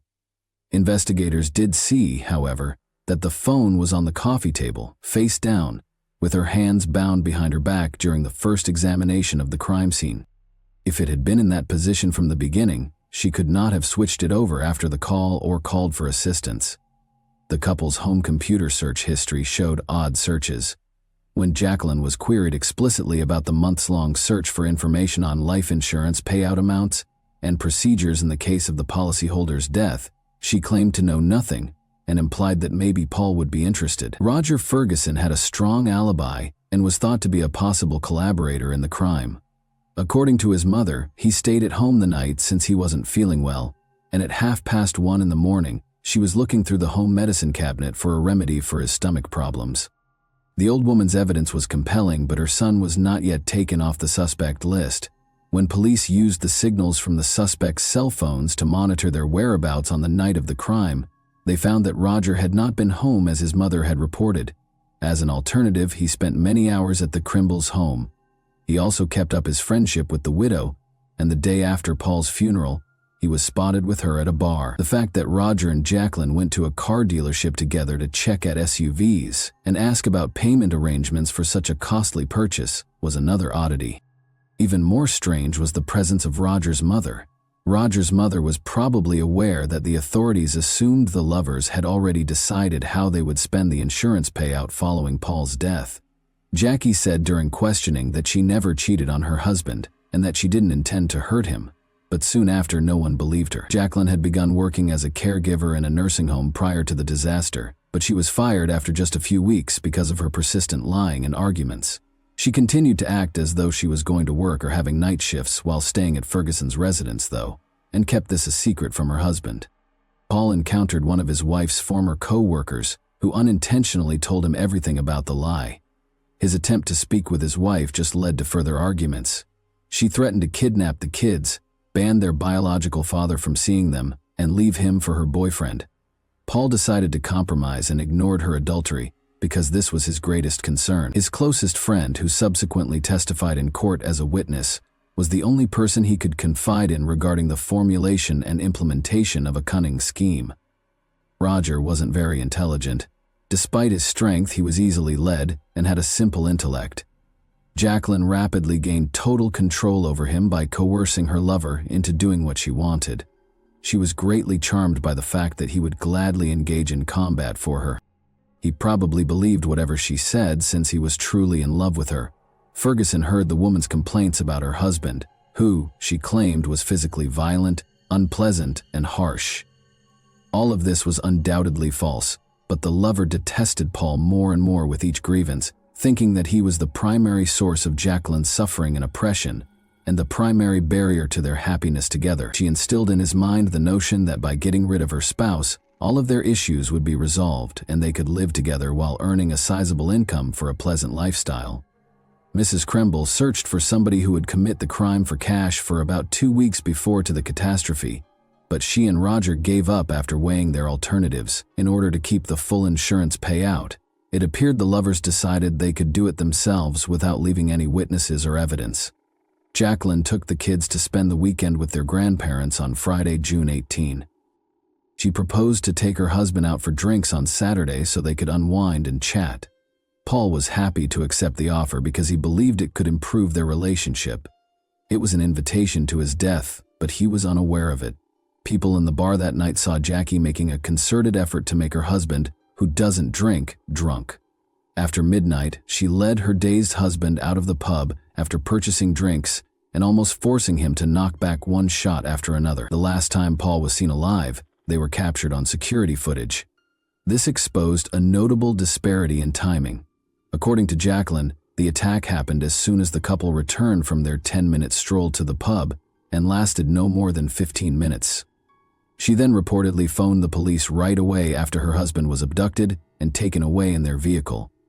But it took over an hour and a half from the moment they were caught on camera until the police were called.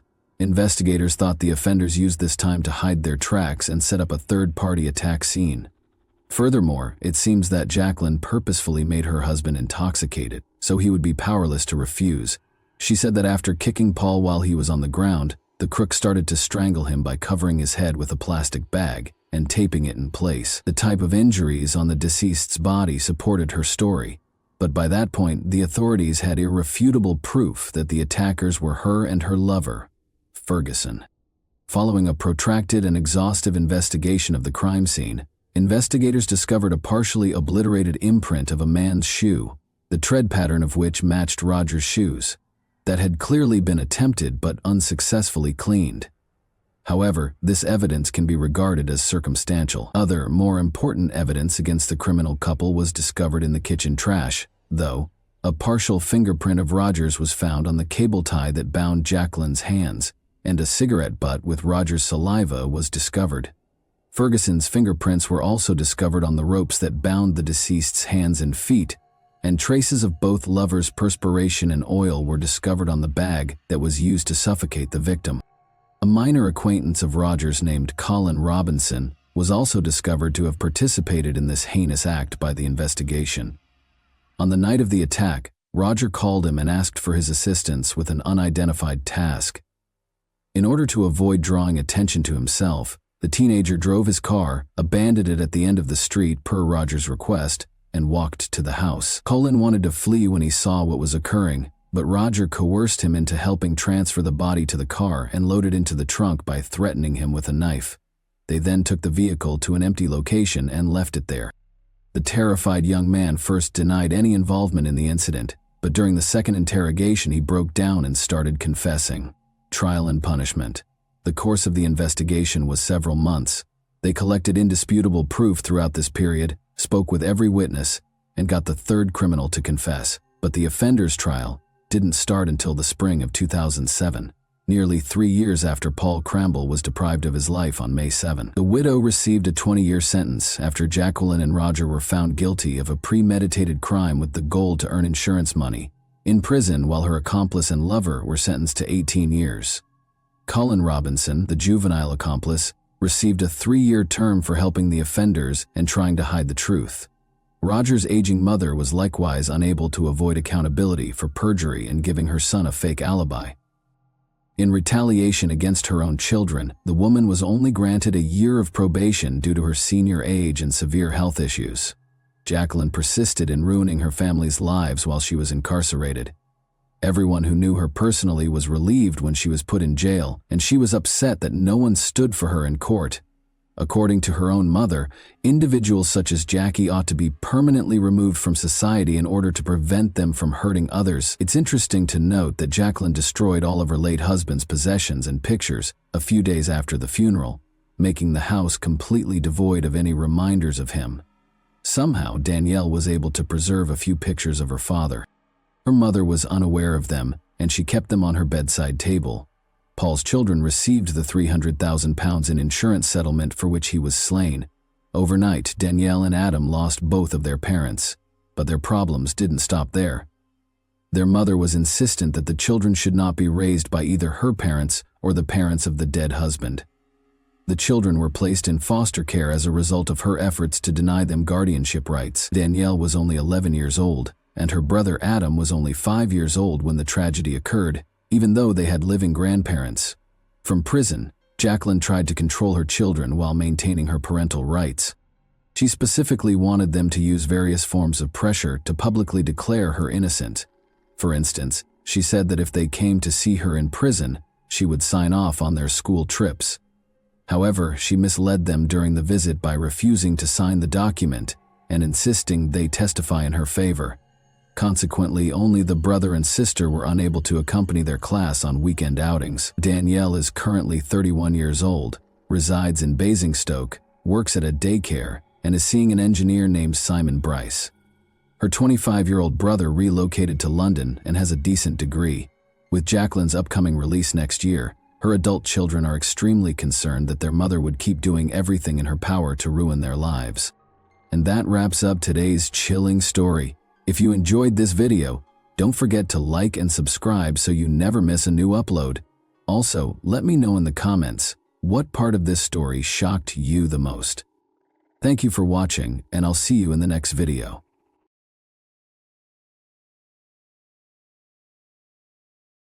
Hey guys, welcome to my channel, and today we're going to take a look at another horrible case with you. The discovery of the victim's body is usually the first piece of information we receive after a murder. From that point forward, the police begin their investigation to determine what happened and who committed the crime. But not this time. In this case, the typical scenario was disrupted when the victim identified their assailant before he committed the crime. This story occurred recently, in early May 2022, in the city of Peleón Norte de Santander department, one of Colombia's 32 departments. In this city, there lived a 16-year-old girl named Ana Karina Blanco Duran. She was the oldest of 3 children in a modest family, similar to many others in the region. However, this had no impact on Karina's personality or dreams. She was in the 11th grade and eagerly awaiting graduation. Karina's relatives and friends described her as disciplined and determined, but also cheerful, sociable, and optimistic. However, like most teenagers, she had doubts. She expressed her thoughts in a letter she wrote for a school assignment 2 weeks ago. In the letter, the girl stated that, like everyone else, she had goals that she wanted to achieve. However, at the time, she was preoccupied with being happy, studying, and assisting her mother, whom she described as a beautiful, strong, and resilient woman who had a huge influence over her. The following year, the girl intended to attend university and study psychology or philosophy. This would allow her to pursue her dreams, the most important of which was to buy a house for her mother. At the same time, Karina acknowledged her overwhelming fears and doubts. She wrote that she was afraid of growing up and facing the big world alone. She sometimes wished she could go back in time and play with dolls again, something she didn't get to do as a child because she had to grow up quickly and help her parents. Karina, almost prophetically, explained what would happen to her in 2 weeks in her final sentence. She wrote that she feared human evil, and she was not mistaken. What she was afraid of eventually shattered her dreams. Karina awoke early on May 3, 2022, as she usually does. She lived in La Vega, a village in the Cashra municipality. Karina had to walk for at least an hour every day along several country roads to the bus stop that would take her to school because her village was relatively remote. The morning progressed as usual. The student awoke, ate breakfast, said her goodbyes to her family, and left the house at 5:30 a.m.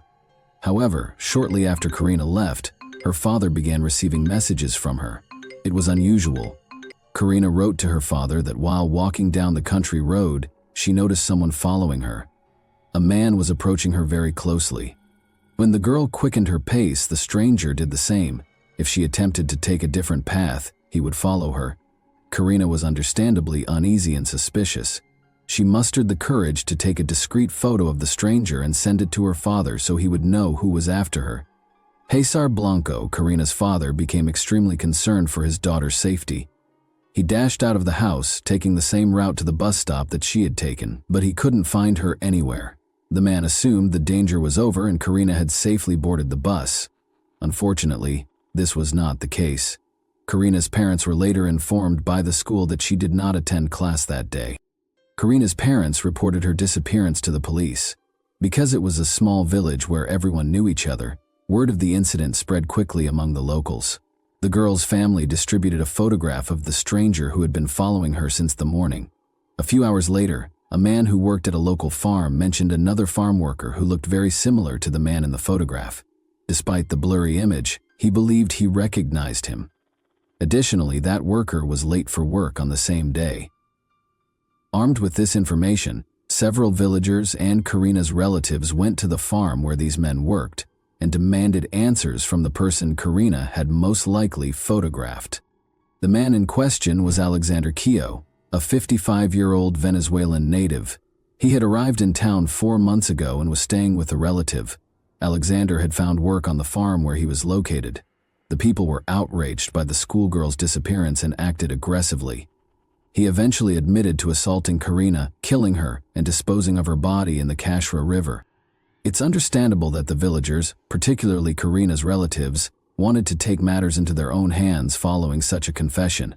However, the police arrived just on time. The officers apprehended the suspect, rescuing him from the angry mob.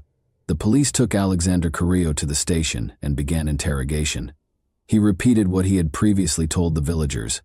He admitted to killing the schoolgirl and revealed where her body was disposed of. Following the crime, he cleaned himself up, changed his blood-stained clothes for clean ones, and returned to work.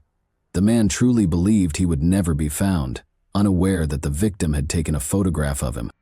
During the interrogation, villagers gathered near the station. They were furious and wanted to take matters into their own hands. Concerned for the man's safety and believing his life was in danger, the police decided to transport him to another location. They escorted the suspect out of the station and attempted to get him into the car. However, when the crowd began to act, they dragged Carrillo from the vehicle and attacked him. The police couldn't intervene because there were so many of them.